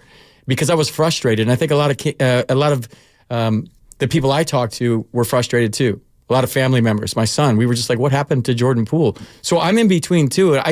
If I go to the game tomorrow night, I'm not going to give him a standing ovation, but I'm not going to boo him, because the bottom line when you do this for a living is you want a ring. And it's the only reason I ever played. Never got one as a player. As a broadcaster, I have a few, but that's the only reason you play. So if a guy does that for my city, I'm not going to say it supersedes everything, because there's another guy with 4 rings right now that's on my S list, and Draymond for being selfish. The whole suspension thing and what he does and his agenda with referees and other players, that's selfish to me. Because if you're not out there for your teammates, you're just being selfish. And I think both of these guys, in some senses, are selfish. I thought Jordan Poole last year tried too hard to show he was the guy and force things that weren't there instead of the extra pass, and then maybe it comes back to you, and that's how that whole thing works. I don't know. I'm right with you. I was hard on him. I'm kind of ambivalent to tomorrow night, to be honest. It's really kind of interesting. The more I've thought about it, I wonder if he ended up in a spot, if you will. And the behavior you're even talking about right there, to me, sort of feels like something that should have happened before the contract. That's what you usually see. You see a player who, it's like the arc, right? You get into the league, and then you show you got a little something, and then you show you can score 20, and then you show you can score 20 consistently. And if you're in your early 20s and on your rookie deal, that's the moment where you're like, let's be honest. We want a championship, and I want to play for this city. No, you want to get paid. You want to take care of your life. That's what everybody is after as a young player. And I always thought this was going to come to a head at some point. And so imagine for a moment, you're Jordan Poole, and you're looking at where you've been drafted and where you're playing. You know that contract time is coming up. An offer gets put in front of you for guaranteed money that will take care of the rest of your life. Obviously, you sign it. But in his heart of hearts, wouldn't it have been better if that offer had come from somewhere else? Jordan Poole wanted, as you said, to be the man. Every player wants to show that they can have a team. I can think of high-profile examples where this has happened in the past. James Harden in Oklahoma City. They were a very good team. They were on the cusp of a championship. But he didn't want to play behind Westbrook and Durant anymore, so he's going to the Rockets. Years before, Vince Carter and Tracy McGrady were teammates. Gosh, we could be special in Toronto. Free agent time comes up. Carter, gone. I'm sorry, Tracy, gone. Going to Orlando. I need my team. That's how Jordan felt, because, look, we're talking about Clay getting re-signed again. When was Jordan ever going to start? He was never going to start. He was going to have to turn 30 potentially before he starts. That's not ideal. And so I think that also got into his head in terms of, even after signing a contract, he wanted to show everybody who he thought he could be. Or that he was worth the contract. And then you try to live up to the contract. Yeah. And I've seen guys that have more trouble dealing with success than failure. There's so much failure involved in professional sports, right? In baseball, you fail 7 out of 10 times, you're in the Hall of Fame. In basketball, whatever your shooting percentage is, if it's 40-something% from threes, you're doing great. That means you're missing 60%. So there's failure involved.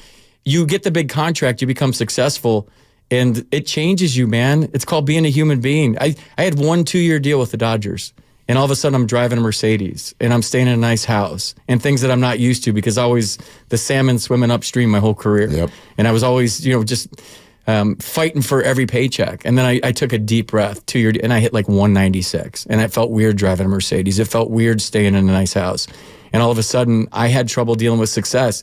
I saw teammates that, all of a sudden, they're just coming in the locker room hungover every day with all the designer clothes on and maybe doing things off the field they didn't do before. And let your mind wander with that one. And so we're used to failure as athletes. We don't like it. We fight it, we battle it to get to success. But then once we get to success, it's human nature. If 95.7 gave you a 10-year deal for all the money in the world tomorrow, would you prepare for your show as hard as you prepare for it right now? Or would you take a deep breath and say, there's more date nights, honey. We're going to these fancy restaurants, and maybe take a deep breath and say, I've arrived. I got a 10-year deal. I have security forever. Well, I'm good. Our program director is standing right there. So the answer is yes. Yes. He doesn't even know what you asked. It's human. If you gave me a 10-year deal, would I prepare as hard the next day? Look at me. Yes. You probably would. I would. You probably would. Not. No, but it's human nature to take a deep breath. It is. Of course. And it looked like to me he took the proverbial deep breath. Well, and before he could even take a deep breath, right, he gets clocked in the face and the whole thing goes sideways. So you can't eliminate that from the whole thing, but I've long believed this. I'll never have it in ink. I don't know. I wasn't there. I'm not a warrior. I'm not behind the scenes. But I always have a hard time trying to say this without it sounding like I'm blaming a victim. I'm not. There's nothing that Draymond did last year in this situation that's okay. But I do think that was a product of something bigger. I don't think that Draymond would have done that no matter who was inbounding the ball that day. I think he only would have hit that guy. There's something going on with that whole relationship, Jordan and the rest of the guys, that was chirpy. It was under people's skin. It makes a personality like Steph Curry roll his eyes. It makes a personality like Clay go, take an extra boat trip. And it makes a personality like Draymond go, brother, I'm going to punch you in the face. And that's not okay, but there was something going on there, I feel. Well, it had to be from last year. And the weird part about that is when you win a championship, man, that brings the families closer together. You're celebrating together. You're in the float. You're in a parade. You're pouring champagne on each other's head. It brings everybody involved in the organization together like family. When you win a championship together and you experience, it's unbelievable. I've been lucky and 10 to do it with the Giants in 2019 with the Nationals. It just brings everybody to another level. So the fact that happened, Mark, so early in the season means there was something from last year, or I don't know why it happened so early in the season, because usually in camp or spring training, everybody loves everybody. Yeah. It's like the first day of school. I can't wait to see you. It's been a while. Like, what'd you do? Like, we were partying. Remember last time we were together? We were effed up. That was awesome. And then here we go. Let's do it again. So the fact that it happened so early, because when you're on a bus, on a plane, in a locker room, wherever, every day for 7 months, man, we get on each other's nerves, man. Like we do. Yeah. And then if there's a fight during the season, whether it was Jeff Kent and Barry Bonds, if say Draymond and Jordan halfway through the season did this, that's understandable to me because, dude, shut up. You're talking too much. You're chirping too much. You're out too late. We got to police ourselves. Not that the punch is ever acceptable, but it would have been understandable to me had it happened after 40 or 50 games. Okay, I get it. But right out of the gate, first day of school, basically? And 2 weeks after they were in Asia and Klay Thompson's making what just felt like a snide remark but felt different after you watched this unfold, where he was like, yeah, I mean, Jordan could always use getting his hat in his hand a little bit. I don't remember the exact quote, but he was like, Jordan could use coming down a few notches. And he said it as a joke, and so everyone was like, they're boys or whatever. But that's what it felt like to me. I've long compared the Jordan Poole year to what's the movie with Kaiser Soze, Usual Suspects. This is an old movie now, but for those of you, do you ever see Usual Suspects? I haven't. Okay.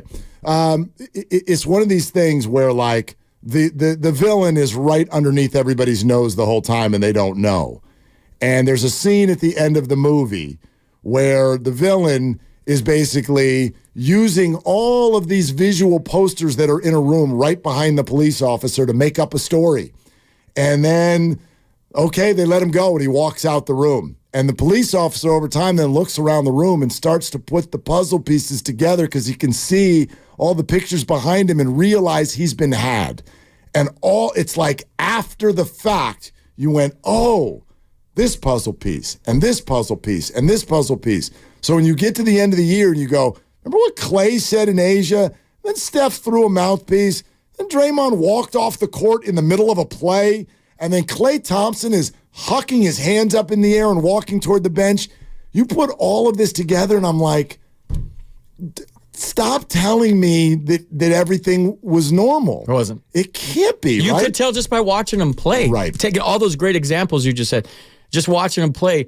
The one thing I think you and I are both leaving out of this is if I'm 22 years old and I win a world championship, and then in that offseason, after partying like a rock star, I'm on the best team in the NBA. We're a worldwide brand. Wherever we go, we're the Beatles. I'm 22. And then you give me a big contract. And now I'm 23 with all those things. I don't know 22-year-old me could have handled that. 22-year-old me might have been Jordan Poole. Oh. 22-year-old me might have needed to get humbled if I had all that going on. 33-year-old me might have been Jordan Poole. 50-something-year-old me might need to get punched. Yeah, absolutely. That's a completely fair point. And I also believe he may not have even been able to admit it. I bet he didn't want to be a Warrior anymore. Because think about that now. Probably from the day he got smoked. Yeah. Well, but even before that, because remember the contract gets signed before that. If I'm Jordan, I'm 22, I've got a ring, I've now got $125 million coming, guaranteed. Okay, what's left? I also just signed up to back up Steph and Clay for 6 years? And there's a big bully on my team. That's not what I probably want. I have to say that I do. Yeah. That's probably not the right spot for him. So I think all of that. So here's what Steve Kerr said to us yesterday when he asked what kind of emotions he's going to have with regard to tomorrow night. Well, number one, I'm excited for him because I know our fans are going to give him an enormous ovation, and he deserves that. You know, he's a champion. We don't win that championship in 22 without Jordan. Played a huge role there. He's an unbelievable success story. You know, 28th pick in the draft. Played that first year that I referenced when we had the worst record in the league, and we really threw him into the deep end. He wasn't ready and took his lumps and then just went to work and put in so much great work and turned himself into the player that he's become. And our fans, they recognize all of that, and so do all of our players and coaches. So we're going to welcome Jordan back with open arms on Friday, and we're excited to see him. I love the answer because it's so we know that every fan already feels this way, right, fans? Did everybody hear that? We know that you're going to go crazy for Jordan Poole, right, fans? I get why he's doing it. I'm not saying he doesn't feel that way. I don't think it's that simple. It's complicated. So I wonder. We wonder. We'd love to hear from you. 888-957-9570. What would you do? And I don't mean to boo or cheer. Nobody's booing. But what does this feel like to you? How do you want to welcome Jordan Poole back, if at all? We'd love to take your calls. Trace Jackson Davis is on the show today, right? Do we have a time yet? We're still working on that, Luke. Still working? It depends when they get done with their stuff. Got it. Okay. So, still up in the air. But he's coming on. TJD going to be on the show today. And don't miss the kickoff show, Monday with Larry Krueger and Lo Neal, 2 hours before the start of the game Monday. Join us, Hilton Santa Clara, delicious food, drinks, best pregame show in the Bay. God, check it out. It's all presented by Habas Law. You've been wronged. Habas Law is going to fight to make it right. Call 1-800-INJURED or visit habaslaw.com. And if you didn't notice, FP is here. FP Santangelo in for Dibs. It's Willard and Dibs. Jingle bells, jingle. Oh, wait, I'm not supposed to sing. I'm supposed to tell everybody happy holidays. This is Vontae Hill from The Morning Roast. And I'm Joe Shasky. Ho, ho, ho. Merry Christmas, everybody. Thank you for listening to this great, great station. You are the best. And look, happy holidays.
Now, back to Willard and Dibs on 95.7 The Game. We got a lot of stuff that Steve Kerr said to us yesterday that we'll get to. TJD is going to be on the show with us a little bit later. We'd love to hear from you, 888-957-9570. And FP Santangelo is here if you're just joining us. FP, joining 95.7 The Game. Dude, I might say it every single segment, dude. I'm thrilled that you're here. And looking forward to having some fun with you today, and you'll have a blast with Bonte tomorrow morning. Dude, life's been weird for a minute, and it throws you some curves, some 3-2 change-ups every now and then. But, you learn from them, you move on, and I couldn't be more excited to be here. You guys seem like you just get it, and you can tell why. Well, I'll say this, too, about our lovely industry. They love to do things at the holidays, don't they? It's so fun. It's like, here you go. Merry Christmas. Dude, you were talking about, like, how busy it is, and then Matt was talking. He was talking about Christmas shopping. I get the best built-in excuse ever this year. I got laid off. I'm sorry. I can't afford anything. Can't afford anything. I'm just my presents at Christmas is all I have, and not presents. Presents. I got the opposite problem. The kids are looking at me going, Dad, I know you work 8 jobs, and so therefore we rarely see you. I hope with all of those jobs you're able to afford, well, what do you think? 15 gifts, 20 gifts each? No, man, it's crazy, but it's a fun time of year. Hope everybody, I always say this around the holidays too, especially since some of you are cruising around right now and you're looking for a parking spot at the mall, or there's extra traffic, or you've got to get to your kids who knows what. Like today we did the traditions feast at my son's 4th grade. The whole 4th grade came into the room and everybody had to have a dish, and we all went over there and ate, although most of the parents kind of looked at it and said, oh, the kids just touched all of that, so maybe let's not eat. Let's stay healthy for the holidays. But whatever you're running around doing, I just think it's a little bit easier this time of year to kind of lose your mind for a second. And I always just try to close your eyes for a second, not while you're driving, but all those other cars around you, they're doing it too. They're doing it too. They're all freaked out also, trying to get to where they're going. So hopefully we're going to sit here and have a conversation for a few hours and help you get to wherever you're going, and it's going to be fine. Yeah, and if somebody pisses you off, flip them off. Flip them off. Flip them off. Give them the bird. Right. Nothing says Merry Christmas like a good... Or maybe even just a little love tap. just a little bump. Just a little reminder. And if you honk, lay on it. Sit on it. East Coast, lay on it. You honk your horn. Dude, living in the East Coast for 11 years, I have a little bit of different attitude now. And so I'll be in the car with my kids and I'll hit my horn. The horn is for a reason. It's in every car. And in the East Coast, we used to use the horn, and now you do it. And my kids are like, Dad, what are you doing? And everybody looks at you. The sidewalk stops, and everybody turns who's the a-hole honking their horn? Seriously. That's me. I got honked at today. You ever do this? I got honked at where I'm like, I didn't do what you think that I did. I live in an area that's got very narrow streets, and I think somebody thought I was just kind of riding the middle a little bit too much. So people get stressed because, spatial awareness, whatever. Some people are like, that was way too close for comfort. And so I'm already past the person. They're like, what? And I'm like, what? And my personality, very difficult for me. I want to stop the car and get out and go talk to the person. Yeah. I don't want to Draymond them. I'm not a fighter. Yeah, but that person could be carrying. I know, I don't. But my personality is, can I explain to you why what you just did was wrong? Yeah. It's very negative. It's a bad personality trait. I judge cars by their horn. Oh, I do. I just got a new car. I mean, a new car to me. About 3 weeks ago, and the horn sucks. Oh, I honked on it the other day, and it went, a little runner. No, it went beep. I'm like, what just happened? Did the horn run out of batteries? That's a California horn. It died. Like you sitting on it too long. Is there a shelf life? Is there a timer on the horn in this new car? I almost took it back as the horn. Terrible, dude. Yeah, no, you have to have a horn with some fuzz on it. You can't do one of them meep meep like that. I mean, if it was up to me, it would be like the semi-truck horn with the rope, and I would just blow people away if I could. Did you ever do that when you were a kid? When you drive by and ask them? Yeah, that was the best. Highway 5, shout out. Let's go to Mark in Millbrae. Hey, Mark, what's going on? You're on with FP. What's up? What's up, fellas? What's going on? How are you? Pretty good. To me, I felt like I love Jordan Poole for what he helped the Warriors win the title and everything he did. But to me, I just felt like they needed to move on from him. I don't think the punch had so much to do with it, even though that factored into it. I just felt like a lot of times being at games, Curry, and he loves everybody. You see how annoyed he would be because Poole would go out of the team's offense and do whatever he free ball, and he would consistently do that. Clay, I just felt like he wears his welcome out, and I think the organization did what was best. And now you're seeing it's even worse now on an awful franchise like Washington, who is not close to being a title team. They can't stand him already. He's only been there a couple of months. So to me, I think Jordan Poole's role, if he recognizes it as being a sixth man, would be perfect. But he thinks himself as a superstar number one, and that's why he is. To me, I think he's a perfect guy as a sixth, seventh man. When you got a bunch of injuries and you need a guy to come in to give you a walking bucket, he can do that for you. But he doesn't think himself as a Curry type, and that's why I think a lot of guys are just agitated to welcome. And I think Washington's already regretting that trade. So they'll give him an ovation tomorrow night, deservedly so. But I just don't think JP recognizes who he is in this league, and I don't think he ever will. Those are just my thoughts. Mark, yeah. Oh, go ahead. No, would you boo him or cheer him tomorrow night if you were at the game? I'm going to give him. I'm going to give him a nice round of applause. You got to recognize what he did, but I don't know. I wouldn't be surprised if a lot of people there boo him at Chase tomorrow night. I would be. Thanks, Mark. I appreciate it. I don't think we're going to get that, are we? So Wes, nobody boos. Yeah, nobody boos. You got to really earn your boo. I mean, I did an hour on that one night on East Coast versus West Coast, and Giants fans don't boo. Niners fans, your own team. I'm talking about. Did you get booed when you came back as a Dodger? I got booed as a Dodger in Dodger Stadium. I did. I promise you. And that's when I'm like, I'm over this place. You guys can all go F yourselves. I'm done with this place. Let's go. It's not Dodger dogs suck. Just want to say that. They do. They're totally overrated. Yeah, I got booed. That's funny. Yeah, there's only one thing other than a Dodger that I think here in the Bay Area you can freely boo. And that is the wave. Yeah. When we do the wave, you boo the people who are doing the wave because those people don't know what they're doing. Who does the wave? There are people. I did a whole show about that. It was something, I went on a vacation and there was a game and I was watching from wherever the hell I was. I think I went to Yosemite or whatever, and over at Oracle, they're doing the wave. Now, the Giants were in a losing streak or whatever the hell was going on. I don't know. But I did a whole show where I came back. I go, I leave here for 4 days, and you people, what is happening? And everybody, a lot of people don't understand sort of the joke behind it, which is you'll get the serious responses oh, fuddy-duddy. You got a problem with what other people do with paying tickets they should be able to do. Yes, of course, I'm not advocating someone being thrown out, and I'm not anti-fun.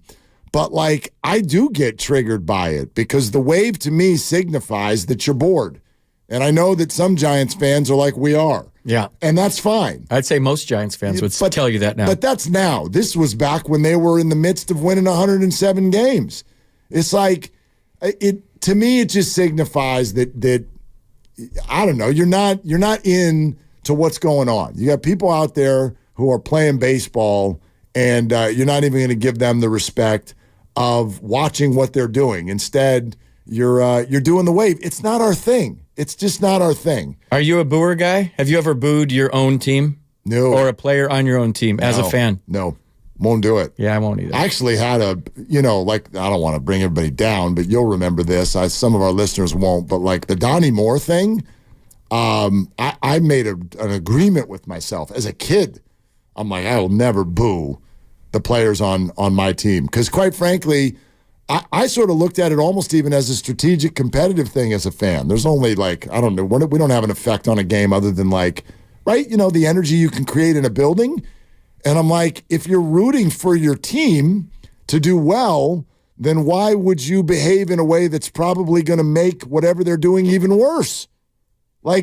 When you get booed, does it motivate you to do well? No, dude, it hurts. Or does it take? Yeah, it takes your mentality away. You know what we don't think of, Mark? I've talked to Giants players about this, and they'll go in their locker after a game, and they'll have a tough game, and they read the comments on their Instagram. Yeah. This is something I didn't have to go through, and they said it is awful. The things that Giants fans say to Giants players if they have a bad game. They're like, we all talk about it. Like, we'll go on the comments below, like, whatever, if I post something or there's a picture of me on Instagram and it's like, you gave up 4 runs tonight, you suck, go kill you. I mean, terrible stuff. Oh, yeah. Like awful stuff. And I joked about being booed as a Dodger at Dodger Stadium, and that at the time, that crushed me, man. I would go home, almost be in tears, like I suck, I hate it here, these people suck, I suck, what am I doing here?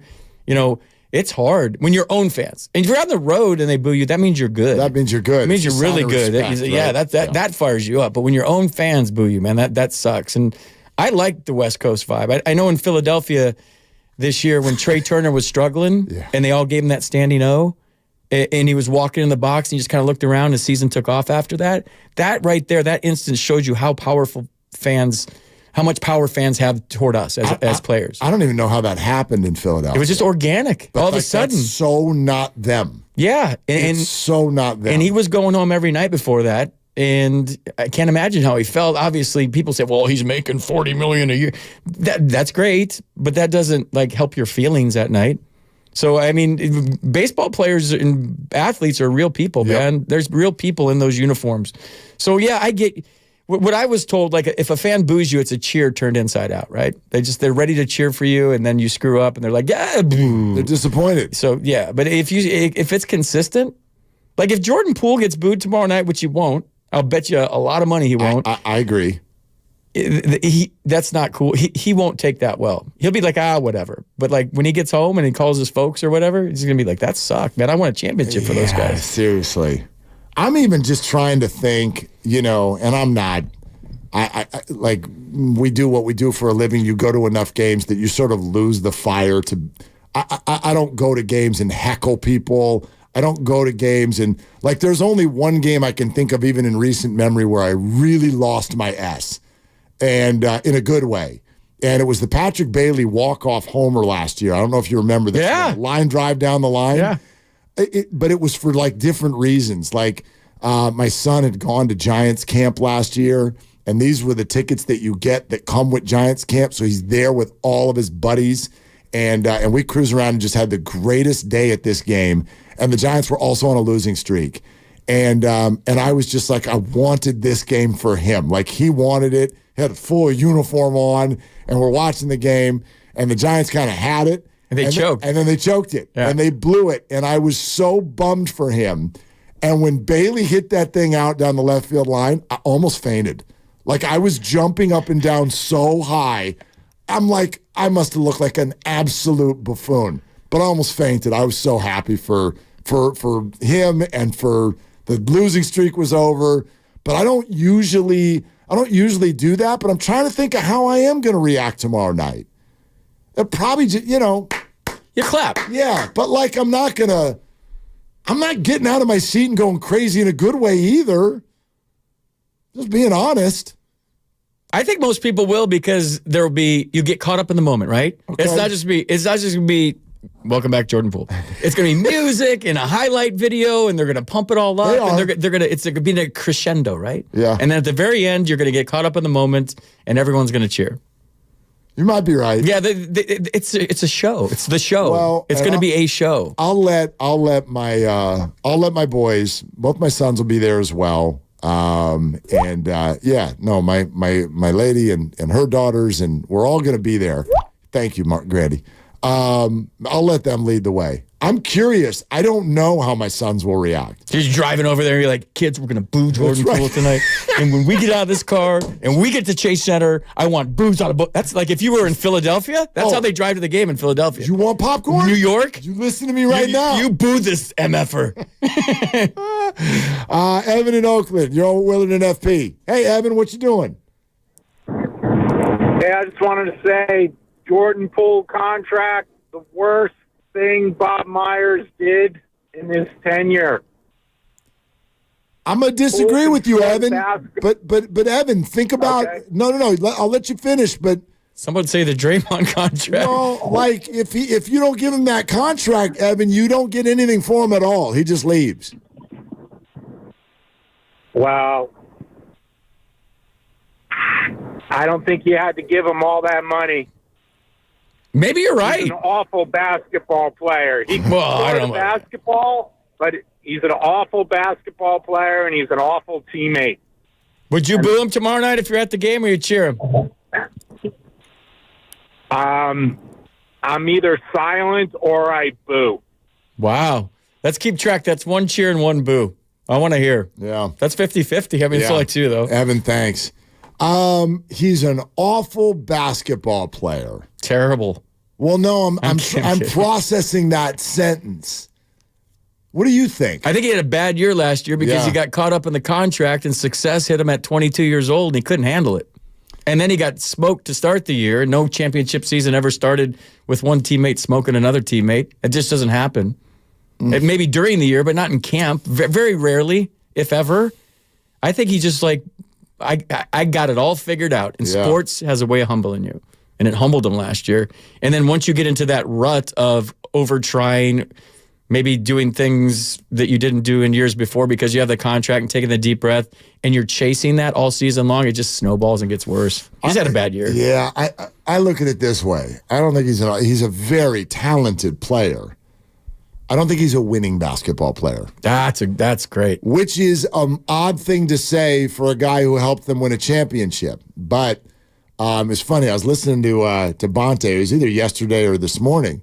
And he was saying a lot of people, I think it was yesterday when they were talking to Slater. And he goes, a lot of people misremember what he did in the playoffs 2 years ago. And I thought to myself, no, I remember it perfectly. And it was a mixed bag. It wasn't all bad, but it wasn't all good either. He did get benched in the Boston series. Moody did have to come in and spell him. And what I repeatedly, now he also had some good games and some good series, especially early. But I look at that as a hidden negative, which is as the stage grew, he shrunk. Each round, he got worse. And that was an indicator. And at the time, you're like, oh, he's 21. Yeah. We're fine, right? He's got to learn. These are the bumps, all of that.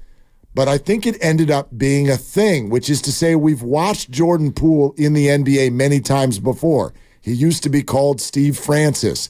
He used to be called Russell Westbrook, post-MVP.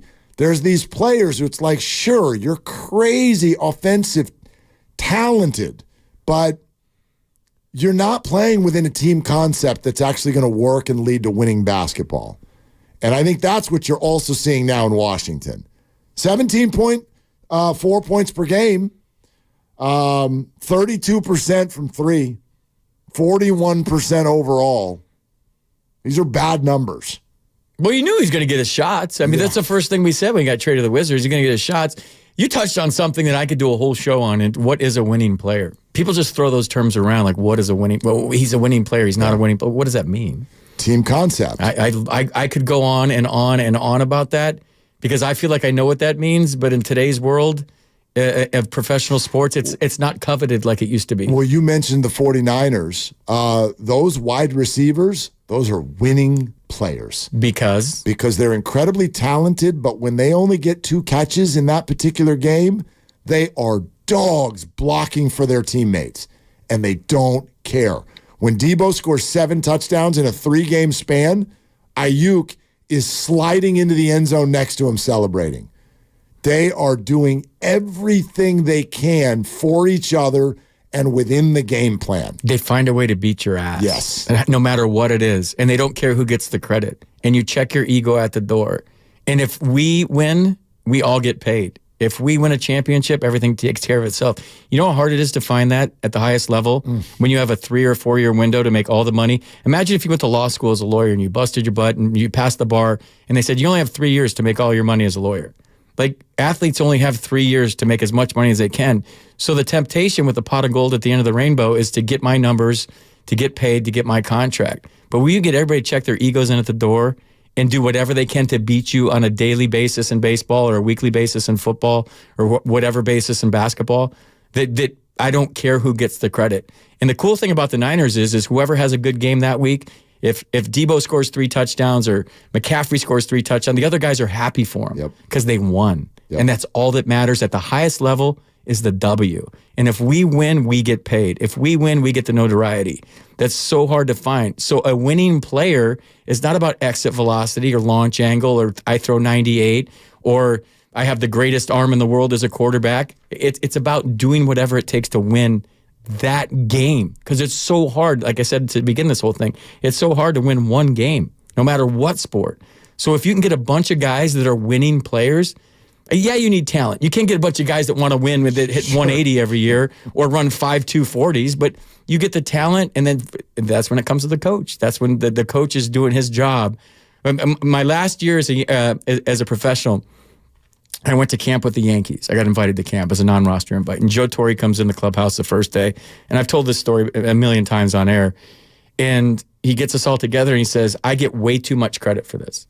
He goes, Derek gets way too much credit for this. Jorge gets way too much credit. Mariano, way too much credit for this.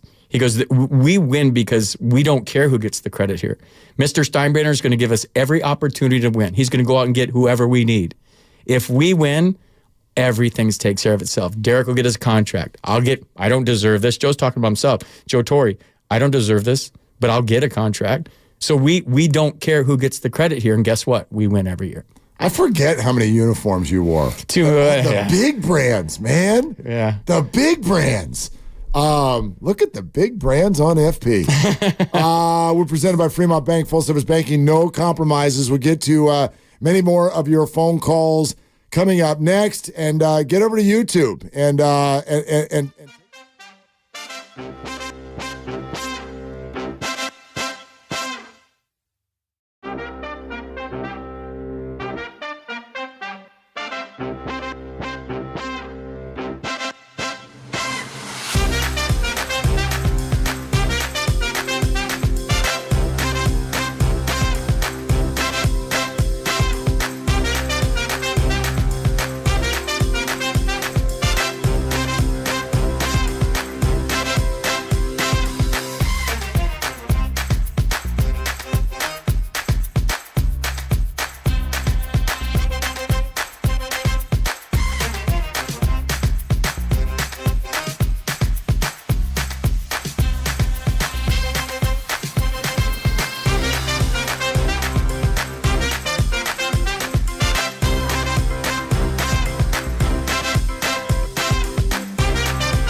It's JP with the Golden State Warriors. Now back to Willard and Dibbs.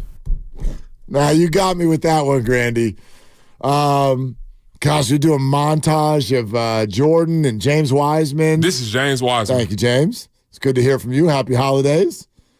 Pistons are coming soon too, huh? The Jordan-James return parlay is in play over these holidays. The Pistons are favored today? What? Because the Utah Jazz have like 8 people out with injuries or illness. And how many games have they lost in a row? 22? Are we at 22? 23? What on 24. earth? They've lost 24 in a row. The record's 26. And they're favored. I think last I checked by 2.5 points. Wait a minute. How many games have they played? How do you lose 24 in a row? That's the whole season. They're 2-25. They're 2-20. So were they 2-1? They started hot. They were on fire. They really started 2-1 and they haven't won since? Good God. Good God. Yeah, here come the Pistons. So, and here come the Wizards tomorrow night. We're talking a little bit about Jordan Poole. And FP Santangelo is here. We're having a whole lot of fun talking and getting to know each other better here during the breaks. So much so that you might cost me my NFL pool this week. Why? Because I haven't done my picks yet, and the week starts in 2 hours and 12 minutes. And I've got to get my picks in before 5:15, and I've left it till now, so that means I've only got the commercial breaks. But you and I are having too much fun talking, and I can't get this thing done. I can't get it done. I got like six more picks. I think Tampa Bay is going to upset Jacksonville this weekend. I gotta slot all these. So we're working away on a lot of things.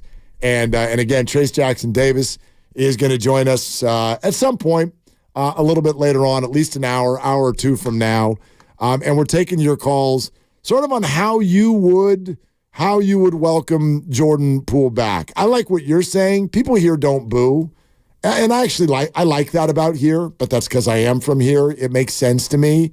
And even if they did, I don't think Jordan Poole deserves to be booed. But I would add this. I don't think we should be fake either. I don't think we should fall over ourselves welcoming him back if you don't feel that way. And a lot of Warrior fans don't. What do you think the percentage is? I was flipping coins on what to ask you right there, but what do you think the percentage is of Warrior fans that don't want to welcome him back? I want to let you answer that first. Well, what do you mean by don't want to welcome him back? I know that's vague. That are ambivalent to this whole thing. They don't even care he's coming back. Like what percent that are going to give him like a golf clap that he made a bogey putt? 40.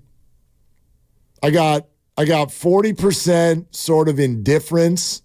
I got 50% are positive, and I got 10% that are like mad. Why? Don't like Jordan Poole. Why? Did you hear our previous caller? He's a bad basketball player. Thank God they got rid of him. Well, he's having a rough day, that guy. Yeah, that's true. He's probably mad about something. No, it's an honest take by him. I mean, I just because why? Was he a jerk? No, but that's sports. I think he was don't know likable enough. It wasn't like a jerk and he dribbled the ball off his foot all season. He won you a championship. Yeah, but it's never. This is going to sound funny because I know you even just did a good job, I think, of detailing why or how the people inside these uniforms handle the crowd reactions is very personal. It is. But I don't think it is to the fans. I think it's very impersonal. We don't know Jordan. We don't have a personal axe to grind. But two things. One, we did not like the basketball player that he became. That's point one. Forget all of the emotional stuff. We did not. My phone, I could go back to all text messages that happened during the season last year. Yeah. I bet you had this. My friends, it was a constant flow of just like, this guy's driving me nuts. So there's that. They did not like the basketball player that he became. And the second thing is, I just think that fair or foul, he was one of the central figures in a very negative off-court experience for the whole franchise. He's one of the names you bring up when someone says, what went wrong with the Warriors last year? No, and I'm with you because if you look at the text messages between my son and I, he said, Dad, I've never seen you this pissed at an athlete before. Like, you're usually finding the good that they do. He goes, I've just never seen you like this. It's frustrating. We would watch games together, and it became, I started to sound like my dad. Like, you start to sound like your father. You're like, what is he doing? Are you kidding me? Yeah. What are you thinking? There was 4 guys between you and the bat. What do you do? I'm screaming. I'm Italian. I talk with my hands, and I yell at the TV a lot. Like, what are you doing? And my son would watch it. And usually, I don't view sports like that normally. So when I tell you he was like literally driving me crazy last year, he was literally driving me crazy last year. Just like all your text messages, my son and I would just be WTF, Jordan Poole. Like, we would just text each other that all the time. And the weird part about that is he was my favorite player. I went on my show all the time and say in 22, I'm like, I know this is probably blasphemous around here, but Jordan Poole is my favorite Warrior right now. You know, even with Steph and Clay and Dre, I was like, I love Jordan Poole. Yeah, because he was young and he was bursting on the scene, a future all-star, and watch him go. And this is amazing. This whole transformation and a championship. And then I would love to know the true Hollywood story behind this whole thing, dude. God. Like, I want to know. Was there partying involved? Was there off the court stuff? Like, did he just like go out with his his friends every night? Was he frowned upon in the clubhouse, in the locker room? Did guys look at him sideways like you're not taking it seriously, you're not working hard, you're popping off, you're cocky? Or was it just the fact that he just tried too hard and all these things I'm just spewing out there are falsehoods? Like, I don't know. I don't know. We'll never know, but and that's why it gets left to us just kind of piecing together what our guesses are. But I do think that it's almost an understandable story, and we've sort of pieced some of that together already. You're 22, you come into a truckload of money, you get a championship. You probably don't think your best path forward is here. And and that's all understandable. That builds an ego that I would bet the establishment, Steph, Clay, Dre, look at and go, dude, who are you? Who do you think you are? But he was probably like the tambourine player of that band. Yeah. Right? Maybe a little more. But he thought he was the future lead singer. Right. And he thought at minimum he should be the guitarist right now. Right. And that band looked at him and went, dude, tap it down. Like, you won that title. Yes, you helped us, but we've taught you everything. You also didn't win it. We won it because of you, and you won it because of us. And I just think there was resentment. And it led to everything. The punch is the headline, but it led to everything. It just all looked like resentment. And I know they've all done a lot of work to state that that's not the case. We love Jordan, and Jordan got a bad rap, and we can't wait to bring Jordan back, and we this and we that. And it's like, okay. Yeah, but you shipped him to the Wizards. Yeah, like your actions don't match that. GMs and presidents of operations, if you did a good job for a team, they try to put you in a really good situation. Obviously, you got to get return for a trade, and that's big. But like they'd like to put you in a good situation. I don't know that the Wizards is a good one. Maybe for his success. Maybe cowbell? Is he playing the cowbell? Maybe. Like he's just sitting there with got to have more cowbell. Right. And then he tried way too hard with a cowbell. Exactly. Like Will Ferrell. It's all understandable. His stomach was hanging out. Well, and that's why I'm like, I don't hate the guy. I did not enjoy watching him play basketball last year. And I don't want to boo him, but I don't want to be fake. I don't want to stand up. I'm not going to shed a tear. Jordan Poole is back. I don't want to be that either. We're getting robbed of Draymond playing against him. That part sucks. I mean, that would have been fun.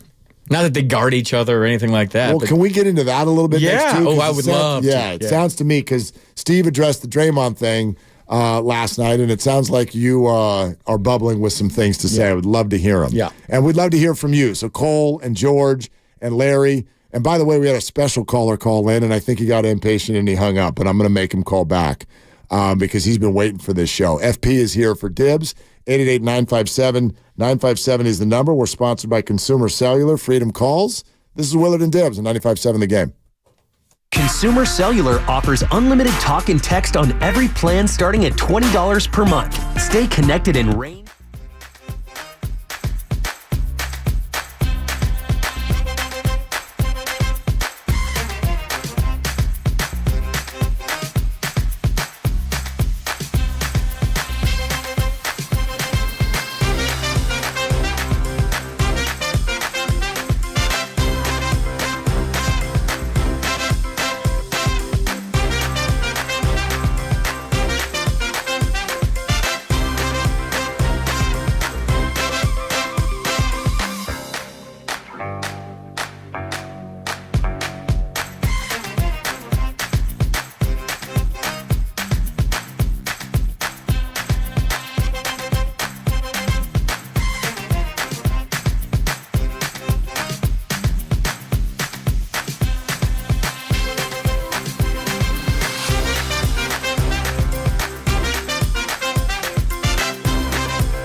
95.7 The Game.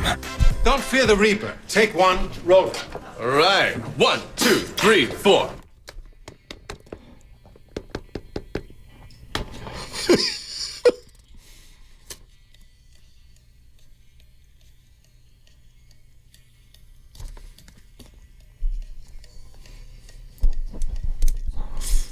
It's a good reference, brother. It's a good reference. We need some more cowbell.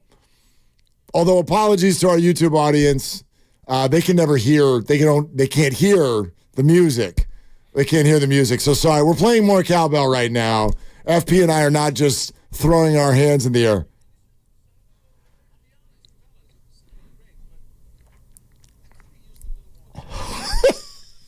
Yes. Is that the greatest skit ever in Saturday Night Live history? It's strong. It's strong. Mr. Robinson's Neighborhood might be the best of all time Saturday Night Live history, but that's going back a ways. I don't want to age. The Jeopardies. The Jeopardies was Sean Jeopardies was very good. Alec Baldwin, Sweaty Balls. James Brown Celebrity Hot Tub Party. Don't forget that one. Too hot in the hot tub. If you haven't already, make sure you subscribe to Willard and Dib's free Odyssey app or wherever you find your favorite podcast. While you're there, you can do the same for the Morning Roast and Steiny and Goo and hear all of their content. Anthony Slater was on the roast today talking Niners, or talking Warriors, and Niners legend Randy Cross was on with Steiny and Goo. So you can check that out. And again, come on over to YouTube as well, and you can see the handsome man that FP Santangelo is. And I don't just say that because I'm trying to butter you up. I was driving around with my lady Christy, the lovely Christy, as we call her on the show, earlier today, and she's like, "Oh, who are you doing the show with today?" And I said, "His name's FP Santangelo." She goes, "Oh, I've heard you say about that name before." Sure, like, okay. And she's like, "FP Santangelo, what's it?" And I said, "Well, obviously he's Italian." So okay. So I said, "All right, we got to do the Google image thing." And I pulled the Google image. So, oh. Is that who's sliding in my DMs right now? He's a handsome guy. And I said, that's about enough out of that. Thank you. Okay? Like, please, that's not what you're supposed to say to the person you're dating as they're on their way to go talk to you and work with you for the day. So that was uncomfortable. Dude, I've been icing my face all day. Like, I woke up this morning, and the other night after the Warriors game, let's just say I had maybe one or two too many drinks. Okay. And then you get home from the game, and it's maybe late after a couple bars you went to after the game, and you forget to take your contacts out. I wasn't that bad, but I was on the border of being that bad. You just wanted to go to sleep. I wanted to go to sleep. Yeah. I forgot to do the contacts out thing, and then I woke up this morning, and then wait, adding insult to injury, I wore them all day yesterday. After the war, I didn't. You never took them out. They're in. Yeah. And now I have this big pus thing under my eye. You look fantastic. Thanks. And I've been icing my face with an ice bag all morning because I woke up and it was bad. It was. I texted my optometrist and he's like, "Does it hurt?" Because I'm a hypochondriac, I'm telling you. Yeah, I'm interested that you have an optometrist in your phone that you could just text. Dude, one of the biggest perks about being with a team for 10 years on the East Coast is you make friends with all the doctors. You just text them, and then they prescribe things to you. You don't even have to go to urgent care. He's just like, "Hey, can you prescribe me something for this?" Well, I don't mean like that, but yeah. Hey, or that. Can you meet me on the street corner?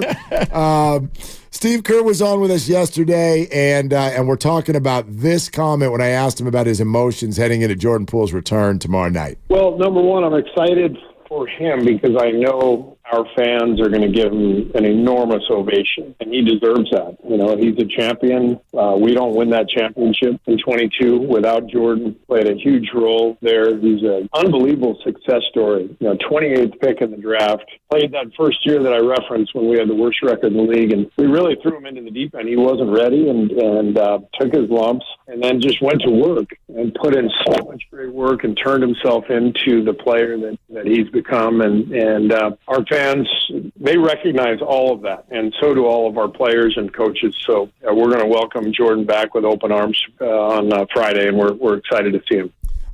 Again, I don't think he's wrong. I don't think he's being inauthentic. I just thought there was a little bit of, it's obvious that there's going to be just this overwhelming ovation, right, Warriors fans, from Steve Kerr. And I get it. Of course, that's what they want it to sound like with their video tribute tomorrow night.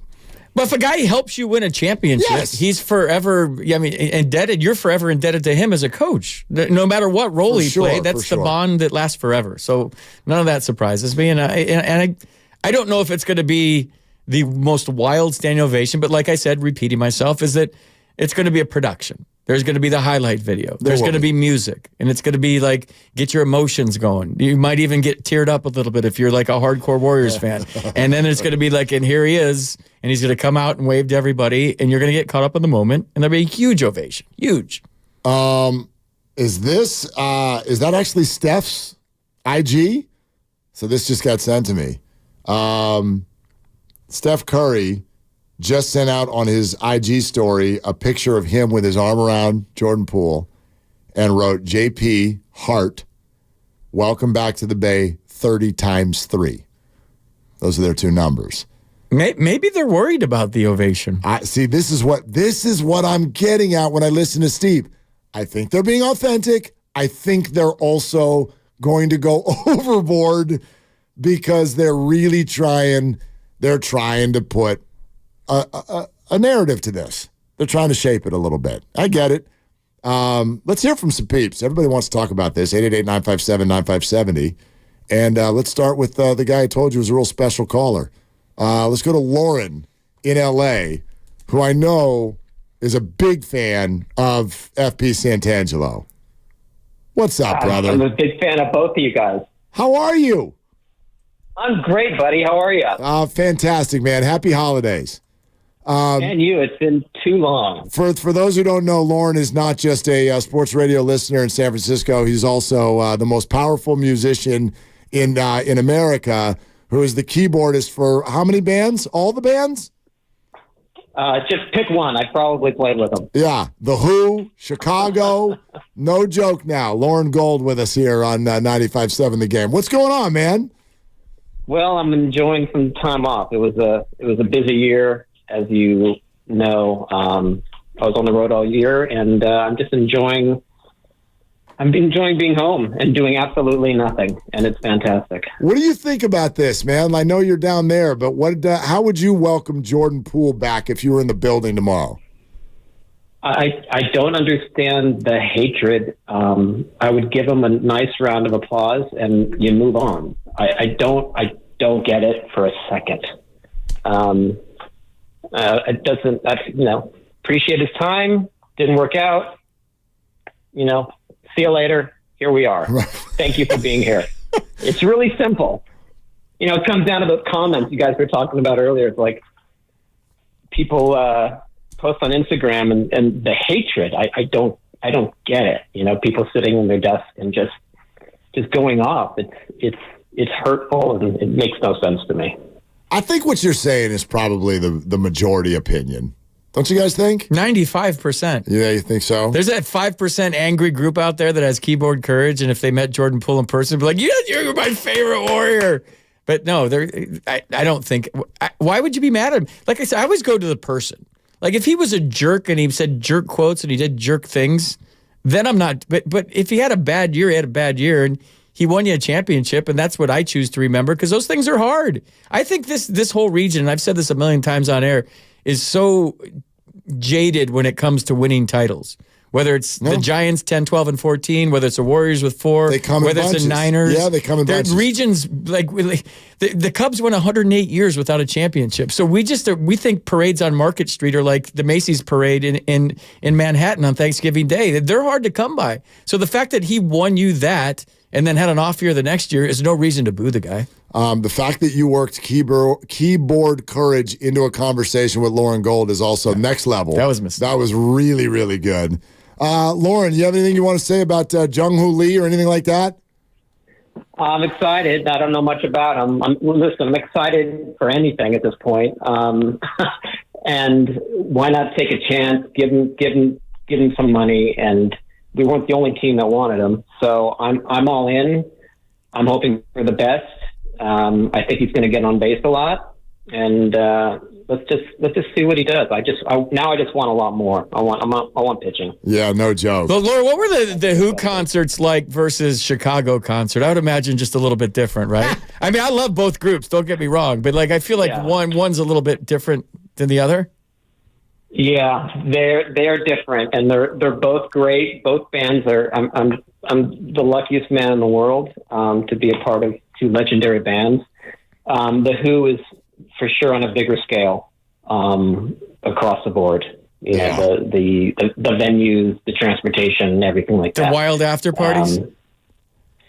Are we live still? That's the only, I don't care about it. Dude, I played for the 2001 Oakland A's. Our after parties, there was like Motley Crue meets baseball, and that was the best part about that season. It doesn't matter how old Pete Townsend is. It'll never stop, Lauren. Yes. It'll never stop. And if you guys actually saw the backstage and the writer, you would laugh your ass off. Oh, dude. It's nothing like you think. Oh, really? Like, what is it? Oh, yeah. First of all, what's year are we what's in? back there? Advil? Like what's back there? Dude, I want Glory Days pictures. I don't want the ones with the walker backstage. Like I want to paint a picture of the Glory Days. Yeah, I'll send you a photo of the prunes and the juicer. That's incredible. With the Coke, you're doing Coke with like prunes and juice. Yeah, the strippers and the blow. Yeah. Oh my gosh, brother, you're gonna be in Vegas for the Super Bowl with the Niners, right? Oh man, wouldn't that be great? Wouldn't that be great? Let's go. Wouldn't that be great? Oh, I'm all in. Yeah. But it's good to hear your voice. You too. Hey, FB, we have a mutual friend, Ned Coletti. I saw him a couple times this month, and what a great guy he is. Dude, he's the best, and that's how I know Lauren through Ned. And Ned was telling me, I said, "Come on, the keyboard player from the Who listens to my show." And he's like, "Yeah." Ned is one of my all-time favorites. A wonderful human being. He should be in baseball. Baseball's better with Ned Coletti in it. I say the same thing. He knows the game so well. He's so smart. I mean, I could listen to him every time he was on your show. It gives you chills. You can listen to him forever. Dude, those are some of the best interviews I've ever done, not because of anything I did, because he would give me answers and I would forget I was on the air and I'd forget I'd have to have a follow-up. And every once in a while I would just be sitting there like almost drooling at his answers. And Lauren, the phrase I've used 3 times today already, maybe more, is there's people in those uniforms and you have to remember that. I got from Ned Coletti. And he said with so much analytics and so much strategy going on in sports now that you have to remember that there's people in those uniforms. Yeah, absolutely. Oh, and that's it exactly. And I think it's been forgotten lately. The story that he told me of you guys breaking into the stick because there's no cell phones and all that. I can't remember the whole story. The stick was owned by the city back in those days, and him and Brian Sabian, the story goes, hopped the fence to get to the office because they didn't have the keys to the ball, to call my dad at our house in El Dorado Hills to get a hold of me to sign me as a free agent. Get out. And my dad said, somebody from the Giants called today. So Brian something. And I'm like, the Giants called? I grew up a Giants fan. Stop. He's like, yeah, the Giants called today. They want to talk to you. I'm like, oh my. I was nervous. But he tells the story, and he repeats this a lot, that they wanted me. It was a Saturday or something, and the Candlestick was closed, and him and Brian Sabian hopped the fence to get in to make a call to my dad. I've never heard that When you had home phones and no cell phones. Yeah, exactly. Right? Exactly. Yeah. That's incredible. Same kind of, get the F out of here. Yes. Same kind of situation. Yeah, he's wonderful. Tell him I said hi. I mean, he texted me 2 days ago when he heard I was going to be on the station and congratulated me. He's one of my all-time favorite. I wouldn't be here talking to you or Mark without him. He's a big reason why I was a San Francisco Giant, if not the main reason. Yeah, he's just a great guy, and he's a huge Chicago fan, and he's always coming around. And he's got a great book too. I'm sure you guys have read it, but it's fantastic. Buddy, let's see if we can play golf next week. I'll call you. Sounds good, buddy. All right, brother. There he goes. That's Lauren Gold, the keyboardist for both The Who and Chicago. And those concerts are different. I love Chicago. I've been to them both. Oh, I've been to them both. The Chicago concert is now like you can watch it. It kind of feels like an auditorium. The Who still feels like a freaking concert. Like I saw them at Golden One. Yeah, that still feels like a concert. That'd be awesome. Yeah. It's a good arena. It's a good arena up there. It is. They did a good job. I've been to a few games there. It's great. They did a good job. All right, let's keep it going. 888-957-9570. Let's go to George in Santa Clara. Hey, George, what are you doing? What's cooking? Hey, guys. How's it going? What's up? On the topic of booing, I just want to bring up the fact that once Draymond returns, I honestly think he should be booed, and I'm tired of Warriors fans of sticking up for him for the past few years. I don't hate that take at all. I don't think it's going to happen, but I don't hate that take. I think the juice isn't worth the squeeze anymore. And when you deal with guys that have a thing or an attitude, and they constantly are penalizing the team for their actions. Say in baseball terms, a guy gets thrown out in the fourth inning, his term to come to bat is the 7th and the 9th, and he's in the locker room drinking a beer, and he's one of your best players. He can't help you win if he's not there. Sure. So if you can't control your temper, you can't control your passion in the sense that you're getting teed up twice and you're in the locker room, or you're getting teed up and you're getting suspended, you're doing me no good as a player, and that's selfish behavior on my part. And this whole thing with him, I think they're going to be better without him right now because the energy vampire that he is in the clubhouse, in the locker room, because I'm always having to talk about him. We're always talking about it. It's another thing. It's national news. You turn on ESPN, you click on any website, it's the #1 story about him taking a swing, him choking somebody, him punching his teammates, him kicking somebody in the nuts, whatever it is. Like, that gets old as a player. I don't want that around anymore. I don't care if you play with passion. You're the only guy that plays defense and this and that. That's great then. And would they have won 4 rings without him? Probably not. But that was then and this is now. So now we're trying to get back to that. We're trying to cement Steph Curry's legacy with 5 or 6 or whatever it's going to be. And if he's detrimental to that, and as an athlete, I always have to sit there and worry about what Draymond's going to do next and worry about if he's going to be there or not. I mean, availability is a huge tool in sports. Sure. We talk about speed and jump shot and jumping and length or whatever, or your fastball, how fast you throw a football, whatever it is. We talk about tools, but availability is a huge tool. And if you're not going to be there for me and I can't count on you and there's no consistency, I don't even know if I want you on my team. Okay, let's start with this because we did ask Steve Kerr yesterday if there is a silver lining to Draymond's absence.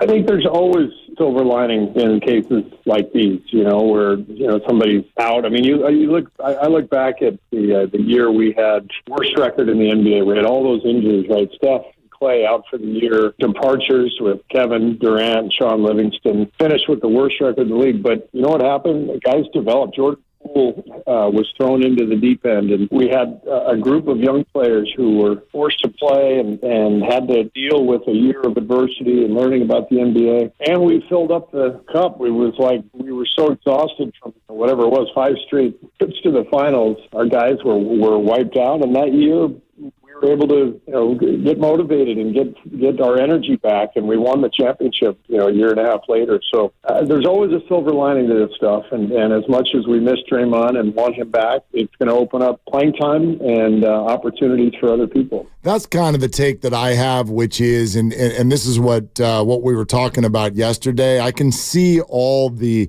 temporary positives to Draymond being out, and it's not just because of a 3-game win streak. It's because there is absolutely the avenue to them being a better team than they were when he left when he comes back. Because this team was going to need, and it's actually like right now, a lot of the talk is about Trace Jackson-Davis. I think it's a little bit more about Jonathan Kuminga. For this team to really have any kind of a special year, Kuminga's going to have to take a huge step. Draymond's absence is going to allow him an avenue to get more consistency. But here's my question in response to what you just said, which is that, what was it? The juice is now not worth the squeeze? Yeah. The ability and what he contributes on a daily basis isn't worth what you're putting up with. Here's my question for anyone who thinks that. Why doesn't the team seem to think that yet? Well, they're not going to tell you. Well, but I don't think they even think it. Okay. Like, granted, they're not going to say it, even if they think it. But I don't think they think it. And so I do wonder this. This is a big sort of thing for me that I think is a conflict, which is that at all points the last 2 years, the fan base is more mad at Draymond than the team is. And the team is the one being negatively affected, supposedly, by him so much. I still think we're in a spot where he leans in the direction of being, if you want to call it this, a necessary evil. You know, the whole can't live with him, can't live without him. I think they can't live without him a little bit more than they can't live with him. But the live with him is taken on a different level this year. No doubt, but the story's still being written. It's like consistent. And I'm not going to speculate, but usually in my experiences, when somebody's acting a little bit more, acting differently, more aggressive, more frequent, there's something going on, man. There's something going on. It's not just getting old. That's been the popular answer. Yeah. Like all the frustration that seems to emanate from the Warriors franchise, whether it's Klay Thompson, fighting air over on the bench. Andrew Wiggins has been benched. Draymond Green is punching people more. These are the things. These are the things you do as an elite athlete when your body is not keeping up with your mind anymore. Oh, yeah, there's something going on. I don't know what. You just don't flail wildly for the guy grabbing onto you. There's something deeper here. There is. I mean, we'll never find out.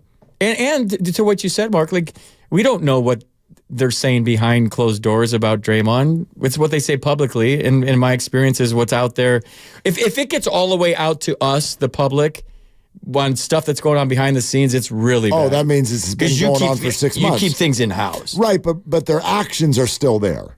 These are their words, and then 4 years and $100 million was their action.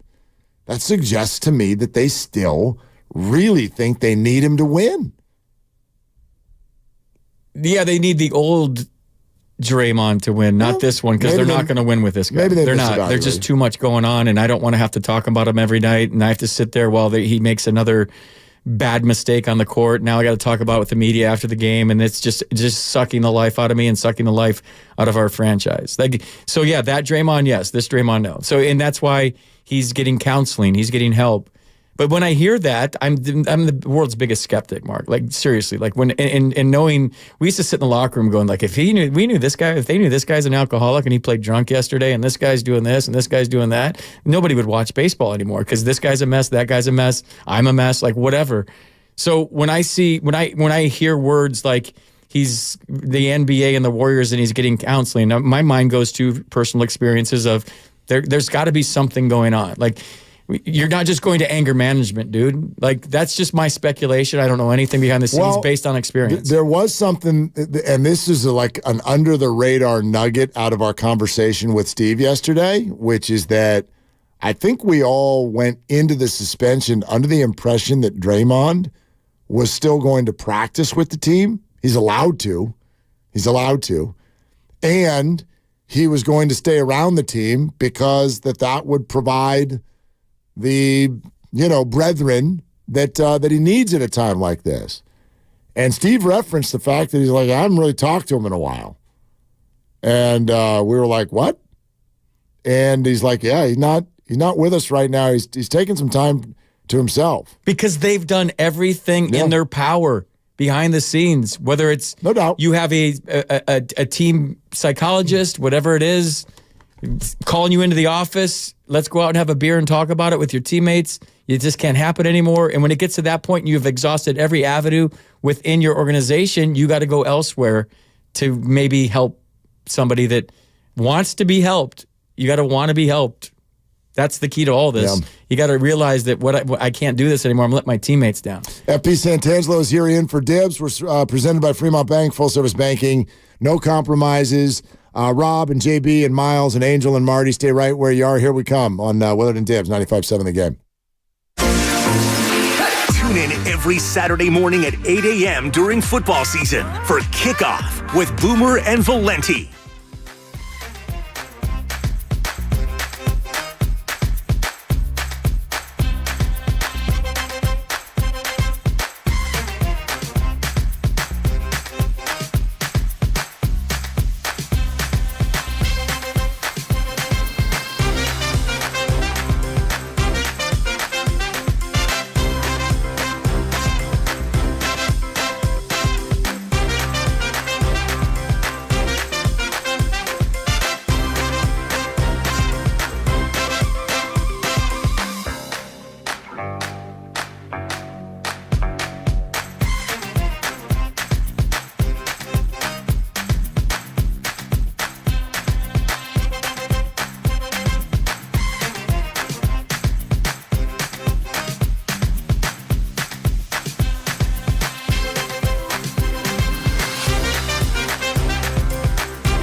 We got all kinds of directions we can go. It's interesting, you know. I mean, a lot of people want to weigh in on Jordan Poole being in town tomorrow night, and maybe this is also because Christmas is Monday, and when you get to the last few days before Christmas, we kind of all freak out. We're in that spot where you're like, oh gosh, there's 4 days left, and your mind starts spinning about all the things that you still need to do. I need to get to the mall. I need to get to the all that stuff. The Niners play the freaking Ravens in 4 days. Let's go. And we're just kind of like, yeah, you know, a game. It's like, I don't know, man. I think the Eagles and Cowboys, and don't worry, we're coming to your calls here on the Draymond and Jordan Poole stuff and Warrior stuff for sure. But just real quick, like, I think the Eagles and Cowboys losses last week are a wonderful thing for the 49ers. It kind of robbed a little juice out of this game. It feels like the Niners could lose and be fine. It's still going to be the 1 seed. Yeah, I'm all about momentum. I'm all about being healthy going to the playoffs. It's still a big game. It's a big game. It's a big game. It's a measuring stick for both of them and all that stuff. See, McCaffrey on Sunday, I mean, he got dinged up. Like, you watch how much he was getting used. I'm just like, and he's just getting up slow and his knee. And I'm just like, can we keep him healthy for the playoffs, please? I don't care anymore. Like, yeah, you want to be a 1 seed. That week off is huge. But like, the Ravens are physical. Their DB, Marlon Humphrey, said, I don't respect them. I don't respect a single player on their football team. He said that on a podcast. Yeah, well, I watched it. There was a video component to that, and I was like, is he being serious or is he being sarcastic? I mean, he should think that. I mean, I don't hate that. You're coming in our house, let's go. Well, football players are all maniacal, crazy human beings, especially defenders. So I don't mind that either, except for, like, does that help you? Does that help you to say that about the 49ers? I don't think you're going to wake them up. Oh, no. It's just... This team's better than last year's team. The Niners? By far. Oh, not even close. Not even close. Of course you're right. And I was saying after week 3 or 4 that Brock Purdy for MVP, and I kind of like, should I be saying this on the air? And I said it, and I got crushed. I said the same thing. I got crushed. When he beat the Cowboys. I kind of backed off it, actually, based on reaction. They're like, are you stupid? They lost the next 3 games. Yeah. But when they went 5-0, and he does that on Sunday Night Football, I was spewing that in every direction. And I made fun of it yesterday because there was a guy. Yes, you got crushed, I got crushed. There was one listener in particular, though, that was literally to the point of, like, there needs to be some accountability here. You need to apologize. This is disingenuous. You should probably not be allowed to be on the air for the next few weeks, if not longer. I mean, really offended at the core that I brought up Brock Purdy and MVP. He needs to apologize to you. Well, I was asking our YouTube audience, I go, can anybody remember who it was? Because suddenly that person is gone to the wind. Not shocked. No, but I mean, who's playing? I mean, the numbers bear it out. Nobody's playing better than he is. No, he's going to win it. If he wins this game on Monday, he's going to win it. Keep the chip on your shoulder. Keep proving people wrong. Totally. I mean, that's why he resonates. I mean, just because you get your chance, you got to take advantage of opportunity. You get your day in the sun, you got to shine. And he didn't have the luxury of as a first-round pick to throw 3 interceptions his first game. Like, he had to come out and play. And if he didn't play, they were going to go get somebody else. Yeah. And then, so there's that pressure that Trey Lance didn't have because they were going to give Trey Lance, some room. Some room, sure. Yes. And he's never had that luxury. Now the tricky part's going to be if they do win it all or they do go deep into the playoffs and he does get the contract to always keep that chip on his shoulder based on what I was saying earlier. Good point. Once he starts driving the fancy cars and he seems grounded, right? Very. Very religious, very grounded. And it seems like he's just got that gunslinger. He's got the FU in him. He does. He doesn't look like until like the last 3 games, the Warriors haven't had that in them. They got one guy. Now maybe Pajemski, 2 guys. They have that FU in them. They're kind of playing. They're kind of playing. They're not skipping the ball around like they used to. You're talking about Steph is the other one? Steph's the guy that has he's got FU in him. You got to have that. You got to keep that. It's hard to keep that. You don't think Clay has that? Clay doubts himself all the time. Well, he says things and you're like, man, he's really searching. No, that's true.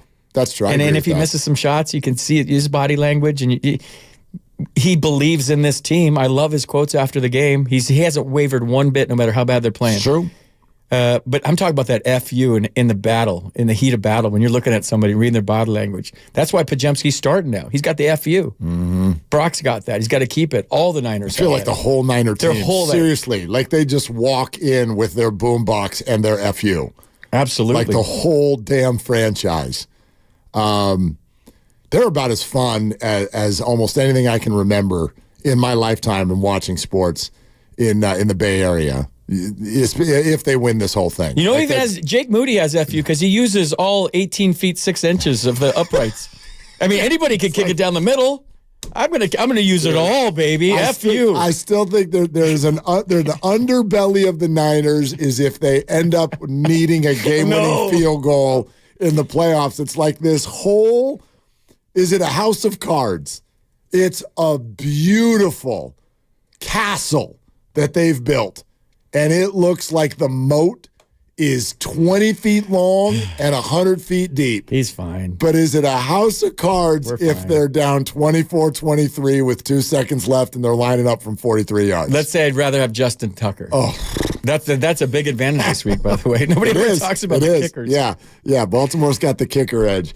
All right, 888-957-9570. That's FP Santangelo in for Dibs, hanging out all afternoon right here. He is now with us.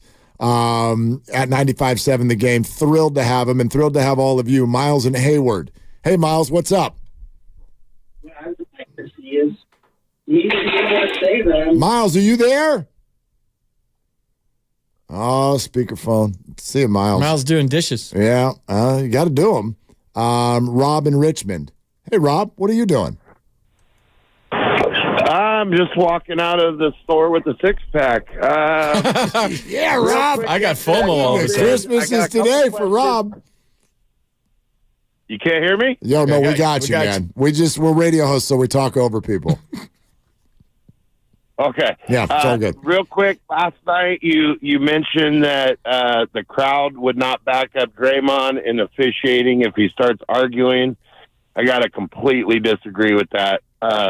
I don't think that's what I said, Rob. That's not what I said. I remember the conversation. What I said was, does it sort of feel like the crowd's Adam's apple gets grabbed if he starts going after a ref? I didn't say they wouldn't back him.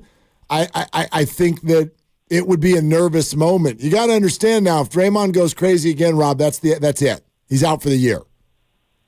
I get it. Yeah. Next one, I will not be clapping for Poole. I won't boo. And then my third one is, would you start Brock or Mahomes in fantasy this week? So Mahomes is home against the Raiders. Brock is home against the Ravens.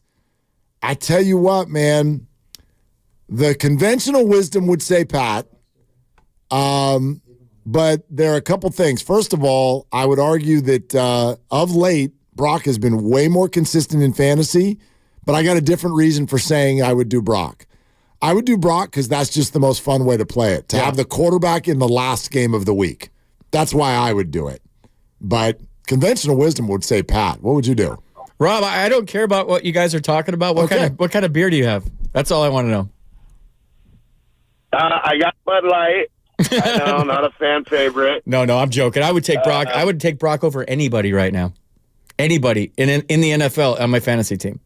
I mean, his numbers are incredible. Yeah. Like every number you could imagine. 3 or 4 touchdown passes a game, it seems like. Who would you play in front of Brock Purdy right now in fantasy league? In anything. As a quarterback, who would you play in front of him?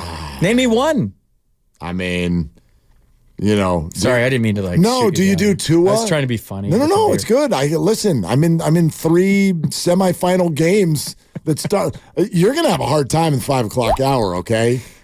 Evan, because I'm going up against Evan Giddings, and he's got Kyron Williams, and I've got Puka Nacua.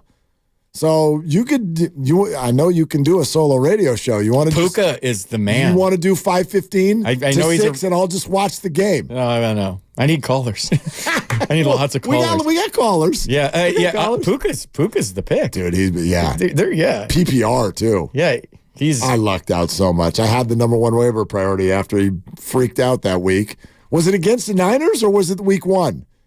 I can't even remember. It was week 1. Week 1. He was so good. Can I toot my own horn real quick? Humble brag. Do it. I played fantasy football 1 year and 1 year only. And it was 1999 as the Giant. I did it in the clubhouse, and I won.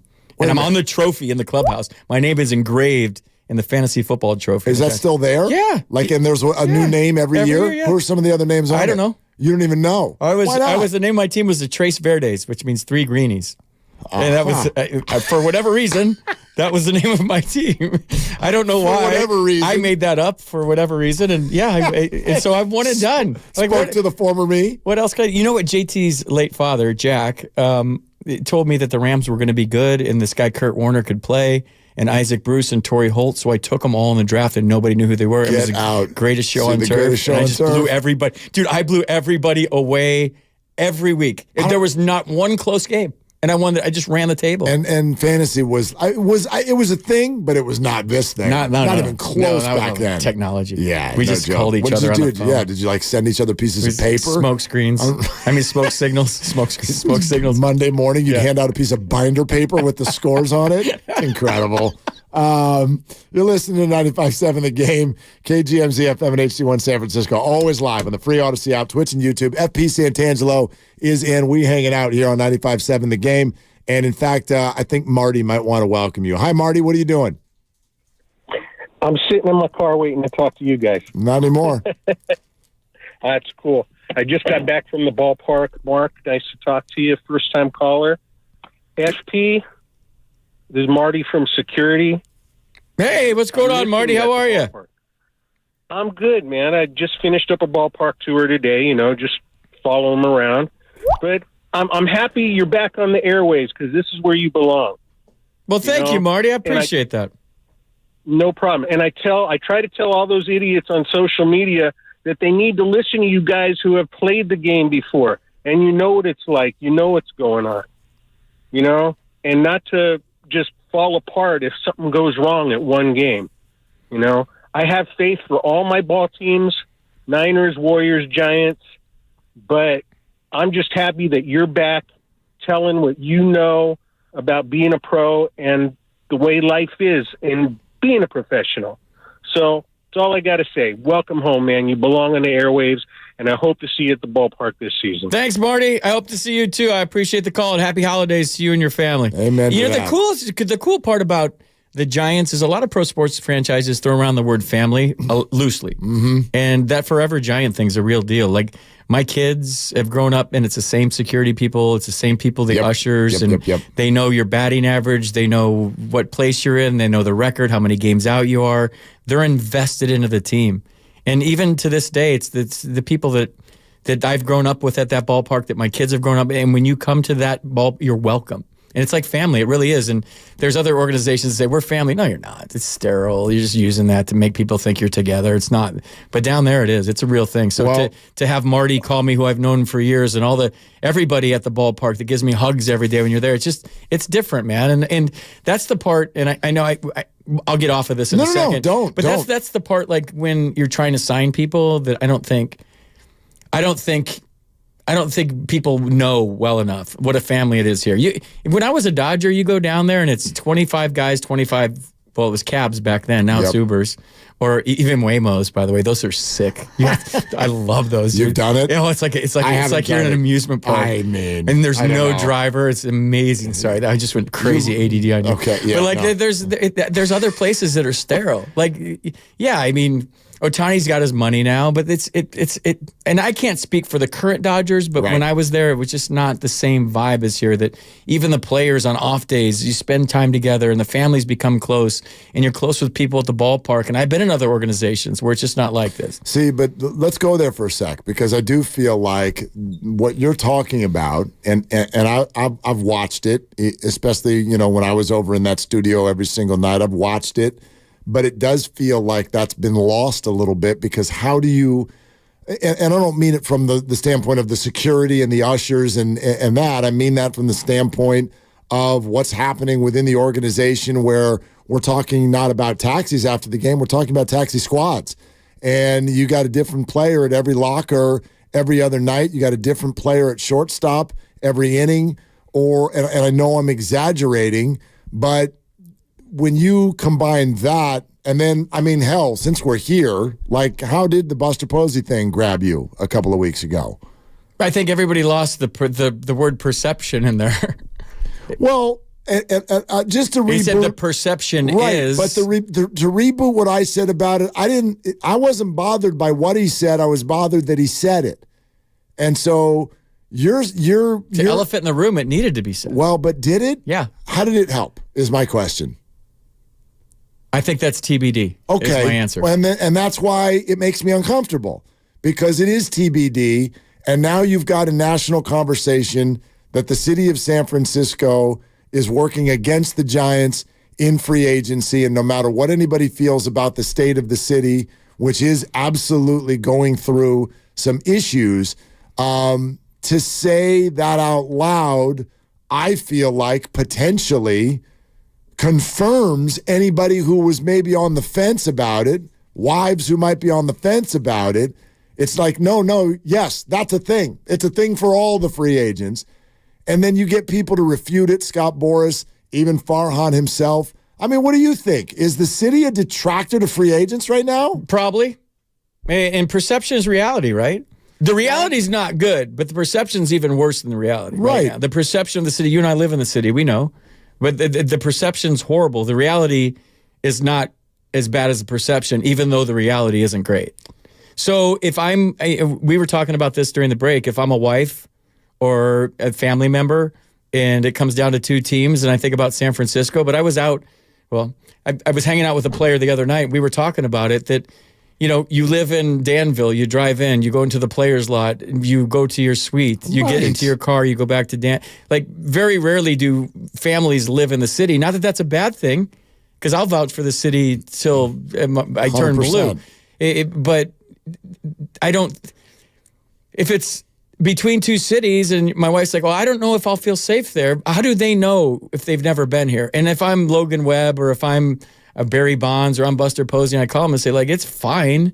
If you have an option right now between the two places and the other place it feels or appears or the perception is that it's different than San Francisco, then maybe that is a thing. But I personally don't think it is. And if you've followed me on Twitter or my Instagram lately, right. I'm posting pictures, and it's funty. I posted a picture of sunset in the marina yesterday. Terrifying. I listened to your show the whole way on my run to the marina yesterday, and I put disgusting. And then it's all political now. Totally. It's like, this is the worst city ever. Where's the dumpster? Did somebody take a poop? Did your car get? Well, no. One of my friends said, "Did your car get broken into?" I ran. I mean, we've got dueling social media pictures now where people will go to Union Square and take a picture of the ice skating, and they're like, oh my gosh, it's terrifying here.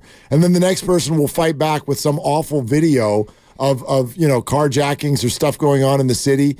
And I'm like, look, you're both wrong. You're both not like, all of us can go to a street and find it looking great. And all of us can go to a street and where it looks awful. In any city. In any city. That's the part that bugged me. The part that bugged me is, why would you feed into the stereotype knowing that Echo Park, Chavez Ravine in LA, not a good area. Detroit, have you ever been to Atlanta, downtown? All of these cities. I mean, sure, I've been to Wrigleyville. It's a ton of fun.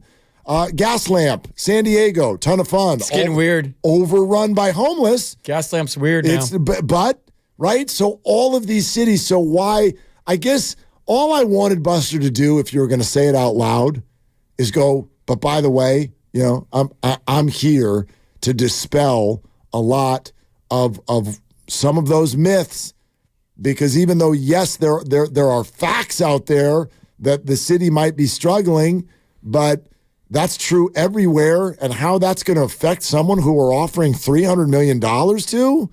What are we doing? I would think Buster's argument would be that, like, I moved back here because I love it here and I miss it here. Right. Like, I would have loved that to be a little bit more accentuated in this. And maybe it was, right? I also know, and I think Andy Baggerly's a very good writer. I have no idea what the full conversation was and how quotes get presented. I don't know how the conversation went. Maybe he did say it and it didn't come out that way. I don't know. But yeah, Buster's actions are great. He moved his family from Georgia to here.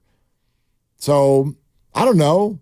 Maybe that could have been the quote. Well, and there's a lot of reasons, and I, if I'm being as honest as I can be on the air, and I've always been that, and Let's ride. Yeah, I don't think the style of play and pinch hitting and telling guys they're going to be starters and the relievers and pinch hitting for big offseason acquisitions in the fourth inning because a matchup is better. Getting back to what Ned Coletti said about there's people in those uniforms, like I think that's a bigger deterrent than turning on CNN and seeing a fentanyl problem that you're never going to see.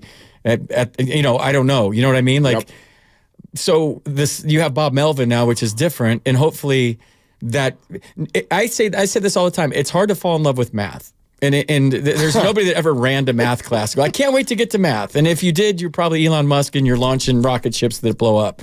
Like I want to drive from wherever to the ballpark and fall in love, whether it's football, whether it's basketball. It's the Warriors the other night with Steph, who I think's maybe the greatest athlete I've ever seen in person. Hopefully we can get into that later. Yeah. You want to fall in love with your players. You want to fall in love with the people in the uniforms. And back in the old days when guys had 4 or 5 at-bats, way back when, I don't know, 5-6 years ago. Yeah, it was wild. You could fall in love with that player. And it doesn't necessarily have to be a superstar because you had your guys when you were a kid. I had my guys when I was a kid. But if I don't know who's playing shortstop and it's not Rich Aurelia every day, and it's Brandon Crawford's playing sparingly, and who knows who's playing, and who knows who's leading off tonight, and who knows who's hitting fourth, and who knows how many at-bats they're going to get, and who knows who's starting. Is it John Brebbia for the 3rd day in a row because he's an opener? That's hard to fall in love with, dude. Even if you win, that's hard to fall in love with. Totally. And the Giants, hopefully, with Bob Melvin and Pat Burrell and guys that have worn the uniform, Matt Williams, and know the significance of that, get back to that so we can fall in love with our players again. The brand is bigger than what it was the last couple of years. It felt corporate. It felt sterile. And hopefully it's not that anymore. And we could all drive to the ballpark and see some good players that I want to go buy their jersey. I want to emulate them in Little League. I want to wear my uniform like them. And I want to be like Matt Williams, or I want to be like Will Clark, or I want to be like whoever throughout the course of Tim Lincecum or Matt Cain, or I want to be like those guys. And so you take the math, and the matchups, which to me isn't conducive to fans falling in love with your team. You take the way it's used. You take the ballpark. Guys like to play in the heat in the summer. My injuries, my sore knee hurts in 50. It doesn't hurt in 80.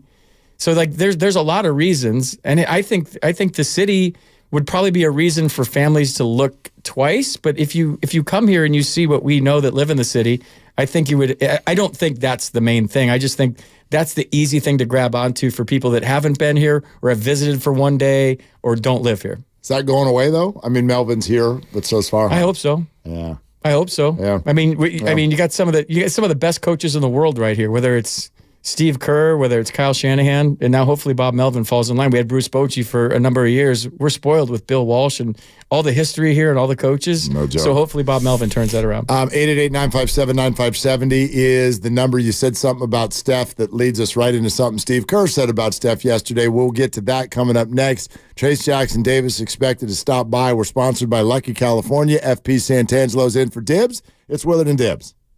Lucky has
Hey,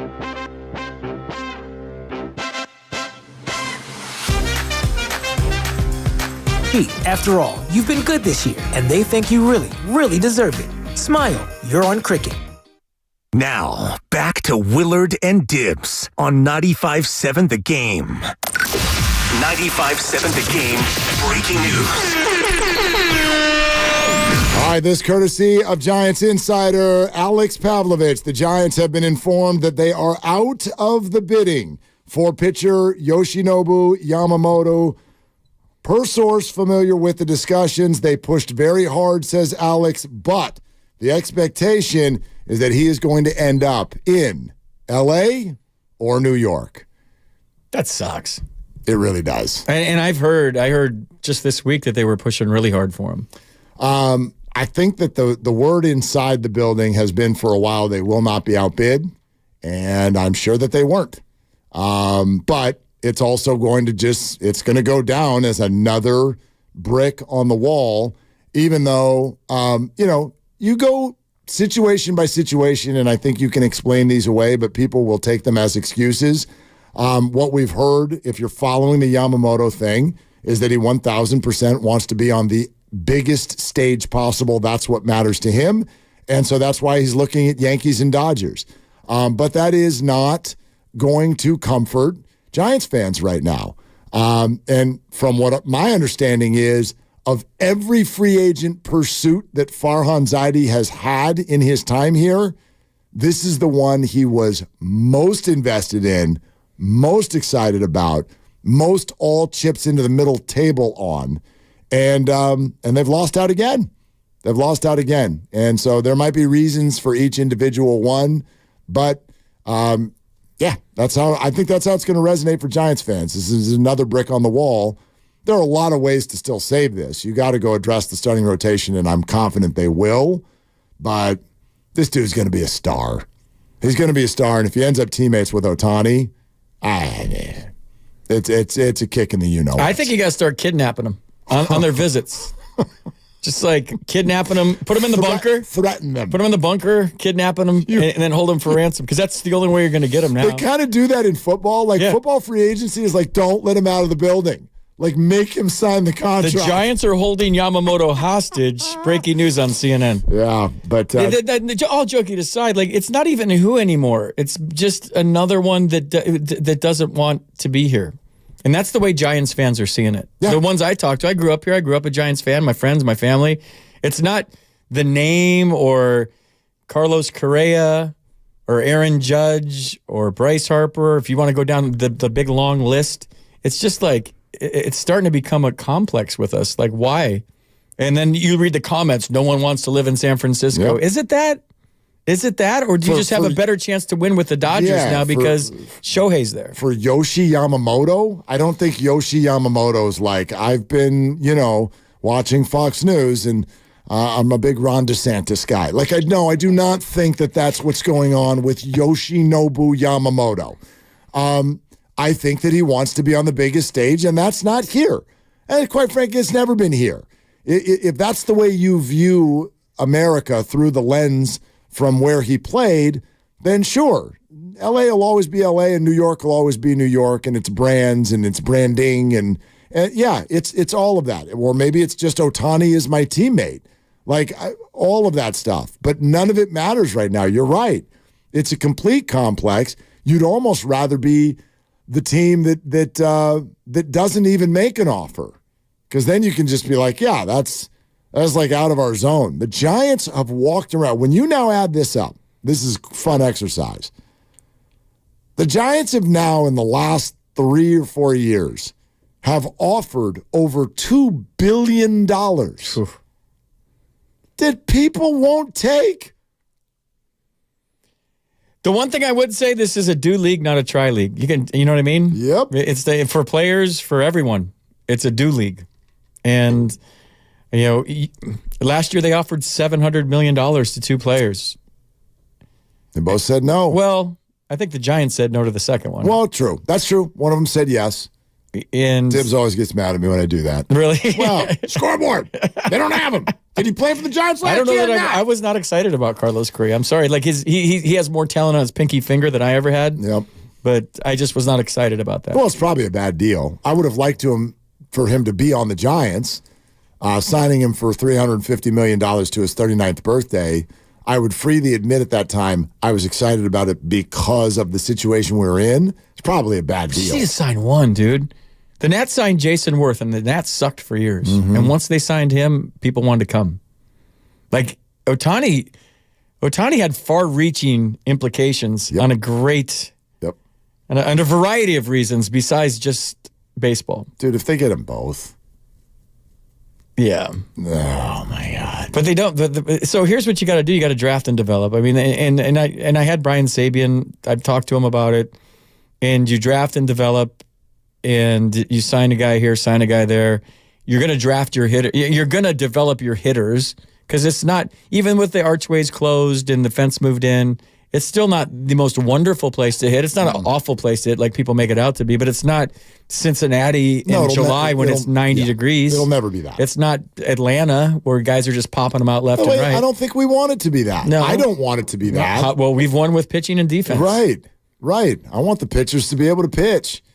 And I whether it's Blake Snell or Corbin Burns or what, they're going to address the rotation. I think there's at least one, probably two, sort of we can feel it type trades that are coming. And trades are probably the way that the Giants are going to have to do this. Yeah, but let's go though, right? Yeah, let's go. I can hear Giants fans screaming at their radio in their car right now. Let's go.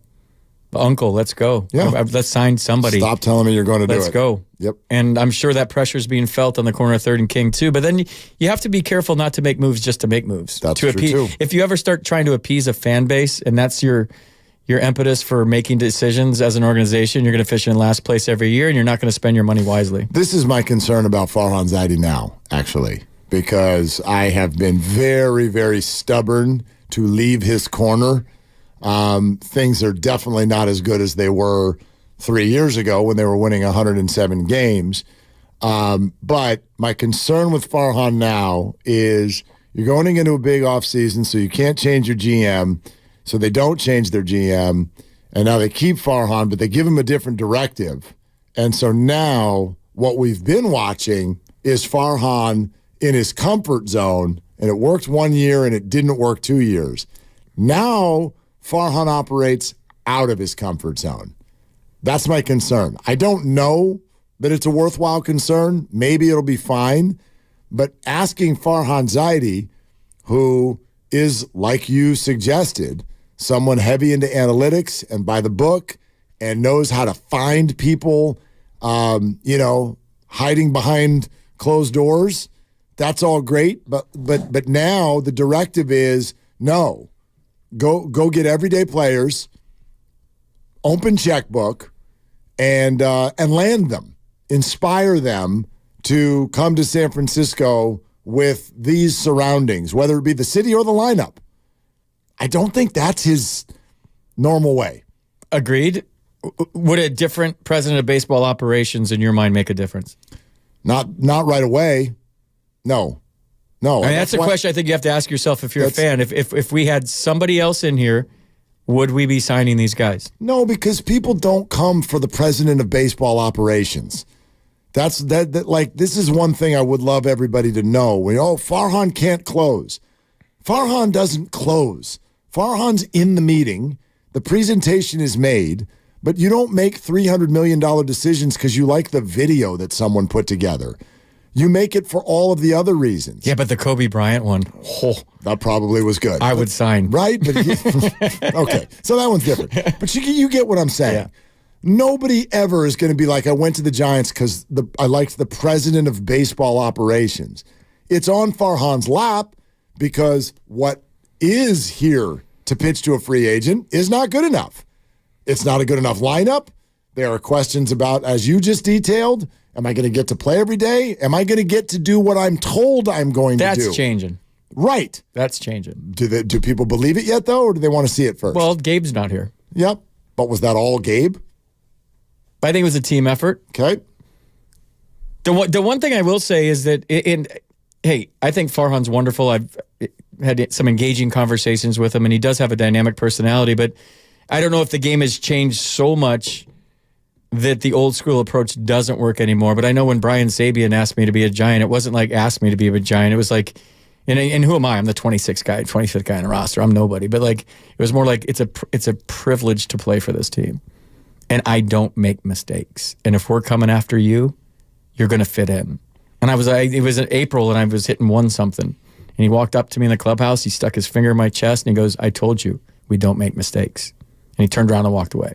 And that just gave me tons of confidence. Like, he wanted me, but he also made it like very evident that it was an honor to play for the Giants and what that meant to wear the orange and black. And I think they're trying to get back to that, to impart that. So once Bob Melvin has a year under his belt and the word gets out when they're texting each other after the game. Yeah, and he's got a great rep. The players are like, dude, it's awesome here. Yeah. These guys get it. There's never been a doubt how they treat players and families. Maybe you could question it's too good sometimes, where it does have an atmosphere of like you have everything you need. It's New York Yankees-ish, the way Giants treat families, the way the Giants treat players. They have every amenity they want. Their travel's amazing. The people that do it are amazing. So that in that regard, there's never been a question. But I think that like there's an art to being just cocky enough and just confident enough and just sure of yourself and your organization to be like, bro, it's an honor to play for us, and we want to know that you want to play for us. If I ever did that, which I would never, I like wearing earphones and makeup on TV. The first thing I would ask a free agent, whether it's the Niners, whether it's the Warriors, whether it's anybody, do you want to play for the Warriors or do you just want a contract?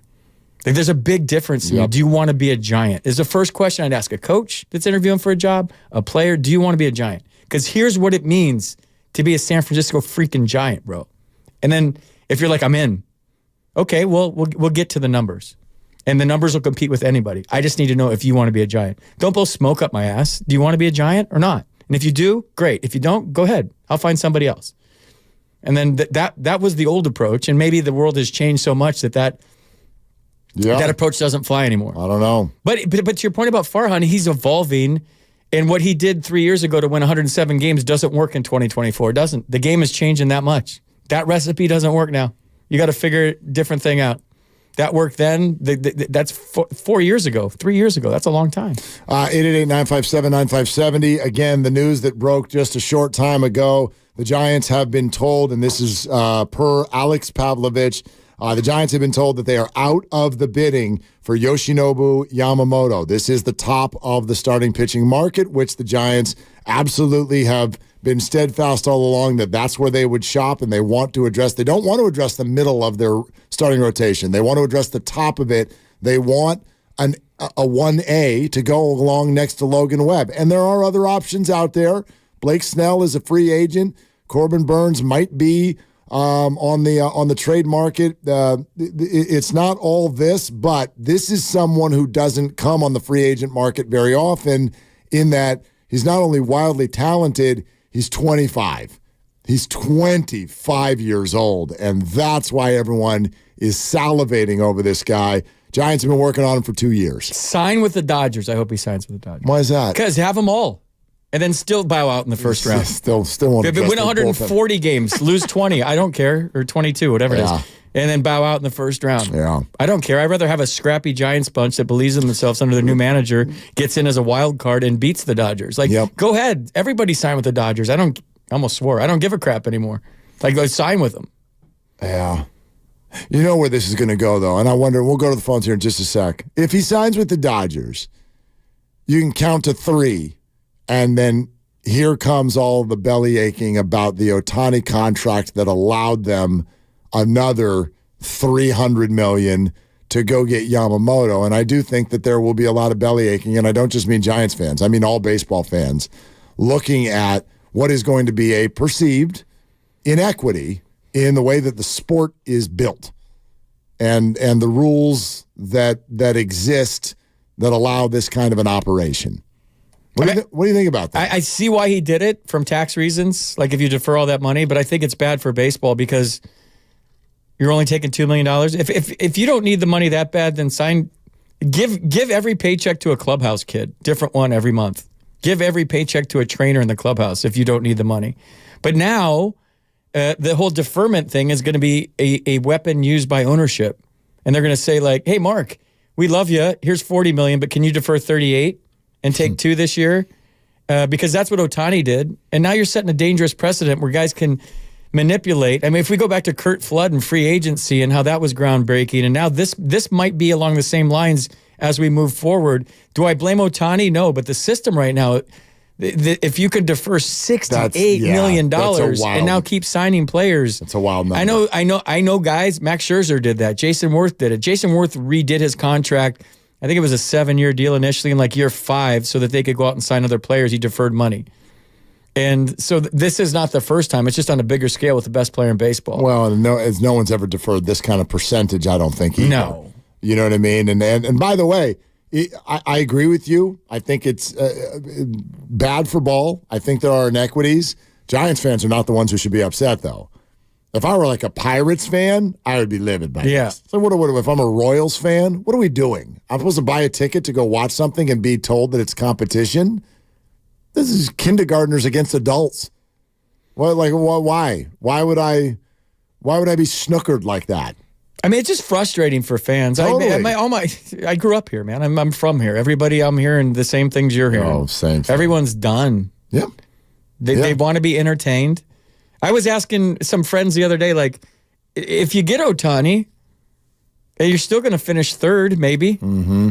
But they were like, I don't care. It'd be exciting. Right, but that's why Ohtani and Yamamoto won't come. That's the problem. Right now, they keep talking to free agents, and each free agent is one guy, and the Giants are more than one guy away. So why is that one guy going to be like, I'll be the first building block, even though you still need to go get 4 more guys? It's the best division in baseball. Yeah.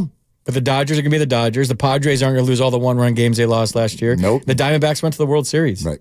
So there's a lot of work. There's a lot. It's frustrating, man. It's frustrating for me, and I work for the team. It's frustrating. And I sit here and I'm able to very quickly, every time this happens, go, it's December 21st. So this is not going to be the roster in April. I know that. But it doesn't mean it doesn't suck. It really, like this story is so played out. We showed up. We had $300 million. They said no.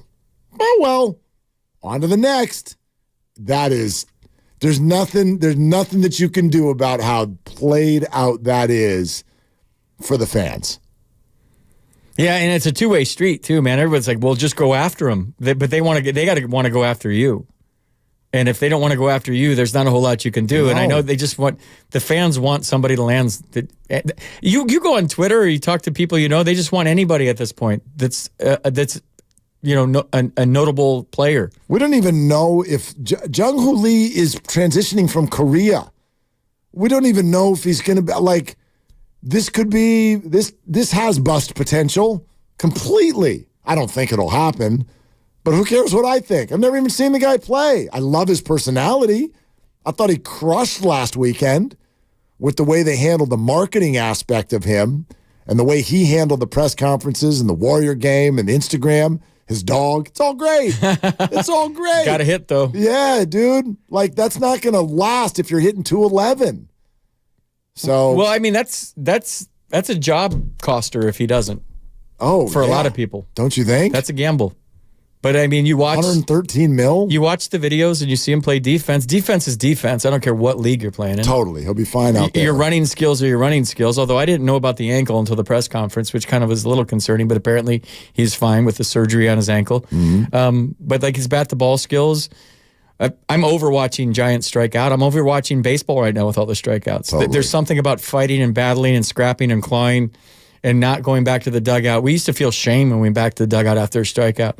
And even if I did strike out and it was a 10-pitch battle, at least I ran your pitch count up, and now you only last 5 innings instead of 7.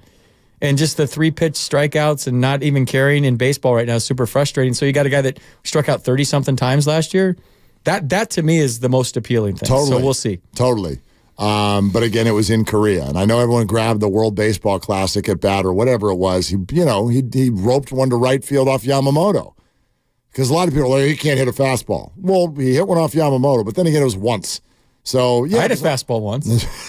I did. Off who? I don't know, but it was like 96. which is now like garden variety. Who doesn't throw 96? If we saw 100 on the scoreboard back in the day, we're like, oh my God. Yeah. Standing ovations. I remember Armando Benitez when he was an Oriole. And right when they started showing velocity in the ballpark, I'm aging myself, but like it was 96 or 97. And he hit 100 and standing ovation. He came off the mound raising the roof with both hands because he hit 100. Now it's just like everybody's got every one of those stiff guys. throws 100 now. Totally. Jeez. Totally. Brett in Walnut Creek. Hey, Brett, you're on with Willard and FP. What's up? Hey, guys. Great to talk to you. FP, great to hear your voice again, my friend. I'm somewhere in between frustrated, mad, upset, sad, and also relegated to envy of the Dodgers. And I'm thinking about, you guys mentioned a lot of things, and if you take money out of the equation, because that doesn't seem to be the equation, and then really what are these guys looking for? And I don't think the Buster comments about San Francisco, I think it's really more about tradition, it's more about your teammates, it's more about your talent, and it's more about, I think, FP made the comment of, do you have a good core? And why does someone want to come here? Now, I want to come here because of the tradition, without question. I want to come here because San Francisco is a great international town, without a question. But I also want to win, and I want to be a part of a tradition that's shown they can win and has a chance to keep winning. Because when we won 107 games, I didn't see the free agents lining up to come to San Francisco because they thought we were going to win another 107 games. And when you don't have the core group of people that your team can grow from, it's really not going to attract a lot of other people. And I'll use the 49ers as an example. And the Rams fans probably have envy of the 49ers. Like, why do the 49ers keep getting all the best players and they always want to go to the 49ers? The 49ers haven't won a Super Bowl in a long time. So it's not like, oh, well, they won a Super Bowl. They always go to the Super Bowl. They're perennial, but they've got an attitude. They've got teammates.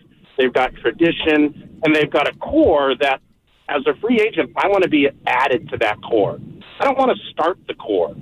So, if Luciano emerges, if Bailey emerges, Webb continues, our pitcher continues, then you're going to start to get some growth. But until then, because obviously money isn't the issue. Because if we're offering the same deal that someone else is, that's not the deal. And as far as the contract that Ohtani signed, you have to have a player that's in a position to be able to defer that kind of money.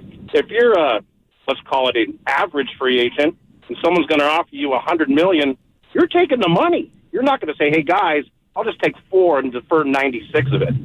Ohtani is one of the limited few, and you could probably count them on one hand, of guys that would be even willing to say, I'll defer that kind of money. Oh, Dwayne Kuiper made a statement. You could more than Brett. Let's jump in here. Thanks, man. You could do more than say Ohtani might be one of a few on one hand. No, that's just him. Ohtani's one of one. Nobody else is deferring $68 million. Nobody else is even going to get offered $68 million. Nobody's barely made more than half that in the history of baseball. So. Yeah, I get the core of what that point is, and I think you've talked about it today, FP. Like, guys want to win, and the Giants for a while now have been shopping on the free agent market, trying to ask guys to come in to be the first one through the door, and that's not an easy sell. That's not that easy of a sell. Like, maybe it is as simple as the Giants are going to need to have another winning season before the floodgates open on free agency. Look at the Warriors. The Bay Area has always been the Bay Area, but no one would have come here 30 years ago as a free agent if you had options, because it was a joke of a franchise with a terrible owner. And then suddenly, the Warriors became one of the most valuable franchises in the NBA. Why? Duh. Because a bunch of guys got drafted and broke the whole thing down. Yeah, I mean, winning takes care of everything. Winning takes care of attendance. It takes care of season tickets. It's just a snowball thing. And right now, they're on the wrong end of this avalanche, and the guys in that room are going to have to figure out a way to do it. And the season's so weird with how it never plays. I've never seen a team win a World Series in December or January. You just haven't. Like, look at the teams that made all the moves last year. The Padres spent money like El Chapo was running the team, and it was the cartel. Right. And I don't know where they got that money from. And then the Mets did the same thing, and neither one of those teams sniffed. So, like, everyone was getting all excited about those teams last year. It all comes down to, like, it's a marathon and who stays healthy and who comes together. And it's not always the superstars. And right now the Dodgers look unbeatable, right? But where's that gotten them recently? They won one World Series in a COVID-shortened season that was basically a spring training where nobody was banged up. It was a weird playoff scenario. Guys were wearing masks. There was no fans in the stands. There was people that had great years that year that haven't sniffed those years since because they didn't have to play under the bright lights and the pressure of having 50,000 in a ballpark. Yeah. So, like, that World Series to me is irrelevant. And if they're going to hang their hats on that, they've spent a lot of money to bow out in the first round the last, 2 or 3 years. We're presented by Fremont Bank, full-service banking, no compromises. Plenty of room for your phone calls, 888-957-9570. The Giants are out on Yamamoto. Trace Jackson-Davis is expected by in the next hour. FP is in for Dibs. It's Willard and Dibs. Do you believe in Santa Claus? Hey, what's going on, everybody?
Now, back to Willard and Dibs on 95.7 The Game. Yeah, Trace Jackson Davis is expected by here on 95.7 The Game at some point this hour for your drive home or wherever you're going right now. Holiday season, so who knows what the hell you're doing. Getting stuff done, I would imagine. So good luck with all that. FB Santangelo's in. We're having an absolute blast. The Niners play on Christmas against the Ravens. I don't know if you know that. And we're still doing the kickoff show. Larry Krueger and Lone Neal are just like the Warriors. They're working on Christmas. 2 hours before the start of the game, join them at the Hilton Santa Clara. Great food, great drinks, best pregame show around. Presented by Habas Law. You've been wronged.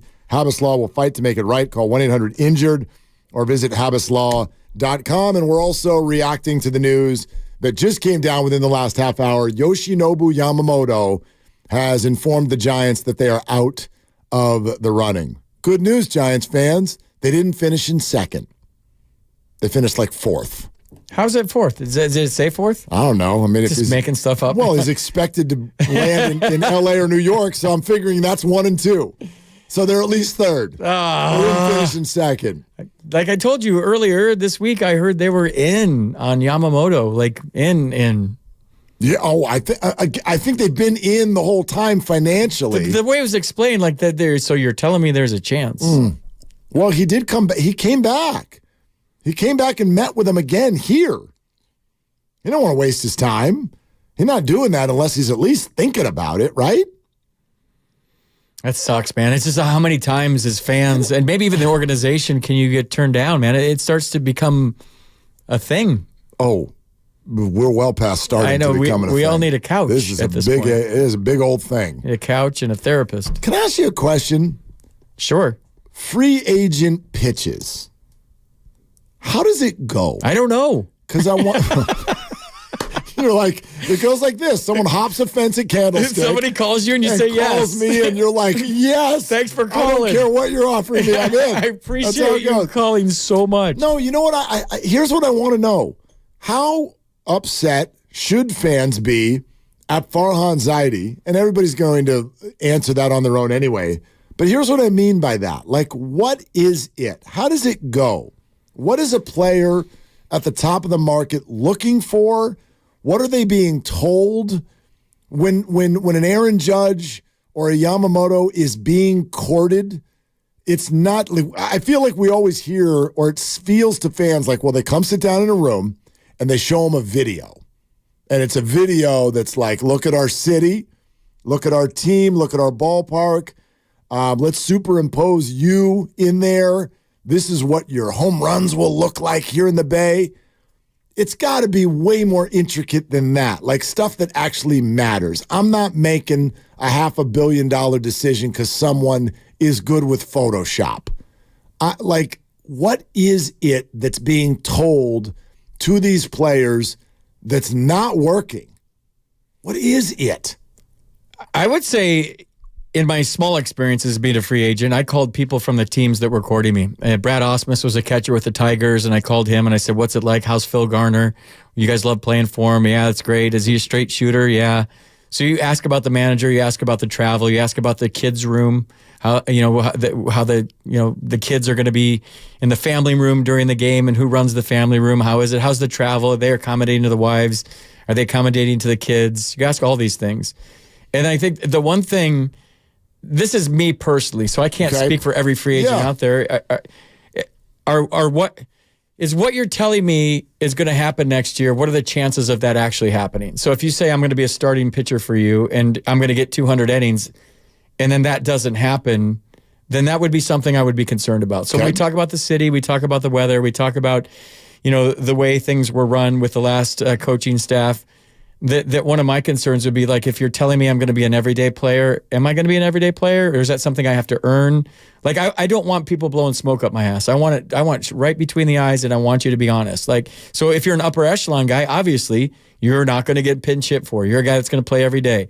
If you're Yamamoto, we're going to try to get you 7 innings. Bob Melvin believes in stretching his starters out, which he does, and using his starters 6-7 innings or 110 pitches, whatever it is.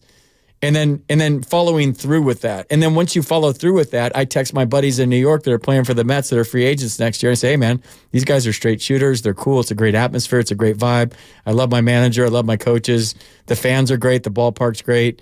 The travel's great. My wife is so happy. Like, just here, have your wife text. The wives, like in D.C., the potential free agents' wives used to text Ryan Zimmerman's wife.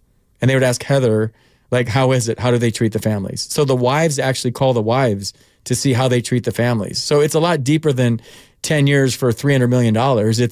It's all these things that I mentioned. And probably left something out, like whether it's the metrics about how the ball carries and the home runs versus other ballparks, the home runs that your pitchers give up versus other ballparks. And you start to get into the deep dive of all the analytics now that are available that weren't back in the day. So everything you just said there, you know what you didn't say? What? The dynamic personality of the president of baseball operations. Yeah. I did want to play for Brian Sabian. I'm not going to lie. He made me want to play for him. Well, yeah, like you're a voice in the room. But I that's what I try to reckon with. And it's one thing that again, you just said it, and I don't think fans know this. Farhan actually, I mean, I don't know if dynamic is the right word. He's a hell of a personality. He's a hell of a guy to talk to. He's an easy person to be around.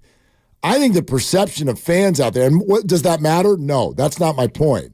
My point is, I think the perception out there is, we got this nerd in the room? Like, look, is his seat hot with the way this is going? There's no question. I know he's got 3 more years, but this is not off to a perfect start. It's not off to a disaster of a start either. They did get someone, but it's not off to a perfect start. But I just sort of reject the idea that that's why they're not getting people, because Farhan stinks in a room.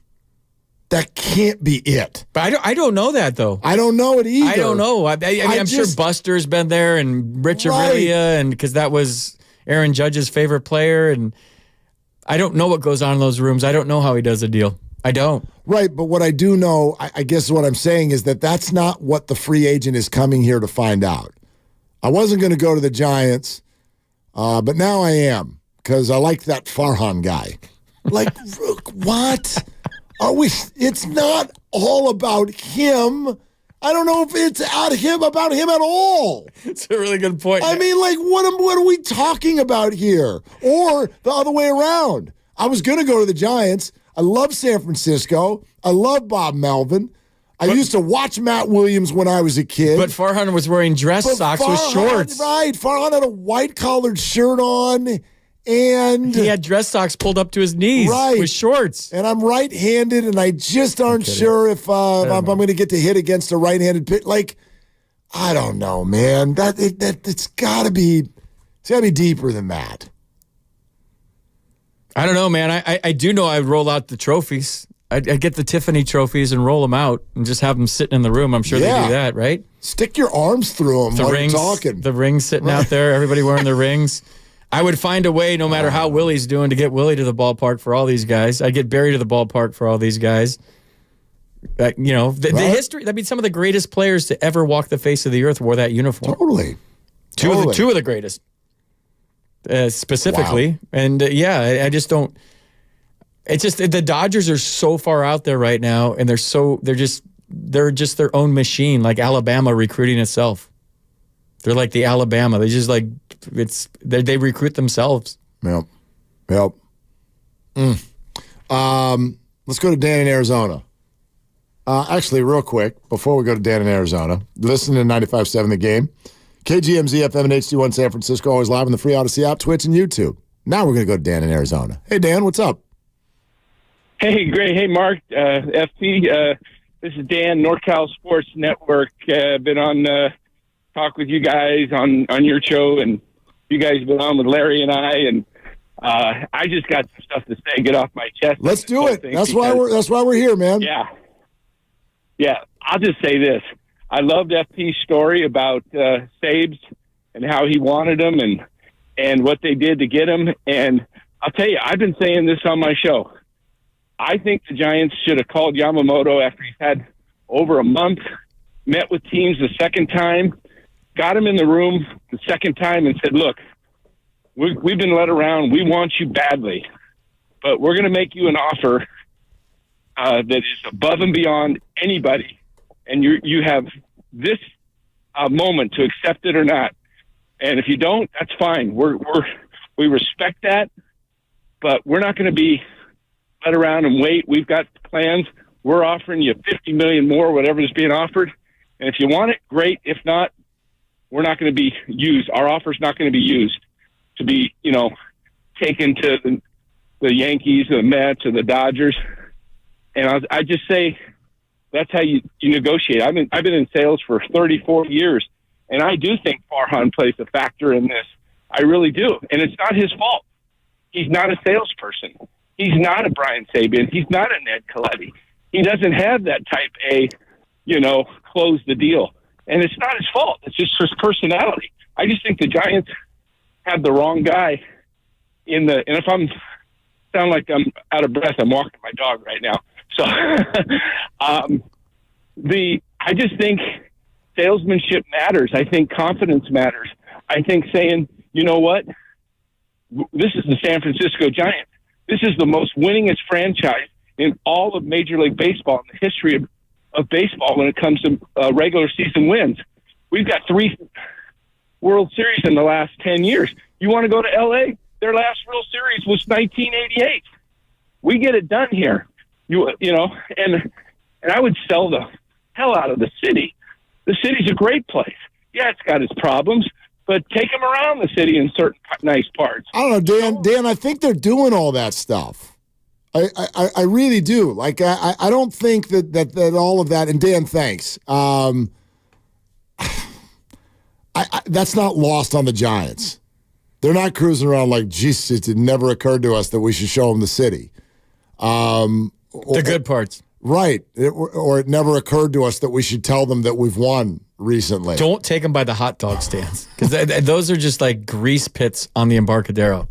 Like, if you take a free agent by the hot dog stands, that's worse than the zombies at midnight. I don't know, bro. Have you ever had a Dodger dog? You used to play for them. Have you had one? Yeah, they have them in the press box when you're a broadcaster. Yeah. So when you're just dying of hunger after the game. They're free after the 7th inning. They're free. You just burp them up all night. I used to work down there. You burp them up all night. They're brutal. They're terrible. But they're great when you're starving. Well, sure, anything's great when you're starving. 2 a.m, hammered. I'll take a Dodger dog all day. Oh, my God. And then burp it up for 3 days. So overrated. See, it looks like Yamamoto's going to be a Yankee here. John Heyman just tweeted, for whatever that's worth, they've made a significant bid on Yamamoto. Apparently, Morosi said he's going back to New York as we speak. But Morosi also said that Shohei was going to Toronto, so I don't know. Yeah, exactly. I mean, I feel like when you get the "it's about to happen" tweet that's sort of leading us in one direction, that means it's not that team. Shohei's going to Toronto. Arson Judge to the Giants. Like, when it gets to the last minute, there's a head fake. So it looks like he's going to New York. Great. That means he's going to be a Dodger tomorrow morning. Is there any other team in the Bay Area where we even think about this with free agents? Like the Warriors? It's not. I guess baseball's just different. It is. I mean, even the 49ers right now, we get every free agent. What free agent? Charvarius Ward? Yeah. They traded for all these guys or drafted them. They traded for Christian McCaffrey. Best trade ever. They traded for Chase Young. Who have they signed as a free agent that was like kaboom? Sam Darnold. Thanks, Lucas. Lucas is Sam Darnold. Charvarius Ward. That's their big signing.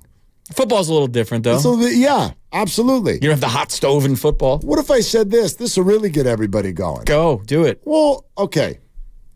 The Giants always go to the big free agent party. Let's define that as $100 million or north. Okay? Is there a velvet rope out there, and do you need an invitation? Well, is there a bouncer? 2. It's a big party, I heard. It's a big party. It's a big shindig. You go to the party with $100 million or more. Wow. How many people have they offered that to in the last 3 years? 1, 2, 3, 4. Harper Judge. 5. Harper Judge, Correa, Yamamoto, Ohtani, Jung-Hoo Lee. Am I missing anyone? But they were in on Juan Soto, which would have been $500 million. Right, but not yet. That was a trade. Yeah. They wouldn't have had to give it to him Right, yet. it was a trade. Padres got him, and they didn't give it to him. They trade him again. Yeah. So is it 7? Or am I missing anyone? I'm going to go with your knowledge here because I was not here until a year and a half ago. So I'm trusting you more than me. Okay. Am I out of line to say they've gotten 2 out of the 7 to say yes? No. It's actually a pretty good percentage, wouldn't you argue? Yeah, but the fans are screaming like, though. I know. That doesn't, it's not okay. And that's not an excuse. What I'm trying to break down here is not, they're doing a good job. What I'm trying to break down, I said this a week and a half ago. This is the statement that gets me. If you want to say Farhan stinks, can't close, I'm listening. But if you do no one would come here, that's the one that gets me. Yes, they would and have. Don't dismiss the Doe or the city or their nerds with spreadsheets. They haven't done it, and that's not okay. They're going to have a contract on the table that everybody goes, what the hell are you thinking? That's way too much for that guy.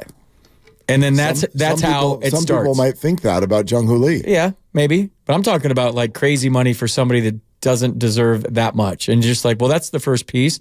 And I want to go there and play with that guy. I would have done that for this guy. Maybe they did. Well, then that's where it hurts, though, dude, right? Now you have a concern. Yeah. If the Yankees and Dodgers offered $300 million and the Giants offered $400 million and he still didn't come, now we got a problem. Don't you think? Yep. And maybe that did happen. That's why you got to draft and develop, and your minor league system has to be strong. That's how you're good for a number of years. If you just start going to fishing the free agent market, next thing you know is what's our identity? Because we got this guy that can't run, we got this guy that can run, this guy throws 88, this guy throws 98. I don't even know what we are anymore. We're just a hodgepodge of pieces to the puzzle. People. But if you get them young and you develop them and now they know what your brand of baseball is, which I think they all have to get into a big room this year and decide what their brand of baseball is after the last couple of years. And then once you get that and you groom your minor leaguers to play that brand, then you get a Robbie Thompson and a Matt Williams and a Will Clark and a Brian Wilson and a Tim Lincecum and a Matt Cain, because you draft and develop, and now you're good for a long time, not just dipping your toe into the free agent market, spending money all willy-nilly on guys that have a bad ankle and can't pass a physical, that hit into more double plays than any person in the American League. That's what Correa did. And Arson Judge wasn't even healthy all year last year. So, that's the other thing. These deals usually don't work. That's why I don't get all. It's starting to wear on me a little bit. Not that anybody cares what I think personally, but I don't get all riled up about this because sometimes I'm not a free agent guy. I'm a draft and develop and be good for a long time because your minor league system is strong and your minor league coaches are teaching them how to play winning baseball, how to win, how to get a ring, how to have a parade, what it takes to win, what we do to win. The game is changing. Now it's speed and athleticism now with the bases closer and running down fly balls like the Diamondbacks did last year and range on the infield and pitching the hell out of it and catching the hell out of it because you got to throw guys out that are stealing. That's the game. And so now you draft guys like that, you develop them like that. By the time they get here, they're 24 years old and they're good for 6 years till they're 30, and then let them go play somewhere else or sign them forever. That's how you're good, not going out and getting these guys that want all this money. And yeah, it's sexy, and we don't. If Shohei was there, people would move back to the city because they want to walk to the ballpark. People would come to work in the office because they'd want to walk to the ballpark after the game, and would have had a boost to the city and the economy. It would have that effect. But guess what else does? Would they have won winning the division? Winning does. I don't know. Winning does. Shohei Ohtani has a 0-for-0 average in the playoffs so far in his career. So, it's a point well taken, but it doesn't help. It's frustrating. It doesn't help April. Draft and develop. The Giants don't have any more time to pitch to their fans. We're on our way. This needs to be an arrival. They didn't hire Bob Melvin to develop and rebuild. Right. I mean, they didn't hire that guy as a manager. They hired him to win. Now they just got to give him some stuff. They're in a tough spot. They got, yeah. They're in a tough spot. 888-957-9570. FP is in for Dibs today. We're having a good time. Nick in Novato. Hey, Nick, what's up? Hey, guys. Hey. FP, welcome to the good side. Love your take. I have a philosophy. I'm not necessarily a Giants fan, but I've been watching it from afar. I think it's an organizational problem that Farhan's created. I think 2021 winning with a hodgepodge lineup was great in the immediate, getting fans there, getting playoffs and all that kind of stuff. But you saw that team wasn't something that you could replicate that. People were hitting outside of their normative averages and expectations. And so I think that it kind of gave us the false hope that you could kind of slapdash whatever team you want. And it also sent a sign to some of these free agents that, you know what, I come over to San Francisco, they're going to put me in, whatever spot they think I'll succeed in, which theoretically is good, but it doesn't help me as my own brand, as my own market. And I think that's kind of the fine line that each organization has to follow right now. It's tough. Nick, yeah, thanks. I mean, every time you hear what someone's fix is, or when they focus it, like this is the problem with the Giants, the reason I just said a minute ago they're in a tough spot, like none of these things are things that can be turned around by April. And I feel like things need to be different in April. It doesn't mean that anybody's demanding a World Series championship and their manager's in his first year. But this is, unfortunately for the Giants, bigger than baseball. This now is about attendance. It's about branding. It's about status. And so the Giants are trying to address two things at once right now, which I've thought all offseason is a hell of a challenge. Doesn't mean they can't do it. But it's like you got to find a way to show up in March with a roster and a vibe. The vibe, to me, is even more important. Yeah. It's got to be entertaining. It's an entertainment industry, and it hasn't been that entertaining at times. It's been, whoa. And I don't know if Snell, Chapman, Bellinger, those guys, all three of them, I think Giants fans would be fired up for those three if you get all three. I think so. Yeah. It's a lot of money. Whatever. Yeah. Bellinger's probably a $200 million player right now. Right. Would he be here? I would love to see Cody Bellinger in a Giants team. He's really figured some things out, and I think more from an approach standpoint and a lifestyle standpoint that he's hungry again. That he's MVP, Cody Bellinger. I don't know if $200 million would change yet, but I don't know, man. I think fans want to be entertained. I think if it was the platoon pinch hit opener feature guy and they won 90 games and got to the playoffs, Giants fans would be like, huh? They want to be entertained, man. They want to go watch guys play their butts off and run around and play hard and play passionate. And not that they didn't last year, but they just want to be entertained on a nightly basis with good, solid, fundamental baseball that's exciting. Like I keep going to the Diamondbacks. Like I love watching the Diamondbacks They're very play. athletic. I love watching them play baseball. Yeah, very athletic. We're reacting to the fact that Yoshinobu Yamamoto has reportedly informed the Giants that they are out of the running. And the expectation right now is down to the Yankees and Dodgers, as much as that makes everybody throw open their mouth a little bit. It is certainly yet another brick on the wall. You mentioned Bellinger, by the way. Does he want to play center field? Because that job's taken now. I like him at first base. I do too. Does he? I don't care. Right. I don't care where he wants to play. But he does. I know. He's not coming if he does. It like maybe he wants to do that. It's less strenuous. Just want to hit. Yeah. He probably just wants to hit. And that probably would lengthen his career, too, just playing first base. I don't know, man. I agree. We can sit here and tell you. Right center field going to rob some of his stats. I'll tell you that, too. It just gets frustrating. Giants fans are getting turned down. That's the way they feel. It's not about who anymore. It's just about you feel like you're getting rejected.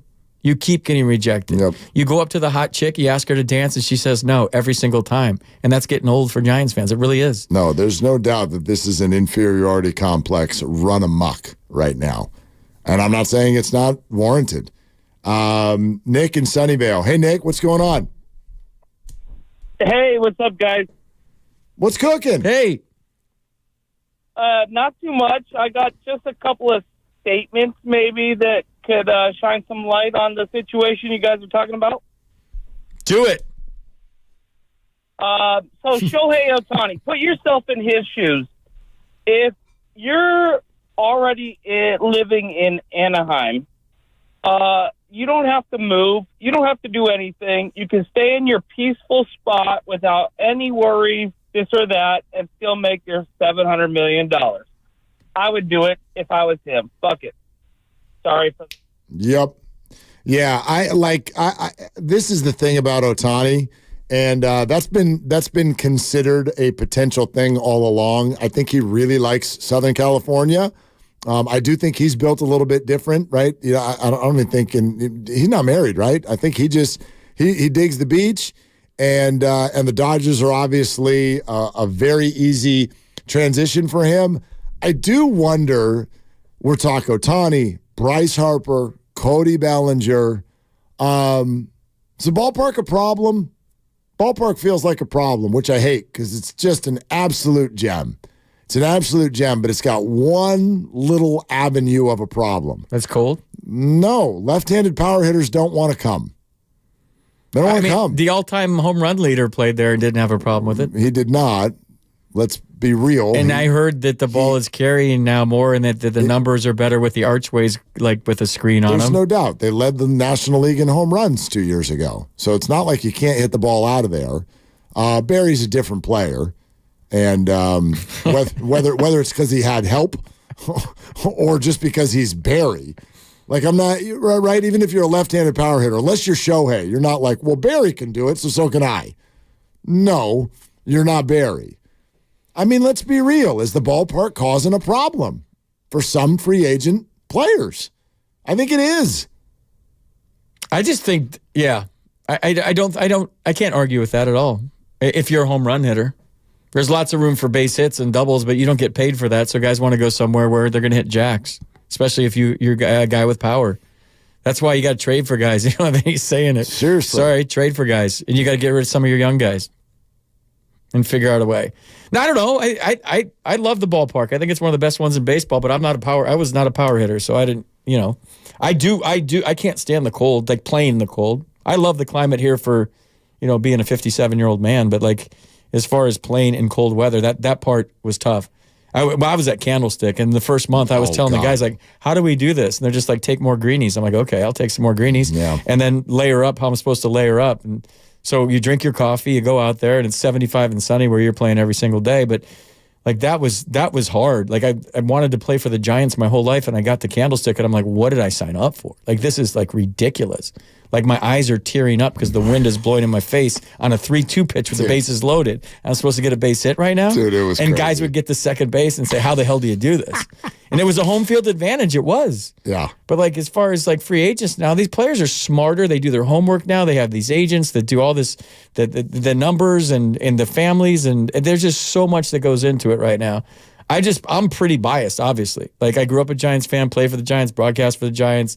I'm orange and black all the way. And I can't see it any other way. Like, why wouldn't you want to play here? Like, why wouldn't you? No, I get it, but I mean, I've just heard a ton of whispers about weather, ballpark, all of that stuff with Shohei, and he can't be alone. It's like homeless dudes aren't charging the field in the fourth inning. Like, I mean, they're not yet. They're not selling fentanyl at the hot dog stand. I've heard they're just as pissed at Farhan as everybody else, so maybe they're coming. Glenn in Winnipeg, Manitoba. Oh, yeah. Glenn, what are you doing? Oh, I love you guys. You know what? I'm glad I've got FP Santangelo back on the YouTube on a finally Friday here, checking it out. You know, it's funny. I've been a big FP Santangelo fan since way back in the Harrisburg days, and he said he wasn't much of a home run hitter. Well, I remember watching a game with my dad back it's got to be around 97 or so. He'll probably know better than I will. I saw him hit a blast in the 21-run game against Colorado. FP, you remember that game? I do, but I want your voice. Can I have your voice? Are you a broadcaster by any chance? No, but I've always wanted to work in radio, I'll tell you. Well, I mean, like even just like a play-by-play man. Yeah, jealous of you guys. I do. That was the game that I needed a triple for the cycle and didn't know it, and I stopped at second on my last at bat. Yeah, you had 4. I think he had 4 or 5. It was my one good game. It was the only good game I ever had. It was great. Well, I'll tell you what. Now that you got a new home address, I'm hoping you can come through for me. I got a bunch of your cards. I'd love to get them signed. Can I send them over to the station? Send them to my house. Come over. We'll have a party. Just you and I. Oh, I'd love to have your autograph. I've always wanted your autograph in my collection of, which is pretty modest. Sure, send them to the station. I'll sign them. I'll devalue all those cards for you. They'll be worth two cents. Can you fit your last name on a baseball card? Yeah. It's just like, I don't even do the letters. It's just like a little whoop-de-doop. I wish everybody got the visual of that. Yeah, I kind of signed the same way.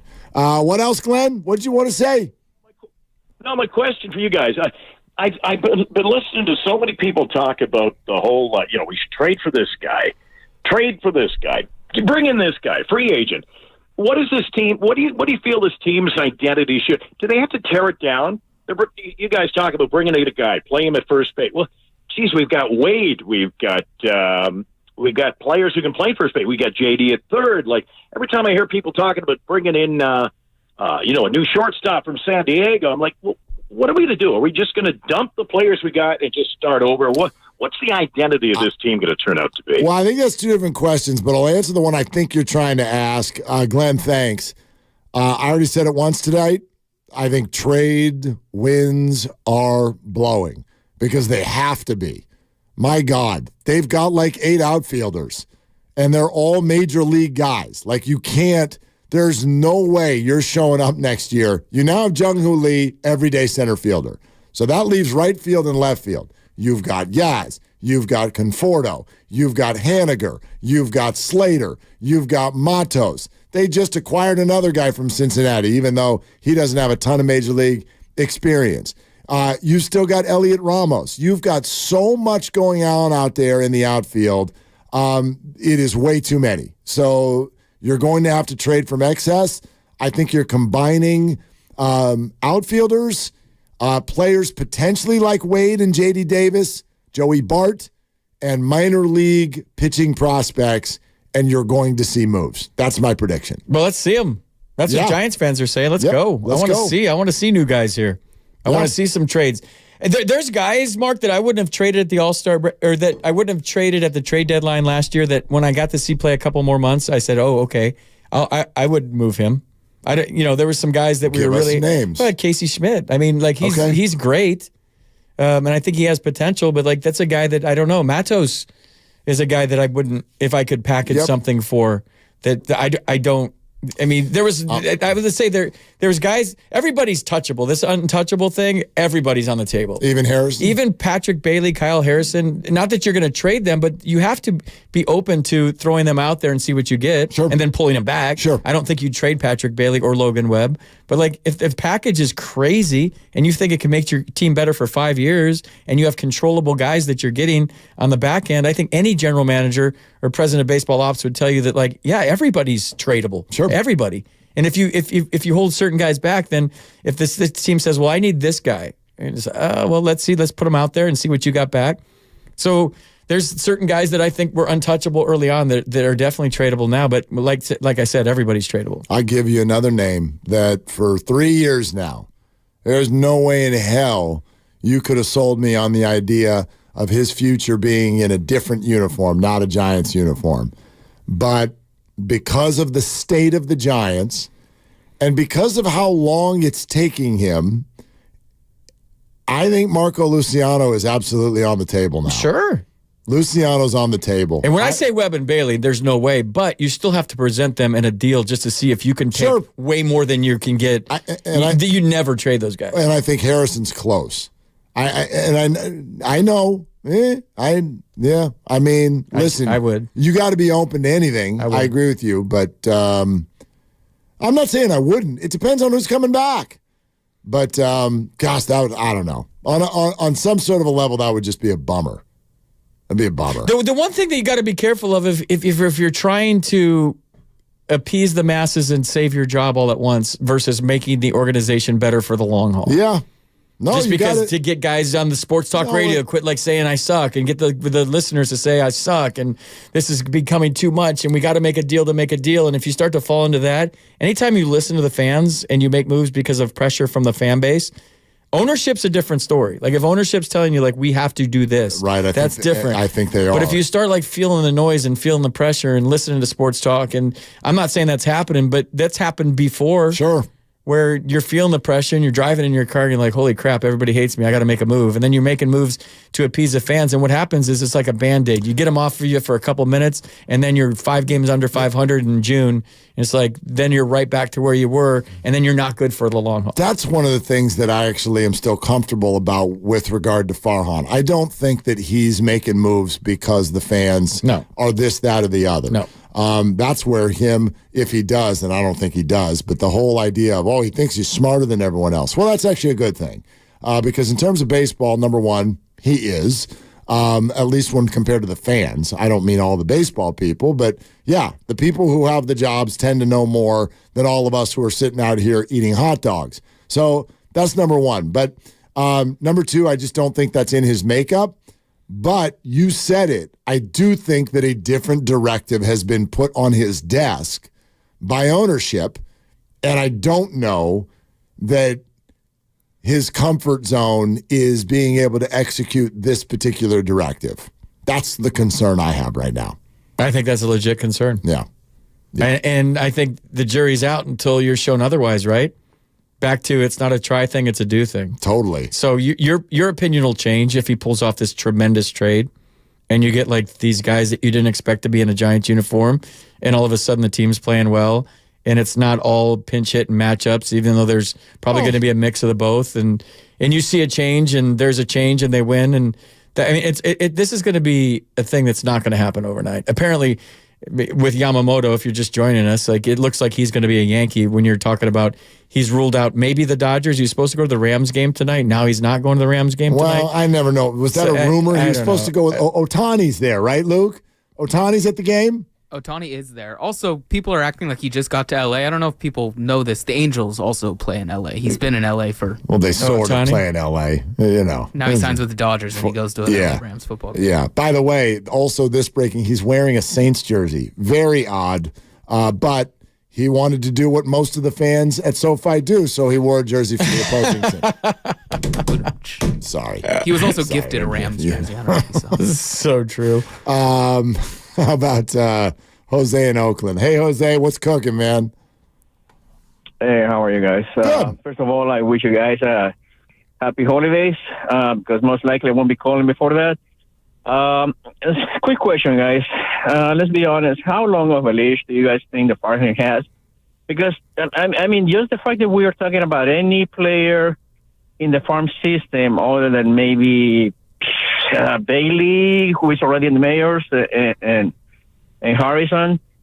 Who else do we have? I mean, at this point, we should have quite a few players in the farm system that we should be saying, no, there's no way we're trading these people.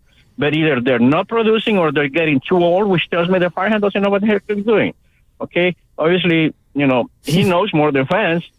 But the guy, I mean, the fact that he hasn't pulled a big trade is because nobody wants his players. I mean, the guy has a reputation. Honestly, this thing kind of reminds me of the time when the Niners got rid of Harbaugh and got stuck with Barkey. I mean, of course, we're not going to compare. What was the name of this guy? The head coach, the manager that was let go. Gabe? Tom Sula. Oh, you're talking. Yeah. Gabe Kapler. He's not. He doesn't compare to. To Harbaugh, but my point being, as long as Farhan is there, nothing's going to change. I mean, it's like they're just moving chairs from one side to the other one, trying to make it look different. And if the offseason is going to comprise of just the Korean guy that they got and this other guy, I don't even know what position he plays, the one they just traded for. Well, I mean, Jose, let me refute at least one thing that you said. And you again, we're all well aware of most Giants fans' feelings on Farhan Zaidi in this moment. But I agree with something you just said, FP. And number one, that is, boy, perceptions can change overnight. Y'all wanted to bench Klay Thompson a week and a half ago, and then he goes 24 points, 26 points, 28 points, 24 points. You're like, okay, all right, Klay, I got your jersey. So Farhan will switch this thing if the Giants go out and win next year. There's no question. You ask how long his leash is, longer than you want it to be. He just signed a contract extension. That doesn't matter. No, I know, but it's longer. he just signed this thing 3 months ago. Doesn't matter. They're not firing him now. I'm just saying they just offered a guy $700 million. They would eat a contract if they want to move in a different direction. Fair. But this idea, nobody wants his players. Do you buy that? I think the Giants have arms on the farm that people want. Absolutely. I mean, whether it's Beck, whether it's Wind, whether it's Wisenhunt, whether it's Harrison, yes, whether it's Doval, Reggie Crawford, Doval's another untouchable, by the way. Even though he was on fumes at the end of the season, but I forgot. I left him out of my Doval, air quote untouchables, even though everyone's touchable. That sounds weird. Doval, Webb, they're all touchable. No, I know, but the ones where you're like Doval, Webb, Bailey, where you like to put them out there and then you pull them back. Yeah, unless I can just pillage your system, and the return's insane. Then you go to ownership, and they turn white because you're like, oh my gosh, they're pale because you're like, but we're gonna trade them. I've heard of stories. I've heard of a Harper trade that was on the deal back in the day on the table, and an amazing deal that was proposed to ownership, and they pulled it back. They're like, no, we don't like the public perception of it. Well, yeah, of course, you're right. I mean, that's a thing. Like, it has to be. I mean, you're right. A president of baseball ops cannot think this way. Ownership, I think it's an entertainment industry. It is. And that's what I'm worried about because the Giants, Farhan's trying to win. Now, ownership's trying to fill the ballpark. These are two very different things sometimes. Do both. Yes. Do both. And yes, they're connected. But Angels have had Mike Trout and Shohei Ohtani for years and ain't done crap. When was the ballpark the most lively this year? It was when the kids got called up and it was Casey Schmidt and Patrick Bailey, and they were balling out, and all of a sudden there were sellouts. There was a different atmosphere. The energy, I was there every night, was different. And all of a sudden you're thinking, here we come. And then things got weird.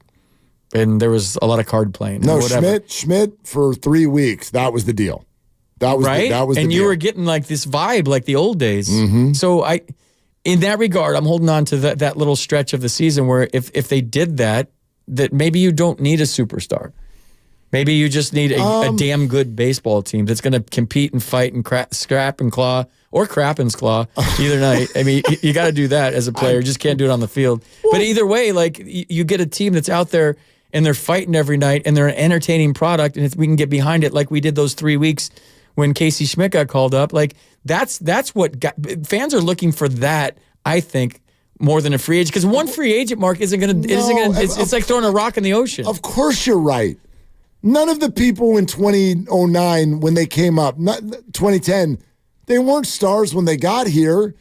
Like, yeah, a homegrown star is way better than a purchased one. Way better. I agree. And the MVP of the NFL this time last year, we're like, who the hell is that? Who that? And then he came in and had one good game, and we're like, yeah, right.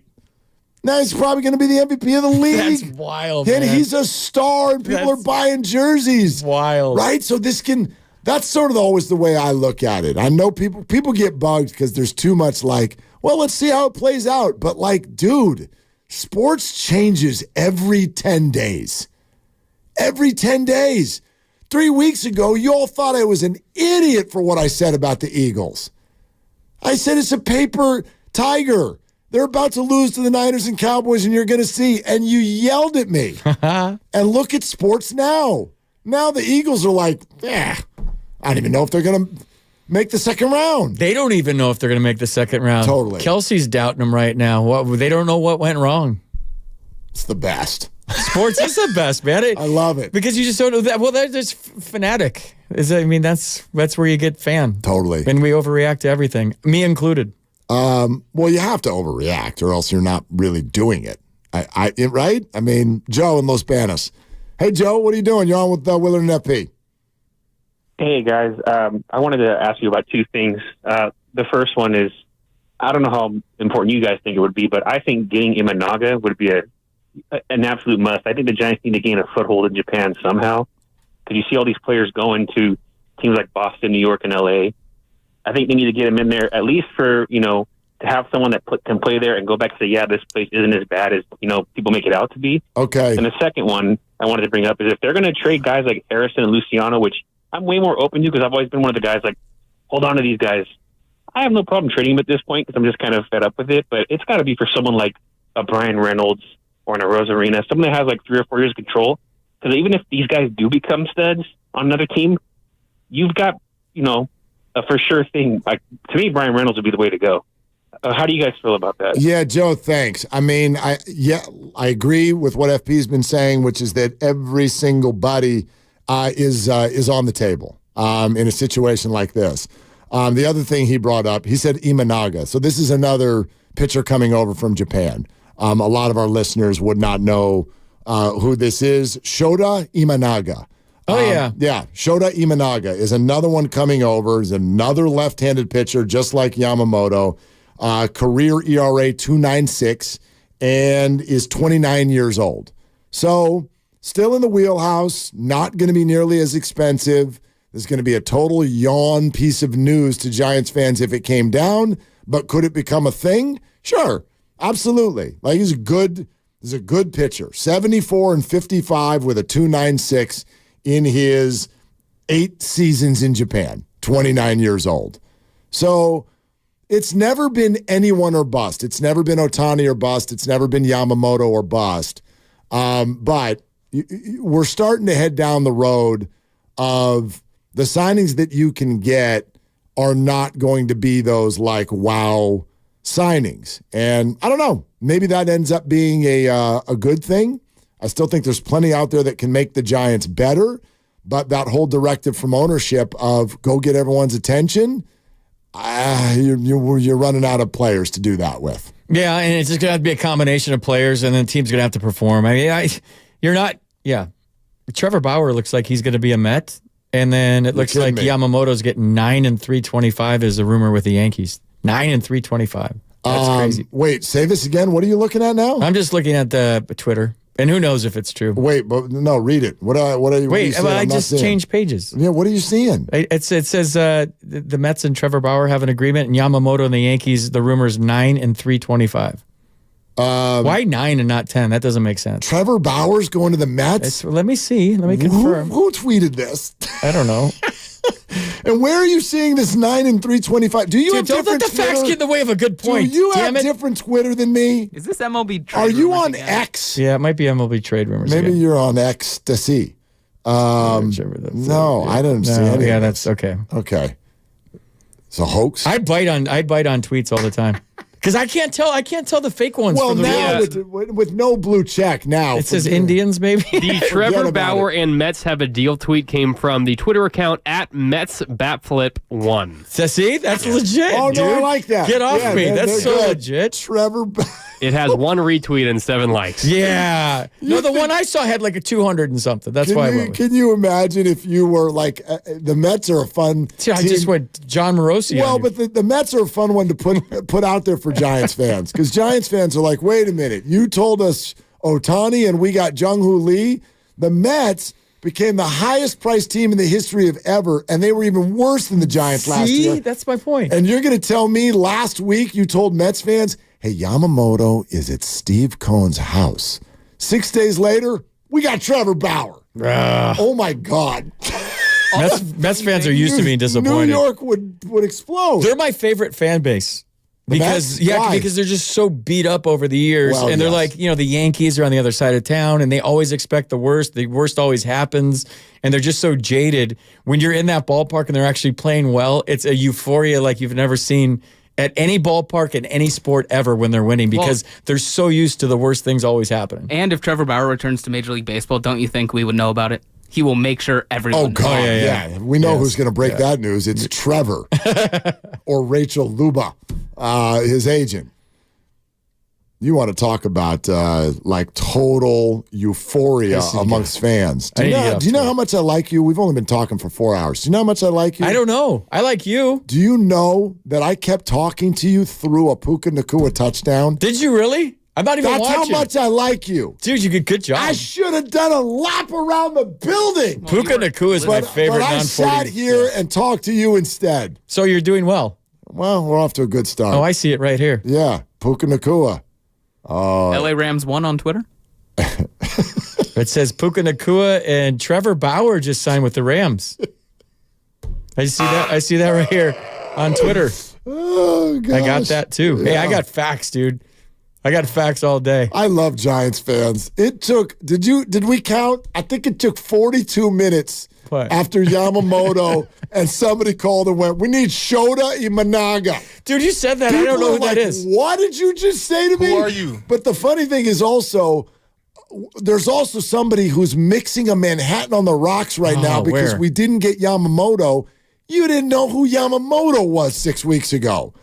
These guys, just like Darko Milicic, it's just a name that somebody's telling you from overseas, no, they're going to be really good.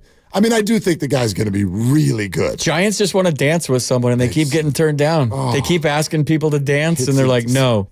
They keep asking on a date. They're swiping right on everybody right now. Farhan's down in the corner, 3rd and King, swiping right on everybody, just hoping somebody connects. The Giants got a boog in their nose, and they don't know. Swipe right on everybody. They're going to everybody. They're like, hey, I got a bug hanging out. You got to go clean it up. Jeez, what a mess. All right, we're sponsored by the Golden State Warriors. 888-957-9570 is the number, and we still got time for your calls. FP's in for Dibs. We're not done yet on Willard and Dibs. It's that time again, Dub Nation. You hear the call. In this arena, every night we witness plays that make us go, did we just see that? Yeah, you did.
Please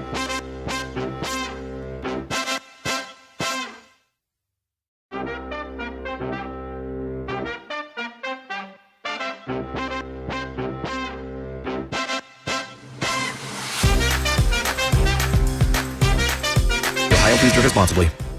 Now, back to Willard and Dibs on 95.7 The Game.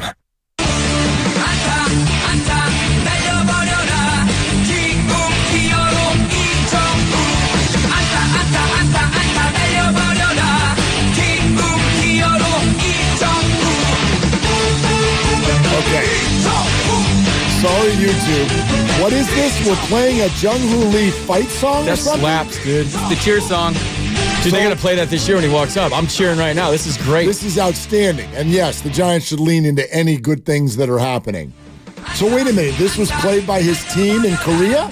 Every Korean baseball player in the KBO has a cheer song. When they're walking up to the plate, the entire stadium chants and sings their song with So instead of a walk-up song, and wait a minute. They're is called that cheer for real? songs. Every player? That's right.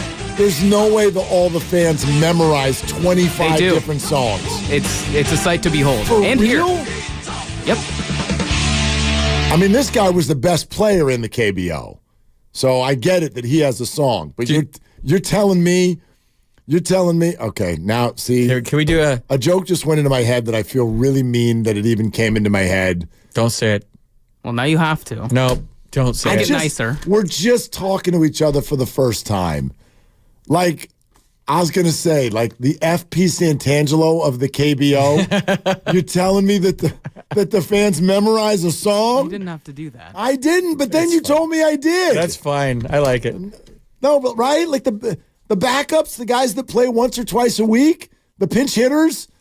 Austin Slater's got a song. It would be like dun dun dun dun, dun, dun FP who dun, dun, dun, dun, dun, dun, FP who dun, dun, dun, dun, dun, dun. Yeah. There Let's you go. go, bro. Play that See? again. Maybe. I want to be Rennell. Now batting.